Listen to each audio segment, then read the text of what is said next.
The anomalous solar flares, scorching heat, extreme cold, and viruses have directly obliterated the civilization and order humanity once established. The technological sphere from an advanced civilization, infused with Li Fan's memories, has returned to the university days of Li Fan.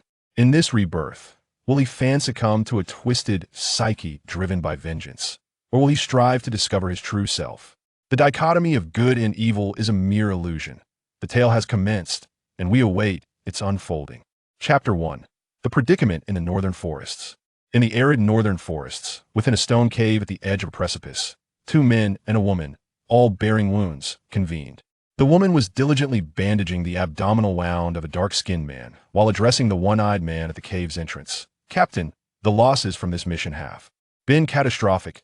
Xiao Lu, Pai Zi, Er Lu, and Miao Miao are all gone." The dark-skinned man, with bloodshot eyes and a heart heavy with sorrow, murmured, "We endured so much suffering. Just as we were on the brink of completing this mission to secure our entry into the inner city. Now they're all dead due to this cursed task." The man speaking, Su Jiangwo, in his 30s, bore a face etched with grief, his fists clenched tightly. The pallor of his dark cheeks was a testament to the severe injury inflicted upon him by a monstrous beast. Su Jiangwo hailed from a military background. During the early days of the apocalypse, his unit was decimated, leaving him without a formal structure. He was subsequently saved by Li Fan and forged a bond through mutual struggles against hordes of zombies. Upon reaching the survivor base in Yanjing, he left the military and joined forces with Li Fan to establish a survivor team, serving as the vice captain for 8 years. The woman tending to his wounds was Fan Yuyu, one of the earliest members of Li Fan's team. In a fit of indignation, Fan Yuyu tossed aside the bloodied bandage and exclaimed, "This time, the intelligence provided by the authorities was utterly flawed. They treated us survivors as mere cannon fodder. Fangu, I suspect Yuan Ruoxue sold us out." "You, don't speak recklessly. Yuan Ruoxue is the captain's sister. She could not possibly be responsible," Su Jiangwo interjected. "How can you say that? She is the daughter of the Yuan family. Her grandfather is Commander Yuan, a military magnate. With a mere word, she could have secured our entry into the inner city, yet she allowed us to undertake this damned mission. I cannot believe it." Su Jiangwo harbored his own doubts about Yuan Ruoxue, but refrained from voicing them to spare Li Fan's feelings. "Enough.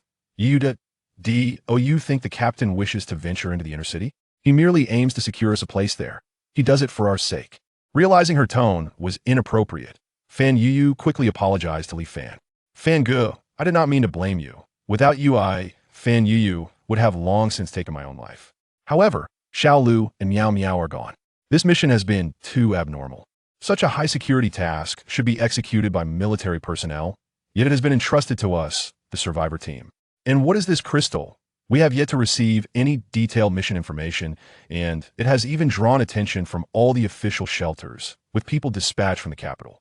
Su Jiangwo glanced at the crystal in Li Fan's hand and concurred, "Indeed, it is quite peculiar. This object appears to hold great significance. The capital has even mobilized 2 7th-tier new humans." Li Fan stood at the cave entrance, gazing into the distance, overwhelmed by an indescribable anguish and sorrow. This was the most desolate moment he had faced in nearly 8 years. Having endured countless life and death challenges since the apocalypse, losing an eye and bearing numerous scars, he had never relinquished hope. Yet this time, confronted by the relentless pursuit of 8 major bases and the onslaught of various monstrous beasts, he felt truly doomed. Out of a 9-member team, 6 had perished, leaving only the 3 of them, all wounded. The number of supernatural beings searching for them remained unknown. All Li Fan desired was to ensure the survival of his brothers, who had struggled to live through the mire of the apocalypse. He harbored no extravagant wishes. But this time, the machinations of those in power had laid bare the tragic death of his friends, all due to this crystal. Li Fan felt the sting of betrayal. As Yu had said, this mission was far too abnormal. The details were shrouded in secrecy, and even entering the Arctic, a lawless land, required covert infiltration. Yet it seemed that every move of their team was under the watchful eye of unseen forces. Then there was Yuan Ruoxue, this sister without blood ties, who had urged him to undertake this mission, claiming that by completing it, he could secure survival opportunities for his group in the inner city. In his hand, the crystal emitted a faint glow. Its beer bottle-sized rhomboid shape encapsulated a black sphere the size of a pigeon's egg, pulsating with light. Li Fan resolved to suppress his despair and addressed his surviving companions. Old Su? Ooh, the losses we have suffered are entirely my fault. Had I not rashly accepted this mission, we could have thrived in the wilderness. I apologize. I have brought harm upon everyone. We must try to escape. If the enemy closes in, you two should break through to the south. Their target is this item in my possession. I will hold them off. Remember, do not return to the base. Head to Li Ao Mountain. It is a suitable place for survival. Live well? Absolutely not. There is no way. Upon hearing Li Fan's decision, both Fan Yuyu and Su Jiangwo immediately objected. Fan Ge, both I and Jiangwo Ge owe our lives to you. At this moment, how could we abandon you to flee alone? If we leave together. If we stay together. Indeed, Captain, we are all solitary souls, and having supported one another to survive thus far is already a significant achievement. Fan Yuyu approached Li Fan, gazing steadfastly into his remaining eye, and smiled resolutely. At worst, we perish together. If we fall, you shall still be our captain in the afterlife. Li Fan's eyes glistened with unshed tears as the familiar faces of his comrades loomed in his memory. This bond, so precious amidst the collapse of societal order, was at risk of being shattered due to his momentary lapse in judgment. Just as he contemplated further persuasion, a thunderous explosion echoed. An RPG hurtled towards the cave, triggering its collapse. The three of them, endowed with supernatural abilities, managed to escape before the cave's ruin could consume them. Yet outside, they found themselves encircled by nearly 100 supernatural beings and new humans. Though they were not clad in military uniforms, the aura and demeanor they exuded were unmistakably that of soldiers from the inner city. Scanning the crowd, Li Fan recognized none, but was certain they hailed from Yanjing's inner city. He inquired sternly, "Whose men are you? Li Changjuan's or Commander Yuan's?" At that moment, an unexpected figure emerged from the throng and addressed Li Fan. "Fan Ge, hand over what you have in your possession to AS for our allegiance. You need not concern yourself. Surrender the item, and they have promised me your lives will be spared." Li Fan was taken aback. This man had been one of his comrades, fighting side by side just an hour prior. He had witnessed their brutal slaughter at the hands of monstrous beasts. Su Jiangwo, upon seeing this man, was instantly consumed by rage and demanded, "Liao Yunfei, you are alive." "No, it cannot be. You traitor, you sold our operational details." However, Liao Yunfei ignored Su Jiangwo, his gaze averted, unwilling to meet Li Fan's eyes. Li Fan remained silent, refraining from questioning the betrayal. He had endured too many treacheries in this apocalypse, knowing that it often stemmed from the allure of greater rewards. Liao Yunfei understood Li Fan well. The deeper Li Fan's silence, the more his fury simmered. "Fan Ge, do not blame me. I wish to live well. I no longer wish to endure the precarious existence alongside you. Hand over the crystal, and I will." Before Liao Yunfei could finish, Li Fan interrupted sharply, "Be silent." Li Fan's initial shock transformed into anger, but now he appeared as calm as still water. His tone remained devoid of any fluctuation, and with his only remaining eye resembling a tranquil well, he inquired, "What about Xiao Lu and the others?" Liao Yunfei took a hesitant step back, only regaining his composure upon seeing the people he had brought with him, yet he did not respond to Li Fan. The expression on Liao Yunfei's face made the answer abundantly clear. The flames of fury within Li Fan deepened his gloom, and in a frigid tone, he stated, "You may hand over the items, but let Li Yuhang come to retrieve them himself." Liao Yunfei, astonished, asked, "How do you know?" Li Fan's gaze bypassed Liao Yunfei, as if he were merely a pile of inconsequential refuse, scanning the crowd instead. He called out, "It seems my guess was correct. Li Yuhang, I know you are here. Come out." As soon as his words fell, a male voice emerged. "Li Fan, why bother? You cannot escape. The mission is already complete. Hand over the crystal obediently, and I shall grant you 3 residency qualifications in the inner city." The speaker, a tall man clad in a new combat uniform, with pale skin and a somewhat sinister demeanor, stepped forward. This man was none other than Li Yuhang, son of Li Changjun, the former mayor of Yanjing before the apocalypse, and now one of the powerful figures in the Yanjing refuge. Since Li Fan's arrival in Yanjing, Li Yuhang had persistently targeted him. Upon seeing Li Yuhang, Li Fan's suspicions were partly confirmed, though he remained uncertain about Yuan Ruoshue's role in this affair. "Li Yuhang, do you believe your own words? We initially accepted a task from your Yanjing officials, and upon completion, we intended to hand it over to you. Yet, you appear now at precisely the moment we are exhausted and have shed the other refuges. Do not tell me you are here to rescue us, Then what do you suppose we are here for? Li Fan raised an eyebrow, surveying the surrounding abilities users, and continued, you deliberately guided us to obtain this, intending to utilize my extraordinary speed to escape, while diverting attention solely to me. Once we have shaken off the others, you will reap the benefits. Chapter 2. Desperate Struggle. Li Yuhang merely smiled with disdain, offering no response, and gesturing for Li Fan to continue. Li Fan glanced at the crystal in his hand and remarked, I understand now. You of the Li family in Yinjing wish to privately monopolize the crystal while casting the blame for its disappearance upon us. If I surrender the crystal, I am afraid I may not live to tell the tale. Yuhang casually lit a cigar, taking a slow drag. With an air of assured victory, he looked down upon Li Fan and said, You, a mere vagabond, are indeed astute. To be honest, had you not been coveting Yuan Ruoxua, I would have considered taking you under my wing as a loyal hound. Yet you aspire to the unattainable, failing to measure your own worth. Ruoxua is too kind to handle this. I shall take it upon myself to dispose of you. This mission conveniently aligns with your abilities, thus deemed a waste utilized. Li Fan's emotions became exceedingly complex and sorrowful as he pressed on. Are you implying that Ruoxua is aware of your plans, and thus urged me to undertake this task? Li Yuhang seemed to revel in Li Fan's anguish, taunting, what do you think? Upon hearing this, Li Fan's face turned pale. The betrayal of someone he had trusted most felt like the removal of a load-bearing pillar from a grand edifice, leaving him in disbelief. Seeing Li Fan's ashen complexion, Li Yuhang laughed heartily. What a fool. Even in the apocalypse, you cling to your sentimental theatrics. If you survive, it would indeed be an affront to this world. Yuhang gestured dismissively to the surrounding abilities users and declared, enough reminiscing. It is time to embark on your journey. Fan Yuyu and Su Jiangwo positioned themselves protectively on either side of Li Fan. Su Jiangwo patted Li Fan on the shoulder and consoled, Captain, it seems none of us will escape. Though you are 2 years my junior, I respect you. I shall take my leave first. Those little ones are likely waiting anxiously. With that, he roared and transformed, his body becoming fully metallic, resembling a silver-gray Iron Man as he charged at Liao Yunfei, shouting, smash him, meet your demise. As a soldier, he held a particular disdain for traitors, especially since Liao Yunfei was one he had introduced. However, severely injured, he stood no chance against the multitude and was swiftly pierced through the body by a dark crystalline blade. Su Jiangwo turned to glance at Li Fan, offering a bloodied smile as he said, sorry, I couldn't dispose of this trash.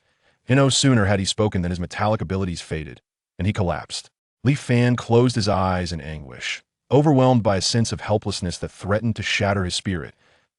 In such a scenario, there was not a shred of hope for survival. All calculations and strategies were rendered futile before overwhelming force. Since the onset of the apocalypse, he had fought diligently to survive, encountering others like himself. Yet, why was it still so arduous to cling to life? At that moment, Fan Yuyu's voice reached him from behind. Li Shao, I surrender.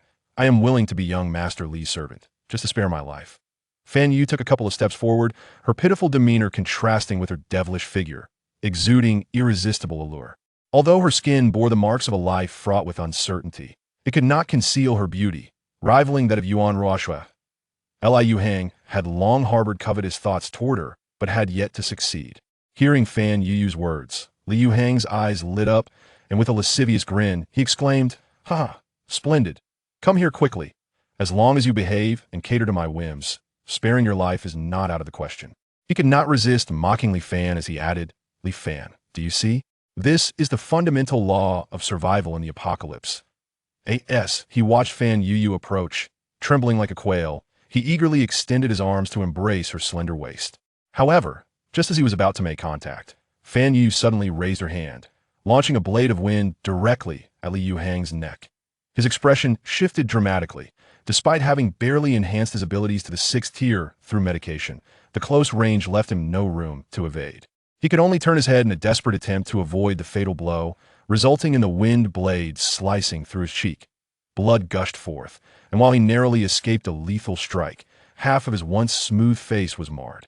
Quickly retreating, Li Yuhang was surrounded by the other abilities users. Realizing she had lost a chance to strike again, Fan Yu sighed, alas, What a pity I couldn't eliminate you, you scum. How dare you insult Brother Fan? A mere product of nepotism. The timid facade of Fan Yu vanished, replaced by a resolute expression. Liu Hang's face contorted in rage as he screamed at the surrounding bodyguards. Ah, you filthy wretch, seize her alive. I shall make her wish she were dead.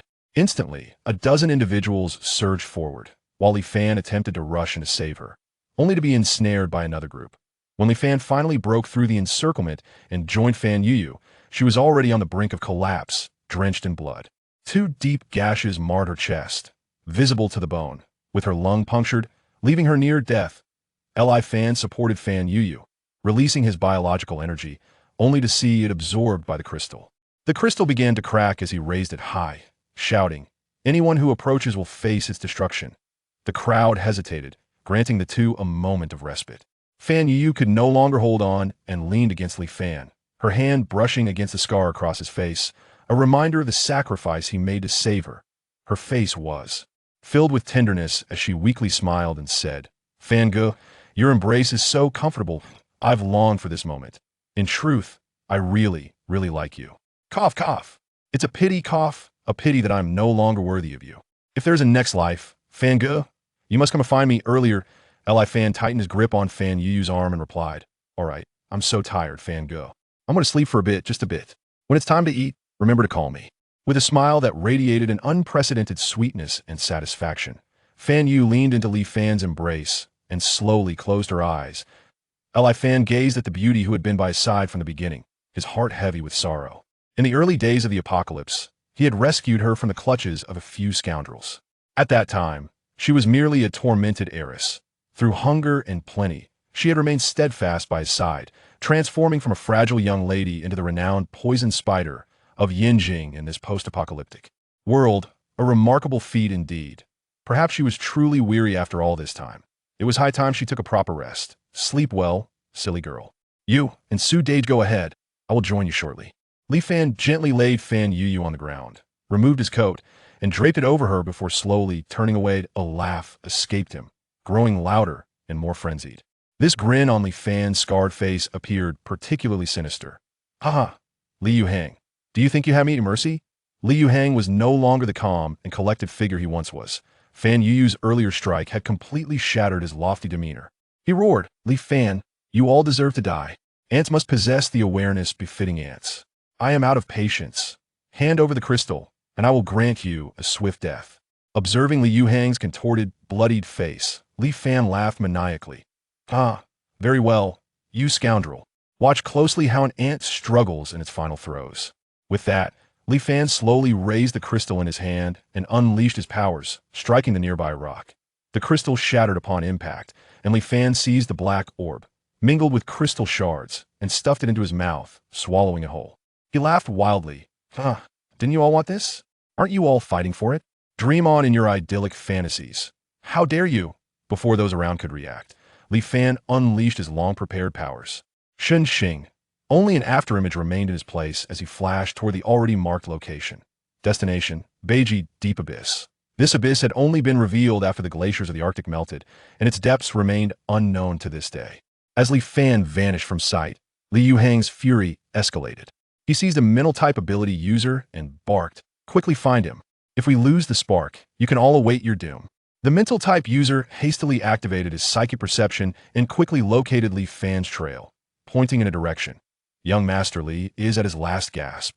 This is his final use of Shen Xing, just over there, less than a kilometer away. Liu Hang squinted into the distance, puzzled.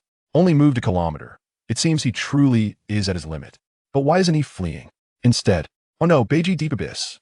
Quick, pursue!" By the time Liu Hang caught up with Li Fan, the latter had already reached the edge of the abyss, gazing into its unfathomable depths with a grim smile. What a damned world. Go to hell, apocalypse. Let it end. With that, he leaped into the abyss. Liu Hang was a moment too late, watching helplessly as Li Fan plunged into the chasm. Just 10 minutes after Li Fan's descent, a helicopter approached, and a cold beauty clad in military attire descended from a low altitude. Her skin was as smooth as cream, her demeanor regal, with exquisite features and a tall frame, dressed in fitted apocalyptic military garb, instantly capturing everyone's attention.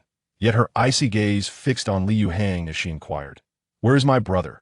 Although Li Yuhang's father was one of the powerful figures in Yanjing, he paled in comparison to the Yuan family, a lineage steeped in military tradition. In the apocalypse, military power equated to authority. Faced with Yuan Ruoshua's question, Li Yuhang felt a wave of anxiety. This woman overshadowed him both in lineage and strength. With unease, he replied, "Li Fan was attacked by a beast and accidentally fell into the abyss. I did not have time to save him. I'm sorry, Ruoshua. The spark was also taken down with your brother." Upon hearing this, Yuan Ruoshua's eyes ignited with fierce, killing intent, and the temperature around her plummeted. "You seek death." Just as Yuan Ruoshua prepared to strike, she was intercepted by a man accompanying her, her cousin Yuan Fangyan. "Stop, Ruoshua. We should be focused on retrieving the spark, not squabbling among ourselves.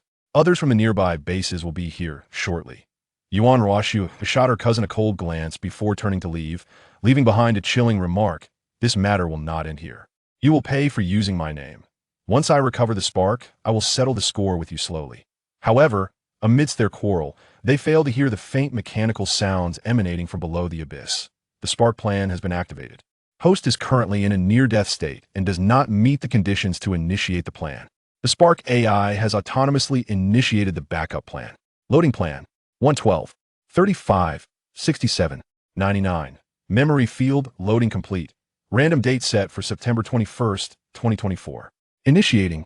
Chapter 3. Was it all just a dream? The advancement of human society is reflected in the existence of order, and the law serves as the pillar of that order. Naturally, social hierarchies will emerge at any point in time.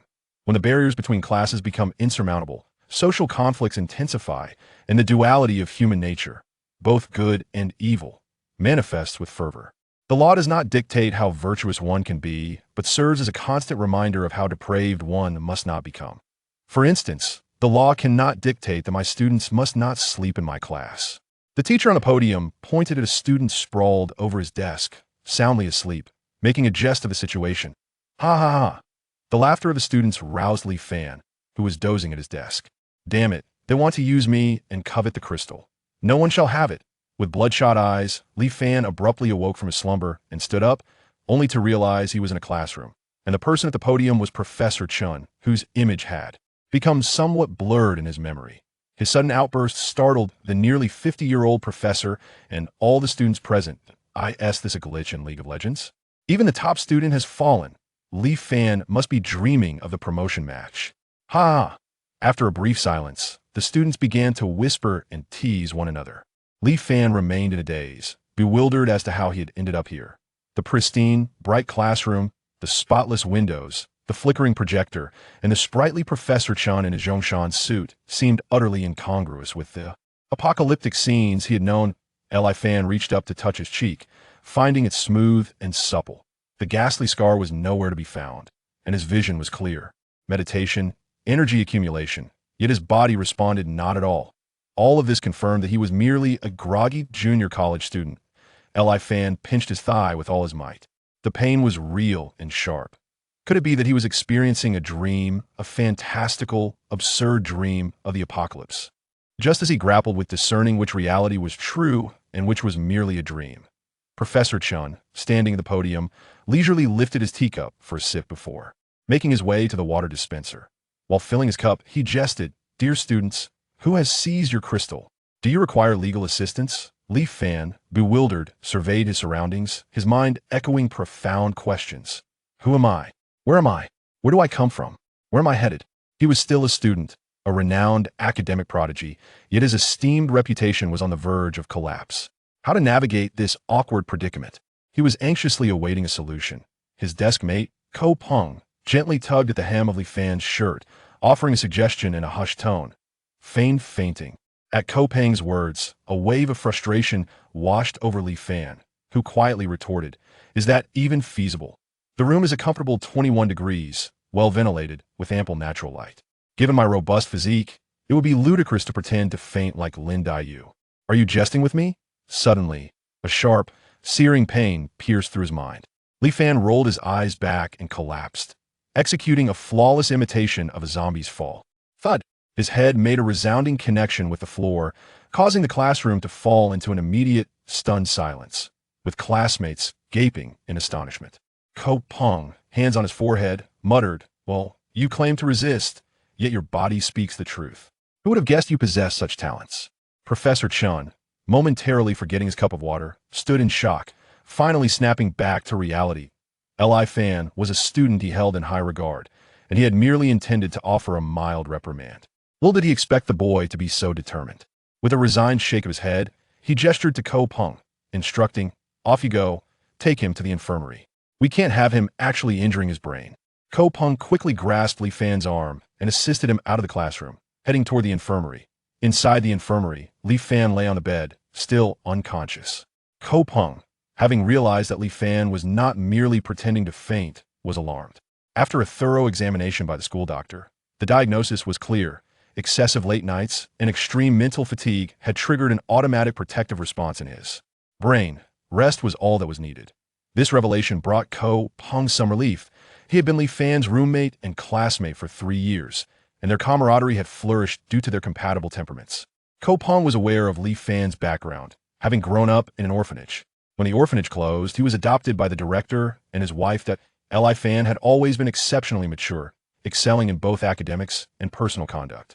He radiated an air of optimism and confidence, devoid of any insecurities or timidity that one might expect from a child of the orphanage. His outstanding academic performance earned him a direct admission to the prestigious Shigong University. Li Fan's achievements were undoubtedly influenced by the affectionate upbringing provided by the director and his wife. Regrettably, fate dealt a cruel blow. Just 2 months after Li Fan enrolled at university, the couple tragically perished in a car accident. From that moment on, Li Fan truly became an orphan. After sleeping for over 3 hours, Li Fan rubbed the back of his head and sat up, groggily inquiring, "Where am I?" The infirmary's familiar yet distant decor evoked a sense of nostalgia, reminiscent of returning home after several years. Ko Peng handed Li Fan a glass of water, remarking, "You're quite something, really fainting. What were you up to last night? Did you dare to sleep during Professor Chen's lecture?" Li Fan held the glass, running a hand over his left eye to gauge the reality of his situation.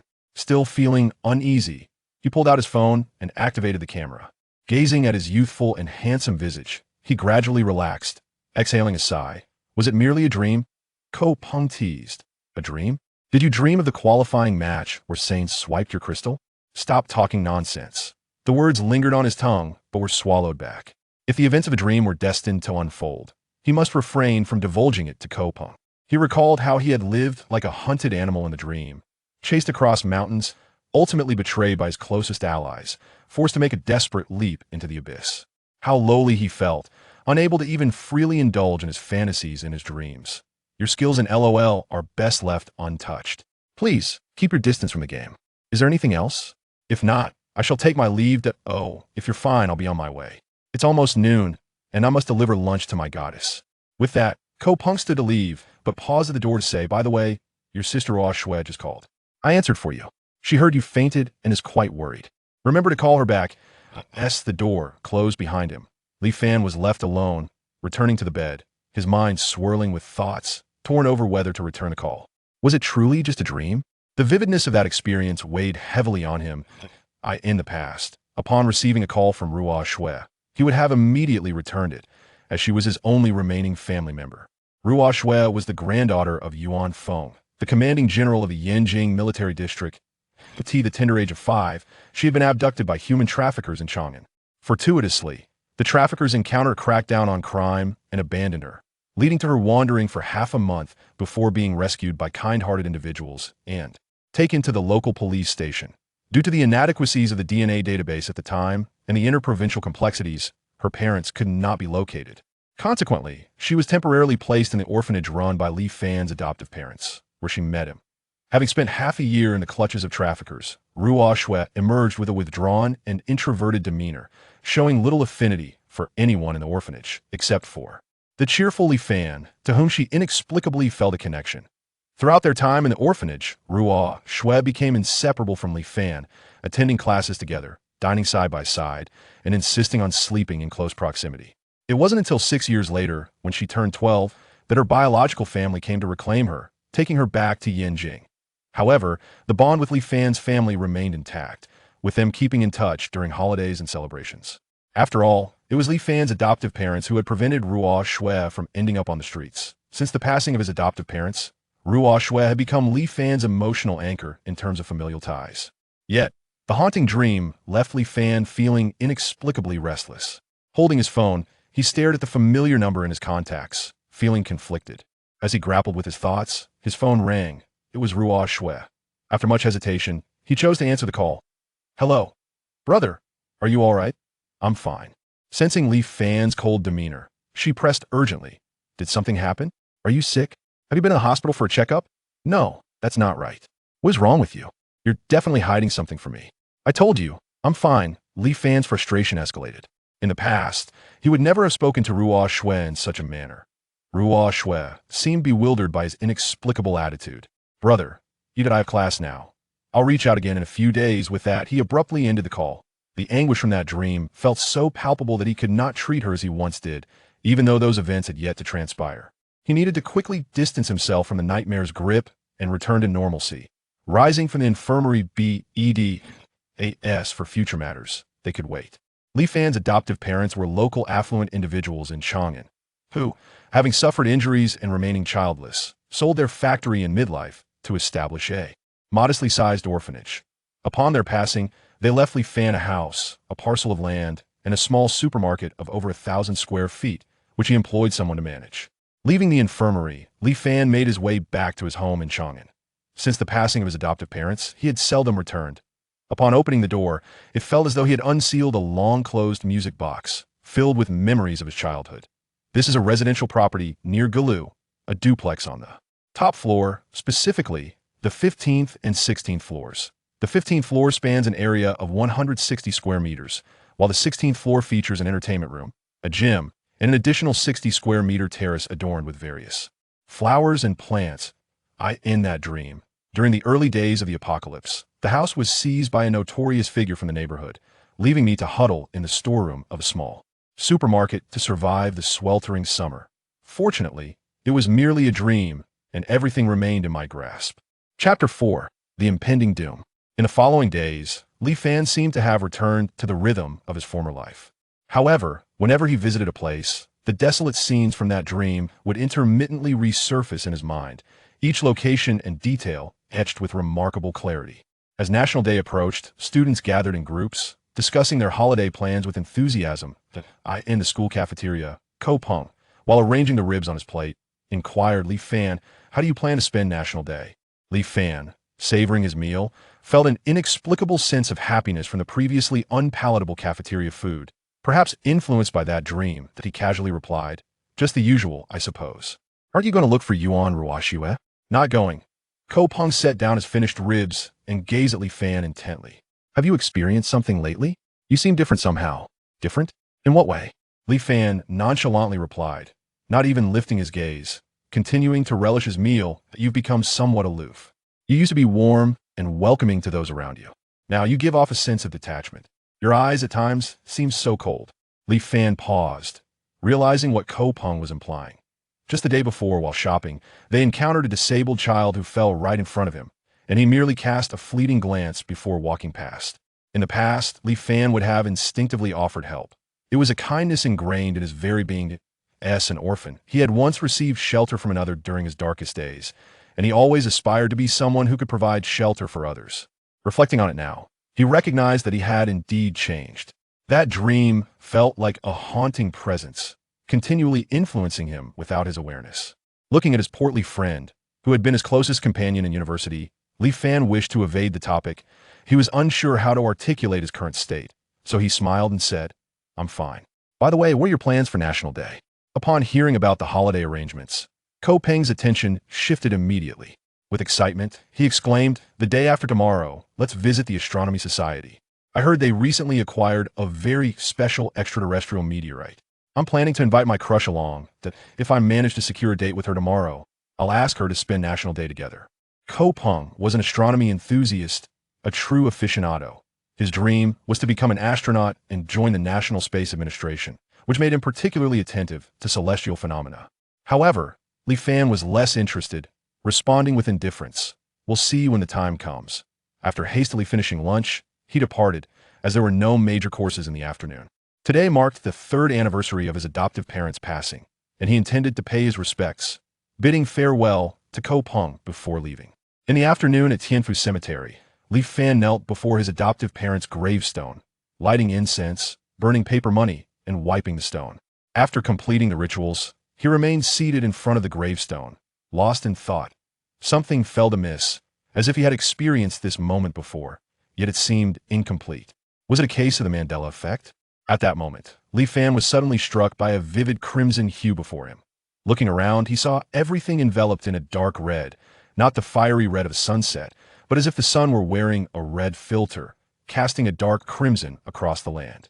He stood up, excitement coursing through him. Yes, this is it. The sky ablaze. Just like in that dream. He distinctly remembered that on the afternoon of his adoptive parents' anniversary, under a brilliantly shining sun, the sky abruptly changed color, casting a red hue over the entire Eurasian continent. Although it lasted less than half an hour, the phenomenon affected the entirety of the sunlit area. Experts later explained it as an anomaly caused by solar flares, refracted through the atmosphere, reassuring the public that it was a normal celestial occurrence, and not to panic. Li Fan stared at the sun, which seemed to be in a state of hibernation, and found it not at all blinding, his mind racing. This was not merely a dream, it was undeniably real.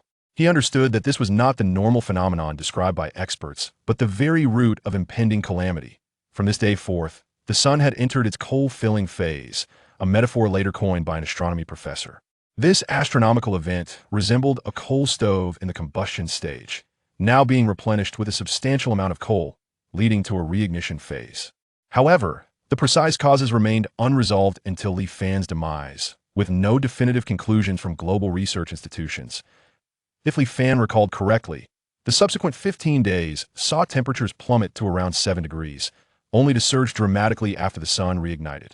From 7, temperatures rose daily by 7 or 8 degrees, reaching 60 in less than 10 days. This sustained high temperature caused the glaciers at the poles to melt rapidly, unleashing ancient viruses dormant for millions of years into the oceans.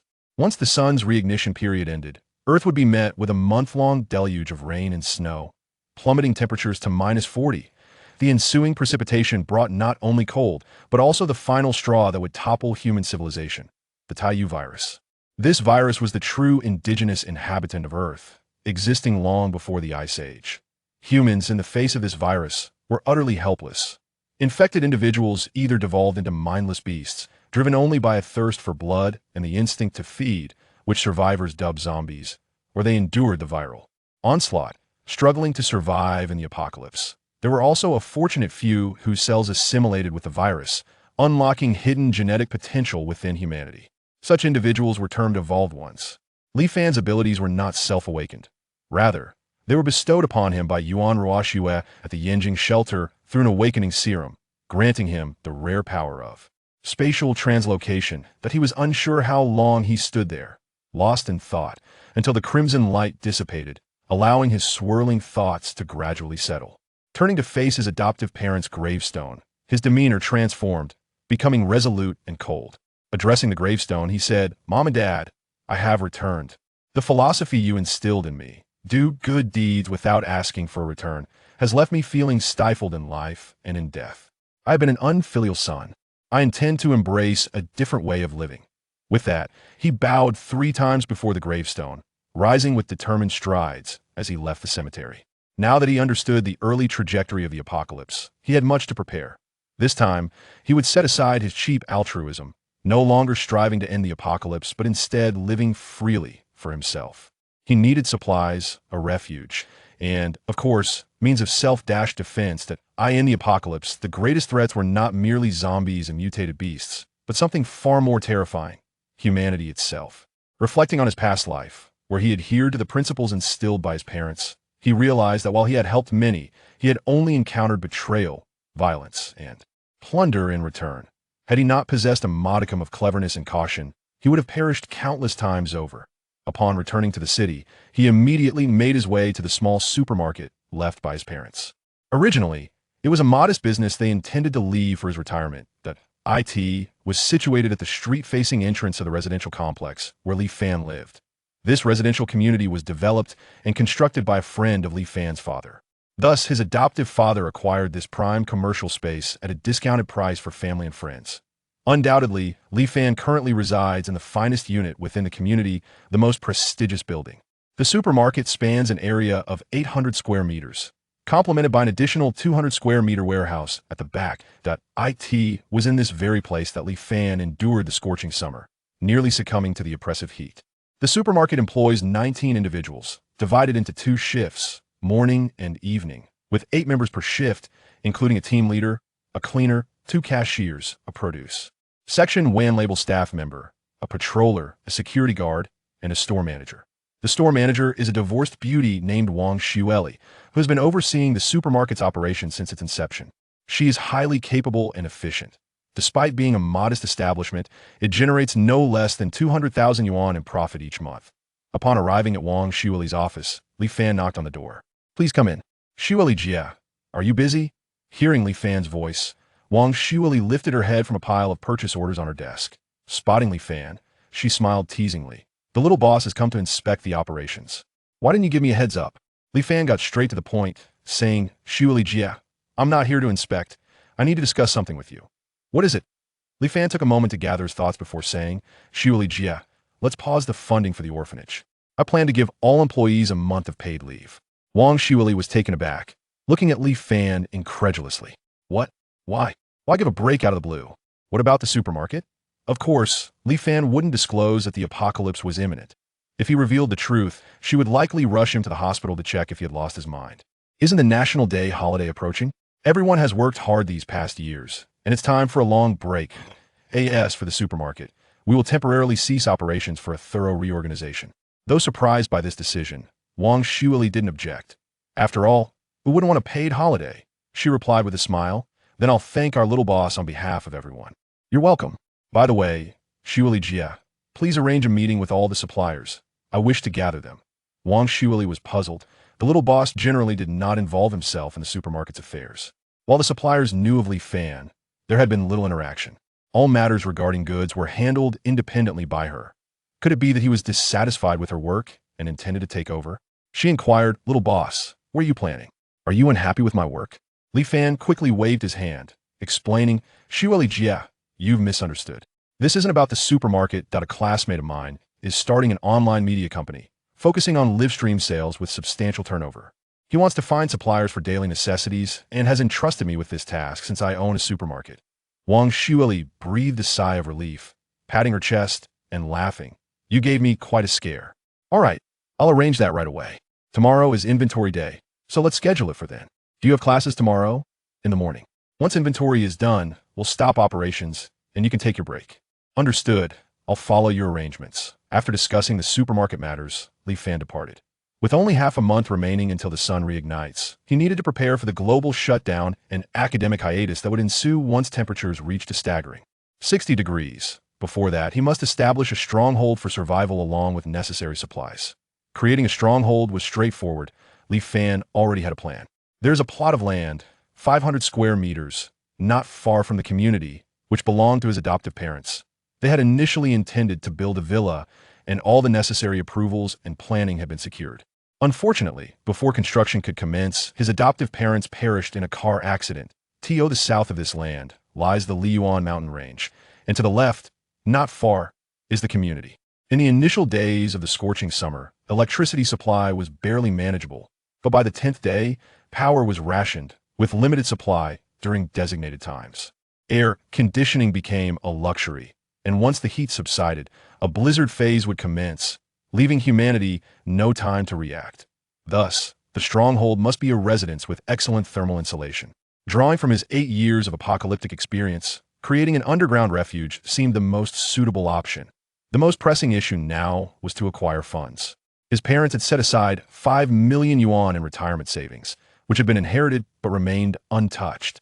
However, this amount was still insufficient. Consequently, Li Fan planned to exploit a certain individual, Xie Biao, the unscrupulous owner who had once occupied his home. Xie Biao was a resident of Building 1 in the community, notorious in the area. He had gathered a group of subordinates, engaging in a series of illicit enterprises, including construction waste, usury, and underground gambling. He was feared throughout the North City, earning the title of the Underground Emperor.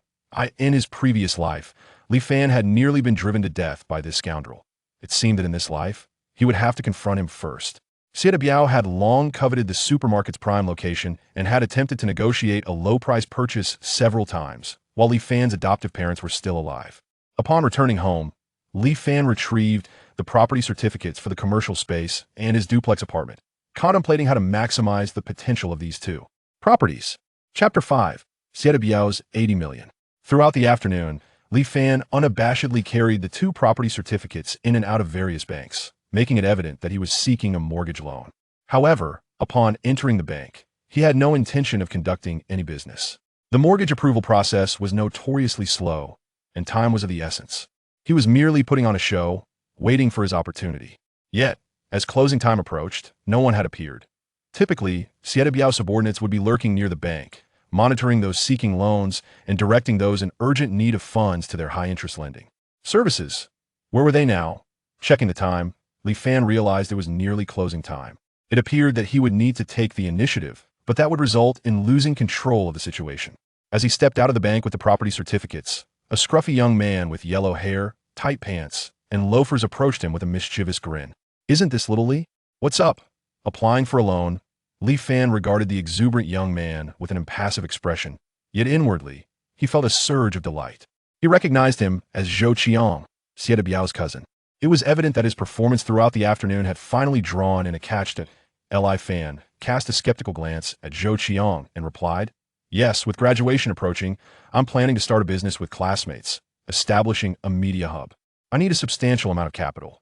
Zhou Qiang stepped closer, draping an arm around Li Fan's shoulder, and inquired, "Not going smoothly.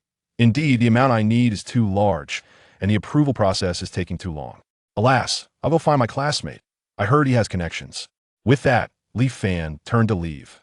Zhou Qiang, noticing the two property certificates in Li Fan's hands, hurried after him. He had already informed his uncle about Li Fan's loan application, and the uncle had given him a strict directive to lure Li Fan to their lending company. There was no way he would let Li Fan slip away easily. Following closely behind, he eagerly introduced, "Little Li, why look far when you can find it close? My uncle runs a lending company. As long as the collateral is substantial, you can borrow as much as you need."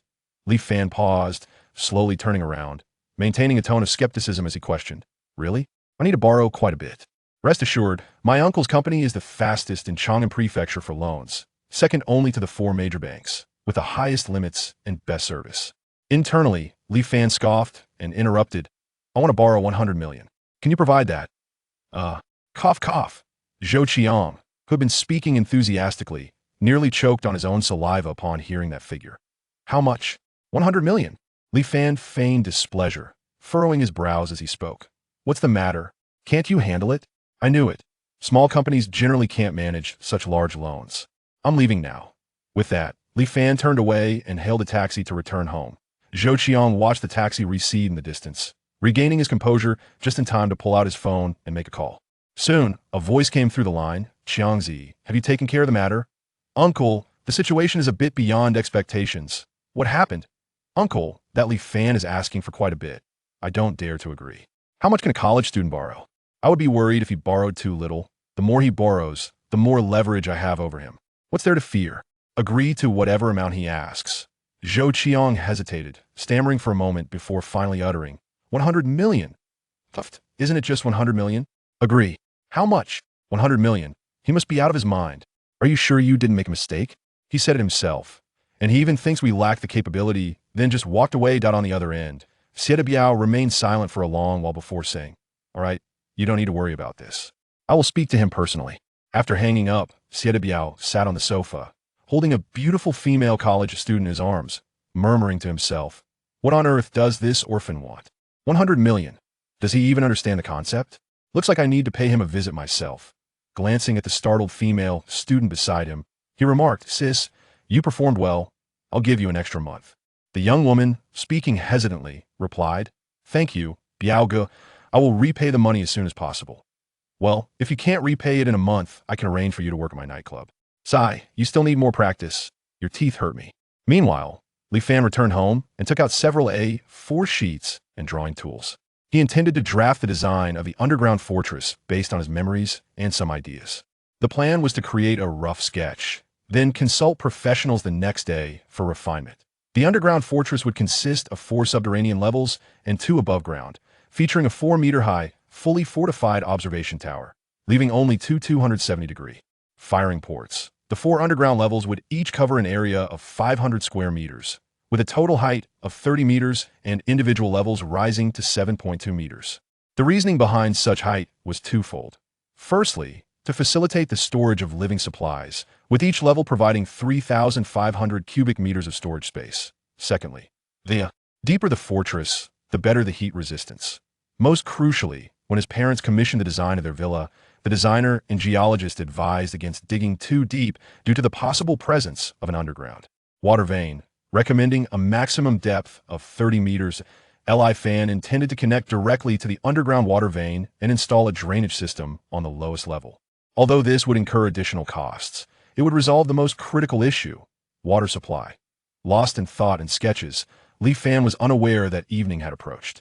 He meticulously checked his work multiple times, adding all necessary facilities and compiling a list of supplies he planned to procure from several suppliers the next day. He now awaited Biao's visit. True to his expectations, just as Sci-Fi finished organizing his sketches and lists, a knock echoed at the door. Upon opening it, he found Biao accompanied by Zhou Qiang and a familiar woman linked to his arm. The woman briefly startled upon seeing Sci-Fi, but quickly averted her gaze, attempting to diminish her presence. Sci-Fi chose not to dwell on the woman, understanding that it was not unusual for someone like Biao to be surrounded by various women. He looked at Biao, feigning ignorance, and asked, "Uncle Xie, are you here for something?" Biao displayed a warm smile, akin to that of a concerned elder, and said, "Shao Li, why not invite your uncle in for a chat? We've been neighbors for many years." Sci-Fi stepped aside, smiling as he ushered them into the living room, inquiring, "Uncle Xie, being such a busy man, what brings you here? I heard from Zhou Qiang that you've encountered some difficulties recently." Sci-Fi waved his hand dismissively, saying, "It's nothing serious. I'm about to graduate, and my classmates and I are planning to start a media company and build a media base. The investment might be substantial, and I'm looking for a loan. I was just on the phone with a classmate who is introducing me to 2 investors tomorrow. It should be fine." Upon hearing this, Biao felt a rush of anxiety, though he maintained a calm demeanor, saying, "You know, when your parents were alive, we were quite close. I even had business dealings with them. Why wouldn't you come to me for help? You're treating me as a stranger." "Uncle Xie, you misunderstand. The funding gap is just too large, and the investment risk is significant. Borrowing from you, I fear I may not be able to repay and cause you losses."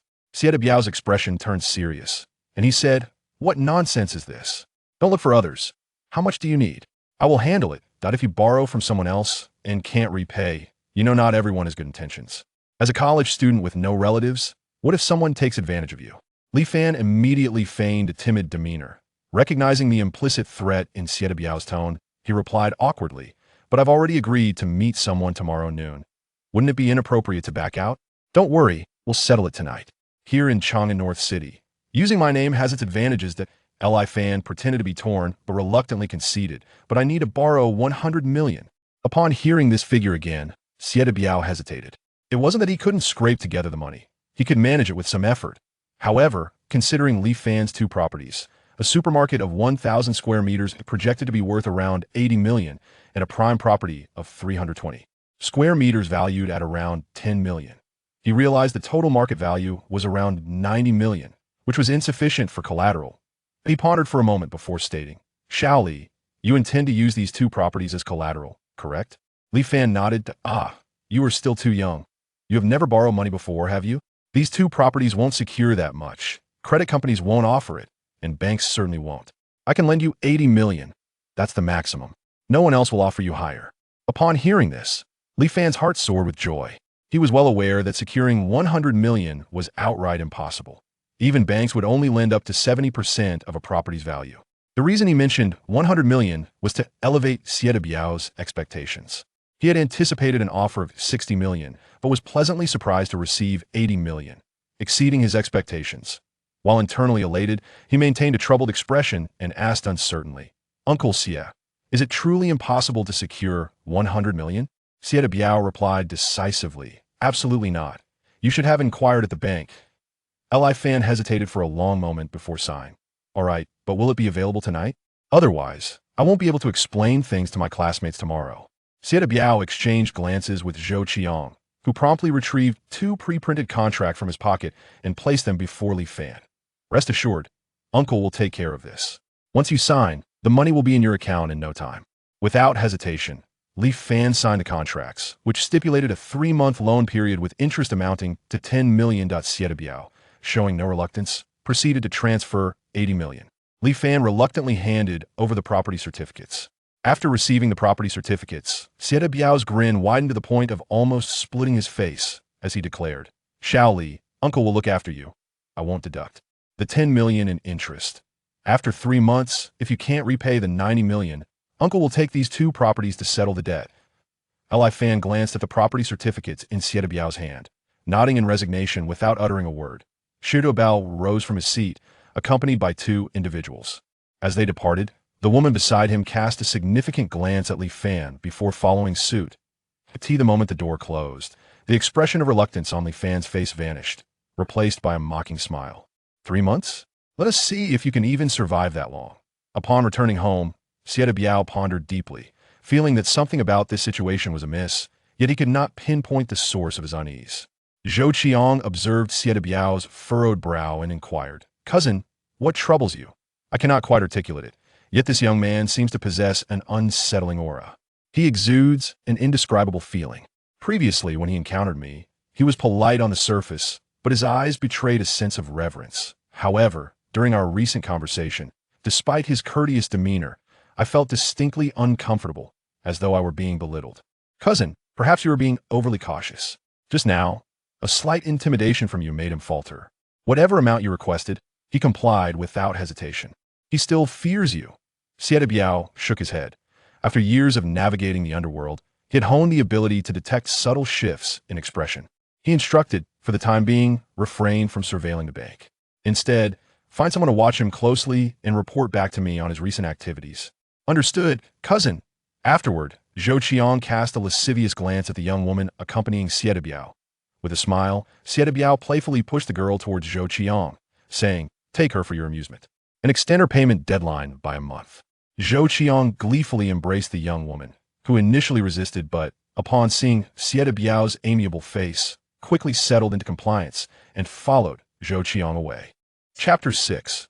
Inventory list. At the break of dawn the following day, Li Fan arrived at the supermarket, for there was much to accomplish. The first order of business was to grant the employees a day off. Upon entering the supermarket, he found the doors closed, as the 27th of each month marked the day of inventory checks. This involved meticulous scrutiny of stock levels, sales of each item, losses, and discrepancies, followed by reconciliations. Based on the sales data of each product, the order quantities for the following month would be determined. It was an intricate process, one Li Fan chose to overlook, as he understood that all goods were merely temporarily stored. Once the underground fortress was completed, he intended to relocate all merchandise. In the office, Li Fan took his place at the head of the table, where 6 individuals were already seated on the guest sofa, 2 women and 4 men. Wang Shuili introduced each of them, identifying them as suppliers of rice, flour, and oil, fruits and vegetables, seafood, fresh poultry and meat, daily chemical products, and snacks and beverages. After familiarizing himself with the attendees, Li Fan promptly addressed the matter at hand, stating, "Ladies and gentlemen, I have convened you not for matters regarding the supermarket, but to discuss a significant business opportunity." As soon as he spoke, the suppliers chimed in, "We heard from Manager Wang that it pertains to online marketing, and we're just discussing that very topic." One supplier lamented, "In this fast-evolving society, those who cannot keep pace will be left behind. I've heard that some online sales can generate millions in a single night. The sales at physical stores have been dwindling. If we do not adapt, we may soon find ourselves obsolete." The rice supplier, a portly middle-aged man with a Mediterranean hairstyle, queried, "Boss Li, how do you envision our collaboration?" Li Fan presented a pre-prepared inventory list, distributing copies to each individual, and remarked, "Our media company is quite substantial and diverse. Please review the items on this list, and let me know how much you can provide. My requirements are stringent. Both quality and quantity must be met. We may develop long-term partnerships, so I urge you not to take this lightly." As the suppliers perused the list, their astonishment grew. The inventory included essentials such as rice, oil, vegetables, dried goods, snacks, cleaning supplies, and a plethora of other items, ranging from flashlights and lighters to batteries, nails, hammers, and beverages. The list spanned 5 pages of A4, densely packed with items that left the suppliers in disbelief. This was no mere online marketing endeavor, but a comprehensive inventory covering all aspects of daily life. After much deliberation, they agreed upon their respective responsibilities for the goods. However, even with their combined efforts, the 6 suppliers could only secure less than 60% of the required inventory. The supplier of beef and lamb, a robust man in his 40s named Ma Yin, reviewed the list and asked, "Bossly, my focus is on beef, lamb, and pork, as well as poultry. I can also source large quantities of seafood, but where shall I deliver it? Have you arranged for a cold storage facility?" Ma Yin's inquiry jolted Li Fan into realization. Indeed, meat products could not be stored as easily as grains. Lacking any space manipulation abilities, even in a post-apocalyptic scenario, he had never heard of such powers. Even if he could procure awakening potions, they would only allow for spatial transitions, not storage.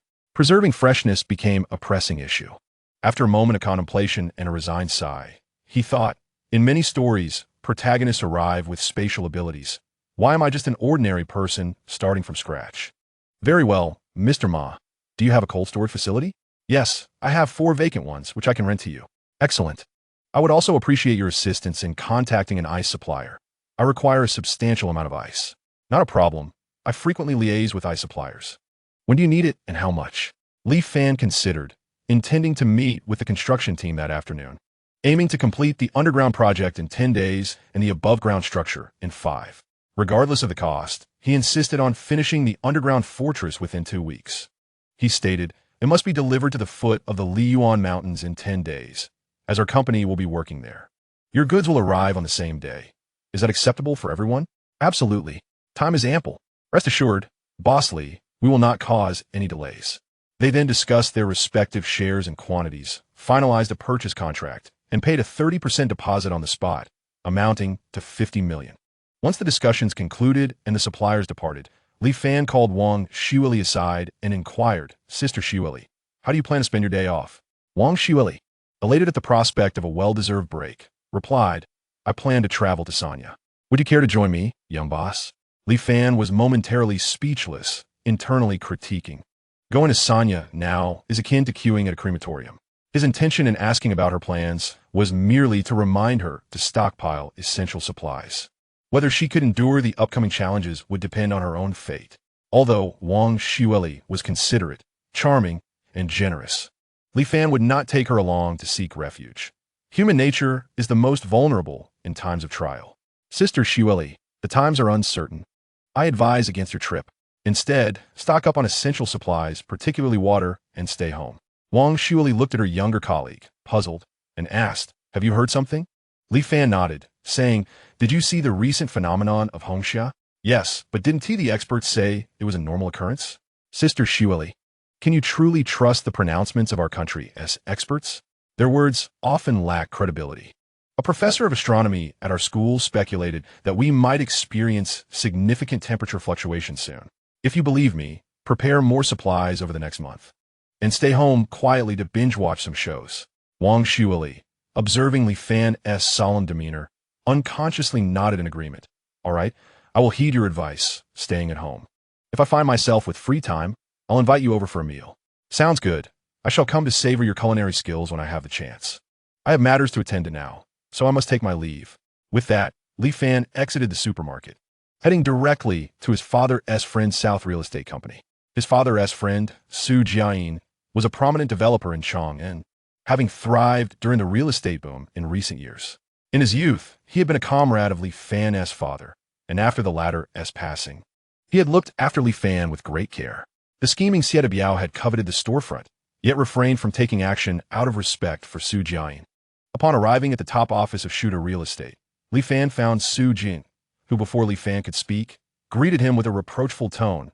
"You little rascal. I thought after your parents passed, you would sever ties with me. What brings you here today?" Li Fan smiled sheepishly and replied, "I have something to discuss with you." Su Jiayin paused, taken aback. He had watched this child grow up, gentle, humble, kind, and confident, yet possessing a stubbornness beneath his soft exterior. It It was precisely this character that endeared Li Fan to him. Thus, hearing Li Fan state he needed assistance piqued his curiosity, prompting him to jest. How amusing.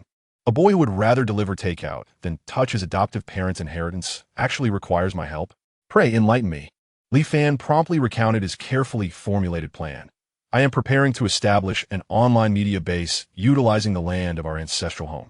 For this infrastructure project, I was hoping you could assist me in finding a construction team. Oh, is that all? I thought you were preparing to run for president of the Eagle Country. I will arrange for a construction team, designers, supervisors, and geological teams for you. Li Fan hastily retrieved the meticulously crafted blueprints from his backpack and handed them to Su Jiayin, stating, Uncle Su, this is the media base I have designed. Its purpose is unique, thus differing from a typical frame shear wall. Please take a look. Su Jiayin accepted the design plans and scrutinized them, his frown deepening with each passing moment. What on earth is this? Are you planning to construct a military base? Over 7 meters tall and with 4 underground levels. Li Fan had already devised a way to gloss over the details and explained, it's a live streaming base. Sometimes we need a set, and it certainly cannot be too low. Su Jiayin picked up the landline phone on his desk and issued a brief command. Shortly thereafter, a man in his 30s, wearing glasses, entered the room. Chairman, you called for me? Su Jiayin handed over the sketches, saying, Xiao Chun, this is the son of my comrade, who intends to build some kind of media base. Please review these designs for any issues. The designer, Chun Xiang, examined the blueprints for a moment, inquired about a few requirements, and then provided an affirmative response. Very well, you may proceed. Have the second engineering team handle it. All requests will be accommodated. Su Jiayin added, you young man, come visit more often. With your parents gone, don't sever your connections. You will need them when you enter society. Li Fan smiled and nodded, leading the designer away. In truth, Li Fan had contemplated reminding Su Jiayin of something, but hesitated and swallowed his words. After all, both Su Jiayin and his daughter had been living comfortably until the Great Migration, at which point they had lost contact with Li Fan. Half an hour later, Li Fan brought the designer to Li Yuan mountain range, pointing to a parcel of land. This is the site. Based on my design, how long will it take? Chun Xiang adjusted his glasses, calculated for a moment, and responded, it might take about a month. Li Fan countered, that's too long. Can it be completed in half a month? Chun Xiang replied, even with urgency, it's impossible to finish in that time frame. The concrete frame shear walls are quick to erect, but subsequent brickwork requires manual labor. Li Fan interjected, no bricks needed, only full concrete pouring. Chun Xiang was taken aback, incredulously asking, full concrete pouring? That will significantly increase costs. Li Fan reassured him, you need not worry about that. Just focus on the full concrete pouring. How long will it take? Chun Xiang calculated again. If it's full concrete pouring, it could be completed in around 10 days. Li Fan nodded in relief and outlined his requirements. First, an insulation layer must be laid within the concrete. Second, the groundwater drainage system must be arranged without concern for costs. Third, several concealed ventilation openings should be included. Fourth, prepare 2 electrical systems, one connected to municipal power, the other for internal generators. Fifth, the sewage treatment system must also be discreet. Sixth, most importantly, the upper 2 levels and the watchtower must use military-grade concrete. Chun Xiang, who had appeared somewhat desensitized, finally regained focus upon hearing the term military-grade concrete. He understood that such materials required approval from local law enforcement. Li Fan was well aware of this, but considered it a trivial matter for Su Jiayin. Otherwise, he would have simply sought any construction team. Thus, he asserted, just proceed with the work. As for the approvals, Uncle Su will handle it. Chun Xiang, not wishing to offend Li Fan, readily agreed and then inquired, what about the decoration? What style do you envision? Just a simple decoration will suffice, Li Fan replied. The reason for acquiring such an extensive food supply was to store provisions within this substantial fortress. 2 months after the calamity period, Li Fan planned to leave the fortress and rescue his early comrades, including Fan Yuyu. Each time he contemplated this, he sighed, wishing for a spatial storage capability to simplify the logistics of material transport. After returning to the real estate company, costs were calculated at 30 million. A contract was signed, and 20 million was paid as an advance. Construction commenced that very afternoon. Chapter 7. The arson at the underground casino. Upon returning home, Li Fan's phone rang. It was a call from Kopeng. As soon as he answered, Ko Peng's frantic voice erupted over the line. Li Fan, have you lost your mind? You started skipping classes. The instructor called you today, and you didn't answer. He has contacted me multiple times. I thought something had happened to you, and was about to report it. Hearing Ko Peng's outburst, Li Fan felt a surge of gratitude and chuckled in response. I was tied up with some matters today. Could you help me request a few days off? Just say I'm feeling unwell. What? You need more time off? What about our plan for the astronomy club in 2 days? You're not planning to bail on me, are you? Li Fan pondered for a moment. He hadn't intended to go, but considering that Ko Peng was one of his few friends, he decided to remind him and fulfill his duty as a friend.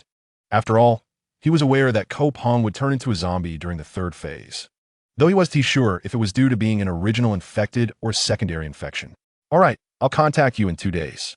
Ko Peng responded. Just make sure to be my wingman. It's not every day I get to go with Lu Ruyan. Lu Ruyan. That name sounds familiar, but I can't quite place her. She is this stunning beauty from the arts department, my goddess. She agreed to accompany me to the astronomy club. Bruce. She is bringing her roommate, who is also a head turner, the campus goddess, Wu Shanshan. You hopeless romantic. You wouldn't understand. This is pure love. Enough of that. I'll see you in 2 days. After hanging up, Li Fan reviewed his finances. He had just paid out $6 million as a deposit, leaving him with $25 million.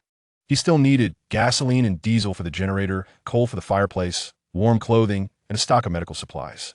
Additionally, he required a modified truck for transporting materials, which would be necessary during the zombie outbreak in the 3rd phase when the city fell and the Great Migration occurred. The most challenging aspect was acquiring self-defense weapons. Firearms would be ideal, but lacking connections, he could only hope to procure a bow and arrow. Li Fan pulled out his checklist and organized it once more, planning to secure clothing and medical supplies the following day. As for weapons and gasoline, he would devise a strategy later. The next morning, Li Fan arrived at the largest Times Square in Chang'an. Like a child in a candy store, he swept through all clothing options for all seasons, focusing particularly on warm-down jackets and athletic shoes. He arranged for delivery in the afternoon directly to his home. Next, he visited various pharmacies, clearing their shelves of all essential medications, which would also be delivered to his door. By the end of the day, he had spent approximately $7 to $8 million. Clothing, bedding, and shoes consumed $3 million, while medications and medical equipment accounted for $5 million. Li Fan then intended to explore the sports equipment market in hopes of finding a bow and arrow, but a nagging feeling of being watched lingered. He felt a sudden surge of caution, wondering if his recent activities had attracted unwanted attention. Could it be the authorities? That shouldn't be the case. Who could be following him? Discreetly, he altered his route and returned to his apartment complex, the sensation of being monitored still present. He hastily ascended the safety passage to the 4th floor and peered out of the passage window to scan below. Finally, he spotted the suspicious figure. Upon recognizing the person's face, Li Fan relaxed. This individual was a lackey of Zhou Qiang. As long as it wasn't the authorities, he felt relieved. Everything was still unprepared, and he did not wish to attract early attention from them. However, there were many tasks to complete in the coming days, and being followed was quite bothersome. For now, he could not openly take action and would need to devise a plan to shake off this tale. It seemed necessary to keep Xie Biao busy enough that he wouldn't have time to monitor Li Fan. Downstairs, the lackey stood watch at the entrance of the building, noticing that Li Fan had not emerged, before turning away and departing. As he strolled towards the exit of the community, he made a phone call, presumably reporting the situation. Li Fan rubbed his fingers together, pulled out a cigarette, and lit it, his gaze flickering. After a considerable time, a faint smile graced Li Fan's lips as he flicked the cigarette but away. He returned home to change into his adoptive father's clothes, donned a cotton cap and a mask, and hunched his back as he exited the community, hailing a taxi that sped him toward Bailin District. Bailin District, a blend of urban and rural, is a semi-developed area rife with a mix of elements, including red light districts and nightclubs. The underground casino run by Xie Biao was located here, within the Red Romance nightclub, where the upper 4 floors served dubious purposes. The casino itself was a concealed chamber within the underground parking garage. This knowledge had only come to Li Fan after the apocalypse, when he inadvertently overheard a conversation between Xie Biao and his underlings about the casino while they occupied his family home. Situated between 2 zones, the nightclub had minimal surveillance, and with the presence of lookout boys, they easily managed to evade any crackdowns. The absence of cameras was precisely what Li Fan desired. He stealthily infiltrated the underground garage, searching for the elusive casino, but found nothing after several rounds. Fortunately, the parking facility had no surveillance installed, which prevented him from being discovered during any surprise inspections. But where could the casino be? Had he miscalculated? Or was it hidden within the underground garage of one of Biao's other nightclubs? That seemed implausible, as those venues were situated in bustling urban areas. Biao would never be foolish enough to establish a gambling den in a high-traffic locale. Noticing that the crowded district was fraught with cameras, he concluded that should an official inspection occur, it would be a certain disaster.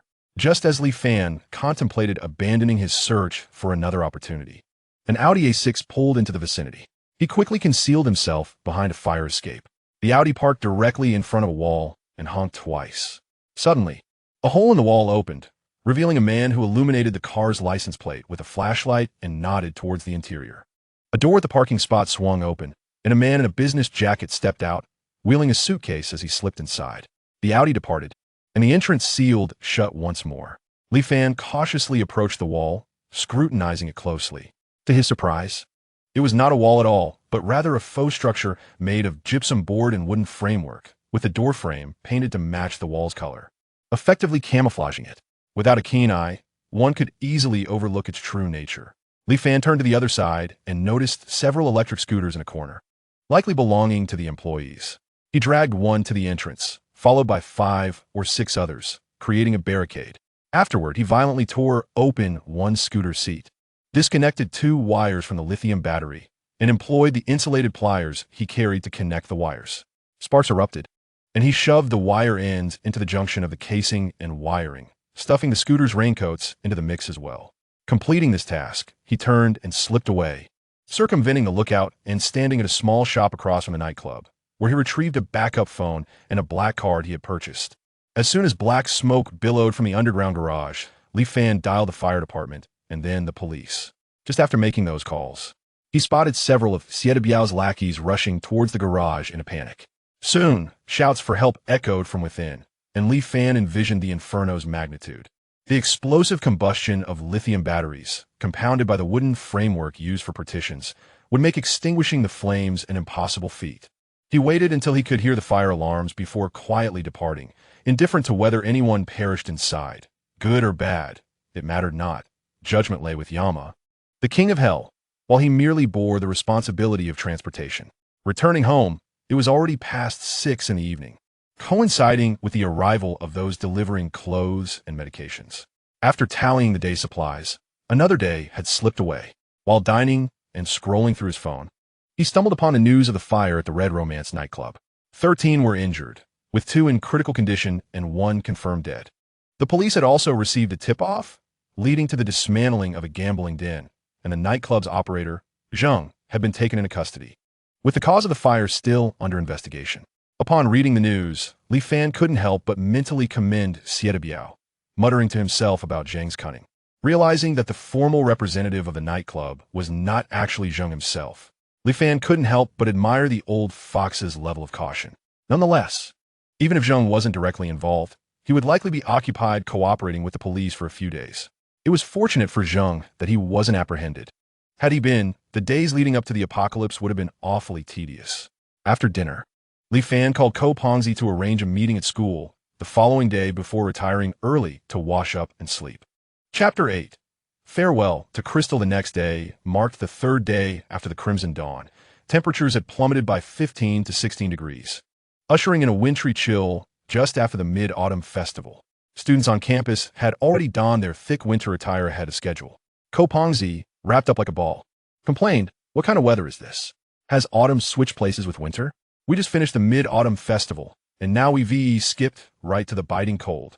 Li Fan observed Ko Pongzi's mismatched outfit, which consisted of a formal suit with a vest and a puffy winter coat on top. This ensemble exuded an air of flamboyance.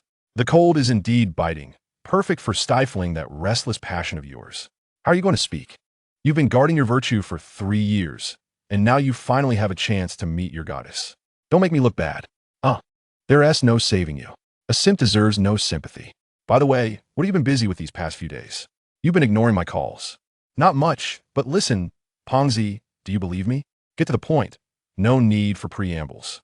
Li Fan was accustomed to Ko Pongzi's direct manner, feeling no distance between them as he earnestly stated, "After today's excitement, I'll quickly prepare water and supplies when I return.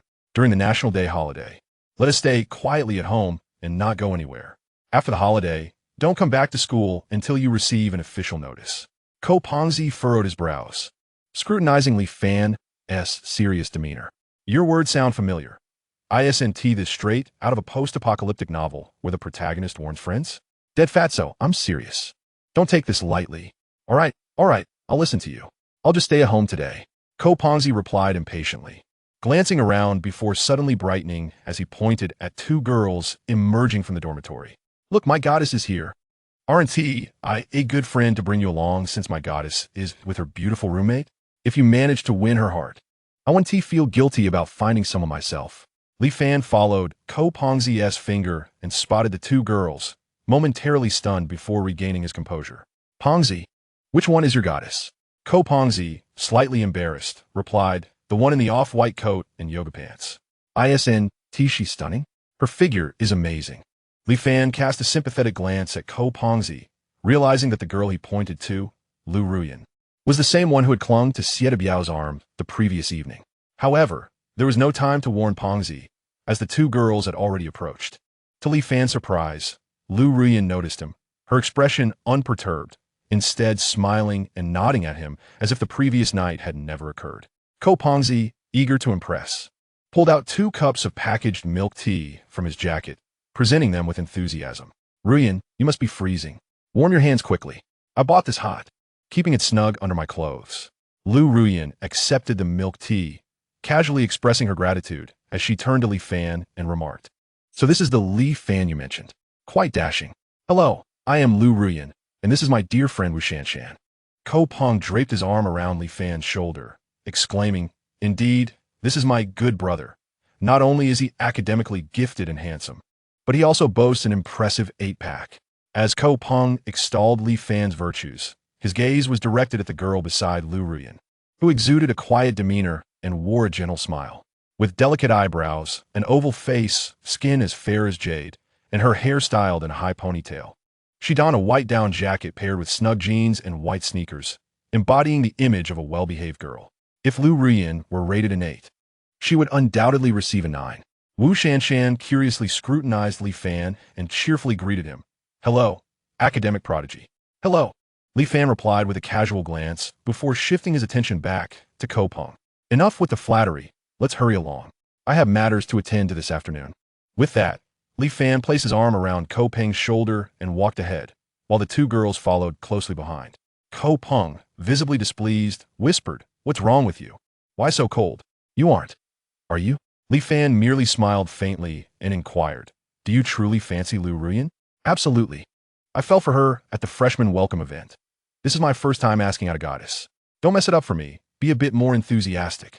"First time asking her out?" "Yes, you wouldn't believe it. She's a good girl, and many boys have pursued her, yet she has turned them all down." At that moment, Li Fan grasped the situation, reflecting on it briefly without revealing Lu Ruyan's concealed feelings. Such trivial matters were inconsequential in light of the impending apocalypse, and he was reluctant to expend energy on them. The Astronomy Club, established by the Astronomy Department of Shigong University, although a student organization, possessed official endorsement. Several renowned astronomy professors in the country were also among its administrators. Periodically, gatherings for astronomy enthusiasts were held, showcasing various extraterrestrial meteorites. Upon their arrival at the planetarium, they discovered a multitude of university students already gathered, encircling a professor from the astronomy department as he elucidated the origins and composition of a dark stone on display. This stone, procured by the university for a staggering $1.2 million, originated from the 2012 Leonids meteor shower. After extensive research by the Academy, it was determined that this stone contained 21 elements not found on Earth, 4 of which had yet to be analyzed for their atomic structure. At that moment, a student curiously asked, "Professor, are there really extraterrestrial beings in this world?" "Extraterrestrial life surely exists. However, with our current technological capabilities, we have yet to detect any life-bearing planets. Nevertheless, Based on some meteorites we have collected over the years, a few suggest the potential for extraterrestrial life. Professor, didn't we recently acquire a special meteorite? Is it this one? The professor shook his head and addressed an assistant nearby. Shaoli, please bring over the D011 meteorite. The assistant turned and left, returning shortly with a silver box, roughly the size of a shoebox. The professor took the box, placed it on the display, opened the lid, and extracted a diamond-shaped meteorite. As the students beheld the meteorite, they gasped in awe, exclaiming, "How beautiful! Is this a meteorite? Aren't meteorites supposed to be dark and charred from atmospheric friction? How could it resemble crystal? Is this a diamond? Could it have originated from the planet 55 Cancri E?" Li Fan held little interest in such matters and had been preoccupied with his phone at a gas station and shooting club in Chang'an. However, the surrounding chatter interrupted him, and a casual glance turned into a moment of shock. The diamond crystal was all too familiar. It had once cost him dearly. This crystal was slightly smaller than the one he had shattered, yet was entirely translucent, lacking the small black spheres. Li Fan sensed the connection between this object and the one he had broken, leading him to unconsciously lean closer. The professor, noticing the students' enthusiasm and skepticism, raised his hands to quell the noise and began to explain, "This stone was not brought here by a meteorite. It was excavated during the extraction at the Qinbei oil field, initially thought to be a natural diamond. Our analysis revealed it is not composed of carbon, but rather some unknown element. The National Academy of Sciences and our college have conducted thorough elemental analyses, confirming that this element does not exist on Earth. However, calculations by the Academy indicate that the energy contained within this crystal is 3,000 times that of uranium and plutonium. Professor, if this element were to be fashioned into a bomb, wouldn't it be more terrifying than a nuclear weapon?" The professor replied with disappointment. "Theoretically, yes, but despite numerous attempts, we have been unable to extract this unknown element. After today's exhibition, it will be sent to the National Academy for further analysis." Li Fan lost interest in the professor's subsequent words as a tingling warmth began to radiate from his right arm. He stood up and asked, "Professor, may I touch it?" Li Fan harbored a strong conviction that this object held significance for him and might unlock the mystery of his rebirth. The professor smiled and nodded, saying, "If you're not afraid of this unknown radiation source, feel free to touch it." Upon hearing the professor's consent, several bold students followed Li Fan onto the stage. However, Li Fan did not rush to touch the crystal. The closer he approached, the more intense the warmth in his arm became, now accompanied by a tingling sensation. The other students eagerly surrounded the meteorite, and Li Fan blended into the crowd, extending his right hand toward the stone. The instant he made contact, it felt as though his arm had been ensnared. A torrent of heat surged from the meteorite into his right arm, spreading throughout his body and ultimately rushing toward his brain. Startled by this unexpected turn of events, Li Fan attempted to withdraw his arm, but it was futile. He felt as though he had been immobilized, unable to resist the influx of energy into his body. Chapter 9. Colonia and the beautiful girl Ramlin. Li Fan's unusual reaction went unnoticed by those around him, as the throng encircling the display consisted of over a dozen students, all excitedly touching the crystal and engaging in fervent discussion. Mere seconds passed before the flow of heat diminished and then vanished entirely, allowing Li Fan to regain control of his body. He withdrew his hand and retreated to the back of the crowd. Had anyone been observing him, they would have noticed beads of sweat forming on his forehead despite the chilly weather. It was not the heat that caused this, but rather the fear stemming from the loss of control over his body. He sensed that something unknown resided within him. His most urgent thought was to leave this place and uncover the truth about his condition. To avoid drawing attention, Li Fan discreetly exited the crowd and departed the venue, hailing a taxi to return home. Unbeknownst to him, shortly after his departure, chaos erupted in the planetarium. One of the boys, while touching the meteorite, watched in astonishment as the once pristine crystal suddenly cracked. It shattered into pieces, then into countless fragments, ultimately disintegrating into a fine powder resembling flour. "Ah, it's broken. No, it's melted." This transformation occurred within a matter of seconds, leaving the students who had touched the crystal in a state of shock. They hurriedly explained, "Professor, it wasn't me. It shattered on its own." The professor, witnessing the crystal meteorite turn to ash, felt a wave of anxiety wash over him. Hastily stepping forward to investigate, He could not articulate the situation and, in distress, lamented, "What are we to do? This is meant to be handed over to the Guaku Yuan." Thus, an astronomical gathering concluded rather abruptly. Once Ko Peng and the others exited the venue, they realized that Li Fan had long vanished, and his phone went unanswered. Upon discovering Li Fan's departure, Liu Ruyan and Wu Shanshan concocted an excuse to leave as well.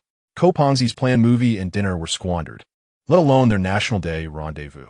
Upon returning to their dormitory, Wu Shanshan's demure demeanor vanished instantaneously as she complained to Liu Ruyan. "The invisible tycoon you mentioned behaves like this, dressed in garments less valuable than my handbag." Liu Ruyan explained, "I saw it with my own eyes. It cannot be false. His family resides in the Li Shui Yuan's loftiest building, and the supermarket at its entrance is also his. He even borrowed 8 million from Xie to start his own venture. He is quite the catch, or I would not have agreed to that rotund fellow's invitation, but rather to create an opportunity for you." Wu Shanshan's eyes lit up as she exclaimed, "Are you serious?" "Of course. Moreover, I inquired as soon as I returned the other day. His parents perished in a car accident, leaving him without relatives. He is the quintessential tall, rich, and handsome type." Wu Shanshan removed her outerwear, stood before the vanity, struck several alluring poses, and declared, "Dear sister, once I win him over, I shall treat you to a lavish feast." Liu Ruyan embraced Wu Shanshan's arm, sweetly encouraging, "Do your best, and if it comes to fruition, you must assist me. If I cannot repay Xie 100,000 in a month, I will be in dire straits." Wu Shanshan, harboring disdain internally, smiled brightly and assured her, "Worry not. Within a week at most, I shall capture his heart and lend you the 100,000 to settle your debts." Liu Ruyan's expression stiffened, but she quickly donned a smile. "Then I wish you great success in advance." Wu Shanshan changed into a new outfit, adopting a more commanding style, and said to Liu Ruyan, "I have an appointment. Do not forget to procure Li Fan's contact information for me. I am off." Without waiting for Liu Ruyan's response, Wu Shanshan departed, leaving Liu Ruyan staring at the closed dormitory door, her smile fading as she muttered, "Little vixen, does she truly believe herself to be a pure lily? If she were such a flower, would there be so many rumors about her on the forum? If I had not been seen with Xie by Li Fan, would she have had a chance? She promised to help me settle my debts, yet now seeks to lend me money instead. No, I cannot remain idle. I cannot rely on her." With a resolute gaze, Liu Ruyan soon made up her mind, rummaging through her wardrobe for a while. She donned the outfit that Xie de Biao had purchased for her and meticulously groomed herself before stepping out. Meanwhile, Li Fan, still in the taxi, sensed an odd sensation coursing through his body, warmth enveloping him. His mind felt clouded, and upon entering his home, he collapsed onto the sofa and succumbed to slumber. Time slipped away, and eventually, Li Fan awoke from his stupor. Shaking his befuddled head, he glanced outside, realizing he had slept until nightfall. Rising to stretch, he found nothing amiss, yet the day's unusual events only heightened his anxiety. What was happening to him? Should he visit the hospital for an examination tomorrow? As Li Fan was engulfed in confusion, a cold, mechanical voice echoed in his mind. Energy replenished, backup plan activated, assistant now online. Li Fan startled at the sudden voice. After a prolonged silence, when he thought he had merely imagined it, another voice, distinctly feminine and melodious, emerged. "Hello." Li Fan turned to locate the source of the voice, and it spoke again. "Are you the system? Is my reincarnation gift finally here? What is a system?" The response left Li Fan perplexed. Was it not always portrayed in tales as delivering tasks and rewards? Why did this voice seem so different? Tasks? Where do I sign in? What are you talking about? I mean the kind where you assign me tasks, and I complete them for rewards? I do not understand your words. I am the Huozhong Jihua assistant. Huozhong Jihua assistant? Your previous life memories have been implanted. You should still remember how to meditate. Come in, and I will explain. At this revelation, Li Fan realized this was not a system at all. The initial mechanical voice had indicated that the backup plan was activated, suggesting this entity had traversed with him. Why it had manifested today was likely related to the crystal earlier. Li Fan now understood what had accompanied him through the transition. The black sphere from the crystal, referred to as Huozhong by Li Yuhang. However, he remained entirely ignorant of what Huozhong truly was. The major survival bases were fiercely competing for it, and the Li family in Yinjing even risked conflict with Shangjing to seize it, indicating its significance. It was clear that his crossing was inextricably linked to this entity, and he must uncover the truth. Settling back onto the sofa, Li Fan began to meditate. Meditation was a skill possessed by all awakened beings, a method for honing one's mental fortitude. He had presumed it would take time for someone like him, who had yet to awaken, yet he accomplished it with unexpected ease. Before he could fully comprehend the situation, a force drew him into another realm. He found himself in a gray expanse, the sky an indistinct void, while the ground was composed of mosaic-like gray tiles with no visible edges. "Hello," a voice called from behind him. Turning around, Li Fan beheld a figure that appeared almost too perfect to be human, a young woman of around 18 or 19 years. Her face radiated with joy, her silver hair flowing elegantly, and her exquisite features seemed sculpted by divine hands. Her lithe form was impeccably balanced, and her azure eyes sparkled like an infinite cosmos. The only discordant element was her attire, futuristic combat gear. Li Fan, discerning her as an enigmatic entity, inquired, "Are you human or machine?" With a smile, she approached and replied, "In your terms, I can be either." This ambiguous answer only deepened Li Fan's confusion. "Where am I? Are you the black sphere known as Huazhong from the crystal? Did you orchestrate my rebirth? How did I return to the time before the apocalypse?"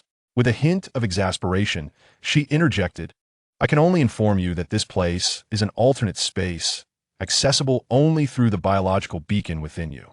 As for the black sphere, we refer to it as Colunya, and I find it difficult to elucidate it fully, as I am unaware of your technological civilization and your comprehension of Colunya. Your rebirth is a contingency plan of Colunya. As for why you have returned to the time before the apocalypse, the Colunya database has yet to be fully activated. Thus I cannot provide an answer." Li Fan seized upon her words, asking, "You mentioned your technological civilization. You are not of Earth, but of extraterrestrial origin? Apologies. The database is incomplete, and I cannot disclose our origins." Li Fan pressed further, "What do you mean by consciousness entering this space? Feel your heartbeat, sense your breathing." Upon following her instructions, Li Fan's countenance shifted dramatically.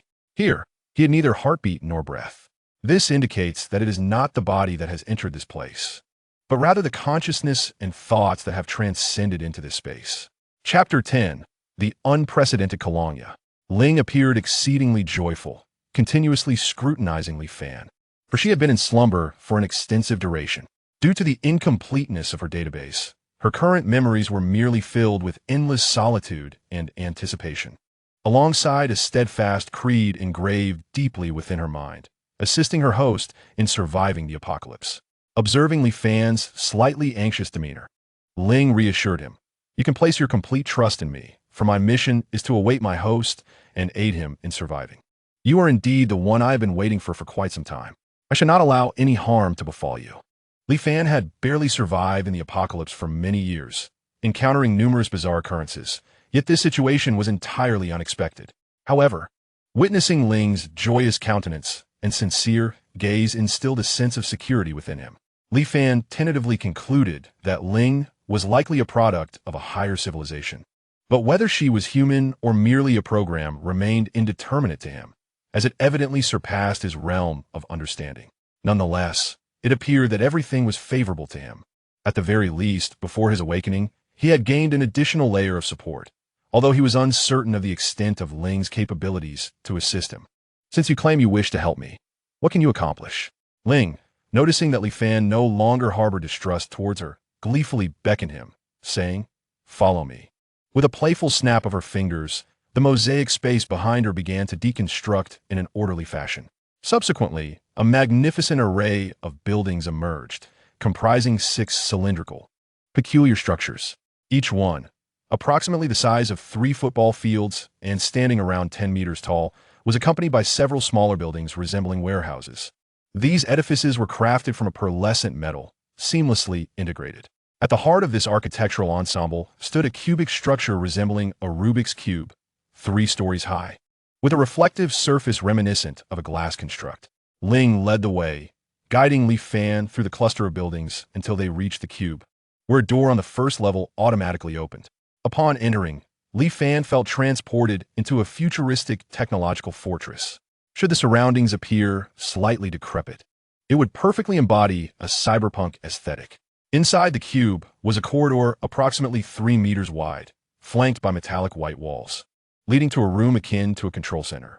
The space was modest, around 100 square meters, with a square metallic platform at its center, adorned with irregular patterns resembling a circuit board, yet shimmering in mercury tones, exuding an air of sophistication.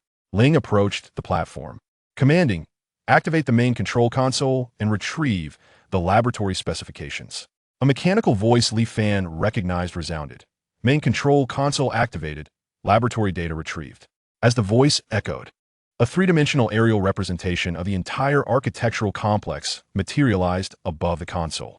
The 3D imagery seemed to encapsulate the external structures, miniaturized, and brought forth before them.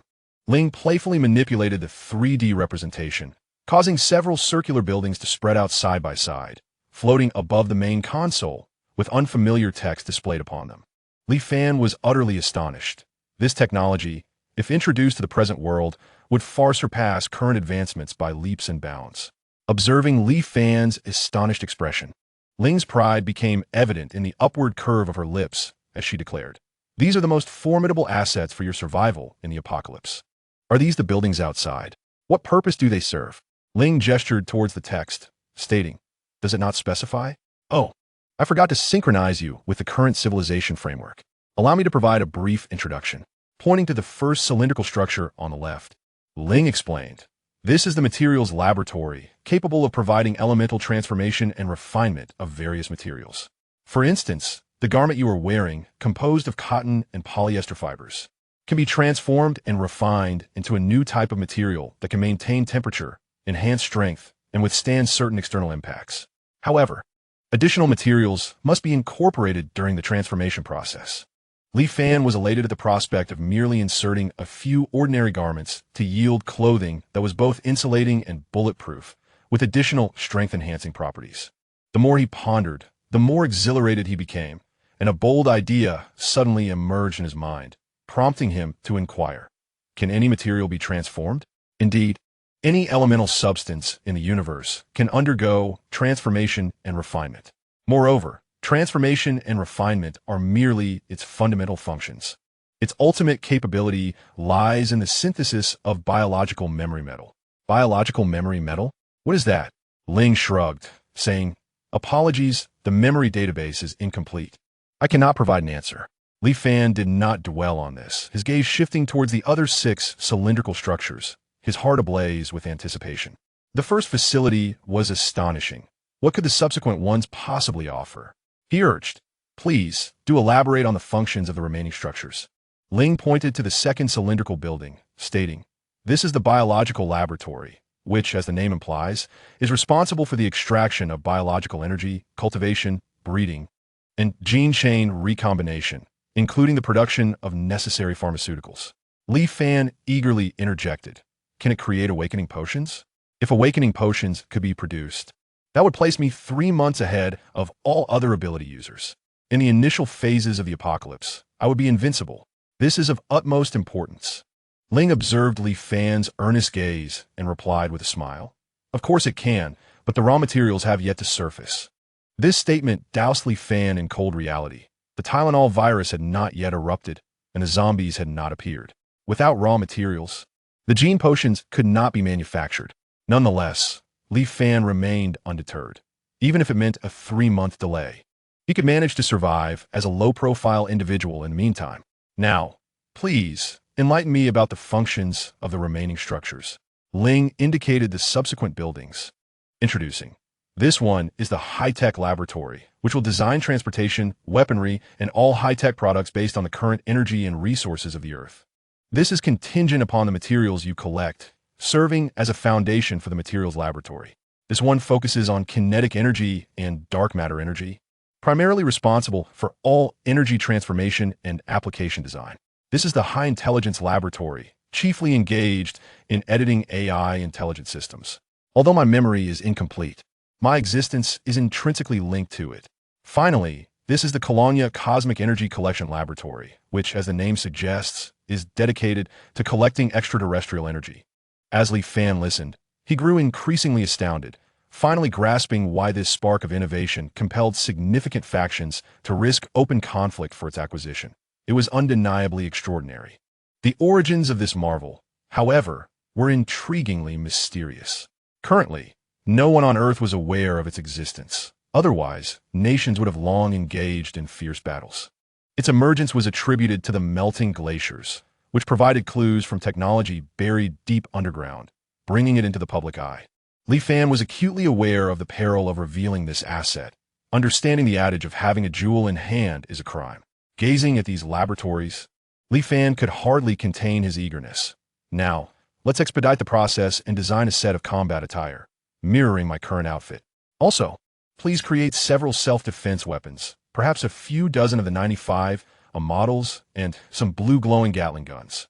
And let us not forget a durable RV with formidable off-road capabilities. Actually, just go ahead and procure me an aircraft. Ling, upon hearing his requests, shook her head with resignation. I apologize, but the energy you have collected can only activate the primary function of one of these facilities. Li Fan's expression stiffened as he replied, "What do you mean? After all this introduction, my blood is boiling, and you tell me I lack sufficient balance?" Zero, with a nonchalant gesture, remarked, "It can be interpreted this way. The energy you have currently collected can be utilized to activate the main functions of a laboratory. That energy you mentioned, could it possibly be that rhomboid crystal? Indeed, that energy entity is known as Nuka, the primordial energy of Colonia." Li Fan's expression froze. The piece he had collected during the day was purely a stroke of luck. According to the professor's words, it was excavated during oil drilling, indicating it was buried deep underground. How could one possibly locate it? Do you know where this Nuka can be found? Zero bowed her head, contemplating for a long while, and apologetically said, "I'm sorry, the memory bank is not fully activated. I only recall that this substance exists in many places on Earth, but I do not know the specific locations. However, you need not worry. Colonia can sense Nuka energy within a radius of 1 kilometer. Indeed, without expectation, there would be no disappointment with this singular opportunity to unlock a laboratory, which should he choose to enhance his survival rate in the apocalypse." Gazing at the various laboratories, he deemed the biological laboratory and the Colonia Energy Collection Station as non-essential for now, and the magnetic field kinetic laboratory and the advanced intelligence laboratory could also be postponed. That left only the material laboratory and the weapon laboratory, both of which were urgently needed, one for defense and the other for offense. Li Fan did not ponder for long and opted for the material laboratory. Survival is paramount. Besides, the clothing designed here offers not only protective capabilities, but also auxiliary effects. For an ordinary person like me, the auxiliary power will provide substantial assistance in the early stages. "I choose the material laboratory," he declared. Zero gave a thumbs up, commending, "You have made a wise choice." Activating the material laboratory. As energy was transmitted, 1, 2, 3, 5, 7, 8, 100, the main function of the material laboratory was successfully activated. The mechanical voice echoed once more, and in the 3D projection, the structure representing the material laboratory transformed from its original gray to a shimmering silver, emanating a faint glow. Li Fan eagerly removed his coat and asked Zero, "What do I do next?" Zero looked at Li Fan's actions with confusion, and then suddenly burst into laughter, saying, "You have entered this alternate space through your thoughts. The clothing you wear is also a manifestation of your mental meditation, formed by brainwave energy. How can you transform it?" Only then did Li Fan realize that he had entered with his consciousness, not his physical body, and awkwardly put his coat back on. "So how do I bring in the materials?" Zero extended her slender finger, explaining, "It's quite simple. Once you exit, touch the materials you wish to bring in, then envelop them with your mental energy and leave the rest to me." "Oh, all right, I will go now." With that, he hurriedly departed the alternate space. Chapter 11. The material laboratory. After Zero taught Li Fan how to enter and exit the alternate space, his consciousness departed from it. Upon returning, he heard the doorbell ring, and a familiar female voice came from outside. "Li Fan, are you home? It's Lu Ruyen. I brought you some food. I noticed you seemed unwell at the planetarium today. Are you sick?" Indeed, Lu Ruyen's visit was specifically for him. Li Fan had no intention of responding. He directly walked into his bedroom, where lay the clothing and bedding he had purchased today worth over 3 million. He reached out to touch them, activating his meditation, enveloping the entire object with his mental energy. With a thought, the mountain of clothes in the spacious bedroom vanished completely. Though convenient, it also consumed mental energy. Just as Li Fan was about to enter the alternate space to observe how the laboratory refined materials, his phone rang with a local number. The ringtone also caught Lu Ruyan's attention outside, prompting her to knock more insistently. Li Fan, I heard your phone ringing. Are you sick? Open the door. Let me see. Li Fan ignored her unfinished sentence and did not answer the call. He simply entered the alternate space, fully aware that the call was also from Lu Ruyan. Upon returning to the control room, he saw Zero operating the controls for the material laboratory. All the clothes he had transferred were placed into an entrance of the material laboratory, left unattended. Zero took out a men's trench coat that Li Fan had purchased and donned it, twirling in front of a mirror, examining herself from various angles. She seemed to genuinely enjoy the Earth's clothing design and turned back to ask, Host, do I look good in this? Observing Zero's vanity, Li Fan increasingly felt that Zero was not merely an AI product. She was undoubtedly a humanoid being with human emotions and independent thought. That's a men's coat, he replied. Zero appeared intrigued by this notion and inquired, Are there really distinctions between men's and women's clothing? Indeed, he confirmed. What does women's clothing look like? I remember a long time ago, we all wore the same style. Even the colors were identical. Unlike you, whose clothing colors and styles are quite unique. You? Do you have other companions as well? Are they here? Upon hearing this, Zero's expression dimmed as she removed the trench coat and murmured, They disappeared long ago. My memories are incomplete, so I did not know where they went. Li Fan couldn't help but feel sympathy for this girl, alone in this space. Unaware of how long she had endured solitude, all in anticipation of a host's arrival. How about this? Tomorrow I'll buy you some clothes that suit you, as a token of gratitude for your assistance. Zero's azure eyes sparkled with joy as she exclaimed, Really? You are so kind, host. Li Fan smiled and replied, I will go buy them tomorrow. Also, please don't call me host. It feels awkward. Just call me Li Fan. You must have a name, right? Zero is just your code name. Zero appeared delighted by this suggestion, nodding. All right, I will call you Li Fan from now on. As for my name, I do not remember, but I have a vague recollection of a man. He was my father, a remarkable individual.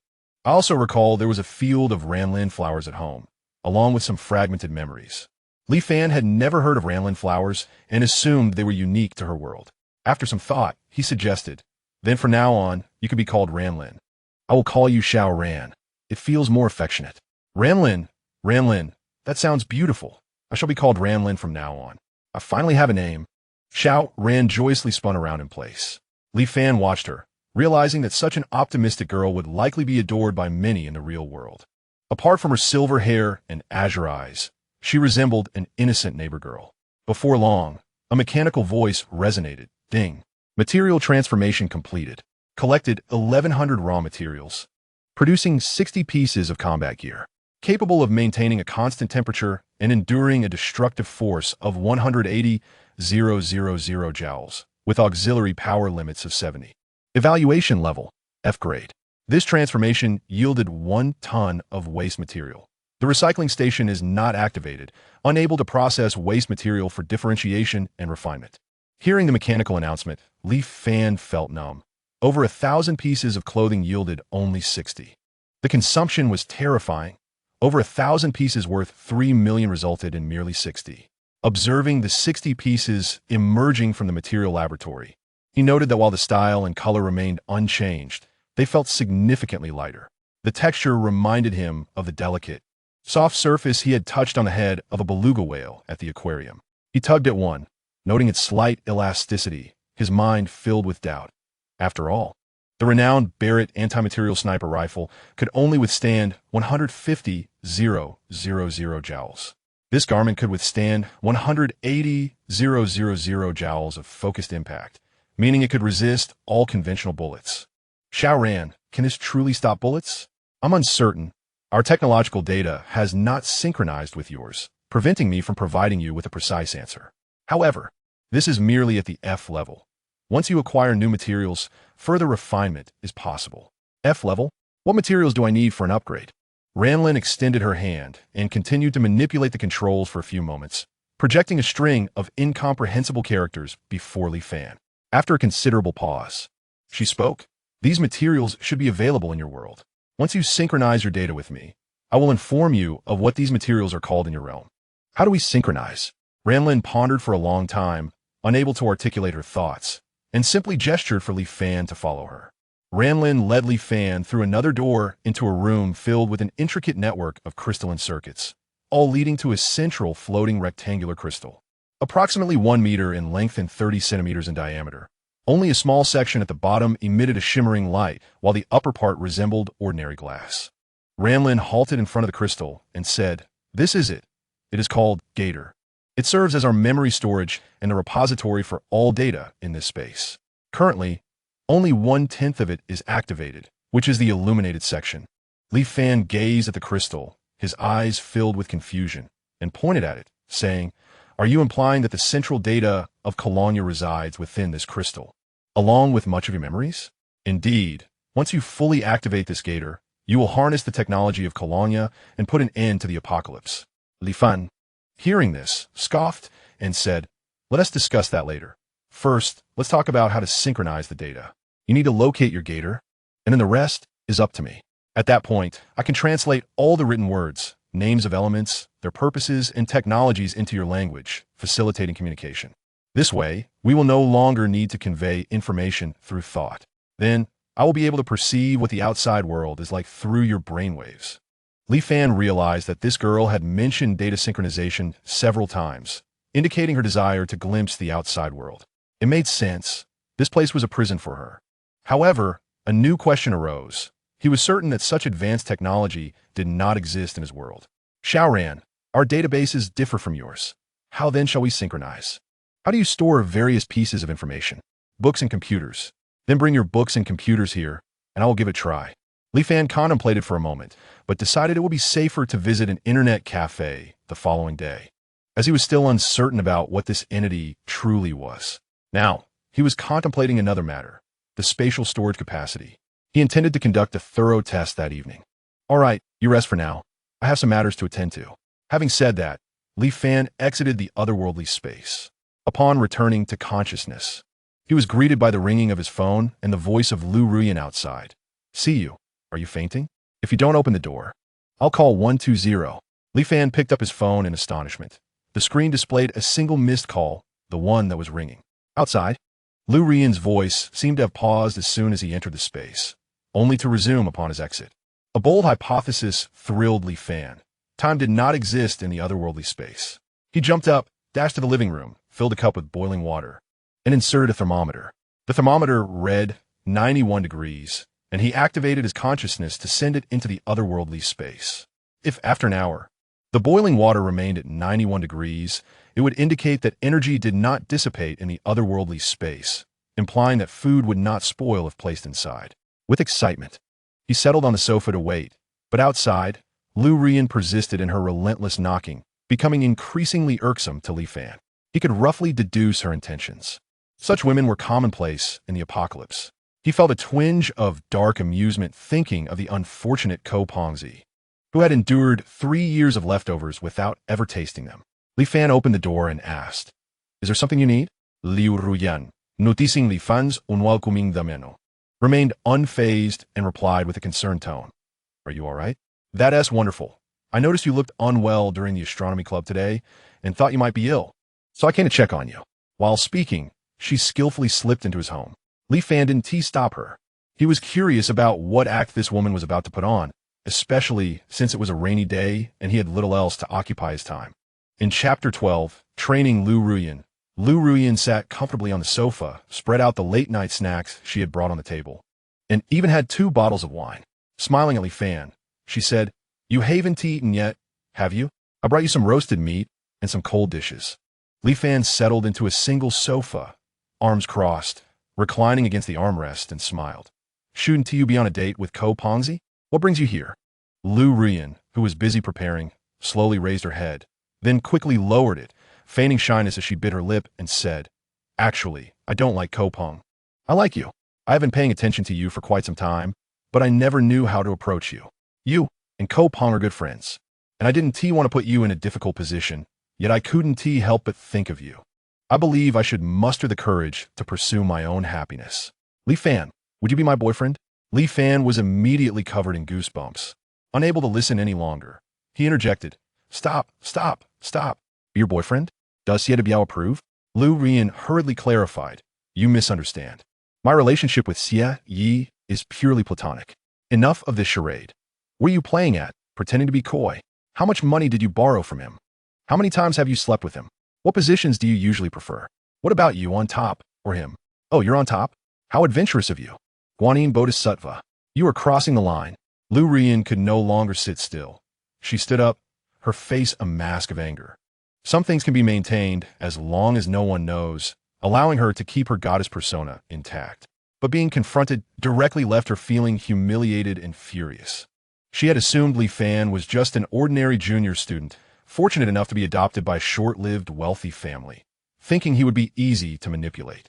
To her surprise, Li Fan was like a venomous snake, striking with deadly precision, exposing all her unmentionable secrets. Lu Ruyan felt an urge to curse and storm out. But then she remembered the 1-month deadline, the high-interest loan of 100,000, and the compromising videos Xie Biao possessed. Her legs felt as heavy as lead. Observing her anger mixed with helplessness, Li Fan chuckled, pulled out a cigarette from his pack, lit it, and said, Let us drop the act. Didn't you just say you like me? Seeing the scornful smile on Li Fan's face, Lu Ruyan's resentment boiled over, and she shouted, What gives you the right to say that about me? You are both seeking to engage in the service industry while constructing a landmark. Where's the door? Go on, I won't stop you. Lu Ruyan grabbed her bag and pretended to turn to leave, but just as she reached the door, Li Fan's voice rang out. Oh, by the way, when you start working at Honglingman, remember to let me know. I'll bring Ko Pongzi to support you. And don't forget to give me a discount. Li Fan was aware that many female college students working at Xie Biao's nightclub had fallen prey to loans.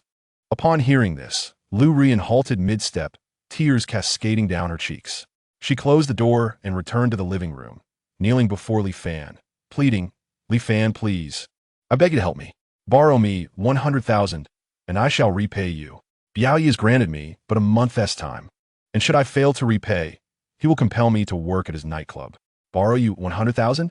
What do you possess to repay? Upon hearing Li Fan's words, Lu Ruyan felt as though she had grasped a lifeline after nearly drowning, hastily exclaiming, I can repay you with myself. You may do as you please.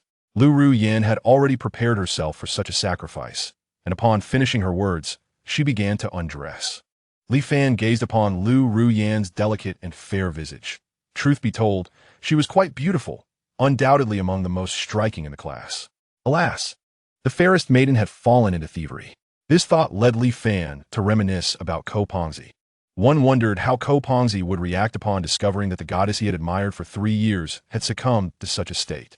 In fact, during the initial 2 phases of the apocalypse in his past life, Ko Pongzi had survived and, as rumor had it, had spent his time with an art student.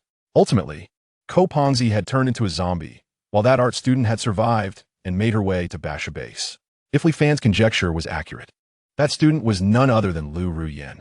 In a moment of Li Fan's distraction, Lu Ruyan had already stripped down to a set of alluring lingerie, adorned with black stockings, leaving little to the imagination.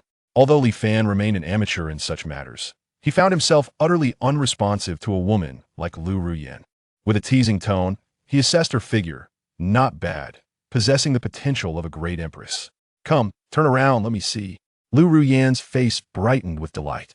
She promptly straightened her posture, spun around, and approached Li Fan, thinking to herself, Indeed, all men are creatures of base desires. Yet, before Lu Ruyan could draw near, Li Fan remarked, What a pity, the grapes have turned purple. This statement struck like a thunderclap, instantly awakening Lu Ruyan to the realization that Li Fan had been mocking her all along. The disdain in his gaze made her feel akin to a charred piece of steak. In that moment, her confidence and dignity lay shattered beneath Li Fan's scorn, her complexion paling as she stood frozen in place. With a cigarette pinched between his right hand, Li Fan extended his left hand to grasp Lu Ruyan's chin, saying, Not so pleasant, is it? While you toy with others' feelings, they experience the same. Lu Ruyan understood that she could not contend with Li Fan at this level and inquired, What must I do to borrow money from you? Li Fan released her, clapped his hands, and laughed. That's the spirit. There is no such thing as a free lunch. Your physical form holds no value of 100,000 to me. But should you perform a task for me, I shall grant you 120,000. What task? Lu Ruyin asked. Li Fan pulled out his phone, opened WeChat, and gestured for Lu Ruyin to add him, then transferred 20,000 directly, instructing book a room at the Manhattan Hotel, await Ko Pongzi's arrival, and cater to him well. Ensure he is so inebriated he must lean against the wall to walk, with blood in his sputum. Afterward, inform him that it was I who paid you 120,000 for this service. Lu Ruyin looked at Li Fan, bewildered, and asked, Is it really that simple? Indeed, it is that simple. Once it is completed, I shall transfer the remaining 100,000 to you. Observing Lu Ruyin's eyes darting about, Li Fan chuckled, Do not entertain any clever schemes. Once you enter the room, initiate a video call so I may supervise. Lu Ruyin promptly stowed her mischief, donned her clothing, and as she reached the door, turned back to ask, What is your true intent behind this? Upon seeing Li Fan's impatient gesture for her to leave, she shut the door and departed. Li Fan stared out at the night sky, murmuring to himself, What is the purpose? For the sake of 3 years of camaraderie, regardless of Ko Pongzi's eventual choice, is for my own peace of mind. If there exists anyone in this world whom Li Fan could deem a friend, it would be Ko Pongzi. This is to ensure Ko Pongzi sees the true nature of the goddess he has adored for years.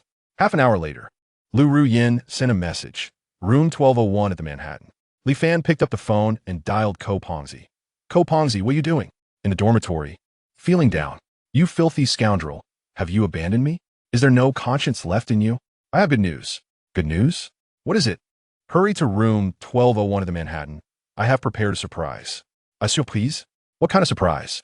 Enough questions. You will know when you arrive. Do not regret it if you do not come. With that, Li Fan hung up, confident that Ko Pongzi would undoubtedly go.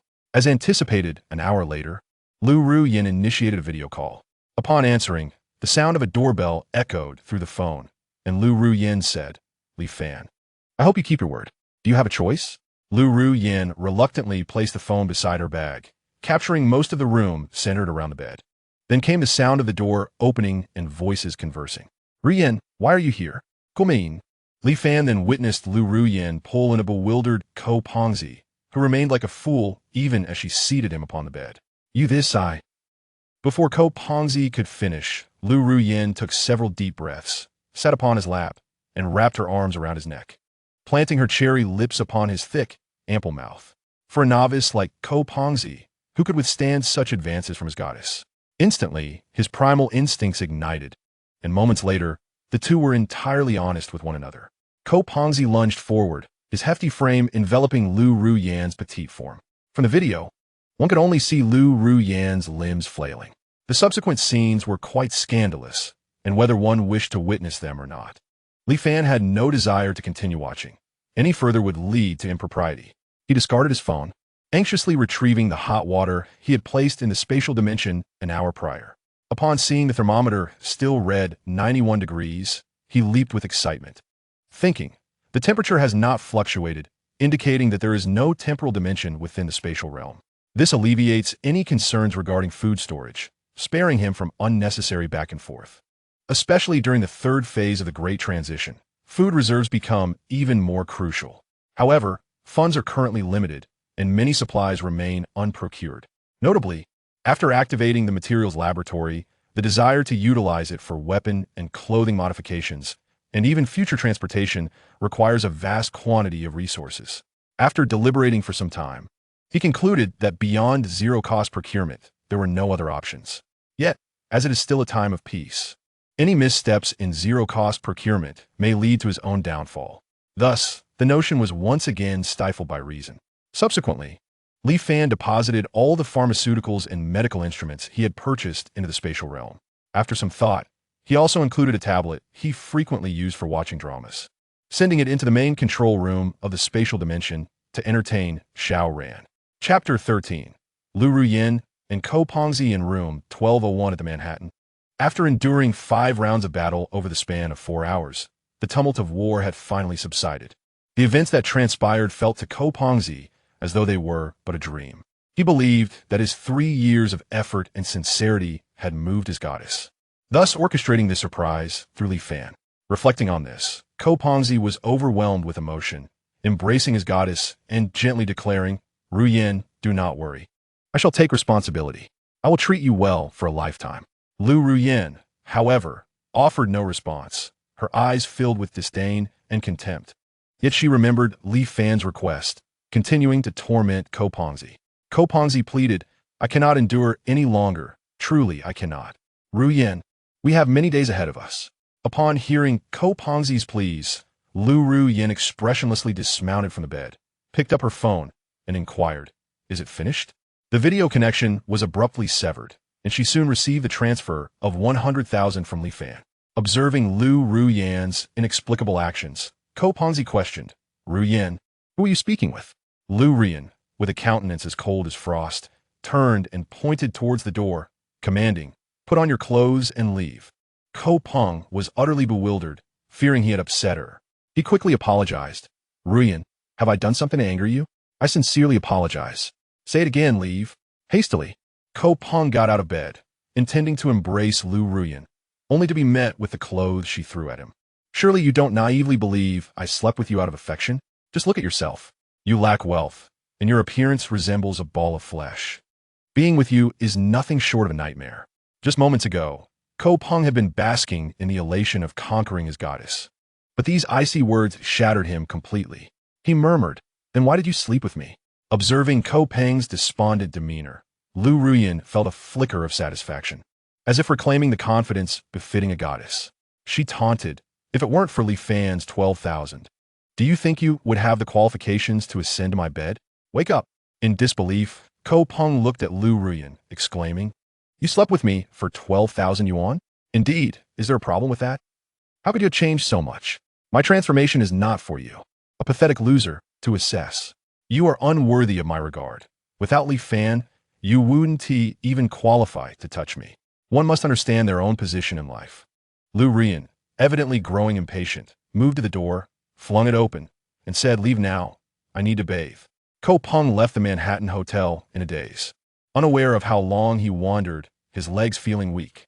Spotting a barbecue stall on the street, he sat down, yearning to drown his sorrows in alcohol. 3 years prior, upon his arrival at Shigong University, he had endured ridicule due to his weight. During a social gathering, he was mocked by a wealthy senior. But Ru Yin had stood up for him. From that moment, Ru Yin became his idol, embodying justice and kindness. Yet, how had she morphed into this? Suddenly, Li Fan came to mind, and he felt compelled to unravel the mystery. Ordering an array of skewers and a few bottles of beer, he headed straight to Li Fan's residence. Meanwhile, Ru Yin, clutching her phone, stared at the 12,000 in her account, feeling no joy. A wave of desolation washed over her as she collapsed onto the bed, sobbing uncontrollably. Ko Peng's words prompted her to reflect on when she had become this way. She had entered this prestigious university with dreams of becoming a social elite, yet now found herself in this predicament. Memories flooded back, tracing her downfall to the seductive allure of her first love and various material temptations. Ji Buchang, an upperclassman, handsome and affluent, had initially seemed like a prince, but ultimately, she was merely a flower discarded in a garden. From that moment, she had sought a wealthier and more devoted partner, desperate to penetrate high society. After meeting Wu Shanshan, she learned the art of self-packaging and selecting suitable luxury items, though these were beyond her modest means. To enhance her image, she even took up fish-keeping, yet the truly affluent were astute. After several gifts yielded no results, they all fled. Yet, having grown accustomed to a life of fine wine and steak, how could she return to simplicity? She inadvertently encountered campus loans, falling into the clutches of Biao.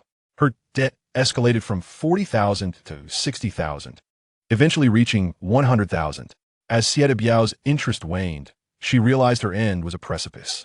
Then Li Fan appeared, handsome, wealthy, and reputedly kind. She had hoped to leverage Wu Shanshan's influence to clear her debts, but reality shattered her illusions. Why? Ji Buchang, Wu Shanshan, Biao, Li Fan, one day, I shall repay the humiliation you have inflicted upon me 100-fold. From this moment, Ru Yin felt a madness overtaking her, her eyes filled with resentment. On the other side, after transferring funds, Li Fan awaited Ko Peng's call. Yet, as time passed without a ring, he was instead greeted by a knock at the door. Upon opening it, he found Ko Peng standing there, looking lost, one hand carrying skewers and the other a bundle of beer. Perfect timing, Li Fan chuckled, accepting the beer and inviting Ko Peng inside. I hadn't eaten yet. You have a good heart. The two sat around the dining table, with Li Fan munching on skewers while scrutinizing Ko Peng. Don't you have any questions for me? Ko Peng gulped down half a bottle of beer, burping as he spoke. I came here to confront you about how you treated Lu Ruyan. But as I walked here, I realized how foolish that would be. Oh, you've come to that realization? Ko Peng nodded, not so much a realization as being awakened by Lu Ruyan's scorn. I'm just an ordinary guy with no golden spoon. How could I dare to dream of catching a rare steed? Observing Ko Peng's dejection, Li Fan raised his glass to toast. She is not worthy of you. You are a remarkable person, kind, humorous, and academically gifted. The world is yet to be determined. We are both dark horses. She is merely a fallen creature blinded by materialism. When did you uncover her true nature? Just a few days ago. You know Xie Biao, right? Yes, the underground emperor of Beicheng. Is he involved? Indeed, I borrowed a significant sum from him recently and caught sight of her cozied up to Xie Biao. It's not hard to surmise she is one of those involved in naked loans. Ko Peng's expression turned grave. You borrowed money from Xie Biao? How could you associate with such a person? If you need money, I can help you. Do you realize how dangerous Xie Biao is? Don't risk your life.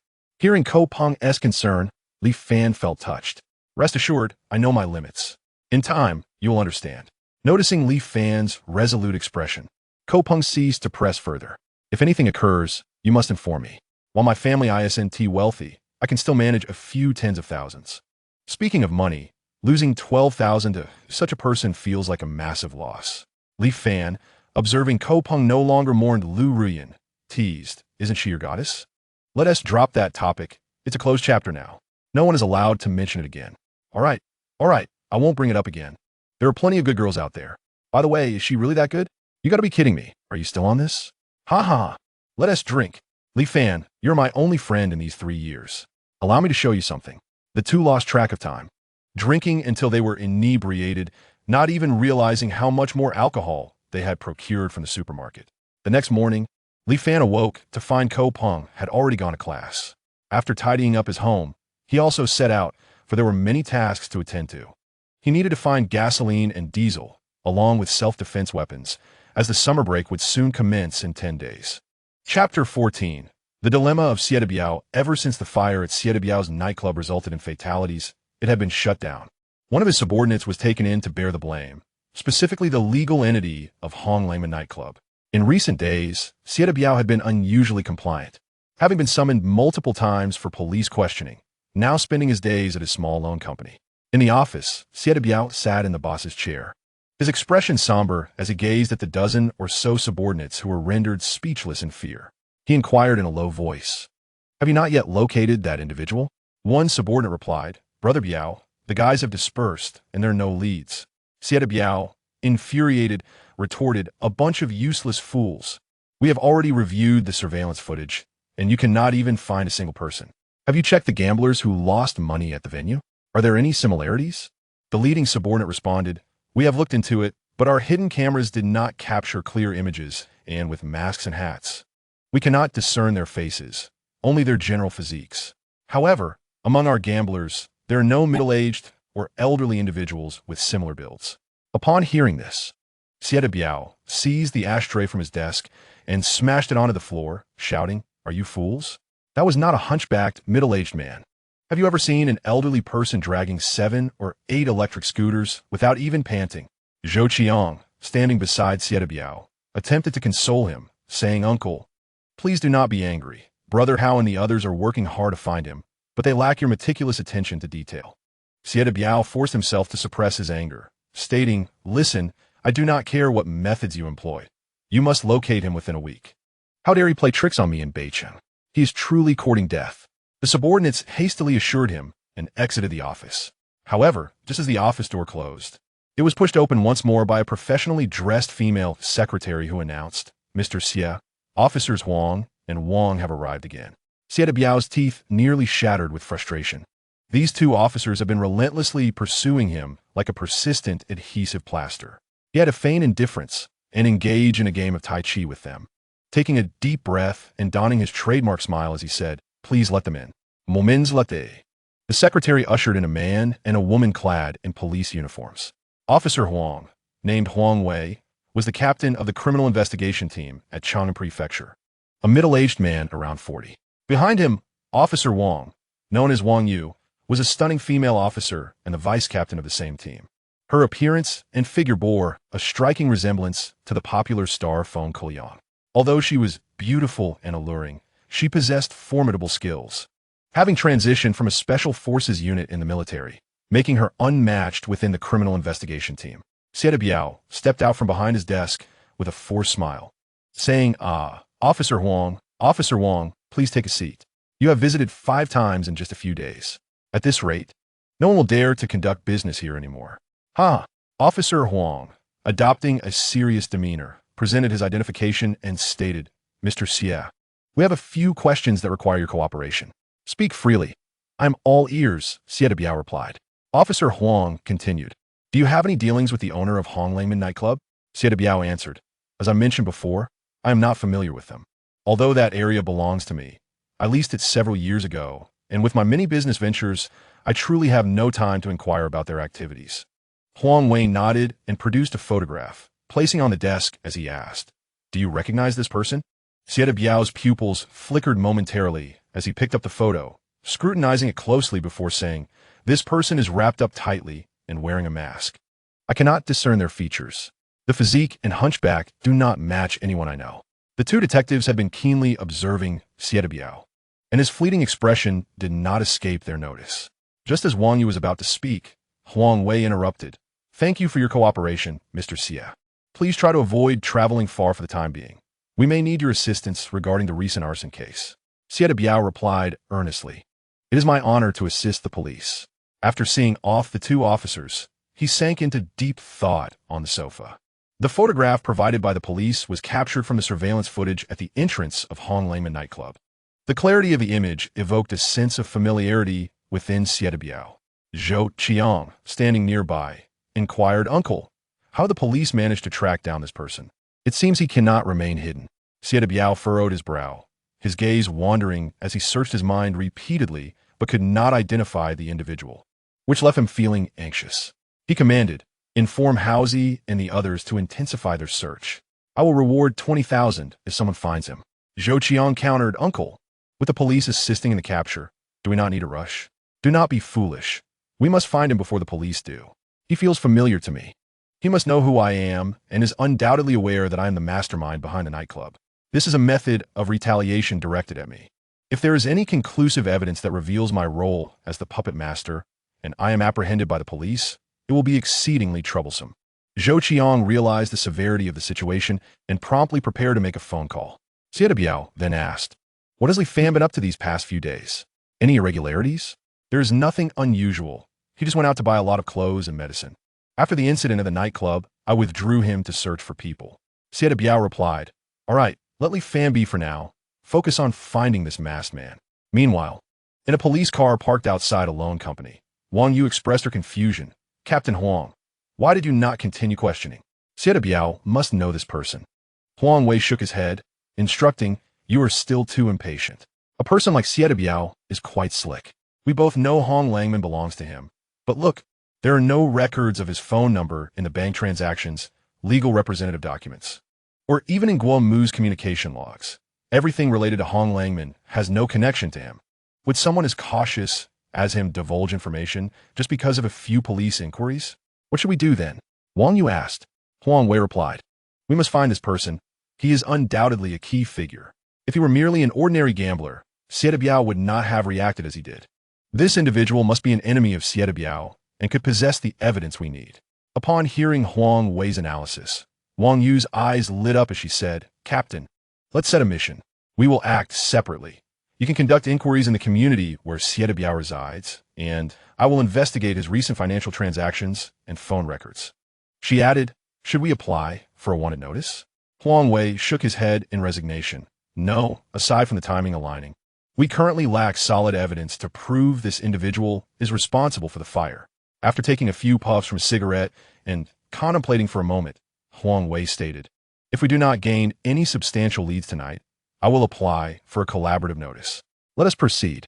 The The two then drove away from the small loan company.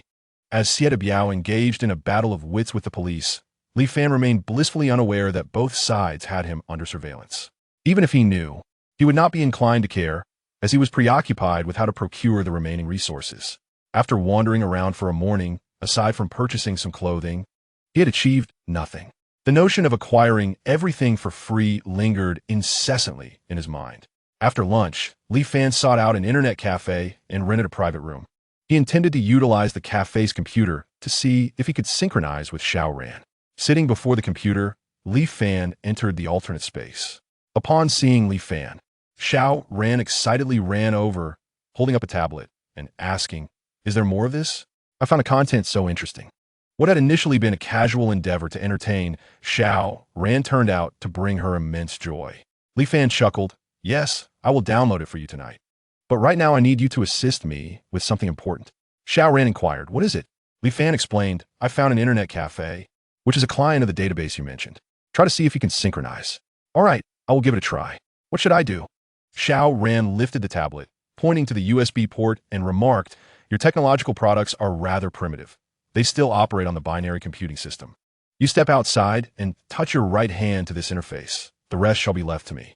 Li Fan exited the alternate dimension and reached out to the USB port of the internet cafe's computer.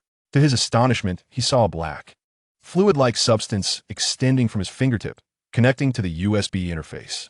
Li Fan was utterly bewildered. What on earth was that black sphere within him? It could morph at will and serve as a conduit for absorbing external information. Meanwhile, he remained oblivious to the cacophony of curses erupting within the cafe. Chapter 15. The astonishing power of Ranlin inside the internet cafe's lobby. The uproar of expletives rivaled that of a bustling market on the eve of the new year. "Network administrator, what is going on? We've lost connection. Damn it, this is the final round of my promotion match. This shoddy cafe dares to claim it has the best configuration and fastest internet speed in the entire North City. Waiter, come here. Are you aware that the US stock market is surging? I was just about to increase my investment. This loss could amount to hundreds of thousands. Can you cover that?" The network administrators were drenched in sweat, urgently checking the servers in the control room. The switch was functioning normally, yet the data flow was alarmingly high, pushing the limits of the cafe's dedicated fiber optics. Despite repeated inspections, they could not pinpoint the source of the issue. In desperation, they decided to contact the service provider, only to discover their phones displayed no service signal. Thinking it might be a magnetic interference in the control room, they searched fruitlessly for a signal outside. Turning to the crowd in the lobby, they inquired, "Does anyone have signal on their phones?" The lobby was teeming with people, including administrators, patrons from the main area, and those from the private rooms. Upon hearing the question, they all pulled out their phones, only to erupt into another round of chaos. "I have none. Neither do I. Mine too. What's happening? Has the telecom company been hacked? Impossible. How could such a large company be compromised?" Then, a group of people began waving their phones in the air, searching for signal. However, this predicament was not confined to just this internet cafe. The network outage spread like a shockwave from North City, expanding outward at an astonishing rate. All network issues were similar. Data transmission appeared normal. Yet all traffic was directed toward a certain location in Chang'an Prefecture, only to vanish without a trace. In the National Cybersecurity Bureau, the door to the highest office was forcefully pushed open as an anxious administrator exclaimed, "Director, our network is down." Moreover, before the outage, I discovered that all major domestic tech companies were attacked, including law enforcement and banking systems. The director, holding a teacup, was about to chastise the intruding administrator, but immediately closed his mouth in astonishment, trembling as he set down the cup. He asked, "What did you say? Am I hearing things?" The administrator repeated his earlier statement, and the director, now speechless, reprimanded, "What is your technical department doing? Even if you couldn't prevent it, couldn't you at least provide a warning? With the global situation so tense, higher-ups have repeatedly instructed us to remain vigilant. How could we allow ourselves to be so easily paralyzed, let alone have our law enforcement and banking systems breached?" Director, the attack method was exceptionally bizarre and highly deceptive. Our defenses and countermeasures were as ineffective as child's play against it. What should we do next? With a heavy heart, the director slumped into his chair, muttering, "It's over, it's all over." He realized that the National Cybersecurity Bureau was directly under the Central Committee, and such a significant oversight during his tenure. Failing to defend against external invasions and lacking any warning would inevitably lead to his downfall. If things went awry, he might even face an investigation, marking the end of his political career. Before he could collect his thoughts, the satellite phone on his desk began to ring. The director took it out, feeling a wave of trepidation. The satellite phone was a backup communication device, rarely used unless absolutely necessary. Its ringing suggested the situation was far more dire than he had imagined. Taking a deep breath, he answered the call, and a steady, authoritative voice resonated on the other end. "Director Liu, what is the status of this cyber attack?" The administrator promptly submitted the current analysis to Director Liu while exiting the office. "Sir, the responsibility falls on me. I will reflect and accept the organization's scrutiny. I am not here to hear your self-reflection. I want to know the facts." Director Liu, facing the simplistic A4 paper in his hand, steeled himself and said, "Sir, in this cyber attack, the adversary employed technology we currently do not possess. They sequentially attacked various telecom servers, stealing all data, and then breached the servers of various civilian internet companies. Consequently, we were infiltrated. With our current internet technology, we lack effective countermeasures." Having spoken, Director Liu was drenched in sweat, not daring to breathe. After a prolonged silence, the authoritative voice on the other end responded, "You must expedite the restoration of network communication and prepare for a state of war." The line went dead. At that moment, the entire nation, indeed the world, entered a state of emergency preparedness. Leaders across countries began to point fingers and deflect blame, sowing seeds of suspicion among nations. Meanwhile, Li Fan remained unaware of the chaos he had inadvertently unleashed, resting his chin in one hand while placing the other on the computer's USB port, his mind racing with thoughts on how to acquire fuel and weapons. Suddenly, he heard Xiao Ran calling him, and he promptly entered the control room of the alternate dimension. Upon entering, he noticed the changes in the control room. The square building's glass walls illuminated, revealing countless crystalline circuits pulsating with a silvery glow, all flowing towards the database room. Ranlin was at the control panel, manipulating a program that Li Fan could not comprehend. When she turned and saw him, her excitement was palpable. "So this is how complex your society is. So many countries, so many ethnicities, and such a wealth of beautiful clothing, music, dance, literature, cinema, and television, truly a kaleidoscope of diversity." Ranlin continuously summoned various projections from the control panel, quickly filling half the control room. Li Fan, observing these familiar contemporary artifacts, smiled and remarked, "Indeed, the distinct cultural and geographical backgrounds of each country give rise to different systems of life and civilizations." Ranlin, engrossed in the plethora of information she was retrieving as if she were a child in a candy store, eagerly explored what piqued her interest. While your technological civilization may be rather rudimentary, your world is truly an enchanting place. I yearn to explore it," she expressed. Aware of Ranlin's origins from a highly advanced technological civilization, Li Fan was curious about how Earth civilization compared to hers and asked, "Is our technological civilization vastly inferior to yours?" Ranlin, lifting her delicate chin with an air of pride, responded undoubtedly. "To begin with, your data storage utilizes the method of electromagnetic polarity conversion, which is not only inefficient but also prone to loss, with a maximum storage lifespan of merely a few decades. Our data processing system employs a biological nuclear energy processing system, boasting computational power hundreds of times that of yours, and most crucially, our system possesses remarkable extensibility. Furthermore, your industrial technology remains rooted in the basic applications of physics and chemistry. For instance," she then projected an image of a colossal aircraft carrier, accompanied by comprehensive data and schematics. "This is the apex of your world's military might, which I found in my research. The weaponry employed remains rudimentary, consisting of outdated firearms that have long been discarded by us, with energy weapons constituting our standard arsenal. However, it is noteworthy that you have made strides in harnessing nuclear fission energy. Although the application of this energy is not yet flawless and fails to achieve a 100% efficiency rate, your current industrial framework is commendable." Li Fan gazed at the aircraft carrier designated CVN-78 and inquired, "Why does this resemble the Ford-class carrier of the Eagle Nation so closely?" "Indeed, it is that very vessel." Li Fan was taken aback and, Upon scrutinizing the structural diagrams and detailed specifications, including weapon parameters, he felt an increasing sense of trepidation. Such information is not typically accessible through civilian servers.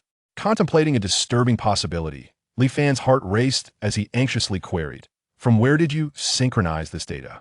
"Oh, I infiltrated the Pentagon and several military-industrial bases of the Eagle Nation to acquire it. However, the research focus of this country is rather diverse, spanning both biotechnology and nuclear energy. If they could, what? You infiltrated the Pentagon and American military bases?" Before Ran Lin could finish, Li Fan exclaimed in shock. "Indeed, it was quite simple. Very easy. My goodness, this could lead to catastrophic consequences. Should this provoke a conflict among nations, we wouldn't have to await the apocalypse. We would be obliterated by nuclear arms." Observing Li Fan's alarmed expression, Ran Lin cautiously asked, "Did I cause you trouble?" Looking at Ran Lin, he found it difficult to assign blame, realizing he had underestimated her capabilities.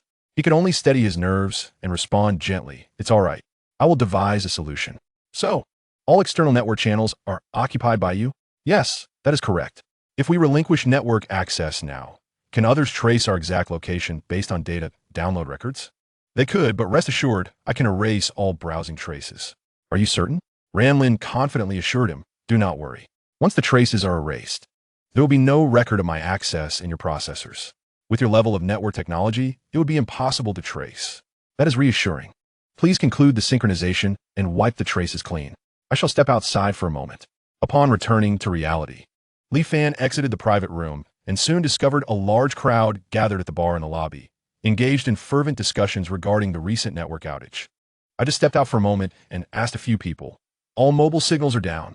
It seems the telecom's main server has encountered issues. Do you think the Eagle Nation intends to take action against us? They wouldn't dare. If they did, it would lead to the Third World War. All parties possess nuclear capabilities, and the implications of such a conflict are unfathomable." Observing the crowd's animated discourse, he initially contemplated leaving immediately, but hesitated and instead blended back into the throng, occasionally chiming in with comments. While network traces could be erased, the trajectory of human actions could not be so easily concealed. Given the gravity of the situation, relevant authorities would undoubtedly investigate the source. Though it might not be possible to find clues from network traces, they would likely deduce the origin based on the timing of the outages across various locations. He needed to maintain a facade of normalcy to avoid drawing attention. Before long, someone exclaimed, "We have signal. The internet is back." The crowd dispersed, each returning to their respective activities, some to browse the web, others to play games, and others still to binge-watch shows. Li Fan returned to the private room and communicated with Ran Lin. "Ran Lin, can you infiltrate this internet cafe system, delete the surveillance footage, and erase my registration record?" "A trivial task. This time, we will not be detected." After Ran Lin successfully deleted the surveillance footage and internet records, he lingered for another hour before quietly departing the cafe. In the afternoon, Li Fan decided against seeking resources again and opted to return to school, intending to visit the astronomy club. With the National Day approaching, he hoped to uncover some clues regarding Nuka crystals. Most importantly, he was uncertain about the attitudes of various nations' upper echelons concerning the recent network outage. For now, he needed to remain low-key. At the Xigong University of Technology's Department of Arts, Wu Shanshan noticed that Lu Ruyan, who had been absent for the night, seemed transformed. The girl who had once been at her mercy now appeared sullen. Wu Shanshan had always looked down upon Lu Ruyan, who had arrived at the school with an air of superiority, only to be easily won over by the wealthy second-generation Jibuchan. She had prided herself on being the protagonist in a romance narrative, believing herself to be deeply cherished by a devoted and passionate figure. However, it was not long before she was cast aside as if she were an old shoe, with Wu Shanshan playing a significant role in that downfall. In the dormitory, Wu Shanshan observed Lu Ruyan lying on her bed, lost in thought, and asked Ruyan, "Are you all right?" Ever since the previous night, when Li Fan had subjected her to a profoundly humiliating experience, Lu Ruyan often reflected on her former self, while seeds of resentment took root within her. Hearing Wu Shanshan's voice, she turned her gaze, quickly concealing the bitterness lurking in her eyes. Internally, she cursed Wu Shanshan countless times, but managed to respond with a cheerful facade, "I am fine. Oh, by the way, I will share Li Fan's WeChat contact with you. You can reach out to him yourself. Good luck." Lu Rian was aware that Li Fan was not as benevolent as others claimed. He was undoubtedly a rational, cunning, and a sharp-tongued individual. The rejection she had faced would also be one that Wu Shanshan must experience. Upon receiving Lu Rian's forwarded WeChat contact, Wu Shanshan promptly sent a friend request, only to be met with a rejection. He rejected me. He actually turned down my friend request. Did you fail to identify yourself? I mentioned my name in the verification message. How could he dare refuse me? Wu Shanshan's expression soured, as she regarded herself as the belle of the arts department. Her appearance and figure among the finest at Gong University of Technology. She was not lacking in admirers, and even a single word from her could elate her suitors for an entire day. The fact that Li Fan had rejected her friend request was incomprehensible to someone who had long been accustomed to being the center of attention. Lu Ruyan, reveling in the satisfaction of revenge, consoled her. Perhaps he simply forgot your name. After all, he is a top student and tends to be a bit absent-minded. Why not just give him a call? With that, she provided Wu Shanshan with Li Fan's phone number. Stoked by her competitive spirit, Wu Shanshan dialed the number directly. At that moment, Li Fan was in class when he received Wu Shanshan's call. Li Fan, Alu. This is Wu Shanshan. Yes, do you need something? Hearing Li Fan's distant tone, Wu Shanshan couldn't help but frown, yet she maintained a shy and timid demeanor as she replied, Oh, it's nothing really? Just, If there's nothing, I must hang up. I'm busy. Before she could fully process his response, the call was abruptly ended. Staring at her phone in disbelief, Wu Shanshan exclaimed, He hung up on me. How dare he hang up on me? Lu Rian watched Wu Shanshan's dismay with a sense of glee, recalling how Wu Shanshan had looked down on her during her own courtship by Ji Buchang. In her heart, a scheme began to take shape. She felt compelled to lend her support to the two of them. What? He hung up on you? Alas, it seems he does not value you. We have plenty of suitors. Perhaps it would be best to let it go. Wu Shanshan has always been an exceedingly self-assured individual, whether it pertains to her prowess in manipulating men or her own appearance. To date, she has only been involved with one man, yet she manages to keep 7 or 8 others spending money on her. How could she possibly accept such a defeat? Lu Rian's words undoubtedly provoked Wu Shanshan further, inciting considerable animosity towards Li Fan. An orphan. Who cares? After saying this, she departed from the dormitory, while Lu Rian looked on at Wu Shanshan's retreating figure with disdain. Once outside the dormitory, Wu Shanshan promptly picked up her phone and dialed a number. I am downstairs. Wait for me. I'll be there shortly. In no time, a brand new Maserati came to a halt before Wu Shanshan, and a young, handsome man emerged from the vehicle to open the door for her. The car then drove away from the campus. The driver was Ji Buchang, a senior finance student and Lu Rian's first love. He hailed from a well-to-do family. His father ran a logistics company that dominated 40 of the logistics market across 5 provinces in the Northwest. The entire logistics park in the western suburbs belonged to his family, and the world-renowned Woni Ma supermarket, along with several warehouses in the Northwest, relied exclusively on his services for transportation. Ji Buchang's affluent background afforded him an endless stream of admirers. His greatest pastime was pursuing the most elusive targets, only to discard them after intimacy. Wu Shanshan was one of his targets, and so far he had yet to score. Shanshan, how about we try French cuisine today? A new French restaurant has opened over at Baicheng, with ingredients flown in directly from France. Wu Shanshan, seemingly accustomed to Buchanke's routine, was not particularly focused on the French cuisine. Her mind lingered on Li Fan's rejection. She had hoped to add a quality catch to her pond, only to find that he had not regarded her at all. Gazing at Ji Buchang behind the wheel, a thought struck her. Why not have Ji Buchang teach Li Fan a lesson and relieve her frustrations? She then feigned a sorrowful expression and asked, Ji Buchang, am I a promiscuous girl? Of course not. If you were, how could I have pursued you for so long? What is wrong? Have you encountered some trouble? I know there are many rumors about me online, but they are untrue. Why do they always speak so maliciously? The internet is filled with people who can't reach the grapes and claim they are sour. Just ignore them. Yesterday, I accompanied Rian to an astronomy club exhibition, and I inadvertently overheard Li Fan from the law department discussing me with his friends. What he said was truly hurtful. Wu Shanshan's voice began to quaver as tears welled in her eyes, her expression resembling that of a pure-hearted maiden wronged by vile words. Ji Buchang instantly perked up at this revelation. This was indeed a serendipitous opportunity. If he could help Wu Shanshan exact revenge, perhaps it would bring them closer together. He feigned anger and declared, "Li Fan from the law department? All right, Shanshan, don't be upset. I will certainly deal with him for you. No one shall harm the goddess I adore. Wuchang, please don't act impulsively. I'm merely a bit disheartened. I'll be fine shortly. Rest assured, I will exercise discretion. First, let us dine. After our meal, I will take you to vent your frustrations." Wu Shanshan nodded obediently, offering Ji Wuchang a sweet smile, a cunning glint flashing briefly in her eyes. Chapter 17. Special Methods. Logistics. Park Li Fan returned to class. Yet a profound sense of disconnection rendered him incapable of focusing on the lecture. One hand propped under his chin, the other busily scrolling through news reports, all concerning the global internet outage that had transpired at noon. However, most of the information he found was from self-media sources, filled with a cacophony of opinions and a plethora of theories. Some claimed that the Eagle Nation was preparing to strike against Huagua, alleging that the cyber attack aimed to steal sensitive data on Huagua's latest sixth-generation aircraft. Others suggested that the Eagle Nation was experimenting with a new cyber weapon, but had inadvertently crippled their own network. There were even those who posited an extraterrestrial invasion as the cause of the outage, correlating it with the striking red skies from days prior, suggesting an impending alien incursion. The official announcement, however, was exceedingly terse. Due to an unidentified cyber attack, the global internet experienced a complete shutdown at noon today, lasting for half an hour. All nations have entered a state of military readiness, and leaders from the 5 nations are engaged in urgent discussions. This revelation deepened Li Fan's unease. It seemed the situation was far more serious than anticipated.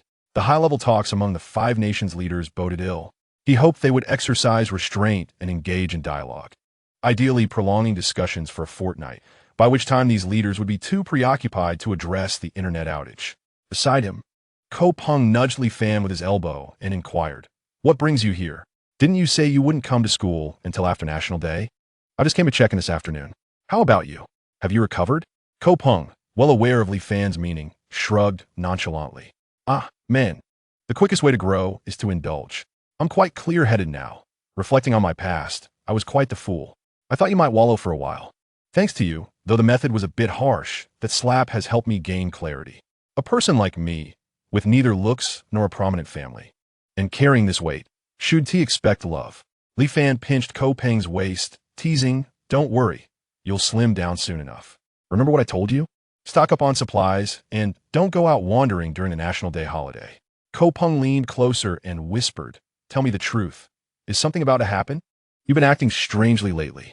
Trust me, just follow my advice. In 2 months, I'll come and find you." Ko Peng intended to pry further, but, upon seeing Li Fan's evasive demeanor, refrained from pursuing the matter. Throughout the afternoon, Li Fan wandered around the school, his heart heavy with apprehension. Firstly, he feared that the authorities might trace the situation back to him. Despite erasing his online traces, he did not underestimate the investigative capabilities of national security. Secondly, he remained without leads on oil and weaponry, a circumstance that had led him to contemplate numerous zero-cost acquisition schemes. After class, Li Fan headed straight to the astronomy club, only to find the entrance sealed with tape. He also spotted several vehicles bearing Beijing license plates, prompting him to turn and leave immediately. Though he was unaware of the purpose behind these individuals' visit to Beijing, he recognized that inquiring about it would be tantamount to courting disaster. Upon exiting the school, Li Fan noticed he was being followed. He turned and entered a nearby convenience store, utilizing the pretext of buying cigarettes to easily identify his pursuers. A sense of relief washed over him. Such clumsy tracking techniques could not possibly belong to official agents, and they were even more inept than Sieta Biao's underlings. Yet, this only deepened his suspicion. If they were neither official agents nor Sieta Biao's men, who were they? After leaving the convenience store, Li Fan surveyed his surroundings and nonchalantly made his way toward a dim alley not far from the school. The alley was flanked by walls, with only a single camera at the entrance.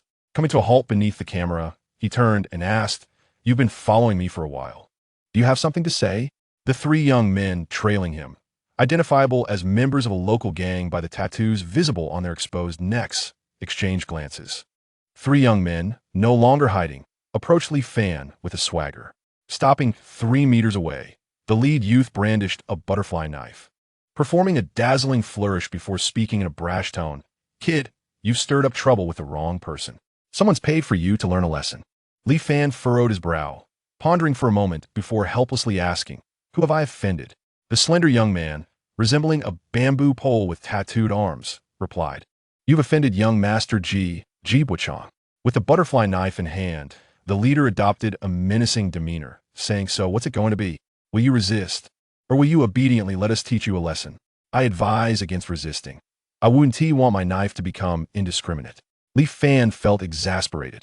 He regarded the trio with utter disdain. Setting aside the combat skills he had honed over 8 years in the apocalypse, he could easily withstand their feeble attempts. However, the name Ji Buchong rang a bell, familiar yet elusive.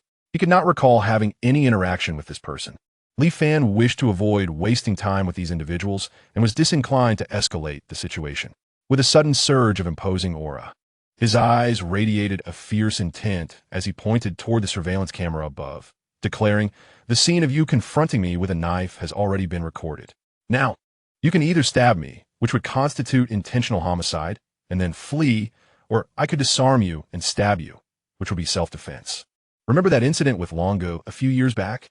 The 3 young men, accustomed to intimidating commoners, felt their courage wane when faced with the prospect of genuine violence. They had initially perceived Li Fan as an ordinary university student, but his menacing aura unnerved them. Upon hearing Li Fan's words, they nodded involuntarily. As Li Fan stepped closer to the knife-wielding youth, the leader instinctively raised his knife, attempting to halt Li Fan's advance. Li Fan disdainfully regarded the flustered young man, saying, You've heard enough. Steady that knife. Make sure you don't let me take it from you, or you'll follow in Long Gu's footsteps. Aim here. This is the heart. Go on, give it your all. As he spoke, Li Fan deftly pressed the knife's tip against his own chest. Terrified, the leader recoiled. In that instant, Li Fan's right hand moved like lightning, seizing the young man's wrist in a joint lock. The leader yelped in pain as the knife slipped from his grasp. Li Fan casually caught it with his left hand and released the now-defeated youth, delivering a resounding slap across his face. The sharp crack of palm against skin echoed as the leader spun around, collapsing to the ground. The 2 henchmen, witnessing Li Fan seize the knife, turned and fled without hesitation, leaving their leader dazed on the ground. Upon seeing the glinting butterfly knife in Li Fan's hand, the leader trembled and begged, Be brother, don't be impulsive. I was just trying to scare you. I never intended to hurt you. Just trying to make a living. Please, spare me, and I'll keep quiet. Where's Ji Buchong? At the intersection behind, driving a Maserati. The license plate is Chin B 54250. All right, scram. The leader scrambled to his feet and dashed away like a rabbit. Li Fan returned to the previous intersection and soon found the Maserati. Noting that both the driver and passenger seats were occupied, the passenger was a familiar face, Wu Shanshan, and a wave of revulsion surged within him, surpassing even that for Lu Ruyan. Approaching the driver's side, he tapped on the window. Ji Buchong rolled it down, looking perplexed as he asked, Who are you? What do you want? Upon seeing Ji Buchong's face, a memory from the apocalypse flickered back to Li Fan. No wonder the name was so familiar. Ji Buchong was the son of Ji Wuli, who during the second phase of the apocalypse built a vast power base relying on the resources from the Shijiao Logistics Park and his subordinates. His father controlled all the supplies and women within a 10-mile radius, allowing Ji Buchong to live a life of luxury. Li Fan had encountered him during the apocalypse, and by the time Li Fan met his end, Ji Wuli had established a private armed force rivaling the official base. Young Master Ji, your friend's knife inadvertently fell. Would you kindly return it? My friend's knife? Ji Buchong was still bewildered when, in a flash, a blade pierced the seat between his legs. Wu Shanshan screamed sharply as Ji Buchong trembled at the sight of the knife embedded in the car seat. He reached down to check and, upon finding the blade still intact, bellowed, Do you know who my father is? How dare you treat me like this? Oh, who is that? My father is Ji Wuli. Li Fan grasped Ji Buchong's hair, forcing him to meet his gaze. I don't care who your father is. Even Sieta Biao wouldn't dare cross me. Is your father more formidable than him? Listen carefully, I don't have time to deal with you right now. Don't provoke me over a woman you can pay for. Otherwise, you'll regret it. Releasing Ji Buchong, he reached into his pocket, retrieving a bundle of cash from another dimension, tossing it to Wu Shanshan. This was for last night's services. Don't bring a pretty boy to annoy me. How foolish. With that, he turned to leave. Li Fan was pressed for time and wished to avoid squandering it on trivial matters, so intimidation would suffice. If that failed, he had special methods to employ, similar to those used against Xie Biao, ensuring the man would be too distracted to trouble him. Wait, special methods, Shijiao Logistics Park. Li Fan turned back to glance at Ji Buchong, who was still reeling from shock, a peculiar smile gracing his lips before he departed. Inside the car, Ji Buchong, still shaken, shuddered at the sight of Li Fan's strange smile before cautiously retrieving the knife from between his legs. He turned to see Wu Shanshan gathering the scattered bills, a surge of unexplainable anger igniting within him. Why did Li Fan give you money? Were you two together last night? Wu Shanshan, don't listen to his nonsense. He has tried to sow discord between us. Li Fan is terrifying. Please take me back to school. Ji Buchong's expression fluctuated, and he coldly replied, acquiescing to her request as they drove back to the university. Both remained taciturn about Li Fan, yet Wu Shanshan's actions planted seeds of doubt in Ji Buchong's mind. Chapter 18. Wang Yu's intuition. Wang Yu stood outside Li Fan's residence at Li Shuibuan, conversing on the phone with her captain, Huang Wei. Captain, I've gathered some information. A neighbor mentioned that Xie Biao visited a university student named Li Fan the night before the incident. Could you have a team look into this student's background? Upon hearing the name Li Fan, Huang Wei's tone sharpened. Li Fan, I found an 8 million transfer record linked to Xie Biao that night, with Li Fan as the recipient. Go find him and ascertain the situation. He's not home. He is probably at school. Do you suspect this university student? Wang Yu articulated her concerns, saying, Captain, why would a university student warrant an 8 million transfer from someone like Xie Biao? It's suspicious. We should investigate further. If Li Fan isn't home, head back to the station and regroup for the next steps. Understood. Wang Yu hung up and made her way to the elevator. Upon reaching the first floor, she encountered a tall, handsome young man who sparked an urge to gaze at him longer. However, the young man remained oblivious to her presence as they passed each other. It was only when the elevator doors closed that she realized he hadn't looked her way at all. Wang Yu felt a sense of unease, sensing that the young man was not ordinary. It was an instinct akin to that of a police officer. However, she did not linger and departed from Li Shuibuan. In the elevator, Li Fan furrowed his brow. The appearance of this officer made him wary. This building was not associated with law enforcement, and the presence of this female officer might very well be directed at him. He pondered the reason behind it, and concluded that he needed to be more cautious in his future endeavors. On the other side, upon returning to the Criminal Investigation Division, Wang Yu was promptly informed of a meeting. The entire division, comprising 4 teams, was present. The division chief, Zhang Qinggang, sat solemnly at the head of the table. Once everyone was assembled, he began, stating that the content of the meeting was of the utmost confidentiality. All personnel were instructed to surrender their mobile devices and sign a confidentiality agreement. After the phones were collected and the agreement signed, Zhang opened the floor for introductions. Let me introduce several comrades. Director Chun, please come in. The door to a small conference room at the back of the meeting area opened, revealing a group of 10 individuals, 3 women and 7 men, all dressed in civilian attire.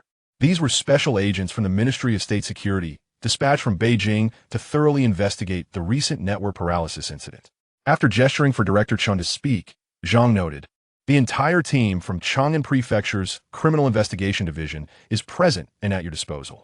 The leader of the group, a man named Chen Zemin, shook hands with Zhang Qinggang and politely remarked, this mission is of great importance, and the deadline set by higher authorities is quite tight. We will require the support and cooperation of the Chang'an Prefecture. After a brief exchange of pleasantries, Chen addressed the assembly. I am Chen Zemin, Director of the Investigation Division at the Ministry of State Security. I trust you are all aware of the network paralysis incident that occurred at noon, so I shall refrain from elaborating further. I will now share some intelligence that has not been reported externally. The network paralysis was global in nature. However, the attack left no digital traces. All servers worldwide have shown no signs of data loss or virus implantation. Analysis by domestic network experts indicates that the methods employed in this cyber attack far exceed current technological capabilities. Due to the absence of digital footprints, pinpointing the source online is impossible. However, based on the timelines aggregated from various regions, we deduce that the initial site of the network paralysis was Chang'an Prefecture. Consequently, the hacker responsible for this global incident is likely within Chang'an Prefecture. All outward-facing airports, train stations, and highways have been secured. Therefore, our primary objective is to locate this individual as swiftly as possible, with a strict mandate to apprehend them unscathed. If there are any questions, please feel free to ask now. The series of shocking revelations left even the professionally trained detectives astounded. The Ministry of State Security is an organization directly governed by the central authorities, a realm most detectives would never encounter in their lifetimes. Moreover, the realization that the perpetrator behind the global network paralysis was likely in Chang'an Prefecture presented both an opportunity and a formidable challenge. At this juncture, someone raised a question. Director Chun, do we have any more detailed leads? Chun Zemin shook his head in resignation, stating, none. Another detective inquired. If the suspect is hostile and resists, what then? Chun Zemin replied, gravely, please remember, the highest directive is to capture them unscathed. Noticing that no further questions were forthcoming, Chun Zemin began to delegate tasks, employing a timeline analysis approach to investigate various internet companies, residential areas, and internet cafes. The aim was to precisely time the network paralysis down to the second, thereby narrowing the search parameters. Captain Zhang, I entrust the division of teams and areas to you. Our investigation division personnel will integrate with each group and act in unison. Zhang Chenggang nodded and commenced the grouping process. After the meeting concluded, Wang Yu approached Huang Wei. Captain, what about the case involving Xiedebiao? Huang Wei expressed his frustration, stating, let's hold off for now. We need to find the individuals being pursued by the Ministry of State Security first. Unbeknownst to Li Fan, the network incident he had instigated earlier that morning had already been precisely traced back to Chang'an Prefecture by the authorities, who were now taking action. Meanwhile, he was in an alternate space discussing his zero-cost purchase plan with Ranlin. Inspired by Bohunk, he noted that the Shijiao Logistics Park was situated in a remote area, frequented mainly by large transport trucks, resulting in sparse surveillance and foot traffic. The critical factor was that the following day marked the National Day holiday, which would further decrease the number of people in the logistics park. Ranlin had already synchronized global data, making it effortless to infiltrate the park's surveillance system. This is a 3D panorama of the logistics park. If you wish to sneak in, I can assist you with the monitoring. However, avoiding security personnel would be entirely up to him. Lifan Skufa, aren't you a high-level technological civilization? Can't you whip up some invisibility gear for me? Of course I can. Ran Lin responded enthusiastically. Then hurry up and make me one. She rolled her eyes, pointing to the gray high-tech laboratory and the armed experimental lab. You activate those two, and don't just expect an invisibility suit. I could create an aircraft carrier for you, as long as you provide the materials. The flicker of hope was swiftly extinguished. Li Fan fiddled with a 3D map of the logistics park, contemplating feasible plans. He casually inquired, can the materials lab help me create a mask? Sure. Just provide the materials. What materials? Plastic and latex. Upon hearing such simple requirements, Li Fan's spirits lifted. He hurriedly exited the alternate space, gathering all the plastic items from his home and a latex mattress to send to the materials lab. In under 10 minutes, a realistic human face mask was produced. Eagerly, Li Fan donned it, transforming his youthful university visage into that of an average middle-aged man in his 50s. The facial contours moved in sync with his expressions, making it feel as though he had entirely changed his appearance. Gazing at the mask, Li Fan resolved to scout the area the next day. If it aligned with his expectations, he would execute his plan that very night. On the following morning, Li Fan first visited his supermarket, sweeping away all the goods and shelves before hailing a taxi to the Shijiao area. The driver, a middle-aged man, was engaged in a conversation with a fellow driver over the phone. Old Zhang, have you borrowed a long-distance drive? Where are you now? I can't get anywhere. I was stopped at the highway entrance. What's the situation? I heard there's a serial killer who has fled to our Chang'an Prefecture. Everything is under lockdown. Airports and train stations are all heavily controlled. You need a certificate from your workplace or community to leave the province. Hearing the exchange between the two drivers, Li Fan felt a pang of dread. The inevitable had come to pass. The manhunt for the killer would not be so conspicuous. If he was correct, the authorities had already zeroed in on Chang'an Prefecture. Nevertheless, locating him in a metropolis with a population exceeding 10 million was akin to searching for a needle in a haystack. As long as he could lay low for another week or so, he would be in the clear. Chapter 19. The theft at the logistics park. The Shijiao Logistics Park is located at the boundary between Chang'an Prefecture and Chinsong City, nestled within an industrial area. It was unclear whether the lack of activity was due to the National Day holiday or the lockdown in Chang'an Prefecture. But all the freight trucks at the logistics park had ceased operations. The industrial park was even less populated than anticipated, with only a few patrolling security guards visible. This offered Li Fan an excellent opportunity. Setting down his binoculars, he entered the alternate space and asked Ranlin, "Can you access the surveillance system of the logistics park now?" "Yes." Ranlin responded with a nod, manipulating the controls at the main console. In an instant, over 40 screens flickered to life, displaying the surveillance footage of the logistics park. The logistics park boasted a total of 48 cameras, 12 warehouses, with 4 cameras assigned to each warehouse, and 5 security rooms strategically located among warehouses 2, 4, 6, 8, and 10. Each security room was manned by 3 guards, 2 of whom would patrol every half hour, but only outside the warehouses, never entering. It was essential to seize the opportunity to slip inside and gather supplies after the guards completed their rounds. Last night, Li Fan had already memorized the layout of the logistics park. The security rooms were positioned to afford views of the main entrances of the adjacent warehouses. Access through the front doors was restricted by facial recognition systems, making entry without alerting the guards impossible. However, each warehouse featured 2 ventilation openings with a diameter of 80 centimeters, equipped with exhaust fans. The plan was to climb up to the 3-meter-high openings within half an hour, disable the exhaust fans, remove them, and then enter the warehouses. This strategy had been meticulously devised the previous night, and now he awaited the fall of darkness. As the clock struck 10 p.m., the logistics park fell into a profound silence.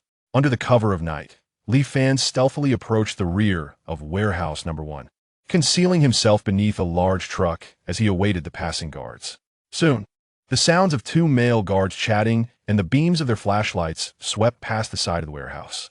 One guard remarked, "The boss has given everyone a day off. Why are we left out?"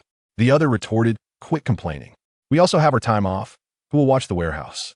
In this day and age, with cameras everywhere and the warehouse fully enclosed, do you think thieves could sneak in through the ventilation? With a dismissive wave, the guards completed a brief patrol before departing. Seizing the moment, Li Fan emerged from his hiding place, approached the ventilation opening, retrieved a telescopic ladder from his spatial storage, and ascended to the opening. He then employed electrical pliers to sever the power to the exhaust fan and used an electric screwdriver to detach it before stowing both the fan and ladder back into his spatial storage. He marveled at the convenience of having such a space, feeling exhilarated. Upon entering the warehouse, Li Fan was taken aback by the sheer volume of supplies contained within. The abundance was beyond imagination, a stark contrast to the modest supermarket he was accustomed to. Every item on his list was available, along with many others not even included on it. Glancing at the notes affixed to the shelves, he noted that this warehouse supplied the first and second branches of the Wanama supermarket in Lawn City. Without hesitation, he began to transfer the shelves and their contents into his spatial storage, spending a full half hour emptying just this one warehouse. After the guards completed their second patrol, he retraced his steps through the ventilation to proceed to warehouse number 2, thus continued his labor until the early hours of the morning, when he had almost exhausted himself after clearing 10 warehouses. The last 2 warehouses differed significantly from the previous 10. Upon entering warehouse 11, he was stunned to discover an array of luxury vehicles neatly arranged within. Among them, the most modest were brands like Mercedes and BMW. However, what captured Li Fan's attention most was a Doomsday Fortress RV, the Unicat Terracross 59. It was his first encounter with this model, one he had previously researched online.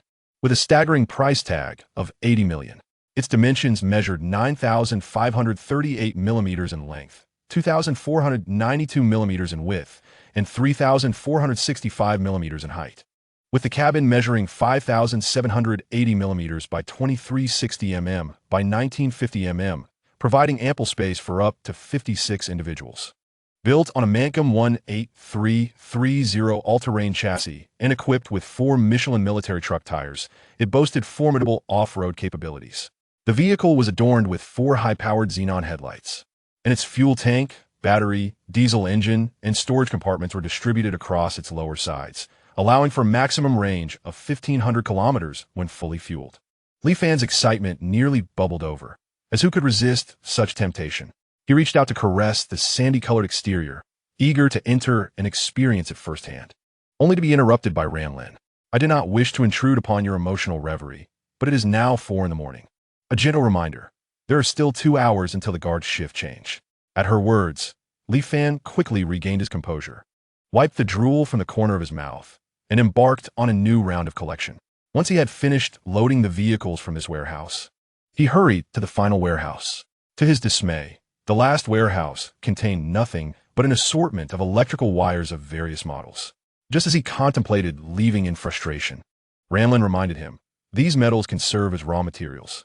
This piqued Li Fan's interest slightly, and he entered the warehouse to gather all the cables into his spatial storage. After completing his task, Li Fan quietly departed. The night's exertions had nearly drained his mental fortitude. After walking toward the city for nearly an hour, he finally managed to hail a taxi, directing it to a bus stop about 5 or 6 kilometers from his home. He then boarded a bus heading toward his residence. Upon reaching a public restroom near his neighborhood, he changed out of his disguise, choosing a route devoid of surveillance cameras to return home. Exhausted, he dove into bed and fell into a deep slumber. At the Shijiao Logistics Park, the head of security was delivering his morning briefing before proceeding with the shift change and conducting warehouse inspections with the day shift leader. When he opened the door to warehouse number 1, he was left utterly dumbfounded. Stepping back, he closed the door and opened it again. Where's the cargo? Where has it gone? His frantic shouts attracted the attention of the other security personnel, who, upon witnessing the empty warehouse, were equally astonished. The night shift guards, in particular, were bewildered. Nothing had seemed amiss during their watch, yet the inventory and even the shelves had vanished, leaving only bare walls in their wake. At that moment, one guard quietly suggested, "Captain, you should check the other warehouses." The captain, snapping out of his panic, led the team to warehouse number 2, where another wail of despair echoed. Warehouse 3, Warehouse 4, Warehouse 5. By the time they reached Warehouse 12, the captain's voice had grown hoarse, his shouts silenced. "Quickly, call the police and inform the owner. No one from the night shift is to leave. Secure them all." The dozen or so night shift guards were a flurry of panic, hastily protesting, "Captain, this has nothing to do with us. Everything was normal last night. We have surveillance." The captain, feeling the weight of responsibility, knew that as the leader, he could not shoulder the blame for such a significant loss alone. He sternly declared, "We will wait for the police to investigate before making any statements. No one is to leave until they arrive, especially those of you who are on the night shift."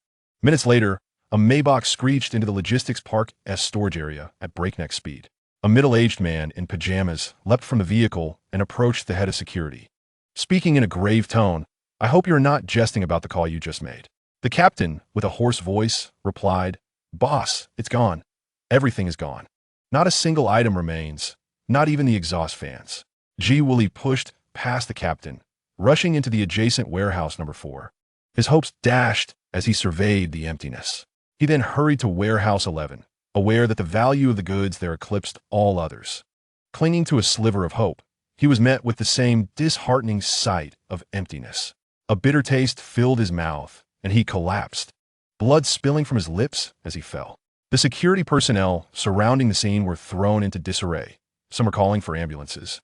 Others were administering first aid to the boss, while a few hastily snapped photos for their social media. Chapter 20. The mysteriously vanished goods, 4 police cars and ambulances entered the logistics park in succession, and a director stepped out of the first police vehicle.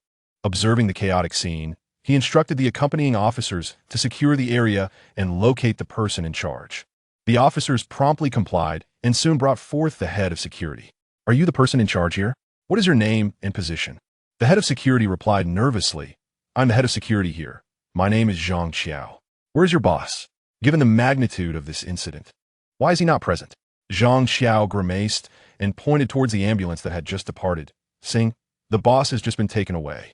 The director, Ma Honggang, oversaw a jurisdiction that had not seen any criminal incidents for a long time, earning the title of security model year after year. He was close to a promotion. Yet this incident threatened to obliterate his years of hard work. He was familiar with Ji Wooly, the largest logistics owner in the western suburbs. Upon receiving the emergency call that morning, he initially assumed it was a minor theft. However, upon hearing the details of the report, he found himself unable to remain seated. A total of 12 warehouses had been completely emptied, with an estimated worth of 13 billion. He had to personally lead the team and mobilize the entire department. Now, please recount what you know about the situation, he prompted. Zhang Xiao nodded repeatedly and said, "Certainly, officer. This morning, I arrived at work as usual. According to protocol, we hold a morning meeting at 6 a.m., followed by inspections of the warehouses before the handover between the day and night shifts. However, when we entered the warehouse, it was completely empty. Nothing remained. We checked the surveillance, but it showed everything was normal. Was there anything unusual during your last handover?" "The last handover was at 9 p.m. yesterday, and all the goods were present. Nothing was amiss." "So, the goods were lost between last night at 9 p.m. and this morning at 6 a.m.? Did any trucks enter or exit the logistics park during that time?" Zhang Xiao shook his head decisively, stating, "No, wasn't Chang'an Mansion under lockdown? Trucks couldn't leave, and the boss had given all drivers and staff, except for the security, a day off." Ma Honggang frowned, finding the situation increasingly absurd. "Take me to see a few warehouses," he ordered. Zhang Xiao led the director into the warehouses, and Ma felt even more perplexed. Each warehouse here was the size of a football field, and even under normal circumstances, it would take 20 to 30 people a whole day to move the contents. It would require hundreds of trucks to transport everything, yet in a single night. All had been cleared out. The very notion seemed surreal. He turned to the officers nearby and commanded, "Assign a few individuals to separately interrogate the security staff from the night shift." In his mind, the director harbored another suspicion. Was Ji Wuli orchestrating a grand deception, implying that there were no goods at all? Or perhaps he had hoarded the goods himself and was attempting to commit insurance fraud. However, this theory was swiftly dismissed by the surveillance footage, which confirmed the presence of the goods at the time of the shift change. The matter had escalated beyond the capabilities of their precinct, and reluctantly, they had to report to the municipal bureau.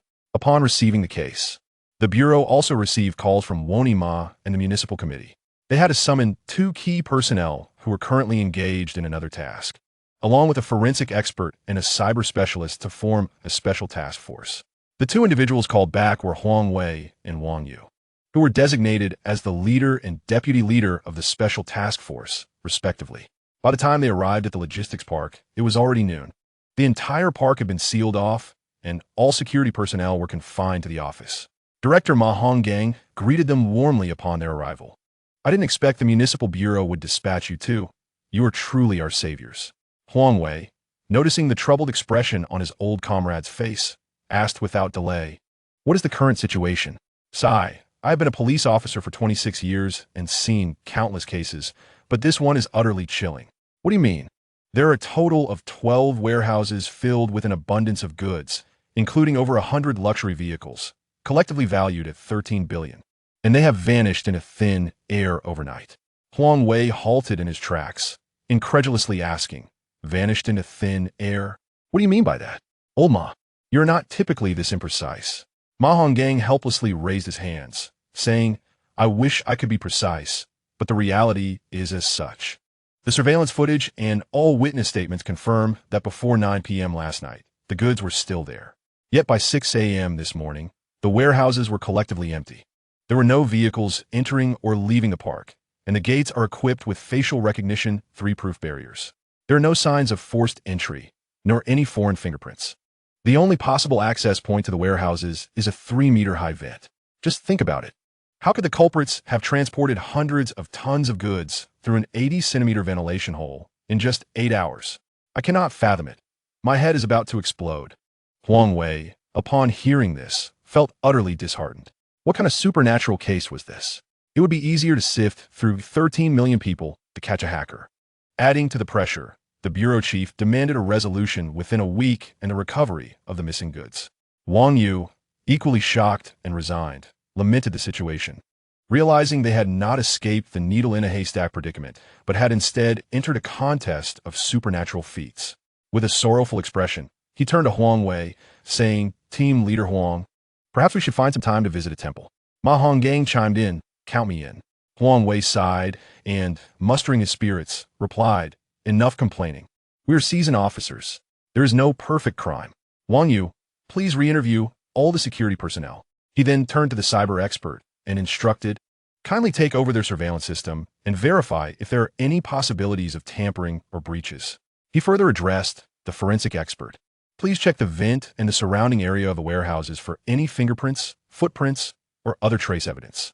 Each took their leave with their respective tasks, and Huang Wei entered the warehouse with the director, meticulously examining every corner.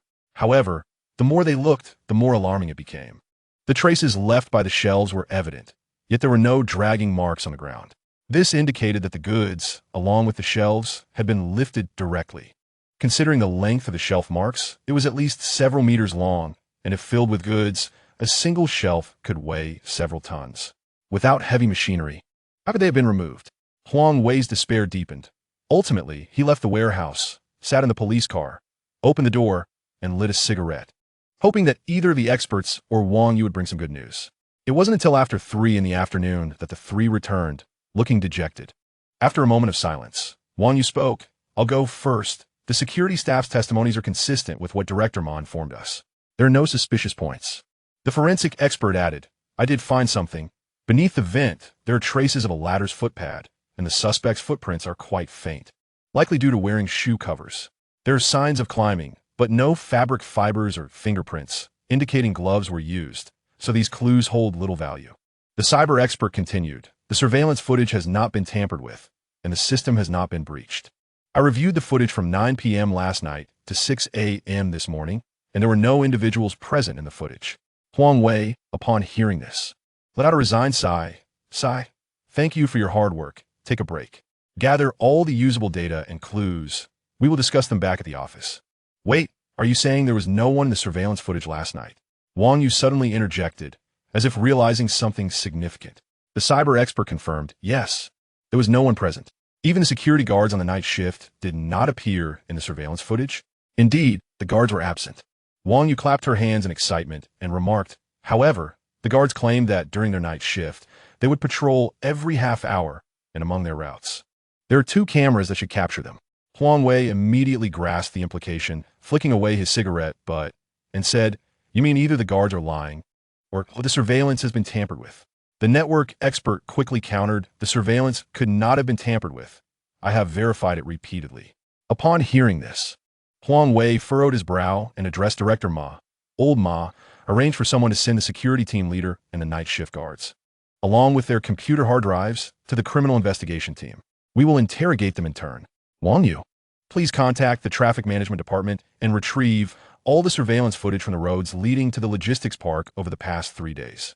After Wang Yu acknowledged, she remained deep in thought, a flicker of realization flashing through her mind, yet she could not grasp it accurately. Chapter 21.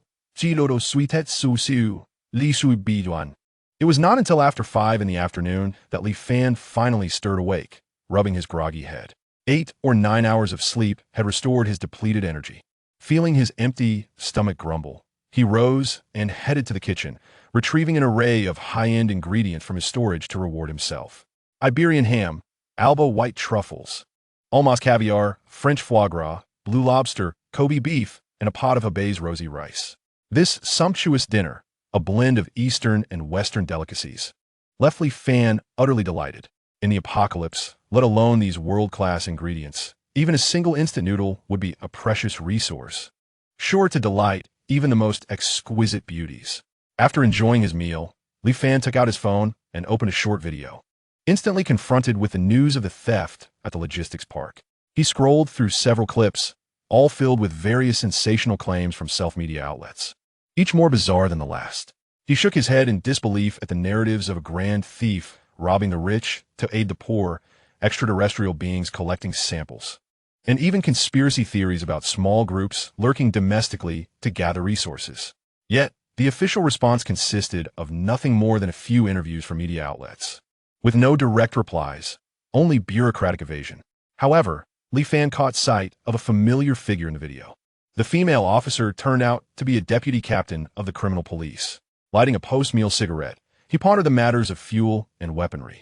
A small amount of diesel could easily be procured from a gas station, but the quantity he required was substantial.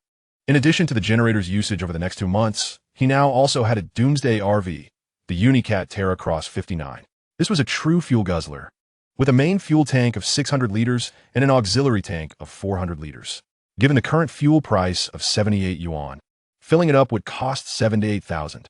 To acquire a large amount of diesel, Li Fan thought of another location, Su Jiayin's commercial concrete station, which had a dedicated diesel supply for his company. The following morning, Li Fan headed straight to Su Jiayin's company, familiar with the route, and knocked on the door to the office. Upon entering, he discovered that besides Su Jin, there was a young girl present. The girl, upon seeing Li Fan, excitedly rushed over, linking her arm with his and affectionately exclaimed, "Li Fan Gidge, long time no see." Li Fan scrutinized her for a moment before uncertainly asking, "Are you Siyu? Have you forgotten me, your childhood sweetheart, because of all the distractions at university?" Hearing her response confirmed that this girl was indeed Su Jiayin's daughter. Su Siyu, around 1.6 meters tall. However, her crop top outfit, red hair, chewing gum, and smoky makeup presented her as a rebellious teenager. If Li Fan recalled correctly, she was now a freshman at Jiaodong University. When their parents were alive, the two families often dined together, and she was quite close to Li Fan. One could say she was a childhood friend, but back then, Su Siyu had been sweet and well-behaved. Observing Su Siyu's striking appearance and then glancing at Su Jiayin's visibly distressed demeanor, Li Fan couldn't help but chuckle as he greeted them. "It's been a while. Your style is quite unique now. I almost didn't recognize you." Su Jiayin, looking at his daughter, sighed with exasperation and scolded, "Look at how you present yourself. You have until today to change out of that outfit and dye your hair back. Otherwise, I will cut off your allowance." "You dare cut my allowance? I'll run away from home, and you'll be left with your money all alone. You truly intend to drive me mad." Li Fan quickly stepped forward to support Su Jiayin, soothingly saying, "Uncle Su, don't be angry. Let me talk to her." He then turned to Su Siyu and said, "Please wait outside. We need to have a conversation." After Su Siyu pouted and exited the office, it took a while for Su Jiayin to calm down. He sighed. "Ever since I divorced her mother and she moved to the United States, this girl has lacked discipline and is becoming increasingly outrageous. If you have the time, please spend some time with her. You two were quite close when you were younger, and she listened to you." "Sure, no problem."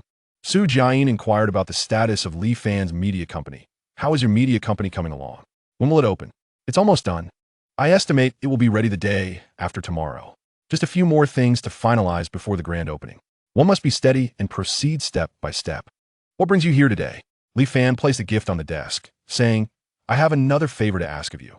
Su Jiayin looked at the red wine Li Fan presented, smiling appreciatively. "Very nice. You've matured and learned the ways of the world. However, don't try to use this on me. I watched you grow up. How could I accept your gifts? Please take it back. Just tell me what you need.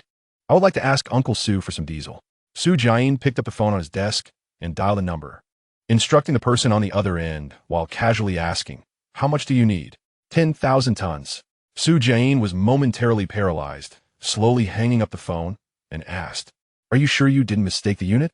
Do you mean tons, not liters?" Li Fan, aware of how startling his request sounded, nodded helplessly. "What kind of joke is this? My concrete station and some machinery only use 40,000 tons a month, and you ask for 10,000 tons outright. What? Are you planning to develop the Himalayas? I have no other options. I just found you. The purpose is not convenient to disclose, but rest assured, it is not illegal."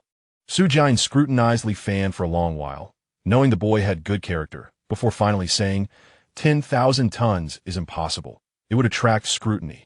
I can allocate 1,000 tons from my share for you, and you can come back when you've used it up. I won't pry into the purpose. I trust you are a sensible young man.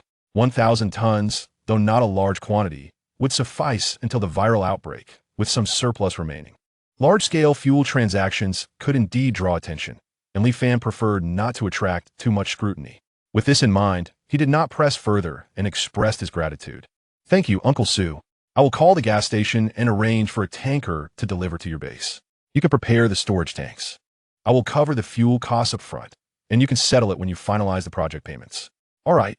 Just have them deliver it to the base the day after tomorrow. I have storage tanks ready." Su Jiayin waved his hand, saying, "Go on now. If you're not busy today, spend some time with Siyu." After thanking him once more, Li Fan turned to leave. Upon exiting, he spotted Su Siyu eavesdropping at the door. Seeing Li Fan emerge, she naturally linked her arm with his and said, "Come on, let us go shopping." Without further ado, I urged Li Fan to step outside. Once we reached the company premises, Li Fan remarked, "You should remove that wig. It looks rather awkward." Su Siyu was momentarily taken aback, a hint of embarrassment crossing her features as she replied, "You noticed? Huh? This style simply does not suit you. Don't you fear truly upsetting your father? Su Siu swiftly removed the wig, revealing a cascade of sleek black hair that flowed down to her waist like a waterfall. She then took out a wet tissue from her bag to wipe away the fiery red lipstick and dark eyeliner. In an instant, she transformed from a rebellious girl into a figure of restrained beauty. Playfully winking at Li Fan, she said, "I don't intend to upset him. Ever since my mother passed away, my father has completely let me be, focusing solely on making money. Our conversations are always steeped in the scent of copper coins. If I don't occasionally remind him of my existence, I fear he might forget he has a daughter." Li Fan had no desire to accompany her on a shopping spree. He intended to visit the Gujin craft store to procure a couple of suitable weapons for refining in the materials lab. Thus, he suggested, "Let us skip the shopping and go for hot pot instead." Chapter 22. Xiaohan, when the two of them arrived at a renowned Sichuan hot pot restaurant in Chang'anfu, where they chatted leisurely while dipping their food into the bubbling broth, reminiscing about the past. "By the way, brotherly Fan, I heard you were planning to establish a media base." "Indeed, it's nearing completion." Su Siyu's eyes sparkled with interest as she asked, "So you'll be developing in Chang'anfu from now on?" "Yes, that is the current plan." "And what about Yuan Ruoxue?" Li Fan paused, his chopsticks halting midair. Since discovering that his dream had actually occurred, he had deliberately avoided discussions about Yuan Ruoxue.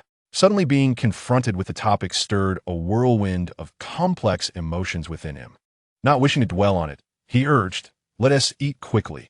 I still need to visit the craft market afterward." Noticing Li Fan's reluctance to discuss Yuan Ruoxue, Su Siyu smiled and followed his lead, asking, "What are you going to the craft market for?" "To buy some tang knives and crossbows, as well as other artifacts for my live stream display. I know a workshop that specializes in crafting ancient cold weapons. It's been around for centuries, founded by blacksmiths. The technique for making tang sabers has been passed down since the Tang dynasty, and this is the only place in Chang'anfu that still practices it." Li Fan's interest was piqued immediately. "Where is it located?" Su Siyu mischievously replied, "You must first accompany me to a birthday party, and then I'll tell you." After contemplating, Li Fan decided to accompany her, as aside from the weapons, all other supplies had already been abundantly fulfilled. He figured it would be a nice break from the tension he had been under for so long, and thus he agreed to Su Siyu's invitation. After their meal, Su Siyu drove Li Fan back to her villa, leaving him in the living room while she went upstairs to change into a different outfit. When Su Siyu appeared before him in a pristine white dress, Li Fan finally registered the change. The temperature had risen over the past few days. It was around 25 degrees Celsius outside, and having worn refined clothing, he hadn't felt the heat. If memory served, in just 4 days, the temperature would soar to 50 degrees, marking the onset of calamity. Gazing at the cool, lightly made-up beauty before him, he finally spoke, "Siyu, do you trust me?" Su Siyu was momentarily taken aback by his question, but quickly responded, "You are my Li Fan brother. Of course, I trust you. All right, listen carefully. Starting tomorrow, you need to stockpile as many daily necessities as possible, especially water. More is better. The day after tomorrow, you and your father must stay at home and not venture out." Seeing the serious expression on Li Fan's face, Su Siyu felt an inexplicable surge of anxiety. "Brother Li Fan, is something going to happen? Just remember what I said. The more supplies, the better. If one day you find it hard to manage, come to the base I've established." Initially, Li Fan intended for Su Jiayin and her parents to continue living their lives as they had been. But after his rebirth and the interactions he had with the Su family, he was uncertain if his presence would alter their trajectory, creating a butterfly effect. Remembering how Su Jiayin had cared for him as a younger relative, he ultimately could not harden his heart. He had to leave them an escape route. Though Su Siyu was unaware of the impending events, her trust in Li Fan compelled her to follow his instructions. As dusk approached, Su Siyu drove Li Fan to a television studio, leading him into a room while linking her arm through his. The luxurious private room was bustling with lively young adults in their 20s, singing and drinking. Upon spotting Su Siyu's entrance, several boys and girls rushed over to greet her. A chubby girl exclaimed, "Siyu, I thought you were going to stand me up." Su Siyu presented the prepared gift box to the girl, saying, "Jianing, happy birthday. You are my dear friend. How could I not be here?" Jianing accepted the gift with a smile and teasingly remarked, "Siyu, I didn't see this coming. No wonder so many boys pursue you. You ignore them. So, you've been hiding a treasure. Care to introduce?" Su Siu proudly tightened her grip on Li Fan's arm and declared, "This is my childhood friend, Li Fan. Don't get any ideas." Su Siu's words elicited laughter from the girls and envy from the boys. Among them, a handsome young man dressed in designer attire and wearing glasses regarded Li Fan with palpable hostility. Li Fan noticed this animosity and shook his head helplessly, realizing he had been brought in as a shield by Su Siu. It was clear that this bespectacled boy was one of Su Siu's suitors. The chubby girl, observing Li Fan, expressed her approval, saying, "So you're Li Fan. I've heard Siu mention you. You must treat our Siu well." "Oh, you're such a gossip." Su Siu shot back, but when she glanced at Li Fan's reaction, finding him merely smiling faintly, she quickly pulled him to a seat. Meanwhile, the bespectacled boy, surrounded by several other young men, asked, "Wengo, what should we do? That guy seems to have a special relationship with Su Siu. Should we confess now?" The bespectacled boy, named Xiao Hanwan, was the son of archaeologists and a student at Zhejiang University. He had pursued Su Siu for years without success. He had planned to confess his feelings that evening, but unexpectedly, a rival had emerged. Watching Su Siu attentively serve Li Fan drinks and fruits ignited a nameless fury within him. He lifted his glass and strode towards Su Siu, saying, "Siu, who is this?" Su Siu frowned at Xiao Hanwan, casually responding, "My childhood friend." Xiao Hanwan, unfazed, chuckled, "Ah, just a friend? It seems I still have a chance." Li Fan observed the boy's haughty demeanor, the way he occasionally adjusted his expensive watch, exuding an air of arrogance that was almost palpable. Amused, he thought to himself that although he possessed the body of a 21-year-old, his heart had weathered countless storms. The juvenile rivalry unfolding before him was quite comical, and he felt a mischievous urge to toy with the young man's emotions. Yet before he could speak, a voice echoed in his mind. "Li Fan, Colonia has detected faint fluctuations from Nuka." Upon hearing this, Li Fan's heart raced as he immediately responded mentally. "Can you pinpoint its exact location? I need your senses to locate the source." Without hesitation, he agreed. "What are we waiting for? Let us go." Suddenly, he felt a heat emanating from his eyes. His pupils vanished, replaced by a vast starry sky, mirroring the eyes of Ranlin. He turned to scan the room, finally fixing his gaze on Xiao Hanwen, after which his azure eyes returned to normal. Ranlin's voice resounded once more. "It's emanating from him. The energy is very faint, likely a fragment, not a complete entity." Li Fan raised a hand to thoughtfully stroke his chin, gazing at Xiao Hanwen with a greedy smile, already devising ways to acquire the fragments from this fellow. Before he could formulate a plan, Xiao Hanwen turned and picked up the microphone beside him, stepping onto the singing stage, and proclaimed, "Dear classmates, today, taking advantage of Jianning's birthday, I wish to undertake something I have long contemplated." Xiao Hanwen's friends approached the song selection table, changing the tune to a melodious romantic ballad, and handed him a bouquet of roses. In an instant, everyone comprehended Xiao Hanwen's intentions and shifted their gaze towards Su Siu, who stood beside Li Fan. Upon witnessing Xiao Hanwen's fervent gaze, Su Siu felt an overwhelming sense of annoyance. Her once joyful expression faded instantly, and she occasionally cast furtive glances at Li Fan. She found him, arms crossed and right hand caressing his chin, observing Xiao Hanwen with genuine interest, his eyes twinkling with amusement. This only deepened her frustration. "Su Siu, from the moment I first laid eyes on you in the library, I realized that you were destined to be the central figure in my future life. Over the past year, every smile and frown of yours has tugged at my heart. I like you. Would you be my girlfriend?" With that, Xiao Hanwen confidently extended his right hand towards Su Siu, beckoning her to join him on stage. The private room erupted in cheers and whistles as Xiao Hanwen's friends led the crowd in unison, chanting, "Together, together, together." Su Siu furrowed her brow. Her small hands clenched tightly, feeling exceptionally vexed. Xiao Hanwen had utterly ruined her good mood for the day. She loathed the sense of being thrust into the spotlight, feeling a moral coercion in the atmosphere. Desperate to escape, she wished to take Li Fan and leave. However, as she surveyed the raucous crowd, her gaze ultimately landed on Li Fan. Li Fan noticed the look of grievance in Su Siu's eyes, shook his head helplessly, and stood up, waving at Xiao Hanwen. As the crowd observed Li Fan's gesture, the clamor gradually subsided. In truth, everyone present had witnessed Su Siu entering while linked to Li Fan. Yet their unfamiliarity compelled them to side with the affluent Xiao Hanwen. Seeing Li Fan's actions, Xiao Hanwen glanced at his own fabricated grandeur, wearing a gracious smile that concealed his disdain, and inquired, "My friend, is there something you wish to convey?" His voice amplified through the microphone, seemingly an attempt to suppress Li Fan through this petty trick. Li Fan stepped past the crowd, approaching Xiao Hanwen, snatching the bouquet of roses from his hands, and remarked, "Classmate, your confession lacks sincerity. Is a mere flower sufficient to pursue a girl? Pray tell, it is already 2024. Is there no other gift besides flowers? Perhaps a necklace or a diamond crystal? Girls adore shimmering treasures." With that, Li Fan regarded Xiao Hanwen with eager anticipation, as if it were he, not Su Siyu, who was on the receiving end of the confession. However, Xiao Hanwen and the others perceived Li Fan's words as a deliberate provocation.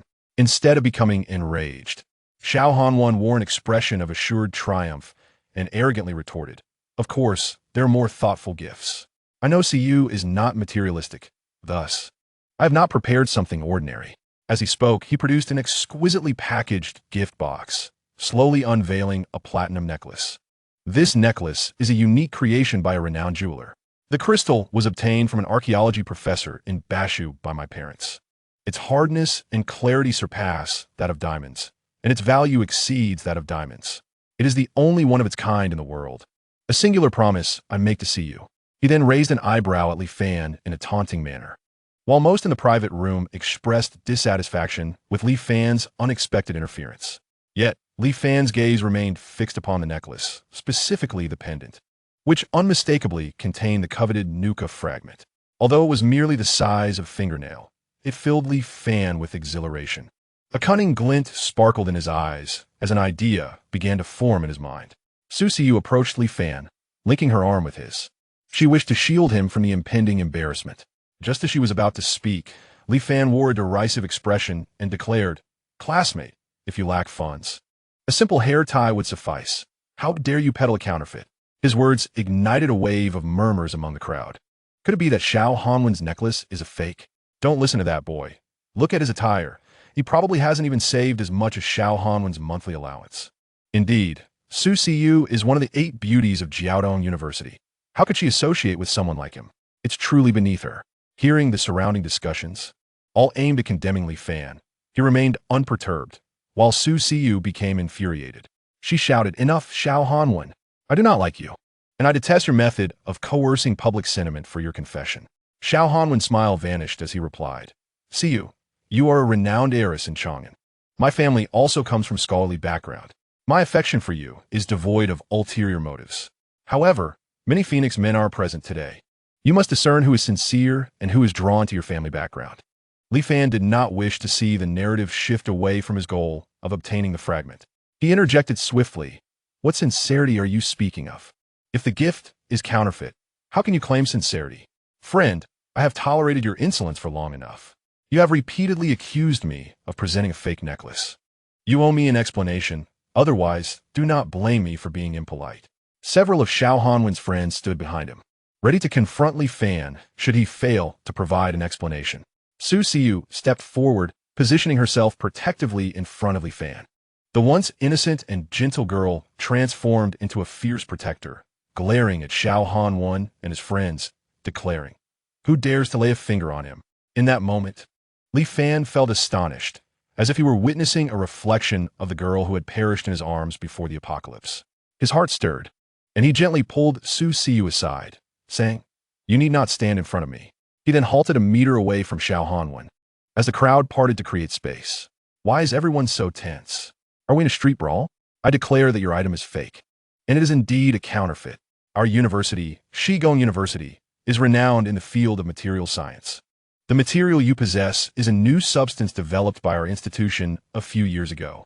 However, its industrial value is negligible, and its commercial worth is lesser than silver, essentially a discarded byproduct. This small piece is worth less than a lollipop, yet you boast about it as if it were a priceless treasure. You lie. My father purchased this from an esteemed archaeology professor for 200,000 yuan. There is a pile of verification reports. How can you claim it to be worthless refuse from your school?" The crowd exchanged glances, their eyes darting between the two, and murmurs erupted once more. Shigong University is a titan in materials science, leading many aerospace projects. Could what Li Fan claim be true?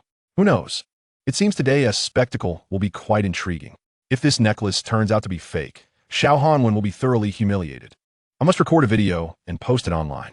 Seeing the crowd's interest peaked, Li Fan smiled and said, "The truth will prevail. This item can easily undergo a simple experiment that will destroy its molecular structure, rendering it into a pile of powder. Crystals, when drained of energy, turn to ash.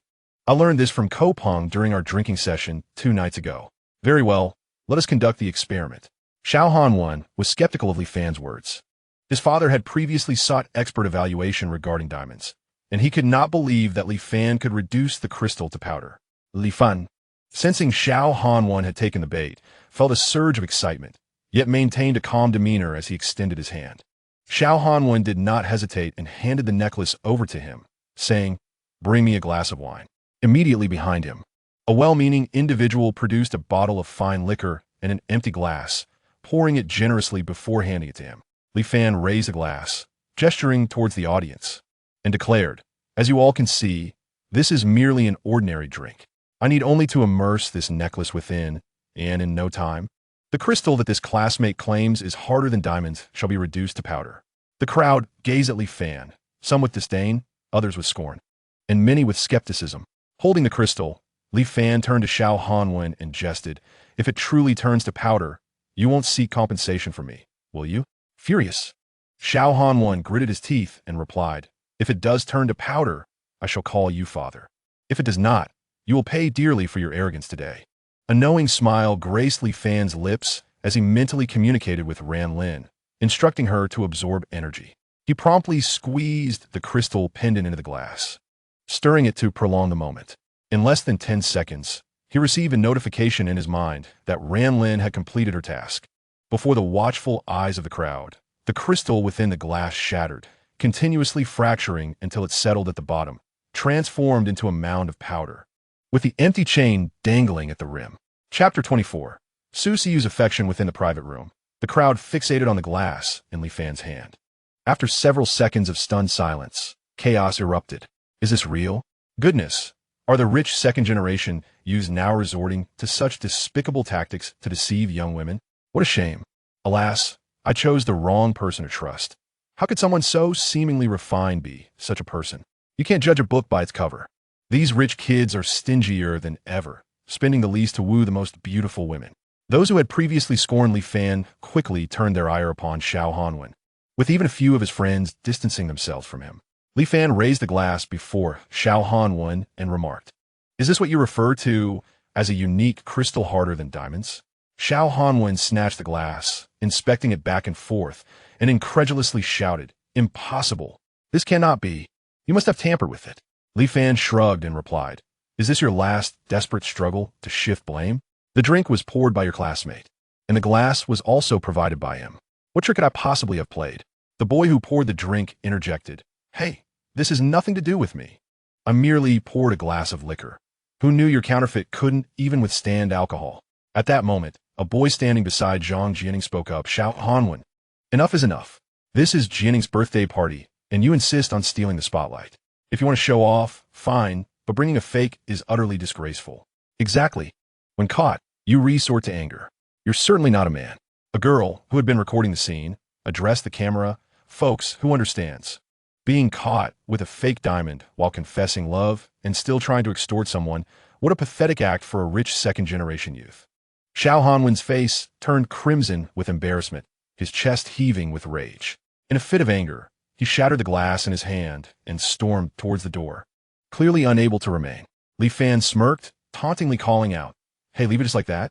Xiao Hanwen halted, turning his head with murderous intent in his red-rimmed eyes, grinding his teeth as he asked, "What else do you want?" Li Fan chuckled, "Call me father." This statement ignited Xiao Hanwen's fury, and he lunged at Li Fan with malice in his eyes, but was restrained by several friends who pulled him away from the room, while his enraged shouts echoed. "Li Fan, we'll see about this." Li Fan shrugged, internally scoffing. If this were the apocalypse, he wouldn't dare show such hostility towards me. I would have already dealt with him. Sighing, he murmured, "A harmonious society has saved you. Poor child." Su Siyu approached Li Fan, linking her arm with his, and cheerfully remarked, "I never realized how cunning you could be." "What do you mean? I just helped you out." Su Siyu's beautiful eyes sparkled with delight as she smiled sweetly. "But you still owe me a favor." "Huh?" Before Li Fan could respond, Su Siyu raised her voice to the crowd. "This is my boyfriend, Li Fan, and from now on, I am taken. So, those who harbor intentions towards me should quickly change their course." Upon hearing the solemn introduction from the illustrious Su, the crowd erupted in playful uproar. "I see. Young man, tell us your story." Li Fan, taken aback by Su Siyu's unilateral declaration, looked at her mischievous smile and felt a playful urge rise within him. Grabbing the microphone, he said, "Siyu and I are childhood friends, innocent and pure. I can sing 200 songs, and she can dance to 200 of them. So privately she affectionately calls me 200 Ga, and I call her 200 Wu." Laughter filled the room, dispelling the tension that had just moments ago consumed it. Su Siyu, however, pulled Li Fan down onto the sofa, exacting playful revenge. Once they had grown comfortable, the crowd began to gather around Li Fan, urging him to drink, and he welcomed their advances, eager to indulge as opportunities for revelry were rare. After 8 long years of apocalyptic life, coupled with the stress from recent days, he yearned to let loose and alleviate the burdens that had weighed heavily on his heart. Thus, that night, Li Fan liberated his true nature, becoming thoroughly inebriated by the time the gathering came to an end. In the private room, only Su Siyu, Li Fan, Zhang Jianing, and another girl remained. Zhang Jianing observed Su Siyu attentively caring for Li Fan and said, "Siyu, is this the boy you told us about?" Su Siyu noted that, wiping Li Fan's forehead with a damp tissue. "It seems you have genuine feelings for him. But I must caution you, this man is quite closed off. It will be difficult to penetrate his heart. I don't mind. Love is love, and it shouldn't be entangled with complexities. My feelings for him are independent. I will patiently wait, believing that one day he will turn and see me standing behind him. The same girl who used to pester him for fireworks during the New Year." Zhang Jianing shook her head, a hint of resignation in her voice. "All right. As your good friend, I wish you well. I put in quite a bit of effort tonight to get everyone to drink with him. So seize the opportunity. The first to win his heart may be the one to unlock it." Su Siyu blushed at Zhang Jianing's words, retorting, "Oh, you shameless girl. Hurry and leave. I will take him back with me." Zhang Jianing raised an eyebrow at Su Siyu, sharing a knowing smile before departing with the other girl. Su Siyu called over a waiter to assist in getting Li Fan into her car, heading straight to her villa. By the time they arrived at the villa, it was already 1 a.m. After considerable effort, she managed to move Li Fan into the guest room, bringing hot water and towels. She wiped his face and removed his outerwear and shoes, ensuring he was comfortable before quietly sitting by his bedside. Watching his peaceful, sleeping face, she brushed her slender fingers across his prominent nose, her cheeks flushing with warmth. Unable to resist, she leaned down and placed a gentle kiss on his cheek before tiptoeing out. As the door clicked shut, Li Fan quietly opened his eyes. Though he was intoxicated, his consciousness remained alert, a habit cultivated over 8 years of survival in an apocalyptic world. Such vigilance could not be altered overnight. Li Fan was no fool. He understood Su Siyu's feelings. Yet, he found himself incapable of opening his heart to accept a woman. He had witnessed too many tragedies in the apocalypse, often realizing that those closest to you could inflict the deepest wounds. How many individuals, driven by the desperation for sustenance, have willingly sent their beloved women to another's bed? And how many have, in their pursuit of a better patron, taken the drastic measure of ending their husbands' lives? Human nature is a labyrinthine construct, ever shifting with the tides of circumstance. In one moment, one may love with fervent intensity, only to turn and plunge a knife in betrayal the next. The painful lessons of a past life are intricately etched into Li Fan's very bones. Chapter 25. Su Jiayin's speculation regaining his focus, Li Fan immediately entered the alternate space, where he beheld Ranlin having transformed the control room into a new visage, adorned with a sofa, carpet, hanging basket, and an array of snacks strewn about. She reclined in a bean-bag chair, engrossed in a panoramic projection of a television drama. Moreover, she had discarded her incongruous combat attire in favor of a fitted blouse and a floral bodycon skirt, her long legs complemented by flat shoes, presenting a picture of exquisite beauty. Observing the snacks that had been unwrapped, Li Fan inquired in astonishment, "Are you able to consume food?" Not in the traditional sense, she replied. However, I can collect scent molecules through the sensory system, which then translates into data for my brain, akin to the experience of eating. Quite the clever trick, he remarked. By the way, can that fragment of energy activate another laboratory? Ran Lin, momentarily diverting her gaze from the screen, shot him an exaggerated eye roll and retorted. You think such a minuscule piece could open an entire laboratory? In your words, that's quite a fanciful notion. Li Fan chuckled, bemused by her response. Where did you acquire such a colloquialism? From battling the shadows, she replied. Once synchronized, I can access any software you possess. Even if your network collapses in the future, I can establish my own network system, as I've stored all your data. Li Fan was once again taken aback. However, his curiosity was piqued regarding the potential utility of that fragment, and he asked, is there no use for that shard of energy? Ran Lin pulled up a panoramic view of the materials laboratory, gesturing to two factory-sized structures on either side. Of course it has utility. You can activate one of the two auxiliary functions adjacent to the materials lab. One is a recycling station, which, as the name implies, reprocesses waste, such as old cars, glass, rubber, and graphite, into different materials for refinement. The other is a mineral refining plant, specifically for extracting rare elements from ores. Which would you prefer to activate? Li Fan smiled slightly at Ran Lin, responding, haven't you already made the decision for me? Ran Lin's eyes sparkled as she pouted. You can see right through my little schemes. I'm merely concerned that you might choose poorly. The next crystal might take ages to locate, and given the current situation, the recycling station is the optimal choice. You lack minerals, so its utility is limited. Understood. In the future, for choices like these, simply provide me with the answer. Without options, I trust your judgment. Ran Lin scrutinized Li Fan for a moment before pouting. You've been brought to the edge of my bed, yet you still pretend to be asleep. It's evident you harbor a strong sense of mistrust. I do prefer not to navigate our future interactions under a cloud of suspicion.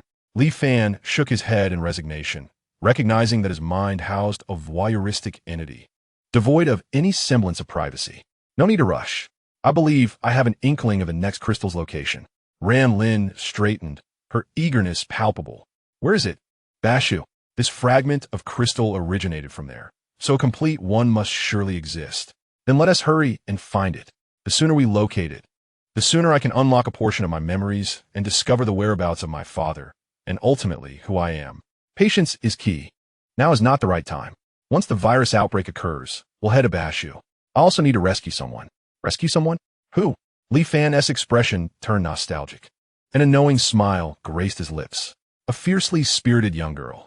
Ran Lin scrunched her nose in disdain. Ugh, another foolish girl, I suppose.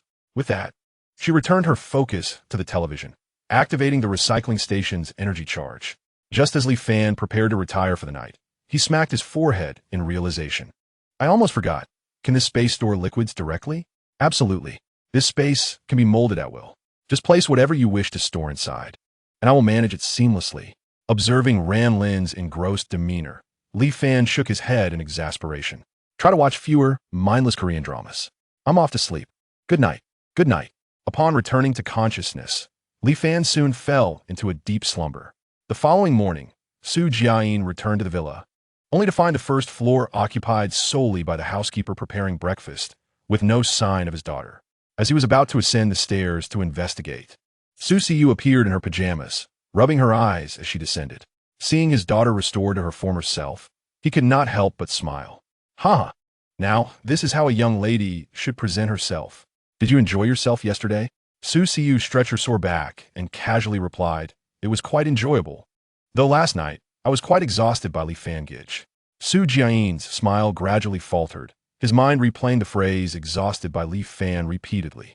Unaware of her father's change in demeanor, Su Siyu turned to the housekeeper. Aunt Lu, please prepare more porridge. Li Fangij drank too much last night and needs something to soothe his stomach. Su Jiayin lamented in despair, it's over. I inadvertently allowed that little rascal to infiltrate my home.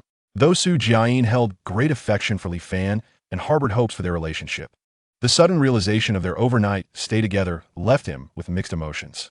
Noticing her father's ashen expression, Su Siyu recognized his misunderstanding and pouted.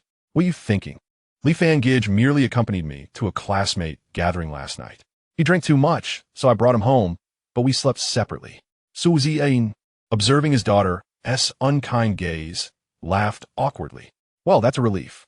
The last line of defense remains intact. Hee. I have no objections to you dating Li Fan. But remember, as a young lady, you must maintain your boundaries. Su Siu blushed at her father's words, indignantly retorting, Stop talking nonsense. Li Fan Gij and I are not in a romantic relationship.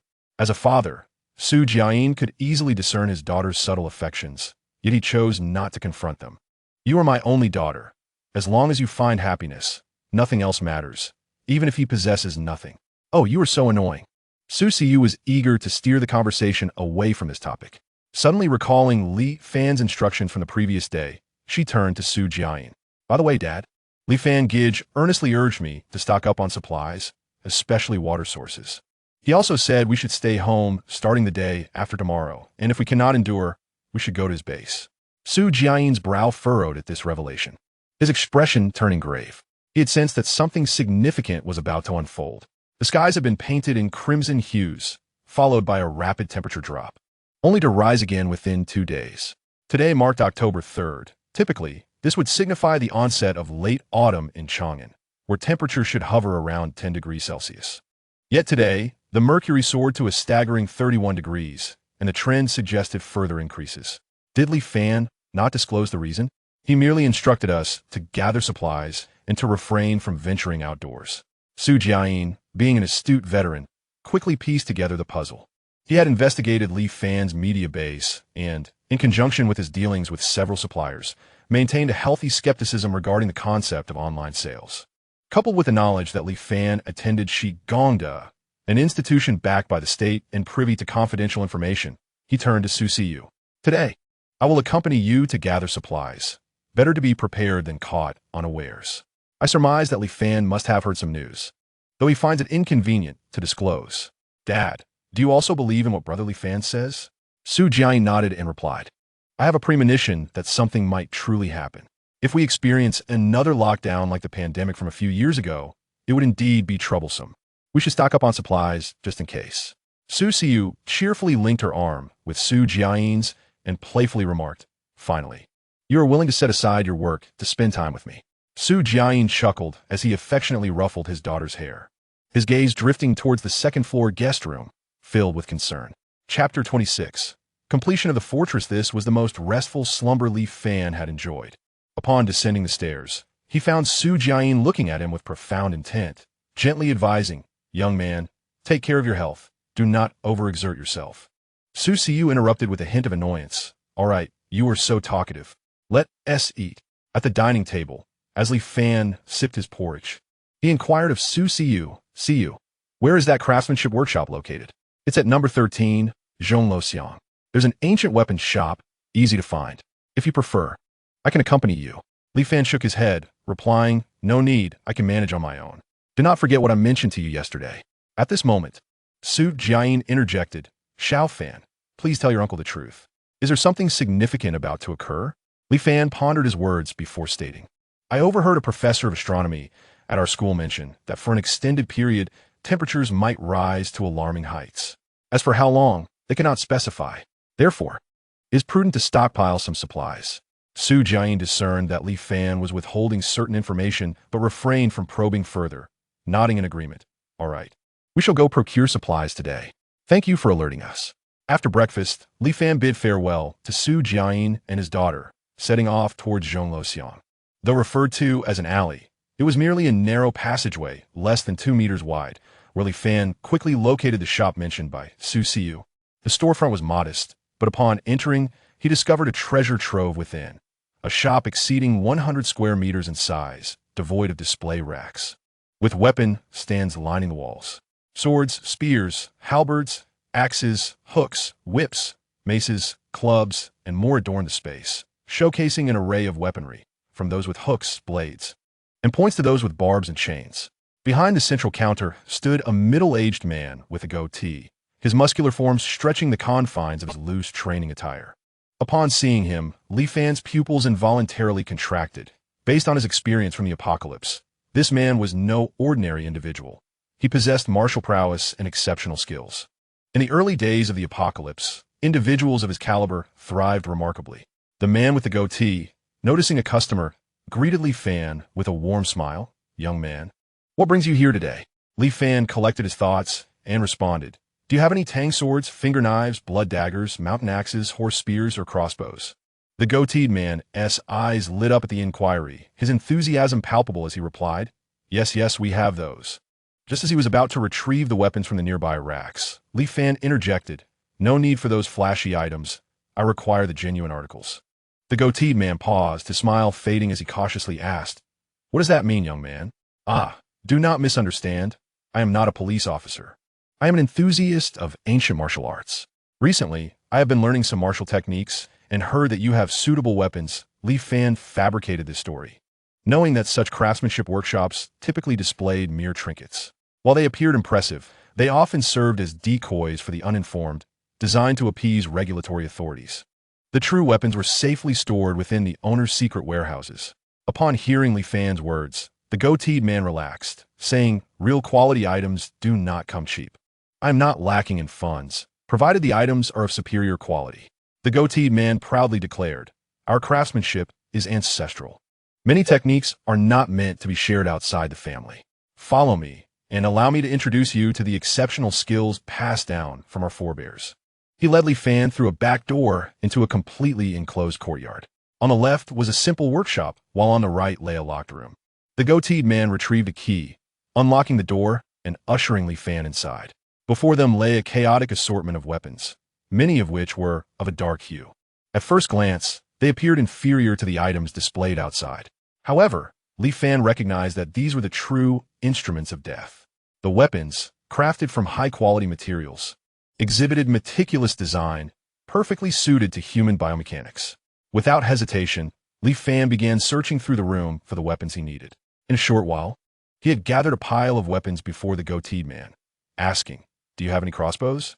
Were you not selecting bows and arrows? These are for someone else. I'm not accustomed to them." The goateed man regarded Li Fan with suspicion before retrieving a black wooden box from corner. He produced a crossbow, stating, "This is a product I created during my leisure time, inspired by modern military crossbows, though it is somewhat of a failure. It prioritizes range and power, but neglects weight considerations. Consider it a complementary item among these weapons." Li Fan accepted the crossbow, his excitement ignited. It was a repeating crossbow, approximately 50 centimeters long, with a span of 45 centimeters when drawn. Beneath the crossbow was a rectangular iron box designed to hold approximately 10 bolts. The entire structure was crafted from high-grade steel. Weighing in at around 30 pounds, even when unloaded, it was no wonder the goateed man deemed it a failure. However, for Li Fan, this posed no issue, as he had access to a materials laboratory. "All right, please provide me with 200 bolts and 200 arrow shafts. I will take all these weapons. Let us settle the account." The goateed man, beaming with joy, presented 2 bundles of arrows and crossbow bolts, stating, "The total for these weapons is 520,000. Just give me 500,000, and we'll call it even." Li Fan did not haggle. Money had become virtually worthless. After settling the payment, the goateed man assisted in delivering the packaged weapons to the alley's entrance. Once the goateed man left and the surroundings were deserted, Li Fan swiftly stored the weapons in his alternate space. Departing Zhongluoxiang, he proceeded to the Dongjiao coal factory, spending over 300,000 to purchase 500 tons of coal, ensuring its delivery to the base before nightfall. At 3 p.m., he received a call from the project designer, Chun Xiang, informing him that the construction was complete and inviting him to inspect it. Upon returning to the old residence, Li Fan was greeted by a dramatic transformation. A peculiar all-concrete structure now stood prominently on the property. Rising to a height of 18 meters, the lower 10 meters comprised a semicircular building with 2 levels, resembling a halved basketball resting on the ground. Above this, a cylindrical observation tower, 5 meters in diameter and 5 meters tall, crowned the structure.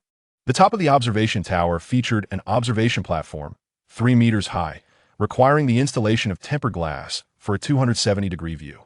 However, the glass had yet to be installed. Several panes lay stacked within the fortress. As Li Fan approached the main entrance, he noted that the door was crafted from titanium alloy, specifically designed for bank vaults, secured with a primitive physical locking mechanism, complemented by a specially designed S-Class key and mechanical combination. Entering the fortress, Li Fan conducted a thorough inspection, particularly of the underground water drainage system on the third basement level. Overall, he was quite satisfied, though it was regrettable that the tempered glass for the observation platform had not yet been procured. Chen Xiang had informed him that bulletproof glass was unavailable. Due to the curved design of the observation platform, the bulletproof glass required advance ordering, and they would not be able to produce it for a month. Time was of the essence, so Li Fan instructed them to install the dozen or so curved tempered glass panels upon his arrival. Chen Xiang, a graduate from a prestigious university and a proficient engineering designer, has constructed an innumerable array of buildings and bridges. However, the design blueprint provided by Li Fan imparted him with considerable knowledge. It hardly resembled a media base. Rather, it appeared akin to an armed fortress. Mr. Li, this fortress has been constructed entirely according to your specifications. The ventilation, water and electricity systems, sewage treatment, surveillance, and underground water diversion mechanisms have all been thoroughly tested with no issues whatsoever. Particularly notable is the three-story structure above, which employs the latest military-grade concrete rated at 400, capable of withstanding a pinpoint explosion of 300 kilograms of TNT. Are you satisfied with it? Li Fan was taken aback.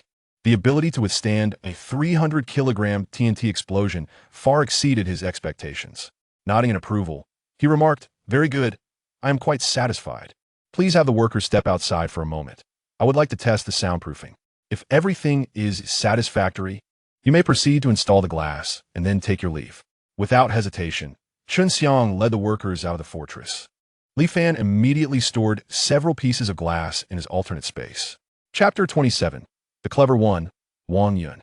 Upon entering the alternate space, Li Fan instructed Ran Lin to place the glass into the materials laboratory for refinement. In no time, 2 unaltered curved glass pieces had been refined. Although he held no doubts regarding the laboratory's technological capabilities and was clad in its attire, he had yet to engage in any practical applications. His attire had only been tested for thermal insulation and auxiliary force effects. Uncertain of the bulletproof capabilities, he inquired, "Xiao Ran, is this bulletproof glass? Why does it appear unchanged?" Ran Lin, displeased by Li Fan's skepticism, pouted and immediately retrieved the data for the glass, stating its properties exceed those of bulletproof glass, capable of withstanding 80 tons of pressure and 1,800 megapascals of stress. In fact, you already possess such material, known as Rubu Teji Lei, but your current technological level cannot ensure the stability of its internal structure, which is why it has not been researched further. The materials laboratory has merely adjusted the release point of internal pressure, creating a closed-loop system for internal pressure points, thus enhancing its strength beyond that of Rubu Teji Lei, while eliminating its inherent weakness. The 2 pieces of glass now can directly endure high temperatures, high pressures, and pinpoint explosive attacks. Unless faced with energy weapons, your current thermal arms would struggle to breach them. Li Fan, upon hearing this, was filled with astonishment and promptly brought forth a collection of weapons he had purchased. Addressing Ran Lin, "Please refine these weapons for me." "Certainly, but I will require some metallic materials," she replied. Now feeling quite affluent, Li Fan gestured toward the array of luxury vehicles outside and said, "Aside from the Doomsday Fortress and the off-road vehicle, you may dismantle any of the supercars and sedans for materials as needed." After completing his request, Li Fan exited the alternate space with the glass and instructed the workers to install the 2 pieces of glass atop the structure. Once everything was concluded and the workers had departed, Li Fan retrieved a set of genuine leather sofas and a tea table from the alternate space. Placing them on the rooftop observatory, he reclined on the sofa, sipping tea while admiring the panoramic view of Chang'anfu below. In the afternoon, the ordered coal and diesel arrived. After the workers moved them into the basement, Li Fan stored them in his alternate space. All remaining supplies from the vendors were scheduled for delivery the following day. After securely locking the fortress door, Li Fan returned to Lishui Bun. Meanwhile, personnel from a National Security Bureau and the Criminal Investigation Team had been working tirelessly for nearly 30 hours since the assignment began. In the conference room of the Criminal Investigation Team, Chen Zimin and Zhang Chenggang were seated at the head, listening to the results of the investigation conducted over the past 2 days. A national security investigator was currently reporting, pointing at the Chang'anfu map projected on screen.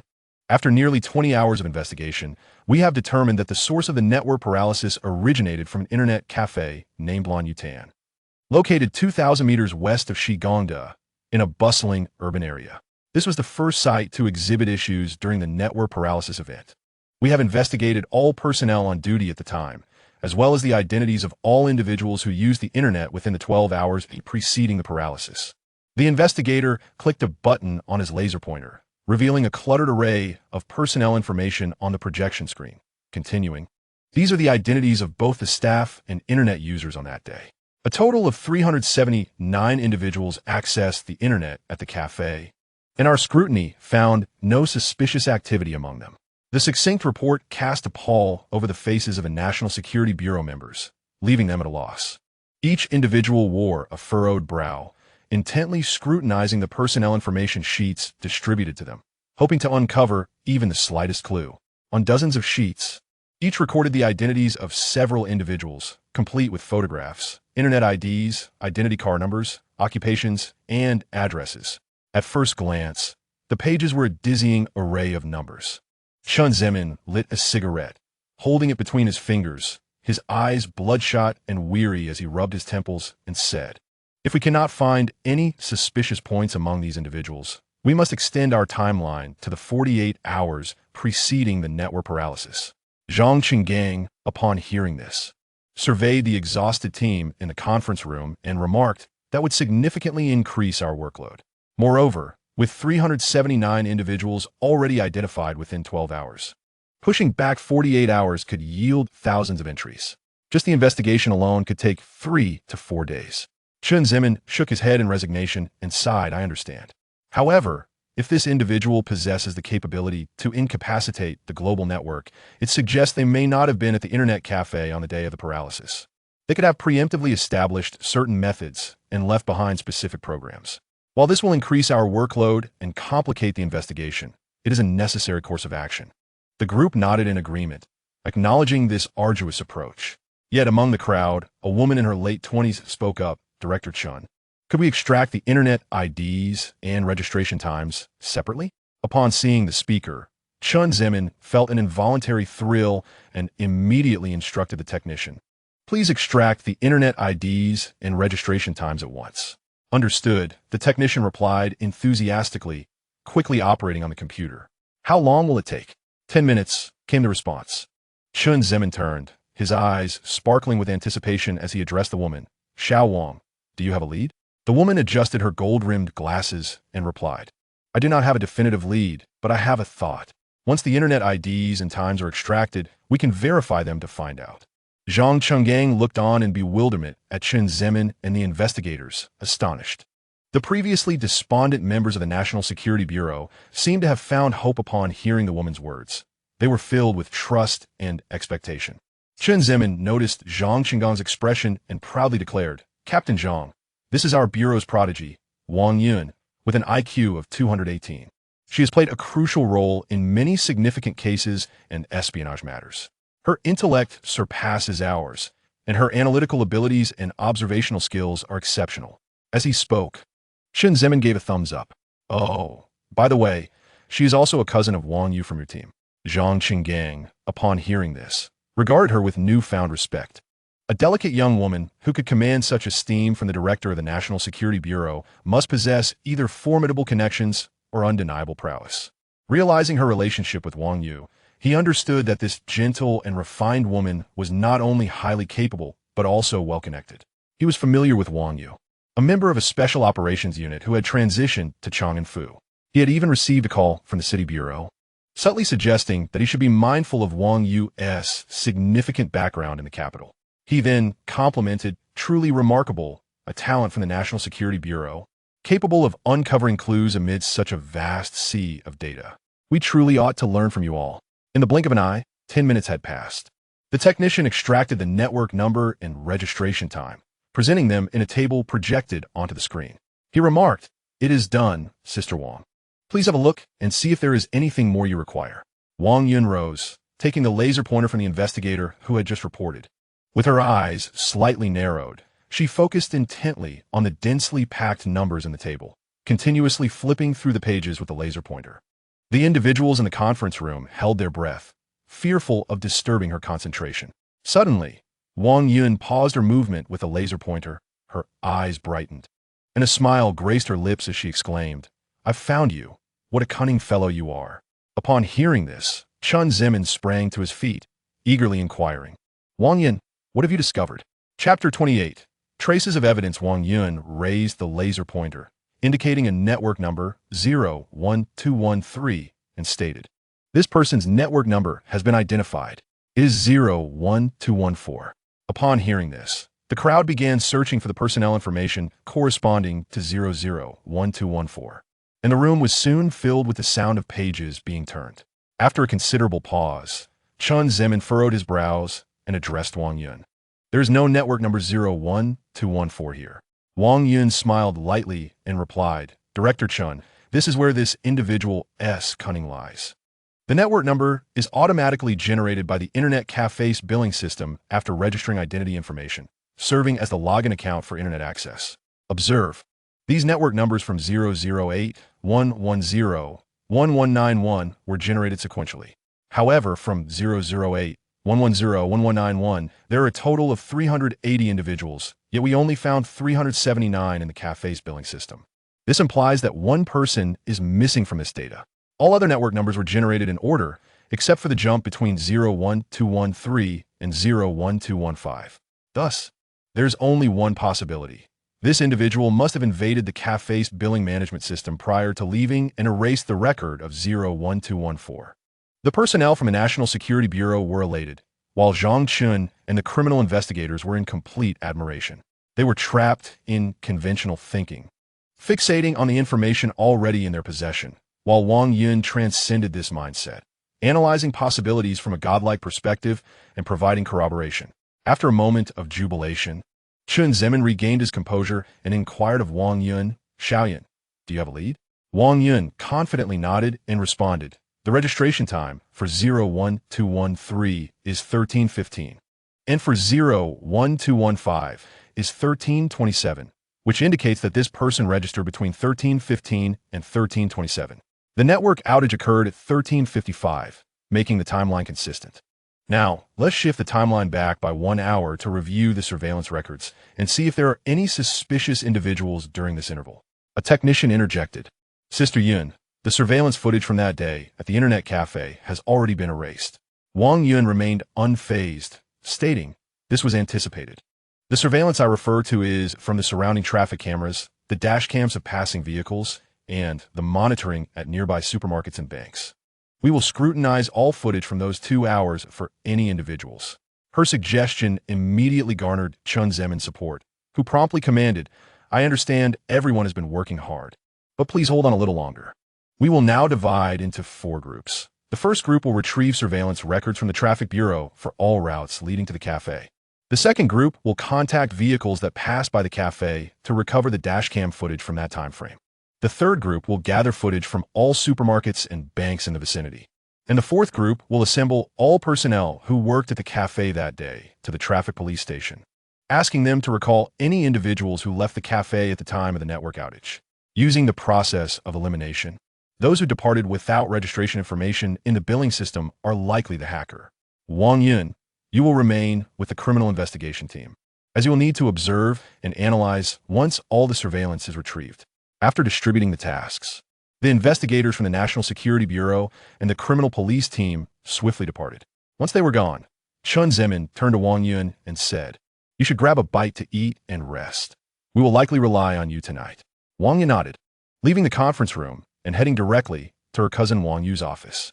In the criminal police office, Wang Yu spent the entire day reviewing the surveillance footage of several roads leading to the logistics park.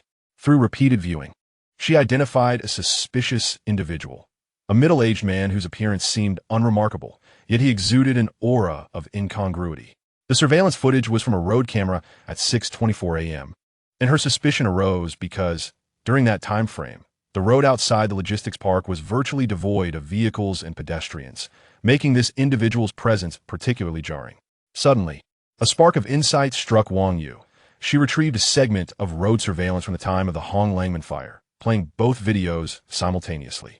One showed a figure with a mask and a wool hat, hunched in stature, while the other revealed a normal physique with an exposed face. Wang Yu furrowed her brows in deep contemplation for a long while, yet she could not grasp the fleeting clarity in her mind. Haven't you realized? These two individuals are the same person. As the words reached her ears, a hand rested on Wang Yu's shoulder.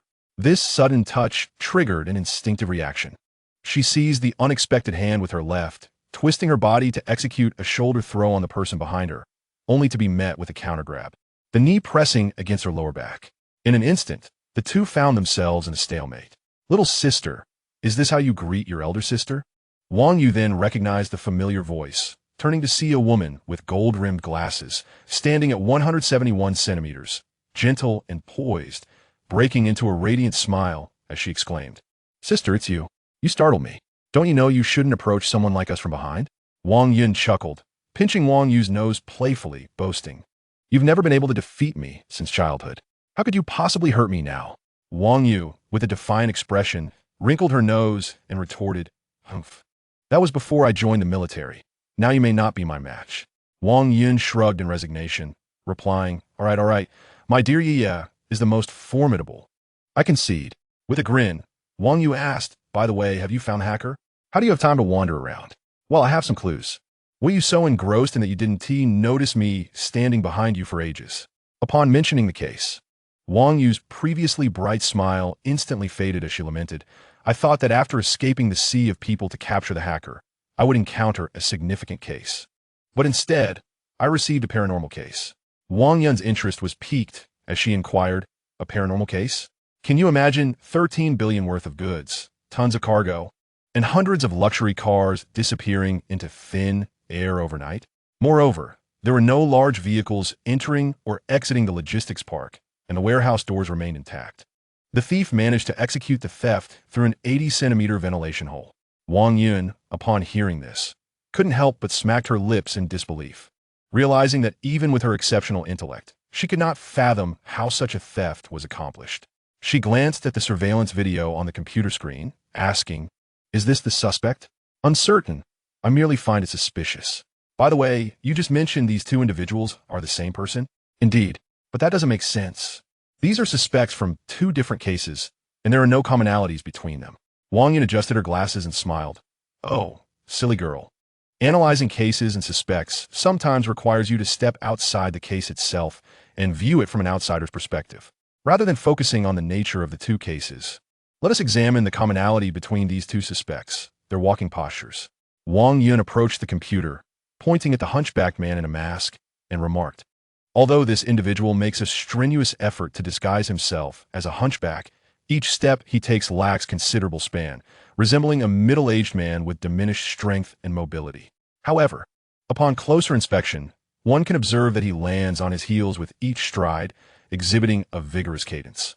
Now, take a look at the middle-aged man in this logistics park. His gait is somewhat more expansive, yet his step frequency remains strong, with heels striking the ground." Wang Yu scrutinized the two individuals' walking postures for a long moment before responding.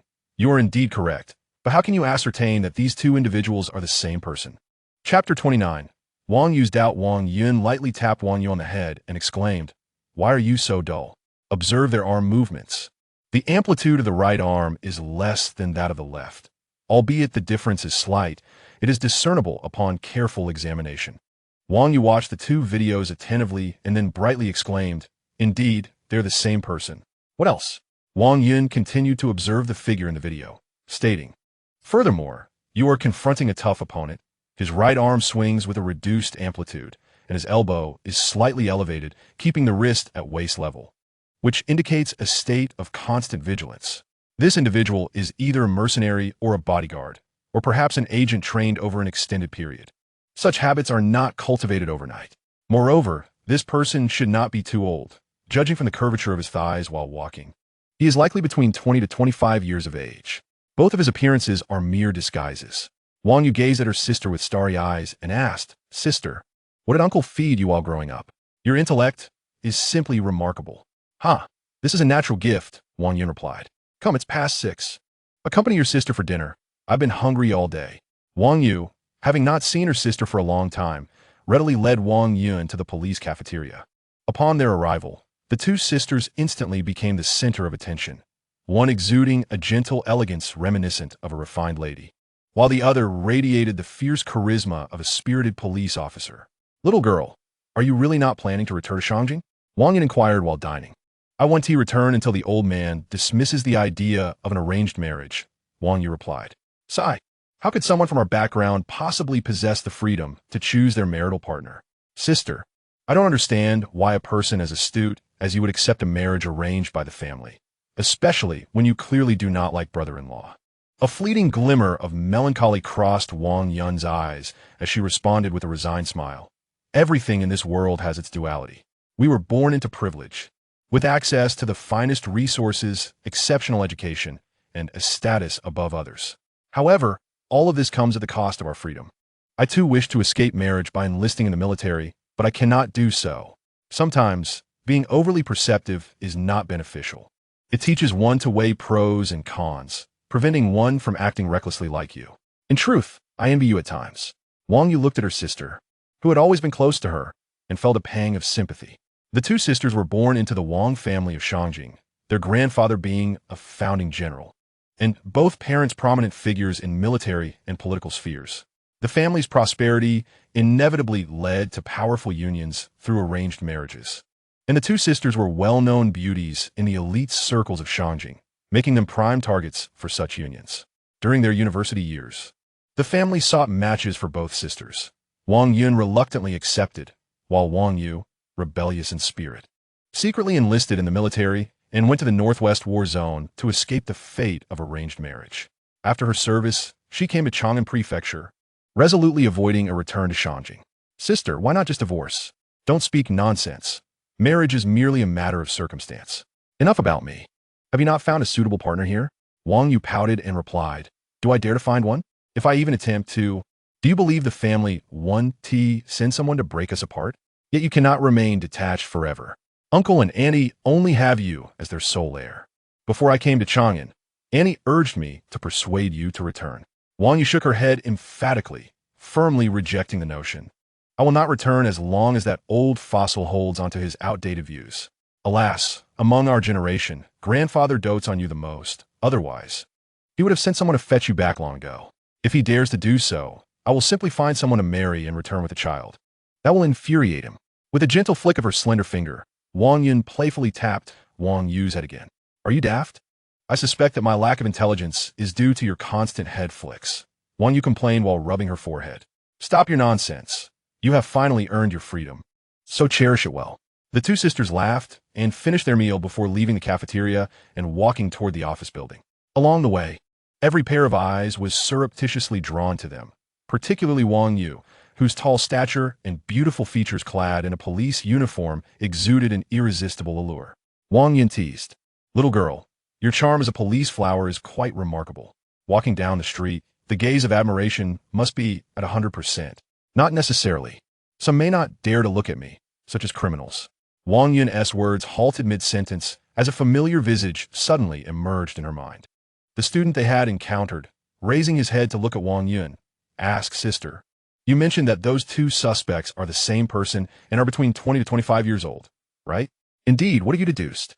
"Sister, considering my figure and appearance, would most men glance at me, whether intentionally or not?" "Yes, that aligns with the curiosity typical of most men. But if a spirited young man can remain unperturbed and calm, disregarding my attention, wouldn't that be suspicious?" Wang Yin pondered for a moment before saying, "We cannot jump to conclusions. There are three types of men who would not be swayed by beauty. First, those who harbor animosity toward women, which indicates a troubled mind. Second, those with unwavering resolve. And third, homosexuals." Wang Yu recalled her deep impression of Li Fan. His cold, vigilant gaze upon her, though fleeting, lingered in her memory. After returning, she had searched for Li Fan's information and confirmed that the young man she had seen at the elevator was indeed Li Fan. However, his records were pristine, even commendable. It was evident that his adoptive parents had left him ample inheritance, affording him a life of comfort. Yet, he still worked diligently to support an orphanage. At that moment, her suspicions regarding Li Fan had waned, but after Wang Yun's prompt, the thought of the university student resurfaced inexplicably in her mind. While she could not definitively conclude that he was the person in question, her intuition suggested that Li Fan was indeed suspicious. After parting with Wang Yun and returning to the office building, she repeatedly examined Li Fan's profile, her doubts intensifying with each review. Armed with the materials and surveillance footage, she made her way to Captain Huang Wei's office.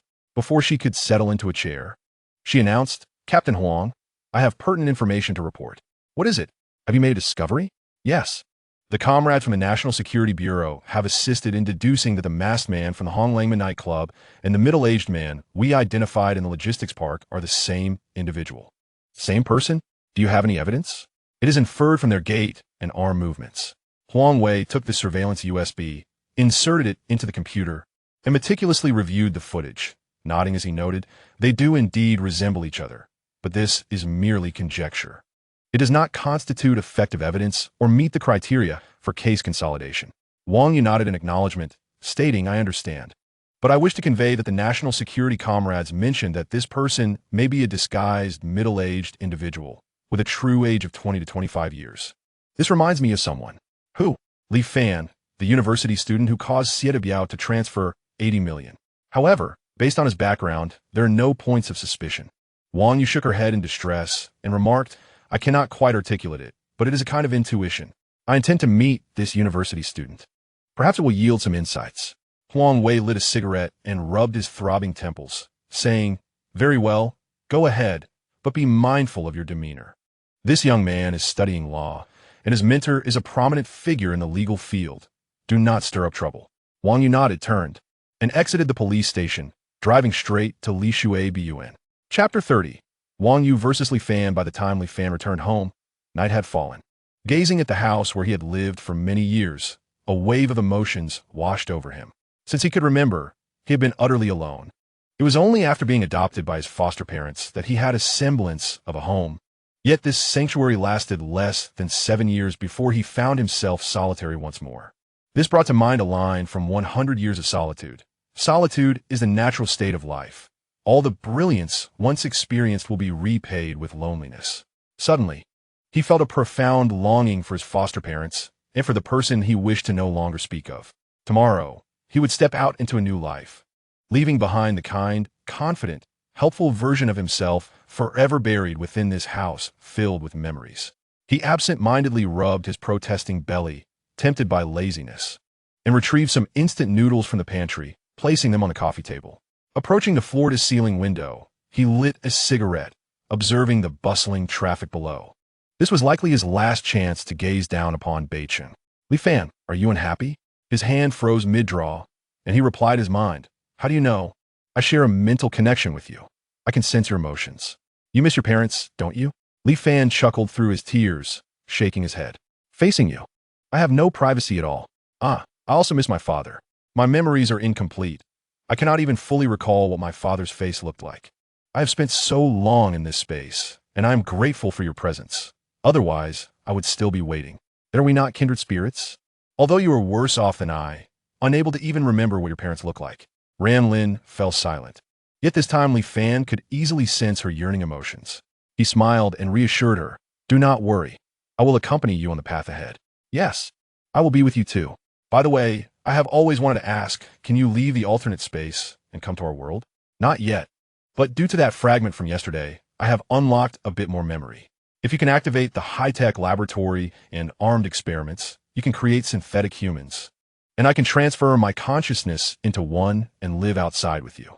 This time, Li Fan felt an overwhelming desire emanating from Ran Lin and promised with a smile, "Little Ran, I will expedite my search for the other Nuka, so you can experience our world sooner. You promise me, if you go back on your word, I will not provide you with refined materials. A gentleman's word is his bond." After Ran Lin interjected, the loneliness that had enveloped him moments ago dissipated instantly. Returning to the sofa, he retrieved a few marinated eggs to soothe his inner turmoil when the doorbell rang. Upon arriving at the door and seeing the person on the video monitor, his heart tightened. Why had this policewoman come? After a long moment of contemplation, he could not discern any slip on his part that would lead the police to find him so quickly. Steeling himself, he decided to meet her, to gauge the current state of the investigation. Opening the door, Li Fan feigned surprise. "Hello, officer. Is there something I can assist you with?" Wang Yu scrutinized Li Fan closely, noticing that he possessed a rugged handsomeness that grew more appealing upon further examination. He exuded a calmness that was uncommon among university students. As per protocol, she presented her identification to him, stating, "I am from the Chang'an District Criminal Police Team. May I come in to discuss a case and ask you a few questions?" Li Fan stepped aside, allowing Wang Yu into the living room. He observed that she had deliberately glanced at his right hand twice. Once seated on the sofa, Wang Yu watched Li Fan as he turned to pour her a glass of water, subtly observing her reflection in the glass of the floor-to-ceiling window. He noticed her gaze fixated on his back, specifically on his right hand. This behavior sent a chill down Li Fan's spine. He was acutely aware of his walking habits. Developed over 8 years of apocalyptic living, his right hand never straying far from his waist, prepared to draw a weapon at a moment's notice. He quickly adjusted his posture to appear more normal, concealing his emotions as he turned with a glass of water. "Here you go, officer." "Thank you. Do you live alone?" "Indeed, since my parents passed away, I have lived by myself." Wang Yu noted that Li Fan's walking style differed from the person in the video, feeling a twinge of disappointment. However, upon noticing the instant noodles on the table, she felt a pang of guilt for her assumptions about this orphan. Yet, as a police officer, she needed to clarify her suspicions. "Are you aware of the fire at Honglangman nightclub?" "Yes, I saw it on Douyin." "What were you doing that night?" "I was at home." "Are you familiar with Biao?" "Of course, anyone from Beicheng or Chang'an District would know him." "What is your relationship with Biao?" Upon hearing this question, Li Fan immediately understood. The policewoman was likely investigating Biao and had possibly traced his financial transactions to focus her attention on him. It seemed he would have to adopt the role of a helpless orphan ensnared in a tragic tale of predatory loans for entrepreneurship. With a pained and aggrieved expression, he replied, "I had no relationship with him before. Now it is strictly a matter of debt. When my parents were alive, Biao harassed them about purchasing our small supermarket, the one at the entrance of the community.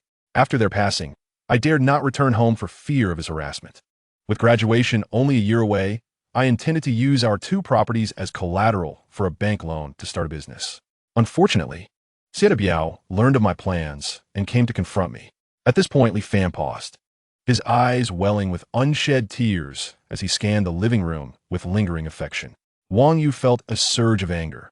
As a criminal investigator, she was well aware of Biao's unscrupulous methods. Yet, each time they attempted a crackdown, they lacked sufficient evidence, and with interference from higher-ups, Biao always managed to evade justice. "Did he force you to take out a loan?" Li Fan forced a smile and replied, "Yes, I borrowed 80 million, using the 2 properties as collateral. They're the only remnants of my parents." "Why didn't you report this to the police?" Li Fan offered a wry smile, saying, "Officer, do you believe that if I reported it, you would be able to take down Biao? If it were that simple, he wouldn't have been able to operate with impunity in Chang'an District. We are currently gathering evidence of his crimes. You could serve as a witness." Li Fan shook his head. "No, I'm just an orphan without family or support. To put it bluntly, even if I were to be killed one day, as long as my body didn't decompose, no one would probably even notice."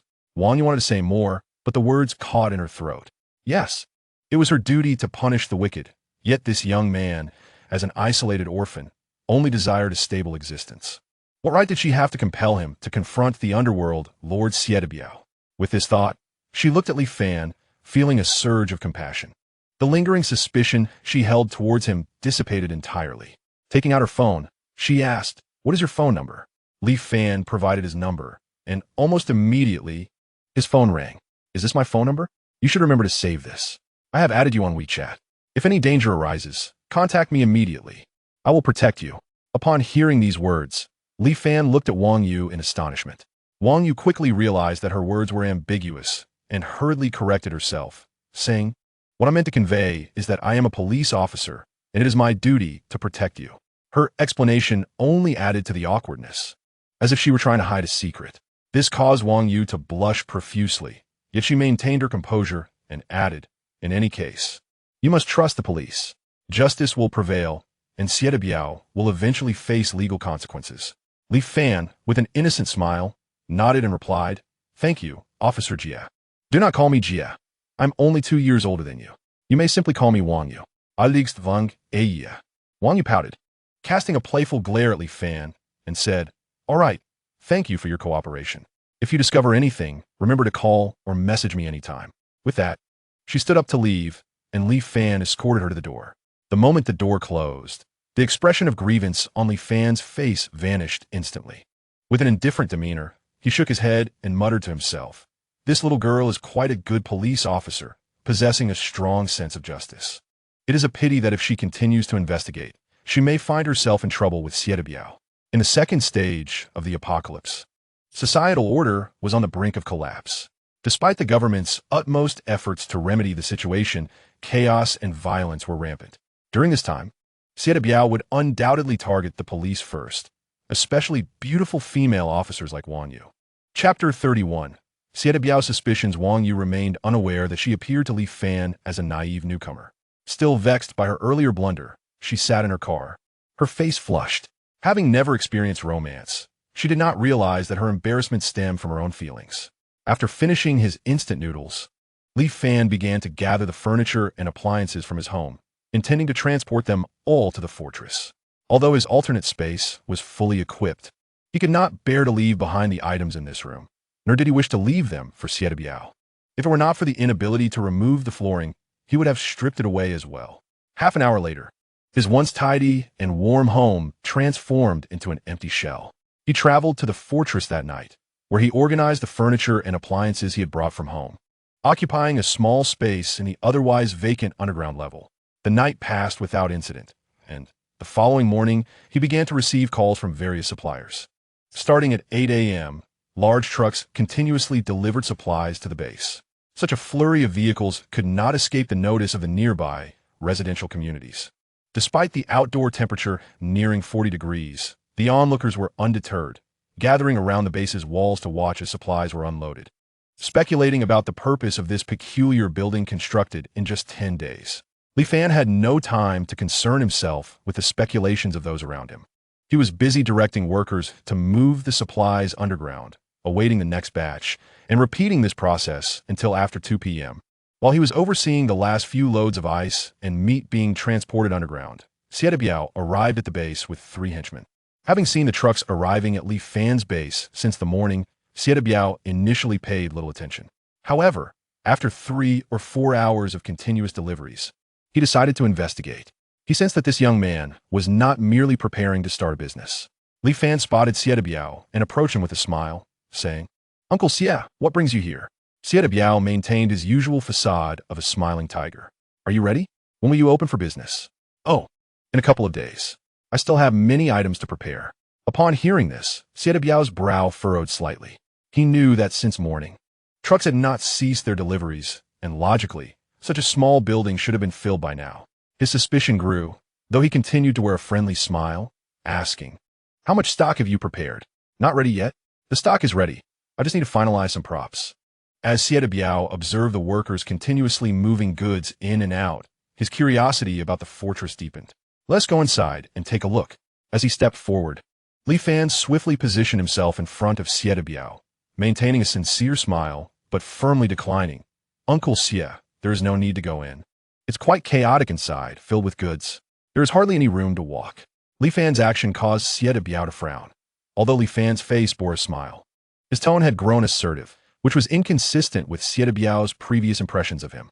One of Biao's henchmen, a man in a sleeveless shirt revealing a tattooed arm, scowled and shouted at Li Fan, "Our brother Biao wants to see.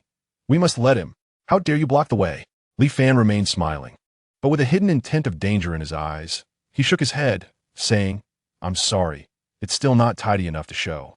The tattooed man intended to intimidate Li Fan, but upon seeing Biao wave his hand, he fell silent and stepped back.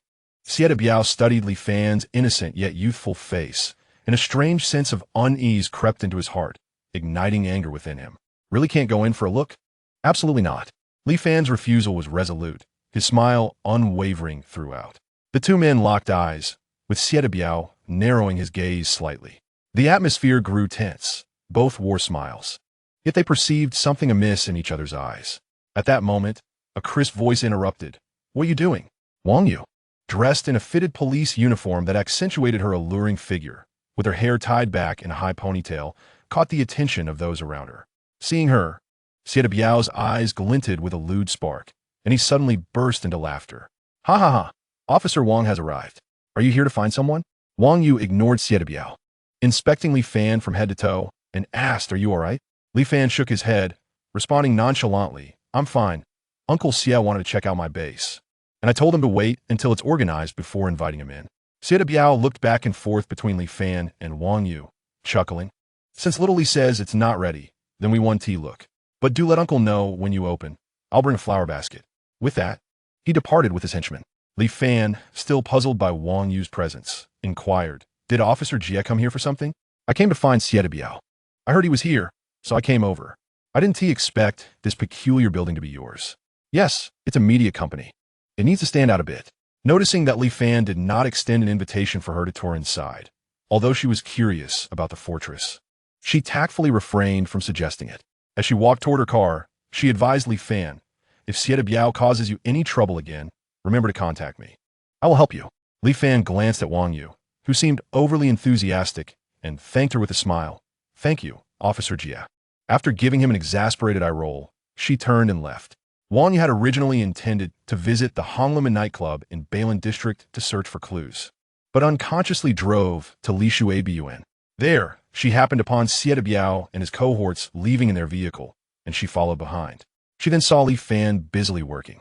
Although she did not wish to interrupt, she noticed the tense standoff between him and Biao, prompting her to intervene and defuse the escalating situation.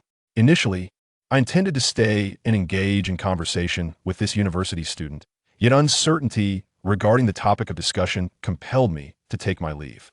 Meanwhile, Biao, accompanied by his subordinate, drove to his loan company.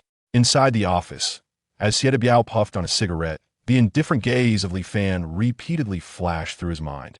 Unsettling his thoughts, Zhang Liang summoned a few brothers skilled in lockpicking. Tonight, infiltrate Li Fan's stronghold and ascertain how much contraband he possesses. I have a lingering suspicion about this fellow. The tattooed man, Zhang Liang, served as the chief of Biao's underlings, known for handling unsavory tasks and possessing numerous lives on his hands. Upon receiving the boss's command, he inquired, "Understood, boss. But what if Li Fan is inside? Should we?" Mimicking a throat-cutting gesture. "No need for that. If we discover him present, a mere intimidation will suffice. Officer Wang knows him. We should maintain a low profile." Zhang Liang nodded and exited the office to make some calls. Biao spun in his office chair, gazing out the window at the sweltering streets of Beicheng, a sense of unease creeping over him. Chapter 32. The awakening heart of Wang Yu in the Criminal Investigation Department. The meeting room once again convened the National Security Bureau.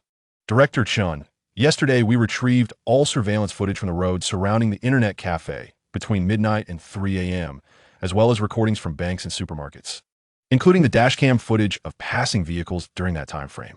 After an exhaustive overnight review, we identified a total of 987 hours of potential targets, and we're currently verifying their identities." At that moment, another member of the National Security Bureau stood to report, "Director Chun, our fourth group has brought in all the staff on duty at the internet cafe that day for questioning. According to the billing system, during the network outage, a total of 29 individuals left early within a 1-hour window, but only 3 did not have billing information. However, all 3 have been ruled out as suspects." Chun Zemin, his cigarette now extinguished, pondered for a moment before turning to Wang Yun, asking, "Xiao Yun, what is your perspective?" Wang Yun, weary from a night of reviewing surveillance footage, rubbed her tired eyes and replied, "Director, if this person did not leave during the network outage, it implies only one possibility, that he remained in the cafe after the network was restored. Are you suggesting he stayed in the internet cafe after the network was back up? That is highly plausible. The ability to orchestrate a global network outage indicates a strong logical reasoning and high intelligence, effectively nullifying all avenues of investigation we might pursue." Chun Zemin sighed, extracting another cigarette from the pack and lighting it, surveying the exhausted faces in the meeting room. "If it is confirmed he did not leave after the network was restored, then the footage we retrieved becomes meaningless. Should we extend the surveillance hours by a few more?" A heavy silence fell over the room, everyone's faces reflecting resistance. They had already been working tirelessly for 4 to 5 consecutive days, and with today's temperature soaring to nearly 38 degrees, extending the hours would multiply their workload significantly. There was a real risk that they might not only fail to locate the culprit, but also exhaust themselves to the point of collapse. Zhang Chun, unable to bear the sight of his colleagues, suggested to Chen Zemin, "Director, perhaps we should allow everyone a day of rest. They are on the verge of breaking down." Chen Zemin scanned the room and noted many colleagues had bloodshot eyes and were utterly depleted. Reluctantly, he nodded and motioned for everyone, saying, "All right, everyone, go home and get some proper rest. We will reconvene tomorrow to discuss our next steps."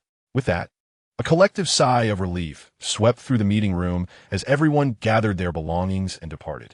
Wang Yun called her sister and, upon discovering that she was not in the office, took a taxi back to Wang Yu's residence. Since arriving at Chang'an-fu, she had not stayed in the accommodations arranged by the police department, opting instead to reside with Wang Yu. After a quick wash, she climbed into bed and fell into a deep slumber. It was not until after 9 in the evening that hunger awakened her, and she rubbed her sleepy eyes as she rose. Upon entering the living room, she found her sister in pajamas, curled up on the sofa, engrossed in her phone, typing and deleting messages repeatedly. This indecisive behavior, reminiscent of a love-struck girl, made Wang Yun chuckle. Stealthily, she approached Wang Yu from behind and snatched her phone, exclaiming, "Let me see who you're texting with such hesitation." Wang Yu sprang up from the sofa, chasing after Wang Yun, pleading, "Sister, give it back." As they played a game of chase around the sofa, Wang Yun glanced at the empty chat window and quipped, "Why are there no chat records at all?" "Because there were never any," Wang Yu retorted. "Who is this person?" "Just a third-year university student." "A third-year student? Is he the one you mentioned yesterday? The one who seems indifferent to you? Have you taken a liking to him?" Wang Yu blushed with embarrassment. "Sister, don't say such things." Wang Yun tossed the phone back to Wang Yu and headed to the kitchen to fetch some fruit. As she munched on the snacks, she teased, "Don't think you can fool me. Your earlier fidgeting with the phone clearly shows you have feelings."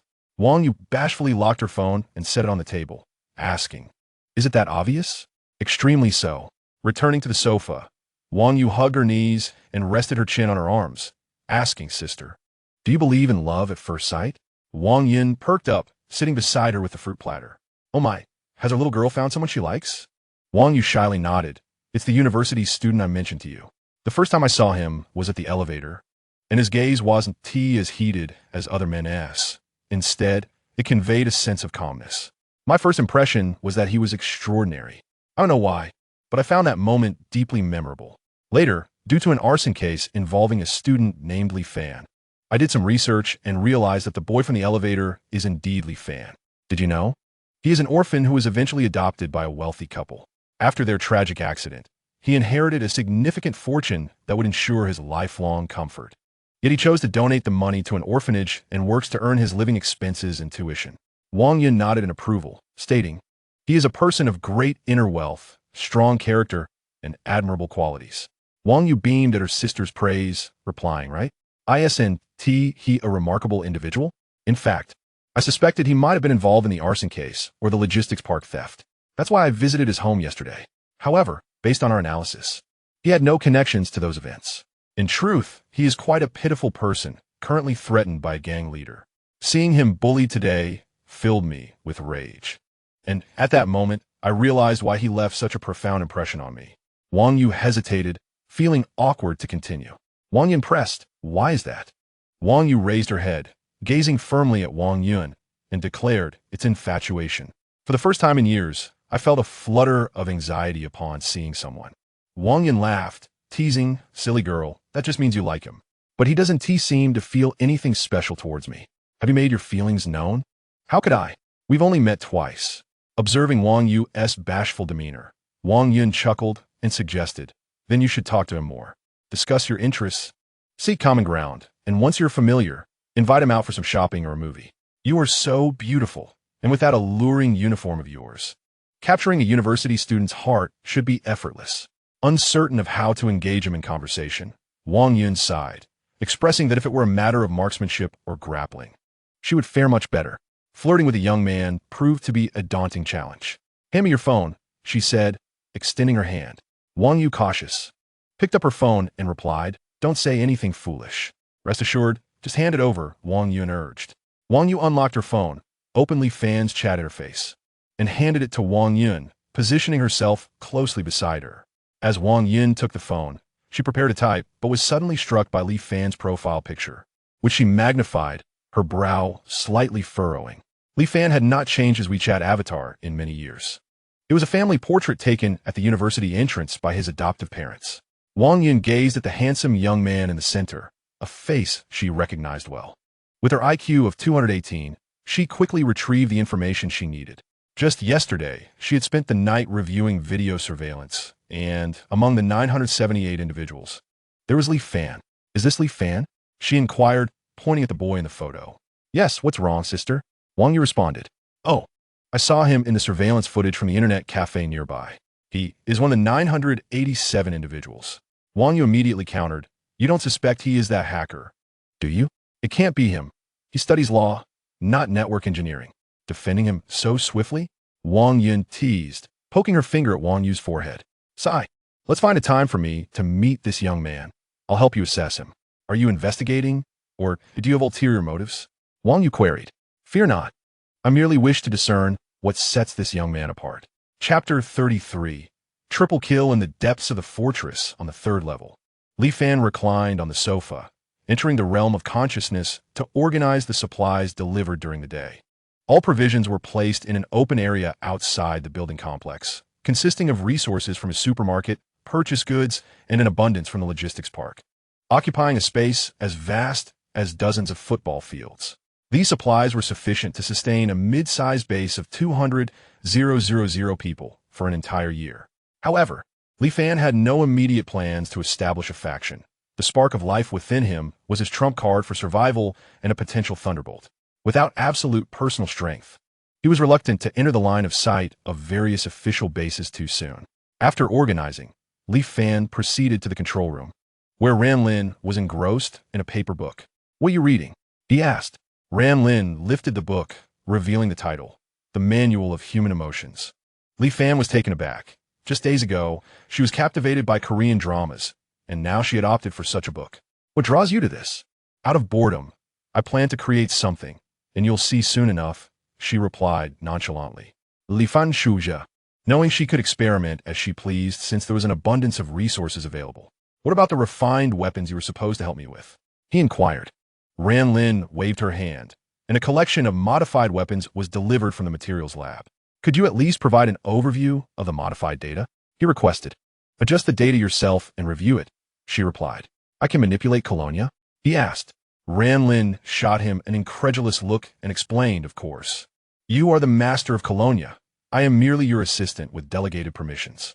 Li Fan had always assumed that only Ran Lin could command Colonia, but it turned out he was the true master, with Ran Lin simply acting as a steward. He promptly attempted to control Colonia with his thoughts, accessing the weapon data with surprising ease, as if it were an extension of himself. He grasped the Tang Dao, and its specifications appeared before him. Name, Tang Dao material, tungsten titanium alloy weight, for kilograms rating, F. Seeing the rating, Li Fan's eyes brightened. An F rating could slice through his modified combat suit. He then picked up a crossbow, and its data manifested once more.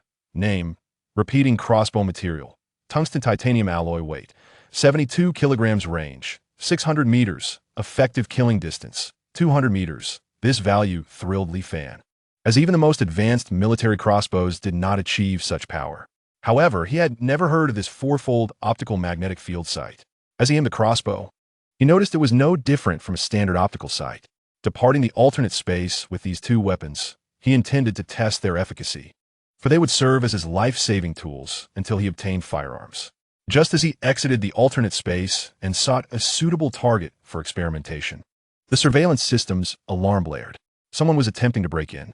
Opening the outdoor surveillance feed, he observed 4 shifty-eyed individuals busily surrounding the fortress entrance. The audio from the surveillance streamed into the fortress's monitor. A man, seemingly the leader, addressed a middle-aged man with squinty eyes who was struggling with a mechanical lock. "Erdan, are you capable of this? You've been at it forever, and still no success?" A yellow-haired man behind him, cigarette in hand, impatiently chimed in. "Why complicate things? Just kick the door down. If that brat is inside, we can give him a beating." The man working on the lock, lean and wiry, retorted, "Go ahead, try it. If you can break this door, I'll follow you." The yellow-haired man discarded his cigarette and approached the door, retreating a couple of steps as the other three cleared the way. It's just an iron door, isn't it? A few kicks should do the trick. No need to act like it's high-tech. As he spoke, the yellow-haired man bent his knees slightly, launched himself, and aimed his right foot at the iron door, relying on his weight and the force of his jump for impact. Bang! What kind of door is this? It's so sturdy? A dull thud sounded as the iron door remained unfazed, while the yellow-haired man cradled his right leg, howling in pain. The lean man chuckled derisively and said, "Did you think this was an ordinary security door? This is a vault door, top tier, with a concrete frame welded shut.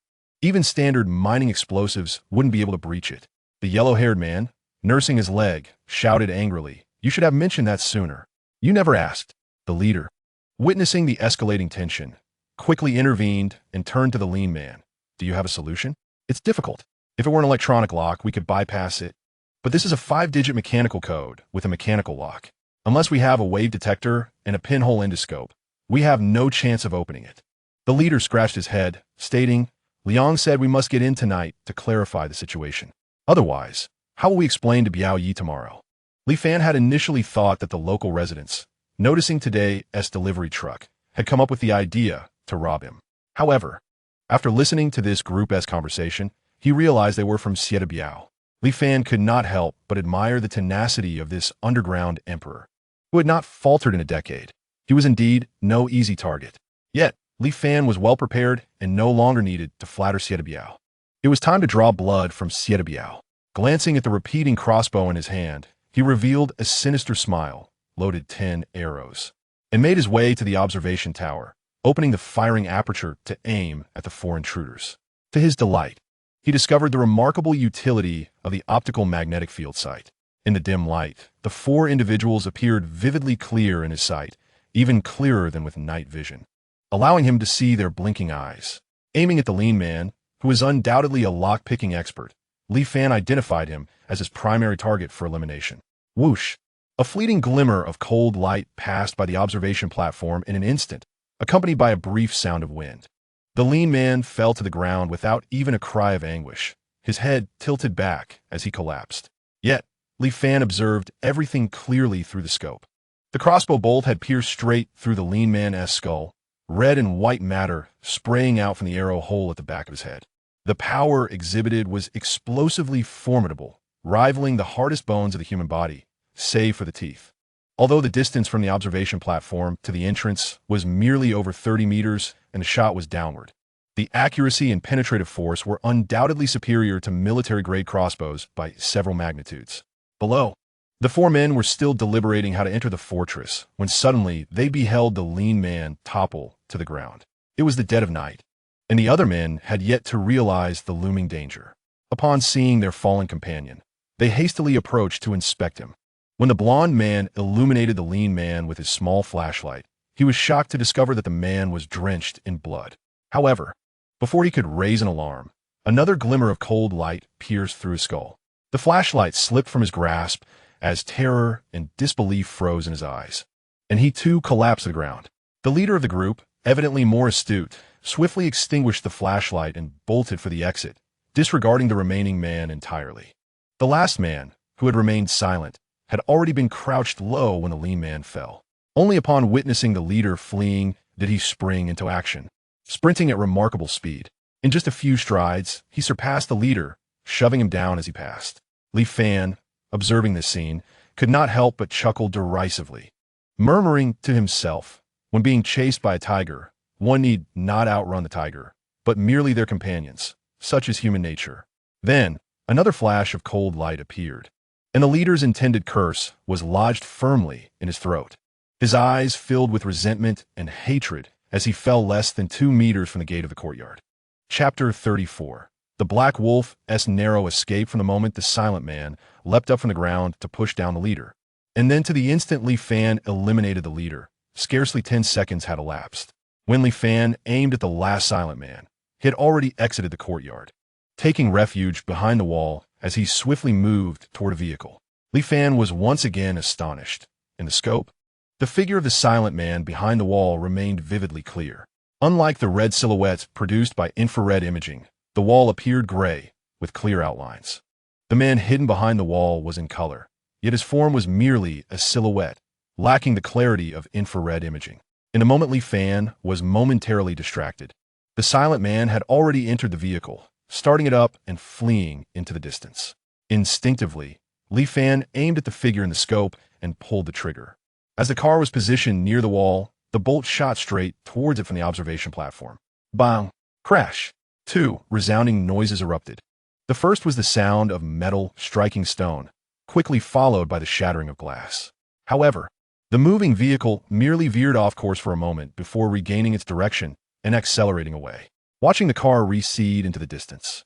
Now beyond the effective shooting range of the crossbow, Li Fan could only shake his head in resignation, abandoning the thought of eliminating the last man.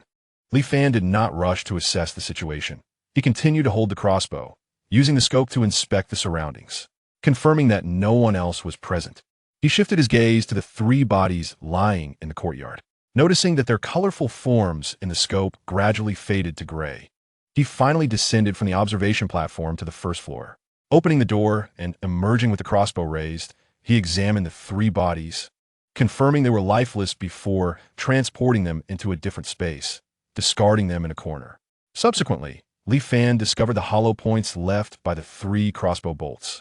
Retrieving a military-grade shovel from the other space, he dug down several centimeters before unearthing the bolts. At the sight of the bolts, Li Fan felt a surge of confidence in his life-saving weapon. The bolts remained intact, capable of penetrating human skulls and even embedding themselves several centimeters into the ground. Particularly, the last bolt had breached the brick and concrete wall of the courtyard and shattered the car's glass. This demonstrated that the crossbow's power at close range was undeniably superior to existing firearms, with astonishing penetrative capability. After meticulously erasing all traces, Li Fan was eager to return to the fortress. Armed with the refined Tang Dao, he sought something to test its edge within the alternate space. Eventually, he settled on an engine that had yet to be disassembled by the reclamation station. He extracted the engine, a 64-valve W-type, 16-cylinder engine removed from a Bugatti Veyron. Li Fan raised the Tang Dao in his hand, relying solely on his own strength. He swung it down with tremendous force, producing a sharp, piercing sound. The pristine engine was cleaved in half down the middle, a result that did not disappoint, and he caressed the Tang Dao in exhilaration, his heart racing with fervor. Meanwhile, at Li Shui, Xie Biao lay naked on his grand bed, his left hand cradling his head while his right hand held a cigarette. The phone on the bedside table rang. Xie Biao picked it up, and before he could speak, an urgent voice came through. "Brother Biao, something has happened." Xie Biao's brow furrowed instantly. This was the last thing he wished to hear in recent days. "What has occurred?"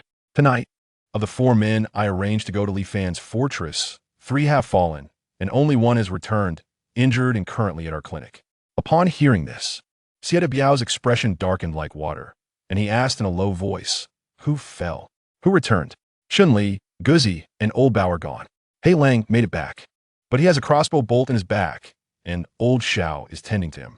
Xie Biao narrowed his eyes slightly, feeling an overwhelming shock. "Bring Hei Lang to me. I will personally come and ask him."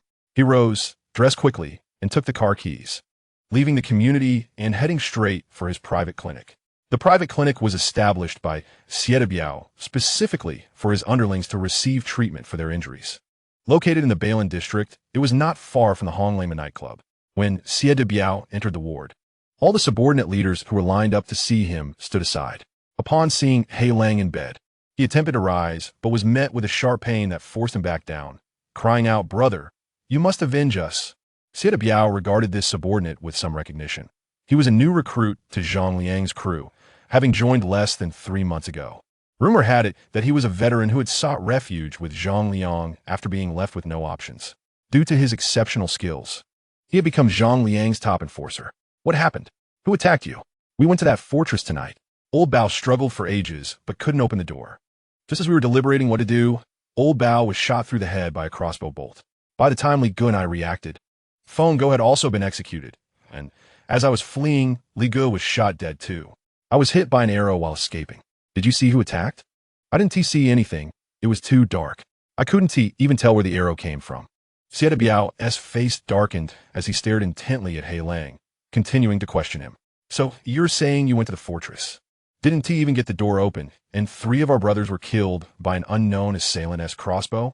Hei Lang nodded shamefully, uncertainly stating, Brother Biao. I believe it must have been Li Fan. That position could very well be where Li Fan shot from the observation platform. Sieta Biao was profoundly shocked. It was hard for him to believe that Li Fan would dare to kill. Over many years in the same community, the image of Li Fan as a benevolent person was deeply ingrained in his mind. He had rarely had disputes with neighbors. Yet, he could not help but reflect on Li Fan's recent odd behavior since borrowing money from him and his attitude towards him today, causing a wave of unease within him.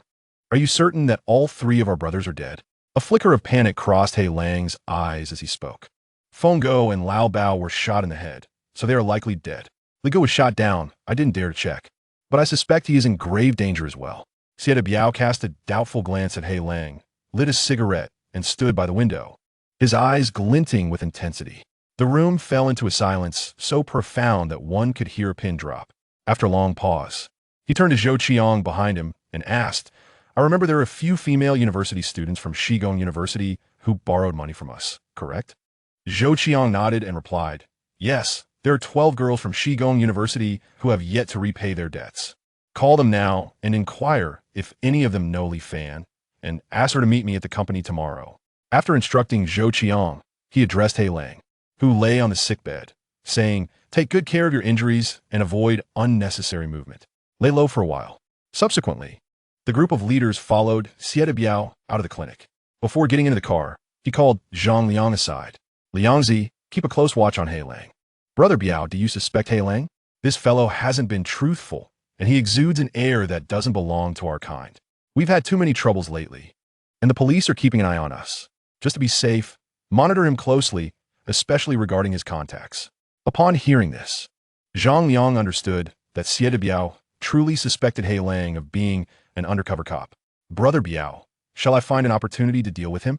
Sieta Biao shook his head and replied, I only harbor suspicions. Do not act rashly, lest you inadvertently dampen the spirits of our brothers. Sieta Biao had managed to establish his roots in Chang'an Prefecture for so long, not just due to having a protective shield above him and exercising caution below, but also owing to his keen intuition. Chapter 35. Liu Rian repays debt on October 4th, the 5th day of a sharp temperature rise. The morning sun already brought a temperature of 38 degrees. Meanwhile, the underground fortress maintained a mere 21 degrees. Li Fan reclined on a sofa in the underground 3rd level, holding a chilled watermelon in his left hand and fiddling with his phone to scroll through Douyin with his right, his feet clad in flip-flops, swinging back and forth. He was awaiting news. If his memory served him correctly, at 9 o'clock this morning, which was just an hour away, the morning news would officially announce a high-temperature warning. The morning news had not yet aired, but Douyin was already ablaze with various complaints about the weather. One video blogger's clip of frying an egg on a car hood had gone viral, racking up over 3 million comments. Blogger, fry me a steak. I want it medium rare. What is happening? Why is it hotter in late autumn than in summer? Has the Earth reversed its rotation? Friends, in such high temperatures, our boss still insists we come to work, those vile capitalists. Upstairs neighbor, our boss said, as long as the Earth doesn't explode, we won't take a holiday. The spirit of the cattle and horses shall spread across the world. Observing these individuals maintaining their optimistic demeanor, Li Fan could only smirk. He hoped they would still hold on to that optimism in a few days. Among the myriad videos, one with lower traffic caught Li Fan's attention. The video featured an elderly scholar, approximately in his 50s or 60s, stating, this sudden surge in temperature may be a harbinger of disaster, likely connected to the crimson clouds that appeared over a week ago. This could be Earth's self-repair mechanism. With an uncertain duration, everyone should prepare for the high temperatures. Li Fan clicked on the elderly man's profile and discovered that he was Professor Huo Qiliang, an astronomy professor at Bashi University. Suddenly, Li Fan recalled that in his previous life, he had referred to the crimson clouds as heavenly coal, and his presence was prominent in many later astronomical studies. At that time, Li Fan was merely the leader of a survivor squad from the outer city, unable to connect with such prominent figures. Much information remained inaccessible to him. He believed this old man must know a wealth of information by now, yet due to platform regulations, he was likely hesitant to speak the truth. With a sense of trial and hope, Li Fan privately messaged the elder. Hello, Professor, I just watched your video and found your insights quite compelling. Could you elaborate on how this temperature anomaly has come to be? However, after waiting a long time, Professor Hoy did not reply. An hour swiftly passed, and the first news segment of the morning was the heat warning. According to the National Meteorological Bureau, this heat wave was attributed to an abnormal solar flare creating a solar storm. The high temperatures would persist for approximately 15 days, and the public was advised not to panic and to stock up on water. Li Fan understood that the government's simplistic announcement masked a deeper concern. They sensed that this spike in temperature was more than mere coincidence. Such reassuring statements would soon transform into nationwide work stoppages and school closures. For on that very day, the number of heat-stroke-related fatalities had already soared to tens of thousands, predominantly affecting southern cities. Li Fan set down his phone, retrieved Australian lobsters and chilled beer from the alternate space, and began to relish the delightful moments of the first phase of the apocalypse. In Siedebiao's office, Lu Rian sat nervously on the guest sofa. A briefcase containing 100,000 yuan lay on the coffee table. The previous evening, Lu Rian had received an unexpected call from Zhou Qiang, inquiring if she knew Li Fan. Upon her affirmative response, he instructed her to visit Siedebiao's company the following day. Initially, Lu Rian feared that her receipt of the 100,000 yuan from Li Fan had reached Siedebiao's ears, prompting her to withdraw the money first thing in the morning. Siedebiao gazed at the cash on the table, astonished as he asked, "Where did you acquire this money?" Lu Rian, momentarily taken aback, quickly replied, "It was given to me by Li Fan." Siedebiao revealed a strange smile and inquired, "Are you quite familiar with Li Fan? Why did he give you money?" "Not too familiar. I assisted him with a task, and this was his reward." "What task?" Lu Rian fell silent, unwilling and unable to disclose the truth to Siedebiao. After a prolonged pause, she still could not utter a word. Siedebiao narrowed his eyes, scrutinizing Lu Rian, and suddenly burst into laughter. "I shall not pry into the affairs of you youngsters. As for the money, take it back. Now, you will perform a task for me, and this debt shall be considered settled." Lu Rian's spirits lifted instantly as she looked at Siedebiao with hope. "Brother Biao, whatever you say, I will do my utmost to accomplish it. I want you to find Li Fan, cultivate a good relationship with him, and no matter what means you employ, find a way to infiltrate his fortress and uncover the secrets within. Ideally, capture some videos and photographs." Upon hearing Siedebiao's task, Lu Rian's face drained of color. If given the choice, she would prefer to sleep with Siedebiao, or even his subordinates, rather than face Li Fan again. For Li Fan had subjected her to psychological torment, leaving her feeling as though life was worse than death. Observing the unwilling expression on Lu Rian's face, Siedebiao coldly remarked, "What? Are you unwilling? If that is the case, I shall not compel you, but this sum is insufficient to clear your debt." Lu Rian abruptly lifted her head, panic-stricken. "Brother Biao, we agreed on the 100,000. I will return it to you immediately." "Too late. A few days ago, it was 100,000. After so much time, isn't there interest?" Lu Rian gritted her teeth, thinking that thankfully, Li Fan had given her an extra 20,000, and she could just repay Siedebiao entirely. "Brother Biao, how much do I owe?" "In these days, the interest on 100,000 amounts to 80,000. You now owe me 180,000. "What? How is that even possible?" "This is outrageous. I only borrowed 40,000.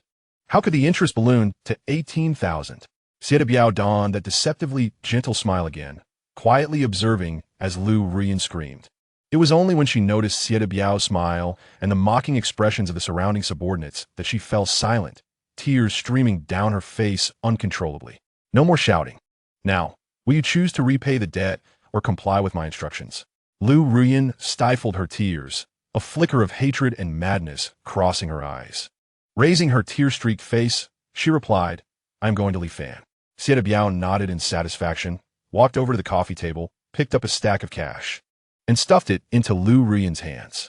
Gently wiping away her tear stains, he said, "In truth, this matter is not difficult. With your beauty, if you take the initiative, he will surely invite you in.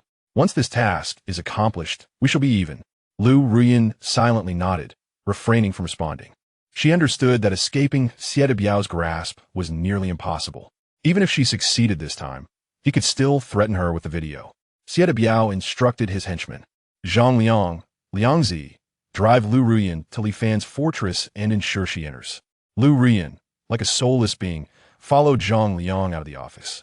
Zhou Qiang watched Lu Rian leave, his lecherous gaze roving over her until the office door closed, at which point he reluctantly withdrew his gaze and said to Xie Biao, "Uncle, do you think Lu Rian can manage?" When we went to sign a contract at Li Fan's place, they seemed rather unfamiliar with each other. Would he casually give someone he hardly knows a sum of over 100,000? Their relationship is certainly not simple. They must have been intimate at least once. This is a perfect opportunity to test their connection. 100,000 for a single night? Xie Biao shot Zhou Qiang a glance and remarked, "If you weren't my cousin, that girl wouldn't even spare you a glance. Any news on the masked man?" "Uncle, it has been too hot these days, and the brothers can't search for long outside. I've let everyone rest," Zhou Qiang replied. Upon hearing this, Xie Biao kicked him in frustration, rebuking, "Don't you realize the gravity of the situation? Look at Liangzi and Haozi. Do they dare to make excuses when I give them orders? You're the most useless in the entire company. You've been searching for someone for days and have yielded no results. If your mother hadn't asked me to take care of you, I would have fired you long ago." Zhou Qiang slowly got up, head bowed in silence. This only heightened Xie Biao's anger. "Get out immediately and find someone. I will not accept excuses. If you can't even manage this, I will find someone else to handle the loans. You can quietly go work as a security guard at the gate." Zhou Qiang, with his head lowered, exited the office. Chapter 36. Lu Rian, Strip. As Lu Rian was delivered to the exterior of Li Fan's fortress, she gazed at the peculiar structure. Her heart filled with trepidation. She was uncertain whether she would be able to enter smoothly. From her initial understanding of Li Fan, he was an indifferent person. The connection through Ko Peng had already severed, and she had no remaining ties to Li Fan. Casting a glance back at Zhang Liang, who sat in the car, she steeled herself and approached the iron gate, knocking forcefully. Meanwhile, Li Fan, one hand holding a crab leg dipped in sauce and the other clutching a chilled beer, hummed along to the music. Suddenly, an alarm blared, and the display screen on the wall illuminated, revealing the figure outside, causing him to wonder, why is Lu Rian here? How did she find this place? Logically, Lu Rian should harbor resentment towards him, given the psychological torment he inflicted that night and Ko Peng's physical assault. She would not be so proactive in seeking him out. This anomaly, coupled with the events of the previous night, made Li Fan wary. He set down what he was holding and activated the 28 hidden cameras surrounding the fortress and the roads adjacent, ensuring comprehensive surveillance within a 500-meter radius. Soon, he identified a black Volkswagen with a familiar face in the driver's seat, Zhang Liang, an adversary from a past life. It was Xie Biao who had driven him from his home and monopolized resources at the supermarket. Only through pleading did Xie Biao allow him to survive in the warehouse. This man was on Li Fan's kill list. However, it was not yet the time to act against him. In the initial phase of the apocalypse, the military was deployed to assist local governments in maintaining order, and brazenly killing someone could attract military attention. Even if he were to strike, it would need to be done stealthily, erasing all traces afterward. After contemplating while smoking a cigarette, Li Fan devised a plan. With a month and a half remaining until the outbreak, it would be pointless to eliminate them so early. They must be allowed to languish in despair. Observing Lu Rian, who was nearly exhausted from knocking, a flicker of guilt crossed his eyes as he murmured, "Lu Rian, don't blame me for targeting you alone. You brought this upon yourself." Descending to the first floor, he opened the door and asked impassively, "What do you want?" Lu Rian, on the verge of collapse from the heat, suddenly found herself falling to the ground. Looking up at Li Fan's handsome face sent a chill down her spine. I. Lu Rian struggled for words, knowing that the tactic she employed against ordinary men would be utterly ineffective against him. Even if she stripped bare before him, it would only invite disdain and repulsion. Watching her flounder, Li Fan shook his head in resignation, saying, "You are so beautiful and from a prestigious university. Why can't you distance yourself from scum like Xie Biao? Why have you allowed yourself to become so wretched?" Lu Rian staggered to her feet. Li Fan's words echoed her own thoughts, yet she felt there was no turning back. As she pondered, tears welled in her eyes, and she began to sob.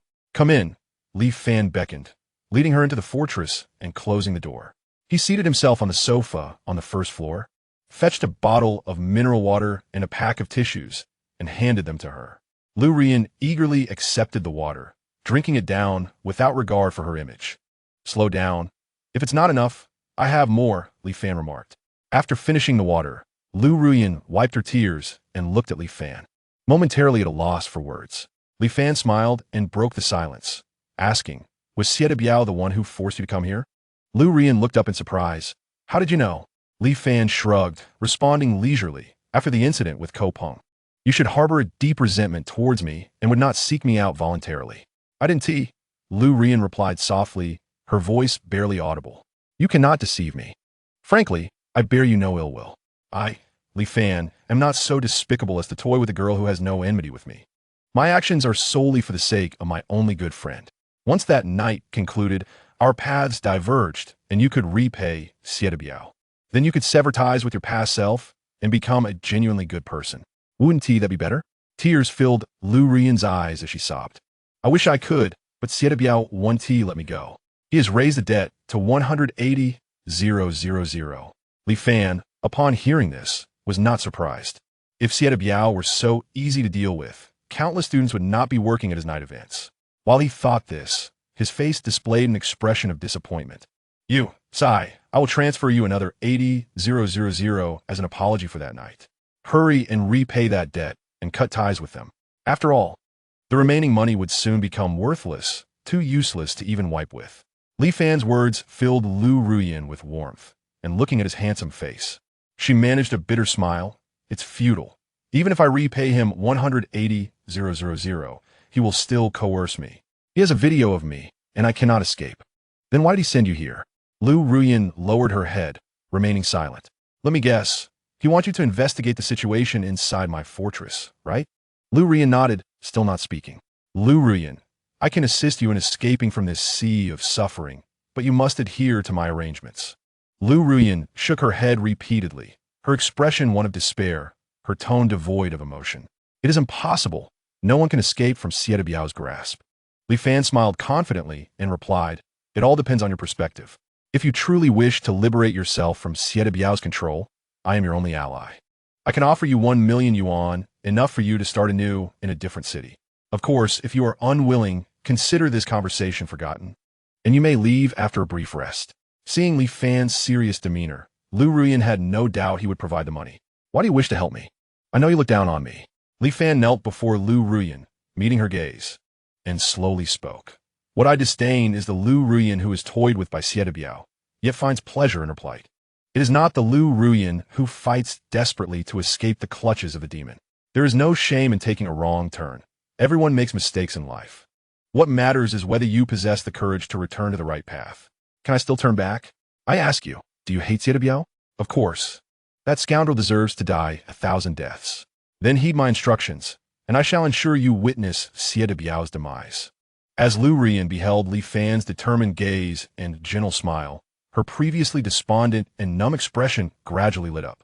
Li Fan exuded an air of persuasion that led her to believe that perhaps he truly had the means to confront Xie Biao, considering neither of them were virtuous individuals. "What must I do? What arrangements has Xie Biao made for you?" "He instructed me to devise a method to infiltrate your location and gather intelligence, preferably capturing photographs and videos." Li Fan stroked his chin, contemplating for a moment before saying, "Sit for a while. I'll call you up to the second floor shortly." Lu Rian obediently nodded. Upon reaching the second floor, Li Fan retrieved supplies from another realm, arranging them neatly outside along with the shelves, and then brought out a bed to place in the center. He then called down to Lu Rian, "Come up." When Lu Rian ascended to the second floor, she was taken aback by the abundance of supplies. Before she could speak, she saw Li Fan remove his shirt, revealing his sculpted abs and perfectly defined chest. Li Fan lay on the bed and said to the dazed Lu Rian, "Strip." Lu Rian felt as though thunder had struck above her. Just moments ago, he appeared righteous, yet in the blink of an eye, he transformed into a ravenous beast.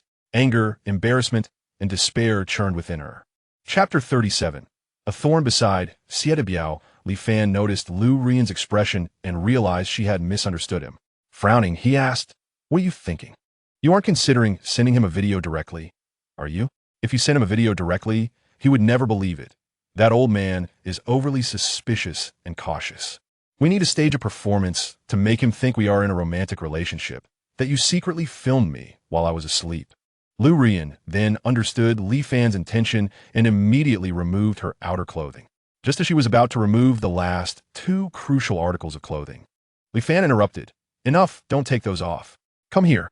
After saying this, Li Fan lay still on the bed, extending his arm to invite Lu Ruyin to rest her head upon it, then closed his eyes, pretending to sleep. Following Li Fan's instructions, Lu Ruyin lay in his embrace, activated her phone's camera, sweeping it from her body to Li Fan's face, then panning around the second floor supplies. After recording the video, Li Fan quickly dressed, while Lu Ruyin silently put on her clothes, her head down, lost in thought, until she suddenly spoke. Li Fan, if you had done anything to me just now, I would have consented. Li Fan was taken aback, a smirk forming at the corner of his mouth, feeling utterly disgusted.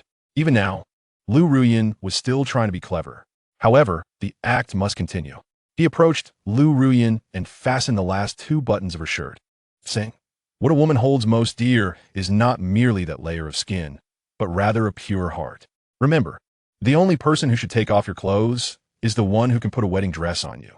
Upon hearing this, Lu Ruyin's eyes reddened, and Li Fan took her phone, placing it into her bag before handing the bag back to her. He led her to the first floor, saying, "After you return, deliver this video to Sieta Biao, and then you should return home. If Sieta Biao contacts you again or has any arrangements, feel free to message me at any time." Lu Ruyin looked up, bewildered at Li Fan. "What are your plans for Sieta Biao? No need to rush. I already have a plan. In a few days, you will find out. After you return, if they do not seek you out, do nothing. If they continue to pursue you, help me relay their messages." After Li Fan instructed Lu Ruyin on various matters, he escorted her out. At the moment he closed the door, a devilish smile crept across his face. "You wish to return home? You are now my girlfriend. They cannot easily allow you to leave." Back in the subterranean 3rd level, Li Fan activated all the surveillance cameras, observing Lu Ruyin walking towards a Volkswagen. He placed his finger on the server in front of the monitor, a dark fluid streaming from the USB port, and a new interface appeared on the display. Just moments ago, when Li Fan helped Lu Ruyin store her phone, he had taken it into another realm, having Ranlin implant a monitoring program. Through Lu Ruyin's phone, Li Fan could eavesdrop on all surrounding sounds and activate the camera. Thus, the conversation between Lu Ruyin and Zhang Liang in the vehicle was transmitted to him. "Did you capture it?" "Yes, it was captured." "Was it that easy? Didn't he notice?" "It was filmed while he was asleep." Then the sound of the engine roared as the 2 Volkswagens departed the fortress. Li Fan reclined back on the sofa, picking up a crab leg and a beer. "Xiao Ai, Klasmate. I'm here. Play the song Kong Chung Ji, continue the music, and let the dance commence." "All right." Meanwhile, Sieta Biao scrutinized the video on Lu Ruyin's phone, furrowing his brow in contemplation before raising his gaze to stare at Lu Ruyin. "You claimed your relationship with Li Fan was not that close. How did you end up in bed together so quickly?" "I've borrowed money from him, and he insisted I become his girlfriend." Sieta Biao chuckled derisively. "You seem to be quite valuable. See, regarding my IOU and the video, do not fret. I need to verify the authenticity of this video. Once I confirm there are no issues, I will return it to you." Lu Ruyin dared not voice her anger, having long suspected that Sieta Biao would not easily return the IOU and video. "Well then, Xie, I will take my leave now." With that, Lu Ruyin attempted to depart, but as she stood, Zhang Liang blocked her path. "Xie, what do you mean by this?" Lu Ruyin retreated in fear. Sieta Biao lit a cigarette and spoke slowly. "Ruyin, you cannot leave just yet." "Why?" "Li Fan allowed you to enter the fortress so easily, which indicates you hold some weight with him. You still have great utility for me. Xiangzi, arrange a place for her at the company. Keep a close watch on her." Lu Ruyin could hardly fathom that she would be placed under house arrest by Sieta Biao. She had thought the worst outcome would be the loss of her IOU and video. Observing the intense gazes of Sieta Biao's subordinates in the office, her blood ran cold. "Xie, I must return. The dormitory supervisor will check the rooms tonight. No need to worry. Soon you will call your instructor, stating you returned home for the National Day holiday." With that, he gestured to Zhou Qiong. Zhou Qiong understood and directly dragged the still struggling Lu Ruyin out of the office. In the office, Zhang Liang looked at Sieta Biao and asked, "Brother Xie, what are the next steps? When do we plan to take action for revenge?" "There is no need to rush. Once the fervor surrounding Hong Langman has subsided, we shall deal with him. So, what about the woman you left behind? We are still uncertain whether our 3 brothers were eliminated by Li Fan. If he is indeed the perpetrator, it would confirm my earlier intuition that this young man is far more complex than he appears. Retaining Lu Ruyin may prove advantageous." Has He Lang exhibited any unusual behavior yesterday? No, he has merely been recuperating in the hospital. Are you perhaps being overly cautious? Although he tends to be reserved, he is quite efficient in his actions, not resembling a mere pawn. It is best that way. I have an unsettling feeling that something significant is about to transpire. The atmosphere has been tense lately, necessitating utmost prudence in all endeavors. Meanwhile, Li Fan had overheard the conversation between Lu Ruyan and Xie Biao in the latter's office. Revealing a triumphant smirk, presenting photographs of their shared bed was merely a tactic to plant a seed of doubt in the already suspicious mind of Xie Biao. Tomorrow, when the nation comes to a standstill, the value of resources will gradually become apparent. This band of desperate rogues will undoubtedly turn their schemes back upon themselves. All that is required of me is to wait for the opportune moment. In Xie Biao's private clinic, He Lang addressed his companion. Xiao Ma, has Biao Gu yet arranged a time for vengeance? Not yet. Lang Gu, given your current injuries, it would be best to refrain from concerning yourself with such matters. Focus on your recovery, and let the brothers handle the retribution. A flicker of anxiety crossed He Lang's eyes since last night. The brothers from both gangs had been ostensibly caring for him, while in reality, they were keeping him under constant surveillance. I need to use the restroom, by the way. Where's my bag? Xiao Ma retrieved a handbag from the nearby cabinet. He Lang took it, extracted a pack of cigarettes and a lighter, and headed towards the bathroom. Upon closing the bathroom door, he swiftly removed a cigarette from the pack, retrieved a SIM card from inside, inserted it into his phone, and began typing furiously. Xie Biao attempted to infiltrate Li Fan's fortress and was ambushed, resulting in 3 fatalities. The assailant is likely Li Fan, who poses a significant danger. Please investigate urgently. I am injured, under suspicion, and being monitored. Requesting assistance. After sending the message, he quickly removed the SIM card, stowed it back in the cigarette pack, and deleted the sent message record. Finally, he extracted a cigarette, lit it, and sat on the toilet, reflecting on the harrowing events of the previous night, still shaken. After years of military service and exposure to numerous cold weapons, he had never encountered a crossbow with destructive power rivaling that of an anti-material sniper rifle.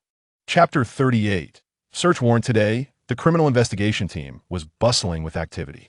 As noon approached, the outdoor temperature soared to 45 degrees Celsius, making it unbearable to conduct prolonged investigations outside. Even seated in the spacious conference room, the 25 powerful air conditioning units struggled to alleviate the discomfort, leaving the attendees in a state of distress. After a morning filled with meetings, the team had established the direction for their upcoming investigations, but as noon approached, they found it impossible to venture outside. What are we to do? The deadline imposed from above is fast approaching.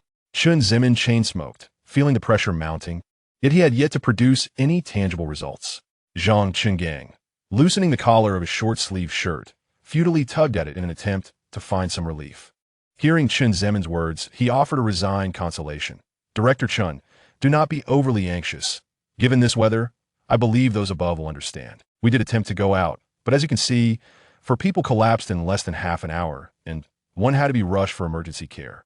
Chun Zemin was well aware of this, observing the team of investigators and detectives, all of whom appeared exhausted and listless from the heat. At that moment, Chun Zemin's phone rang. Upon seeing the caller ID, he forced a smile and said to Zhang Qinggang, "Look at that. I was just wondering why there had been no calls from above today, and now here it is." He then answered the call. "Director, I am currently."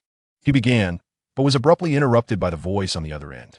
Chun Zemin's earlier smile faded, his expression growing serious, eventually turning to one of shock and disbelief.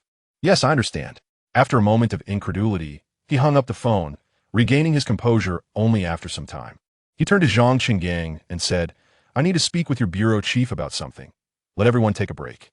He hurriedly exited the conference room, and Zhang Qinggang, observing Chun Zemin's retreating figure, felt a seasoned detective's instinct telling him that something grave had occurred. Moreover, it was a matter so significant that even the chief of their criminal investigation team was not privy to the details. Everyone should take the day off. The weather is sweltering. Remember to stay hydrated to avoid heat stroke. With that, he too left the conference room, returning to his office to retrieve his phone. He had just received a text message, a remnant of an undercover operation he had initiated months prior to infiltrate Xie Biao's criminal enterprise. The criminal investigation team had long sought to uproot the malignancy that was Xie Biao in Chang'an Prefecture, yet the complexity of his connections, with both protective umbrellas above and loyal subordinates below, had hindered substantial progress for years. A few months prior, he had selected an individual from among those transitioning from military service to policing to serve as an infiltrator. The entire plan was known only to him and the city bureau chief. Upon reading the message, Zhang Qingang was drenched in cold sweat. 3 people had died, and the police had received no intelligence whatsoever. The information came from the undercover agent, indicating that Xie Biao had grown increasingly reckless. But who is this Li Fan? He picked up the desk phone and dialed a number. Huang Wei, please bring Wang Yu to my office. Shortly thereafter, Huang Wei and Wang Yu arrived simultaneously at Zhang Qinggang's office. What progress has been made regarding the fire incident at the Honglangman nightclub that you two have been investigating? Huang Wei and Wang Yu exchanged glances, puzzled. This case had been sidelined due to the theft at the logistics park and the cyber attack by hackers. Now that it was being brought up by the team leader again, they wondered if new leads had emerged. Huang Wei quickly responded, Team Leader Zhang, we halted our investigation upon identifying a suspicious figure known as the Masked Man. Is there a new lead? Zhang Qingang nodded gravely. According to reliable sources, last night, Xie Biao attempted to infiltrate a stronghold belonging to someone named Li Fan, resulting in 3 deaths and 1 injury. The assailant is highly likely to be this Li Fan. Do you have any knowledge of this Li Fan? What is this stronghold? The question landed like a thunderclap, leaving both of them speechless. Wang Yu exclaimed in surprise. No way. Does Li Fan dare to kill? Could there be a mistake? Zhang Qingang turned to her with a questioning gaze. Do you know this Li Fan? Provide a detailed report. Yes, Li Fan, 21 years old, born on November 7, 2003. Currently a 3rd-year student in the law department at Shigang University. He has consistently excelled academically, being a recipient of scholarships for 3 consecutive years. Abandoned by his parents at a young age, he lived in an orphanage until it closed down, after which he was adopted by the director and his wife. On September 26, 2021, his adoptive parents died in a car accident, leaving him with a substantial inheritance. After hearing Wang Yu's briefing, Zhang Qingang formed a general understanding of Li Fan. Based on this information, Li Fan certainly did not strike him as someone capable of killing 3 people and injuring a retired soldier. However, the brevity of the text message raised questions about possible discrepancies. What is this stronghold? Do you have any information? Wang Yu nodded and continued. This stronghold is located 2,000 meters east of Xie Biao's residence at Lishui Bian, at the foot of the Lishui mountain range. It is a media base constructed by Li Fan. He initially intended to use the property as collateral for a loan to start business. Upon learning of this, Xie Biao coerced him into borrowing 80 million from him, which became the funding for the base's construction. Yesterday at noon, Xie Biao attempted to force his way into Li Fan's stronghold, but was thwarted, leading to a confrontation that I intervened in. Zhang Qingang regarded Wang Yu with admiration, praising, your investigation is quite thorough. Share your assessment of Li Fan. Wang Yu harbored doubts in her heart regarding Li Fan's alleged involvement in murder. She deemed this intelligence questionable, for Xie Biao's subordinates were a band of criminals, daring and ruthless, far beyond the capabilities of a solitary university student. Zhang Qingang had just powered on his computer, retrieving Li Fan's information from the police internal system, smoking as he perused the contents. Have you had any interaction with Li Fan? Wang Yu nodded, replying, I've encountered him twice and spoken with him, so I possess some understanding. Find a time to investigate his stronghold. I'll apply for a search warrant for you. Regardless of how impressive his biography might be, we must maintain a skeptical mindset. Should a homicide truly have occurred, 3 corpses will be impossible to conceal. If not, it would indicate that this tip-off may contain inaccuracies. I will proceed with targeted investigation once I confirm accurate information. Understood. Zhang Qingang promptly issued a search warrant, stamped it, and handed it to Wang Yu. Go get the chief's signature. Wait until the sun sets and the temperature cools a bit. Take a colleague with you. You may leave now. Huang Wei will stay. Wang Yu took the search warrant and left. Do we have any leads on the logistics park theft case? Huang Wei asked with a grimace, reaching for a pack of cigarettes from Zhang Qinggang's desk and lighting one. He casually pocketed the cigarette, stating, that case is more challenging than the hackers being investigated by the national security. Currently, there are no useful clues. However, Wang Yu's cousin assisted in the analysis and deduced that the middle-aged man we found might be a decoy, aged between 20 to 25. Upon witnessing Huang Wei's smoking gesture, Zhang Chungang felt a pang of bitterness, exclaiming, "Alas, the chief calls me daily. Ji Wuli and Woni Ma have used every connection in the city. I hope we can recover the goods soon. The pressure on me is immense." Huang Wei shrugged helplessly, saying, "With Chang'an Prefecture under martial law, a significant amount of goods must still be there. Once the weather cools, provide me with some personnel to conduct reconnaissance on various storages in Chang'an Prefecture." There are no other options. The two men continued to smoke in the office, while Wang Yu, clutching the signed search warrant, sat in her own office, torn with conflicting emotions. Ultimately, she resolved to take her sister to Li Fan's stronghold that evening. Chapter 39. Work suspension and school cessation. As night fell and the city lights illuminated the streets, the weary populace finally found respite after enduring a scorching day. The temperature had dropped from the sweltering 46 to a more bearable 36 degrees, prompting people to flock to the streets, squares, and parks in search of coolness. Wang Yu drove towards Li Fan's stronghold, distracted by the pedestrians lining the streets. "Sister, do you think Li Fan could be a murderer?" Wang Yun teased, noticing her sister's demeanor. "Don't worry, I'll help you assess him later. If he is a murderer, you will have a commendable achievement. If not, consider it a casual meeting with the parents." "Sister, I am being serious." "So am I. I'm ignoring you now." Suddenly, a car horn blared behind them, startling both.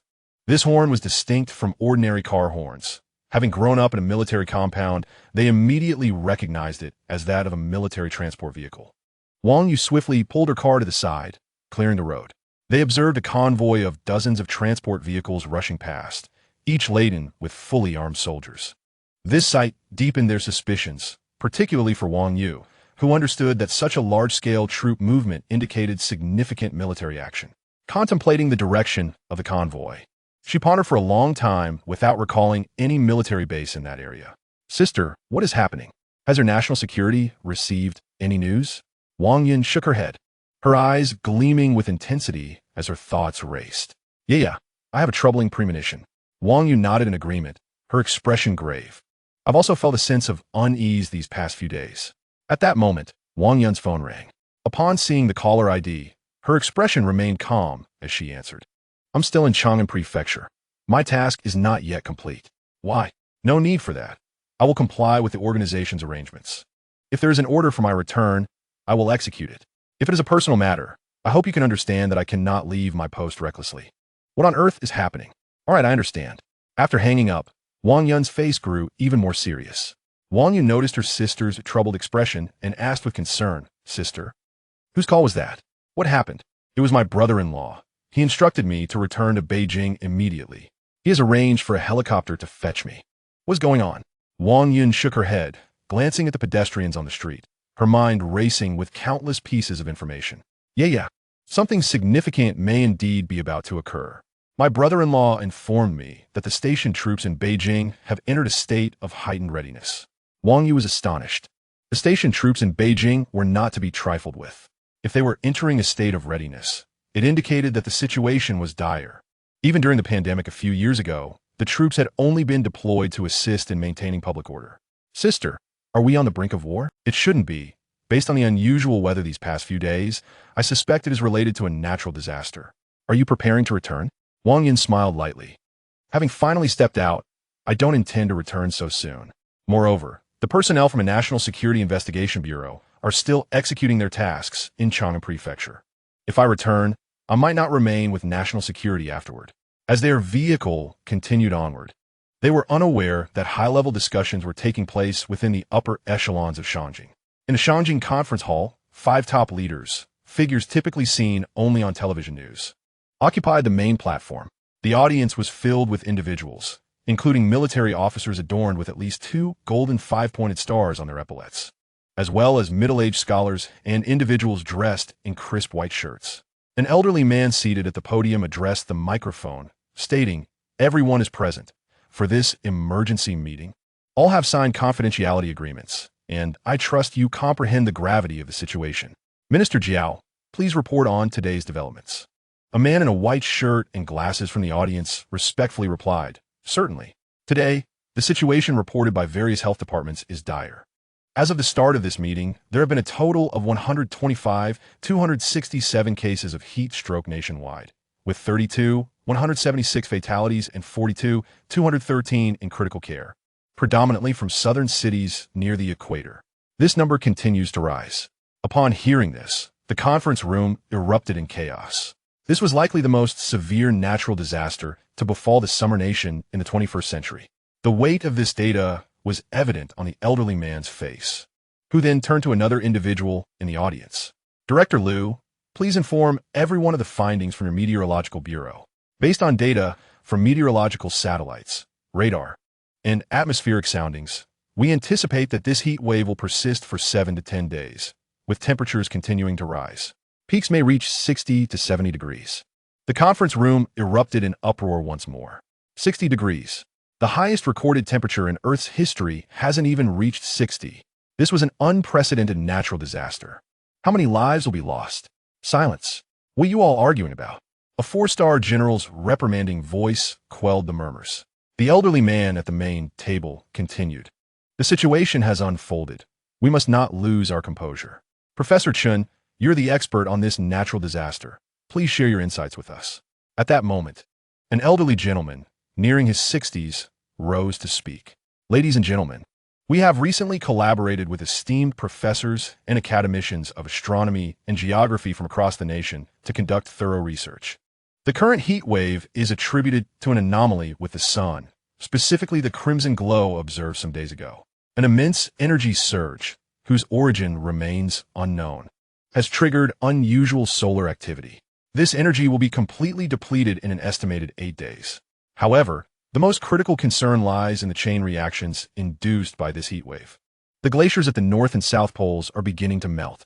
When Professor Chun uttered this final statement, his voice trembled. Many in the audience were unaware of the implications of polar ice melting.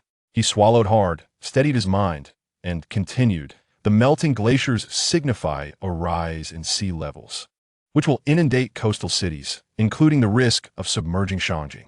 Moreover, freshwater resources will become severely scarce. Should the polar ice caps completely dissolve, the Earth will experience another surge in temperature, rendering human survival exceedingly difficult. The elderly man inquired further, to what extent do you anticipate the polar ice caps will melt? According to the estimations by Professor Hua from Bashi University and Professor Zhao from Liaoning University, if the high temperatures persist for 8 days, over 60 of the polar ice will melt, resulting in a sea level rise of approximately 10 meters. A profound silence enveloped the room, an almost deathly stillness, as the leaders responsible for managing various aspects of the nation faced an uncontrollable natural calamity. The elderly gentleman gradually stood, his expression grave, and declared with conviction, "Despite the numerous challenges, we must diligently attend to our present duties. I will outline the arrangements. All military districts are to immediately enter a state of readiness, collaborating with local administrative departments to maintain public order while ensuring the safety of the populace. The Southeast Military District, your responsibilities are the most substantial. Prepare for the evacuation of residents from coastal cities. Starting tomorrow, the nation will enter a phase of work, production, and school suspension.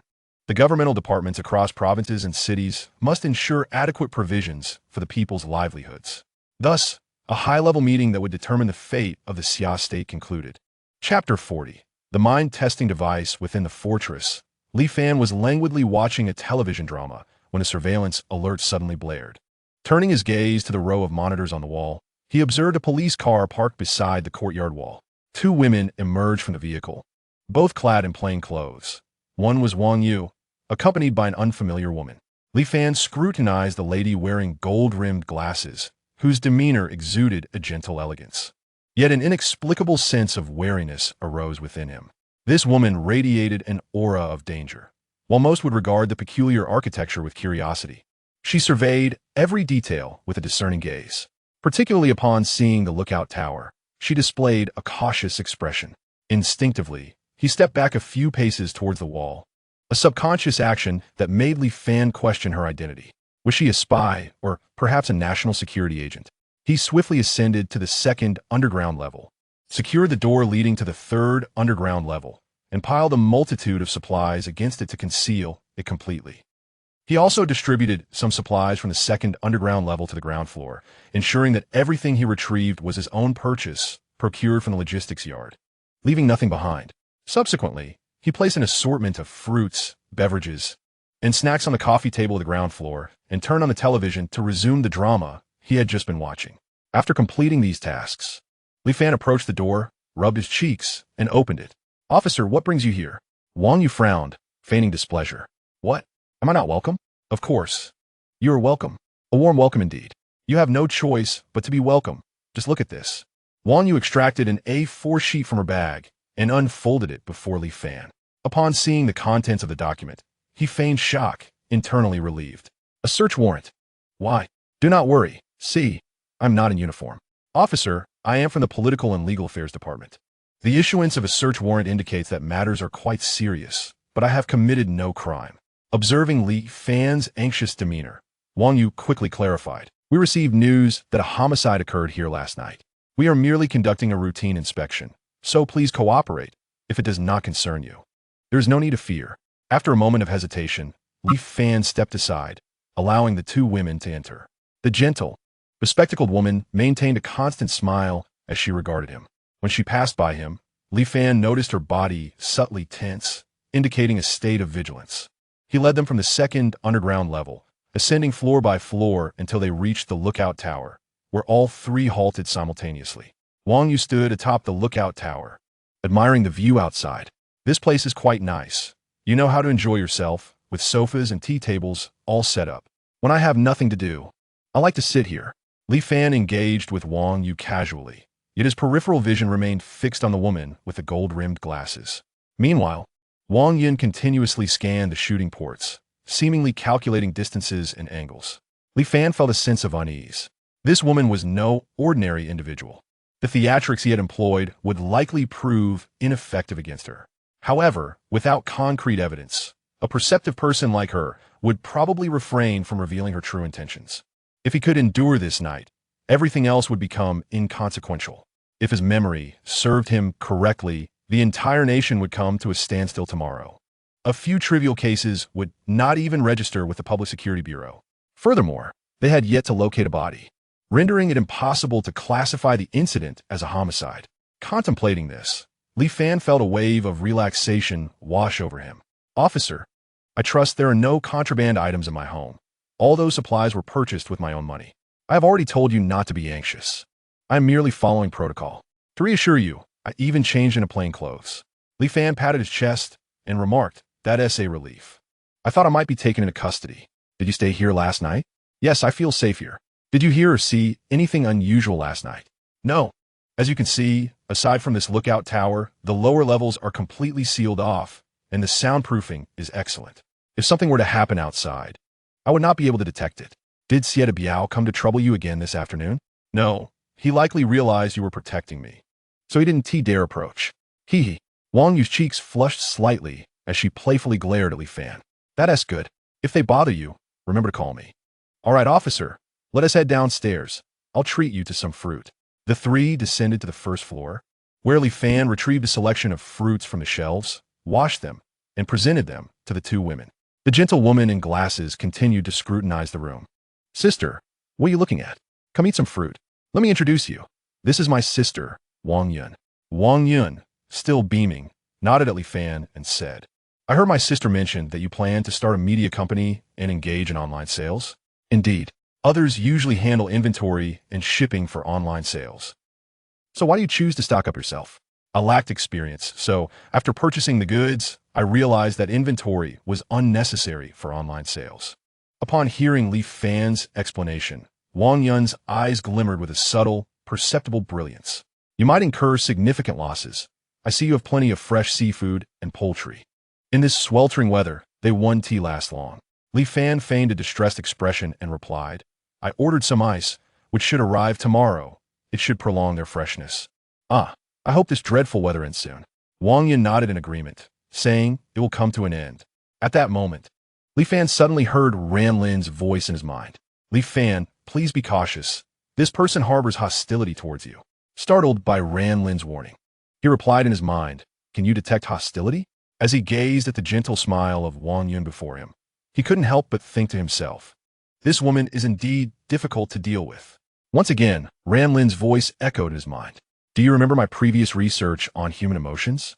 Based on your brainwaves and personal magnetic field, I created a small device that can help you analyze the emotional states of living beings within a 15-meter radius. Upon hearing this, Li Fan immediately entered the alternate space, for time was not a dimension in that realm. His consciousness could linger there without affecting the passage of time outside. Upon entering, he saw Ran Lin in the control room, setting up a workstation filled with various tools, many of which Li Fan had never seen before. You can create things too? Upon noticing Li Fan's arrival, Ran Lin was about to showcase the item in her hand, but her expression fell instantly at his words. You don't think of me as merely a decorative figure, do you? After all, I am a guiding assistant.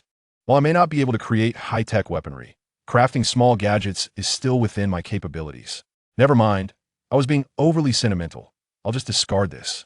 Saying so, she prepared to toss a device resembling a wristwatch into the recycling bin. Li Fan lunged forward and grasped her delicate hand. Little Ran, you are the best. As he spoke, he casually swiped the crystal watch from her hand, examining it closely. What is this? How does it work? After a long wait for a response, he looked up to find Ran Lin staring blankly at her hand. What are you pondering? Oh, this is a simplified version of a psychic testing device. It identifies biological emotions based on brainwave data. After you exit, simply wear the watch on your wrist. It will convert the analyzed data into biological signal waves, transmitting directly to your brain through your arm's nerves. Li Fan's excitement surged upon hearing this. He jumped up, tousled Ran Lin's hair, and exclaimed, "You truly are my treasure. This is fantastic. With this, I can distinguish who around me is human and who is a ghost. It's a miraculous tool." Startled by Li Fan's sudden display of affection, Ran Lin quickly stepped back, stammering, "Why you should leave now? I need a rest." "Thank you for your hard work. Get some rest," Li Fan replied before exiting the alternate space. As his consciousness returned, he promptly reached into his pocket and nonchalantly donned the crystal watch on his wrist. The two sisters, Wang Yu and Wang Yun, were taken aback by Li Fan's sudden action but didn't suspect anything amiss. As soon as the watch was on, he felt a slight prickling sensation at his wrist, which quickly normalized. When he turned to look at Wang Yun, a data frame seemingly appeared in the void before him. Female organism, brainwave activity level, 218, brain region development level, 89, hostility towards host, 50. These numbers did not obstruct his view and could be dismissed with his will. Turning to Wang Yu, the data that popped up left Li Fan momentarily stunned. Chapter 41. Wang Yun versus Li Fan. Female organism, brainwave activity level, 147.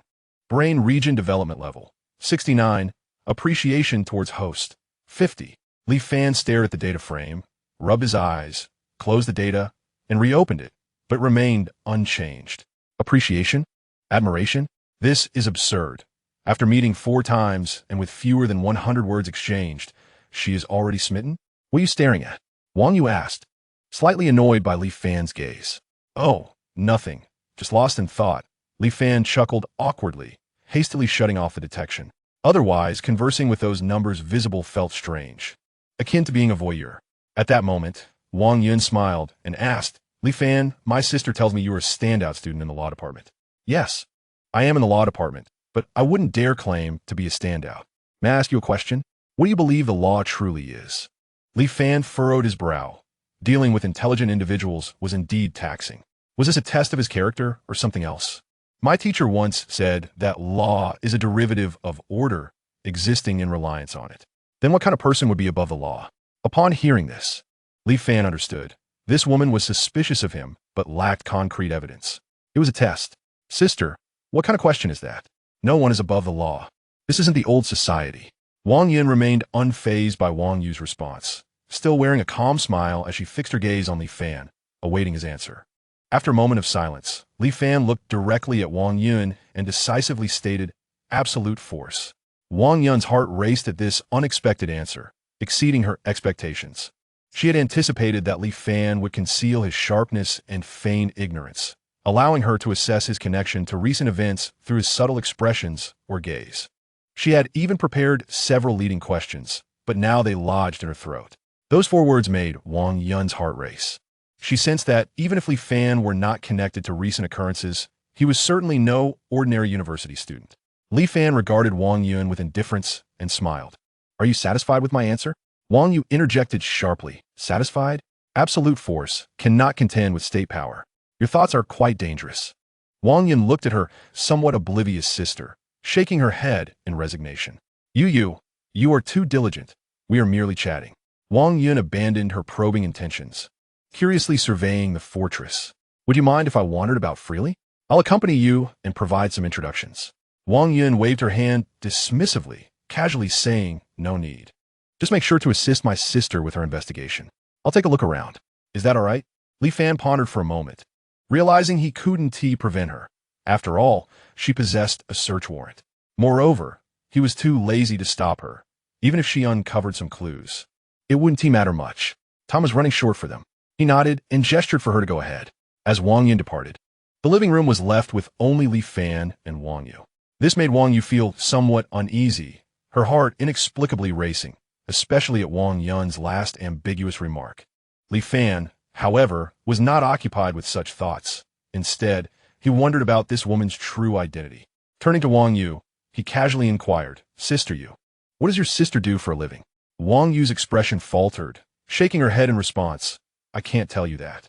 Li Fan maintained his smile, while internally forming a hypothesis. If she were an ordinary police officer or held another common job, Wang Yu would not be so tight-lipped. The National Security Department. Li Fan was certain of this deduction. Only the National Security Department, as a special affairs unit, operated under strict confidentiality. His curiosity then shifted to the family backgrounds of the two women. Two young ladies in their 20s. One a deputy captain of the criminal police team and the other a special agent in the National Security Department. Such backgrounds were certainly not simple. Sister Yu, are you and her biological sisters? No, we are cousins. We grew up in the same courtyard and share a close bond. Oh, really? Where's your hometown? Your accent doesn't sound like someone from Chang'an Prefecture. From Beijing. Sister Yu, you are impressive. You are only 2 years older than me and have already become a deputy captain of the criminal police team. At this, Wang Yu could not suppress a smile, replying, I transitioned from the military directly into the criminal police team. Then why not transfer to Beijing? It's closer to home. Upon hearing this, Wang Yu's smile faded instantly. The family arranged a marriage alliance. I am a master of my own marriage and will never allow anyone to use it as leverage. A glimmer of sharpness flickered in Li Fan's eyes as he began to discern the identities of the two women. The clues were clear. A direct transfer from the military to a vice team position, national security special operations, the compound, and political marriages within influential families. Combining these pieces of information leads to the conclusion that these two women undoubtedly hail from military and political aristocracies. Their conversation meandered through trivial matters, which Li Fan addressed with a calm demeanor. Shortly thereafter, Wang Yun returned to the first floor and said to Wang Yu, Yeah, we should head home. Oh, all right. A hint of reluctance flashed in Wang Yu's eyes as she rose and joined Wang Yun, linking her arm with hers. Li Fan escorted them out of the fortress.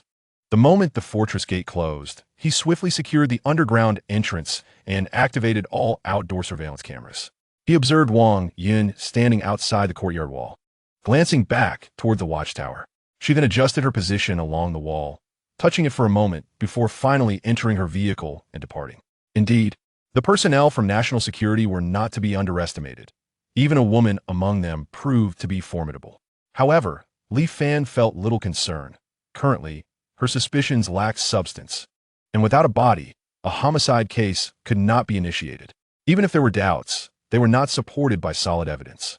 Her uncertainties would remain just that, uncertainties, after tomorrow's cessation of work. Inside the car, Wang Yun maintained a silent demeanor, her gaze unfocused and lost in her thoughts. Sister, what are you thinking about? Wang Yu's voice interrupted her contemplation, causing her eyes to sharpen and focus. Yeah, this Li Fan is quite dangerous. What have you discovered? Wang Yun replied, There is a hole in the courtyard wall, positioned precisely where the watchtower's view falls. I have observed it for quite some time, but have yet to deduce what weapon could have caused such a perforation. Wang Yu's heart tightened at this revelation, and she urgently inquired, Are there any other findings? Wang Yun furrowed her brow, shaking her head. Seeing her sister's expression, Wang Yu felt a wave of relief. Is this the reason for your suspicion? Perhaps it was merely a remnant from the wall's construction. They say there were 3 fatalities, Wang Yun countered. Yet we have examined his fortress thoroughly. There is not a trace of blood, let alone a body. 3 corpses cannot simply vanish. Regardless of whether they were moved or dismembered, there would invariably be clear signs left behind. Wang Yun shook her head, her brows knitting tighter. This is precisely the conundrum I cannot fathom. Nonetheless, I remain steadfast in my judgment that this young man is not so simple.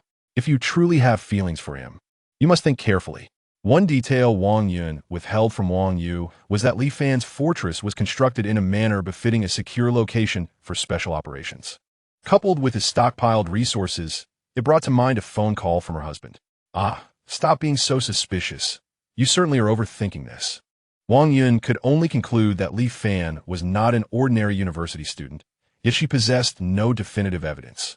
The sisters had yet to arrive home when they received an urgent notification about a meeting at the Municipal Bureau. They had no choice but to turn around and head to the Public Security Bureau. Upon entering the Bureau's courtyard, they were taken aback by the scene before them. The area was filled with vehicles from various military and governmental departments. At the forefront stood 3 military jeeps, flanked by armed soldiers. Additionally, there were 4 official vehicles from the municipal government, along with many others from different units. Chapter 42. The mobilization of Chang'an's catastrophe. When the sisters arrived at the first-floor conference hall, they were stunned by the sight that greeted them. The entire hall was packed with people. The large room, designed for 500, was nearly full. However, the seats at the head table remained conspicuously empty. Scanning the room, they noted attendees from various sectors: armed police, stationed military from Chang'an, district police chiefs, and some in white shirts who appeared to be from governmental departments. Notably absent were grassroots personnel. All present were leaders from various departments. At that moment, Zhang Chenggang waved to Wang Yu and her sister from central position. As they navigated through the crowd to join him, they noticed several captains from the criminal investigation team present, along with members of the National Security Department. Wang Yu, perplexed by the scale of the meeting, asked, "Captain Zhang, what is going on? Why are there so many people?" Zhang Chenggang shook his head, bewildered. "I do not know either." Just then, a police chief emerged from the crowd and approached Zhang Chenggang, urgently asking, "Captain Zhang, is something serious happening? I heard that the station troops in Chang'an have entered a state of readiness." This individual was Ma Honggang, who had felt apprehensive upon receiving the meeting notification, initially fearing accountability regarding the logistics park theft. However, upon witnessing the magnitude of the assembly at the Bureau, he realized that something far more severe had transpired. Leaning back in his chair, Zhang Chenggang furrowed his brow, his expression grave. "I truly do not know. Several leaders from the city are currently in a small conference room, and there are armed police stationed at the entrance. It seems significant. Have you not noticed that everyone here represents the military, police, government, and health department from Chang'an, as well as heads from major hospitals?" The gravity of his words resonated with the assembled crowd, and Wang Yu glanced at her cousin, eager to learn if the National Security Department had any special intelligence. Since entering the conference room, Wang Yun had remained silent until she finally spoke up. "Captain Zhang, where is Director Chun? He received a call around noon and went to the director's office, but he has yet to return." The atmosphere in the conference room was tense. Such a large gathering was unprecedented. Many familiar faces clustered together, murmuring in hushed tones, creating a buzz of speculation. Just then, the side door at the front of the conference room swung open, and 2 armed police officers entered, parting to either side. A group of 14 individuals ascended the stage and took their seats, each bearing a grave countenance. The sight of these figures silenced the assembly instantly, for they included the mayor of Chang'an, the party secretary, several standing committee members, as well as a general from the armed forces. The scale and configuration of this gathering left the leaders from various departments astounded. The mayor of Chang'an, an elderly gentleman nearing 60 named Su Qingyun, adjusted the microphone and spoke in a solemn tone. "I trust everyone has recognized the significance of this meeting. I shall not waste time. We are about to confront a dire weather catastrophe. According to data provided by the central government, within just one day, our nation has already witnessed over 40,000 fatalities due to extreme heat, and this number continues to rise. Most critically, for the next 7 days, temperatures are expected to escalate further, with predictions from the National Academy of Sciences indicating peaks exceeding 60 degrees. This is an unprecedented disaster, and I urge you all to abandon any sense of complacency, for unlike previous years when we had minor disaster zones to assist, this time, the entire nation will be a severe disaster area, and all regions must rely on their own resources for survival. Many attendees had already speculated about the impending natural disaster, including Wang Yu. Upon hearing that over 40,000 lives had been lost and that temperatures would continue to rise, a look of realization crossed her face. The majority of those in the conference room were equally astonished. Since the turn of the 21st century, there had been few instances of such high death tolls. And this was only the beginning. The murmurs grew louder, akin to a swarm of bees, prompting Su Qingyun to command silence. The buzz gradually subsided. I understand the unease you all feel. However, please remember that everyone present here today comprises our nation's exemplary party members and leaders. We must summon our spirit and resolve in order to guide our citizens through this crisis. Tomorrow morning, the highest authority of the nation will issue a nationwide notice for the suspension of work and production.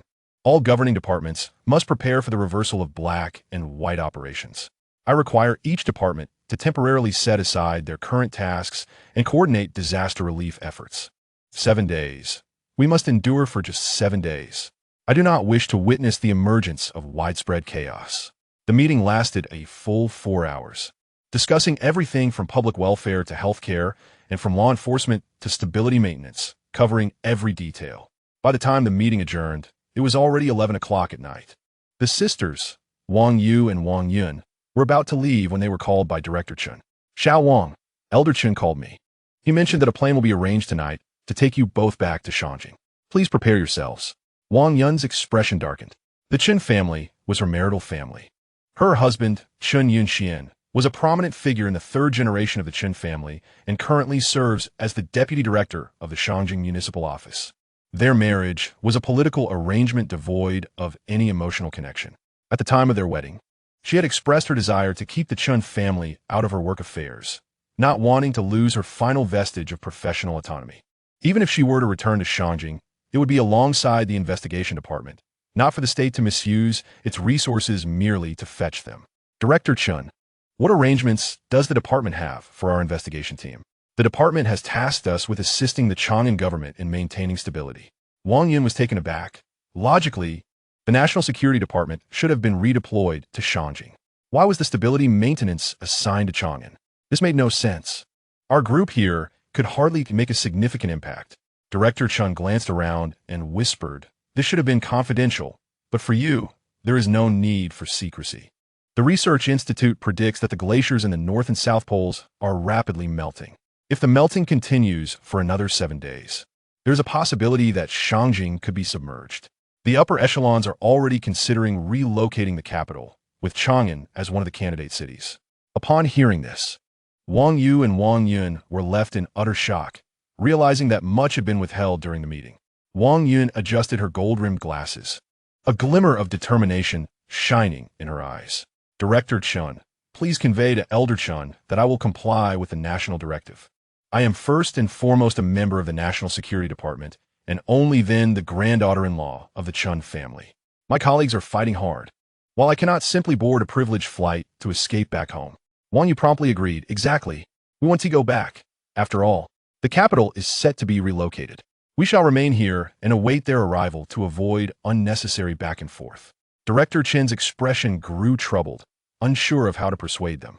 Wang Yu noticed his dilemma and said, "Director Chen, just relay my words truthfully. Elder Chen won't make it difficult for you." With that, Director Chen reluctantly nodded, responding, "Very well. I will communicate your message, but whether Elder Chen heeds it is beyond my control." Following this, Director Chen and the two sisters parted ways, leaving the municipal bureau compound. In Wang Yu's car, she asked, "Sister, do you think Elder Chen will send his guards to forcibly bring you back?" Wang Yun smiled confidently and shook her head. "No, Elder Chen is a general forged on the battlefield. Upon hearing my words, even if he is stubborn, he will consider the dignity of a general. If his old comrades were to find out he was trying to forcibly bring me back, it would be quite embarrassing for him. Sister, how long do you think this disaster will last?" Wang Yun's expression grew heavy as she sighed softly. Yeah, I fear that this disaster will not be easily weathered. It very well might change the global landscape." "Surely not." Wang Yun did not respond. Resting her elbow on the car window, her delicate hand supporting her chin as she gazed at the pedestrians seeking respite outside. The wind tousled her hair, revealing the depth of her gaze behind her glasses. The next morning, before the sun had even risen, the outdoor temperature reached 46 degrees Celsius, prompting people to instinctively remain indoors, enjoying the cool air conditioning. At precisely 7 o'clock, all official video accounts, television, news, radio, and community broadcasts simultaneously announced a notice. In light of the ongoing rise in global temperatures, the State Council directs all work, production, and schooling nationwide shall be suspended. We ask all citizens to cooperate with local communities to ensure effective heat prevention and disaster relief efforts. This announcement instantly ignited the emotions of people across the nation. Within 10 minutes, comments on the short video accounts surpassed 10 million. Will wages still be paid during the suspension of work and production? I work in a private enterprise, and my boss just informed us we need not report to work anymore with no wages. What will I do about my mortgage and car loan next month? Finally, no more school. I am so happy. Sigh. These years have been incredibly tough. Just as we bid farewell to the pandemic, we now face natural disasters. Let the earth be destroyed. The work stoppage is in place, but please don't lock down the city. We haven't stocked up on supplies at home. How will we manage? The last comment resonated deeply, as everyone understood the pain of food shortages experienced during the pandemic lockdown. Quickly, various communities responded. Starting at 11 o'clock each night, communities would supply living essentials for sale at cost price, albeit in limited quantities. This brought some relief to the anxious populace. Although they could not venture out during the day, nighttime temperatures would drop slightly, allowing for some movement. In the fortress, Li Fan prepared a fragrant bowl of oil-splashed noodles accompanied by garlic, savoring every bite. As he scrolled through his phone, he enjoyed the chilled soda while gazing at the ice blocks surrounding the ventilation shafts on the third underground level. Life was quite comfortable. At that moment, Li Fan received a group message from the Homeowners Association of Lishui Bun. The community director, a 45-year-old divorced woman named Lu, was reaching out. Li Fan from room 1501. The state is requisitioning supplies from your supermarket. Please come by tonight. Li Gang from room 1102. Yes. Our community 1T run out of supplies. The supermarket is right at the entrance. Wang Ming from room 702. Little Li. We'll be relying on your supplies during this disaster. Everyone will be grateful. Aunt Zhang from room 201. Little Li. There are 5 of us in our family. Please ensure we receive additional supplies tonight. The once quiet homeowners group suddenly buzzed with activity, each member echoing Director Lu's sentiments, fearing they would miss out on their share of supplies. Seeing these messages, Li Fan smiled. The inevitable had arrived. In his previous life, after the official announcement, this woman had swiftly targeted his supermarket. In reality, the authorities had not instructed communities to requisition supplies for the initial days. All provisions were funded and uniformly purchased by local governments, sold at cost price to communities, which then distributed them based on population numbers and quotas. In his prior existence, Li Fan had fallen for this woman's schemes, opening his supermarket, from which she commandeered nearly half of his supplies. This led to the covetous attention of Biao, who not only occupied his supermarket, but also forcibly evicted him from his apartment. It could be said that this woman was the catalyst for his tragic life. However, when he found himself in dire straits, not a single person from this woman or the residents of Lishui Bun offered assistance. Reflecting on these memories, Li Fan's gaze turned cold as he murmured to himself, "In my past life, so many supplies were squandered on you wretches. This time, I shall ensure your downfall." He then picked up his phone and sent a message. "Hello, Director Lu of the community. According to Chapter 5, Article 32 of the Xi'an National Civil Code, in extraordinary circumstances, law enforcement authorities are empowered to requisition civilian supplies. When the state requisitions personal belongings, it must issue an official formal document and execute it through local law enforcement, providing compensation based on real-time market prices. Please send me the relevant documents for my review. I will tally the numbers tonight, and you can directly transfer the funds to me.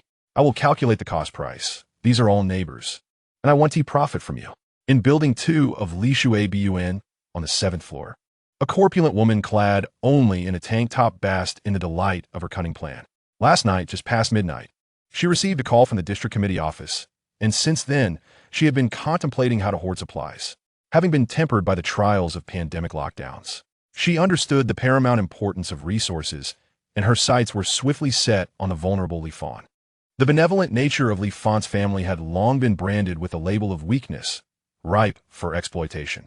Utilizing her small authority, She intended to rally the residents of the community to secure free supplies for herself. Even if calamity were to pass, Li Fan would be powerless against her. Should accountability arise, her connections with the neighborhood chief and the prevailing legal ambiguity would shield her from repercussions. As she fantasized about the carefree days during the disaster, a reply from Li Fan abruptly halted her reverie. Her expression froze, fingers dancing over the screen as she typed and deleted, struggling to find a chink in Li Fan's defenses. Frustrated, she let loose a barrage of curses. Meanwhile, Li Fan, holding her phone with a smirk, recognized that she had struck a nerve, yet it was insufficiently decisive. Director Leo, are you still there? This disaster appears quite severe, to the extent that the community director is executing requisition tasks. Our community has over 10,000 residents, according to the national allocation during special times. Each person should receive approximately 50 yuan daily. That money should have already been transferred to you, right?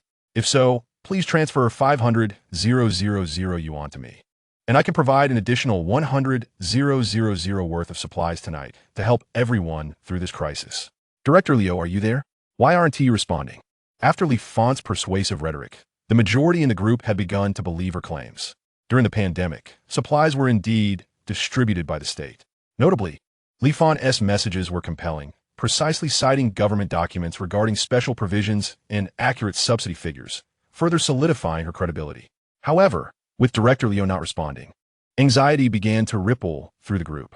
And Zhang in room 201. Director Leo, why aren't you replying? Everyone is waiting. Li Qiuju in room 402. Director Leo, you aren't thinking of embezzling those funds, are you? Remember, that money belongs to everyone. Don't entertain crooked ideas. Zhang Wenli in room 303. Director Leo, at least respond to ease our minds. With one hand clutching her phone and the other a chilled beverage, Li Fan beamed with delight. The ugliness of human nature began to unfold on this very first day. There was no need for Li Fan to stoke the flames further. The group was already in an uproar. Director Leo, still typing her response, found herself inundated with calls, leading her to repeatedly hang up while attempting to communicate through text. Ultimately, she resorted to sending a voice message to the group. I haven't received any funds. Li Fan, stop inciting chaos. In times of disaster, we should unite and stand firm together. Hearing the fury in Director Leo's voice, Li Fan smiled faintly and began to type slowly. Director Leo, this is only the first day of the work stoppage. According to national regulations, since you have already received directives to requisition supplies, the funds should have been transferred to you by now. I repeat, there are no funds. Li Fan tossed her phone aside, retrieved a half-sliced watermelon from the refrigerator, and, armed with a spoon, returned to the sofa. While enjoying her snack, she typed a message. Director Leo, I just spoke with my mentor, Professor Chen Yuanjin, the most renowned law professor in our country. He informed me that national requisitions for supplies are processed with payment preceding delivery and during special times. The efficiency of the financial departments is remarkably high. Your funds should have been credited. Please check. Chapter 44. Digging a pit for Director Leo, whose words do the people of Xiaohua trust the most? Those of authoritative figures. The residents of the community were well aware that Li Fan was an exceptional student from Shigongda. The professor she mentioned was a familiar name online, thus solidifying the reality of state subsidies during this calamity. Aunt Wang, Director Leo, are you preparing to act unlawfully? Are you daring to embezzle this disaster relief money? Don't you fear retribution? Zhang Wenli, Director Leo, I advise you to reconsider. We are all neighbors, and 1T hold your moment of confusion against you. Jiang Tao in room 601. Director Leo, this isn't right. Don't force us to confront you directly. The group's mood gradually shifted towards agitation, and their words became increasingly vehement, as if releasing pent-up negative emotions.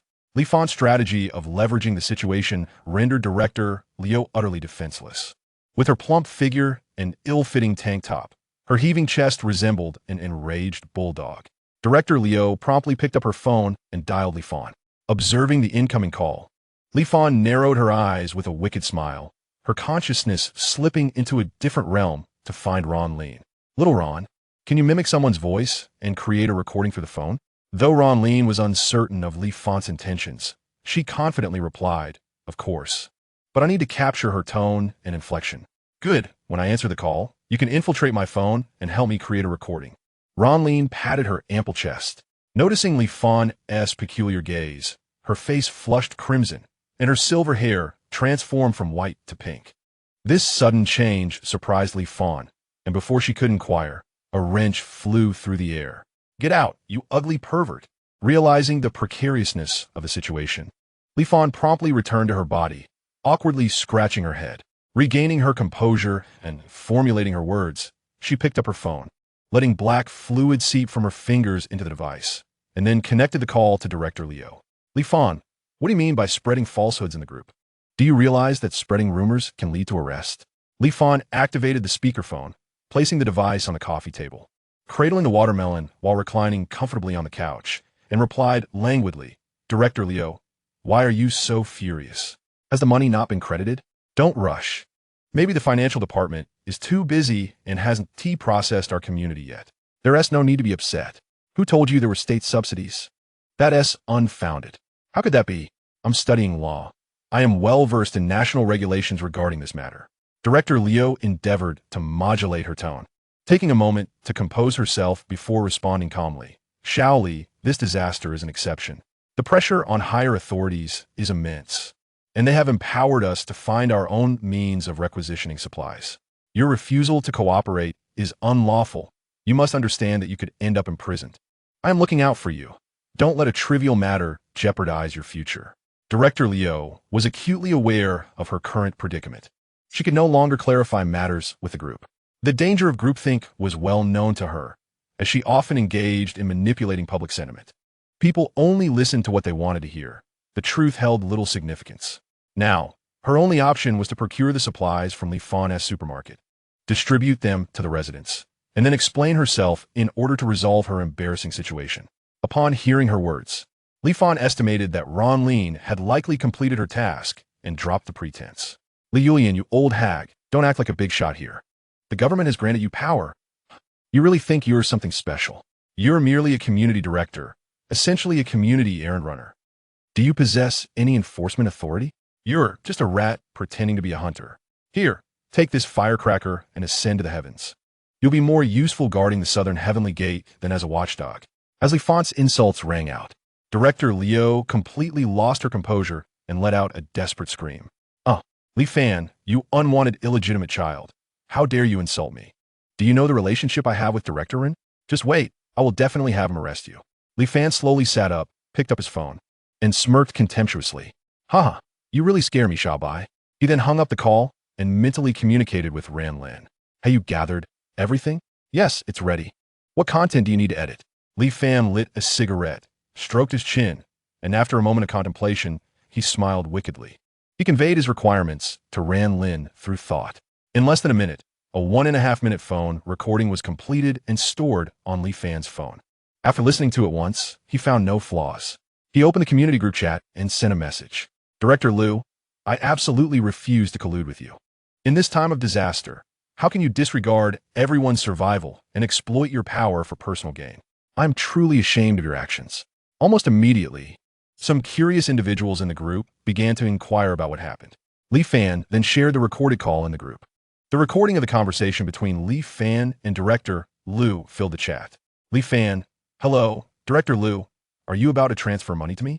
My supermarket is running low on supplies, but I can distribute them to everyone at cost.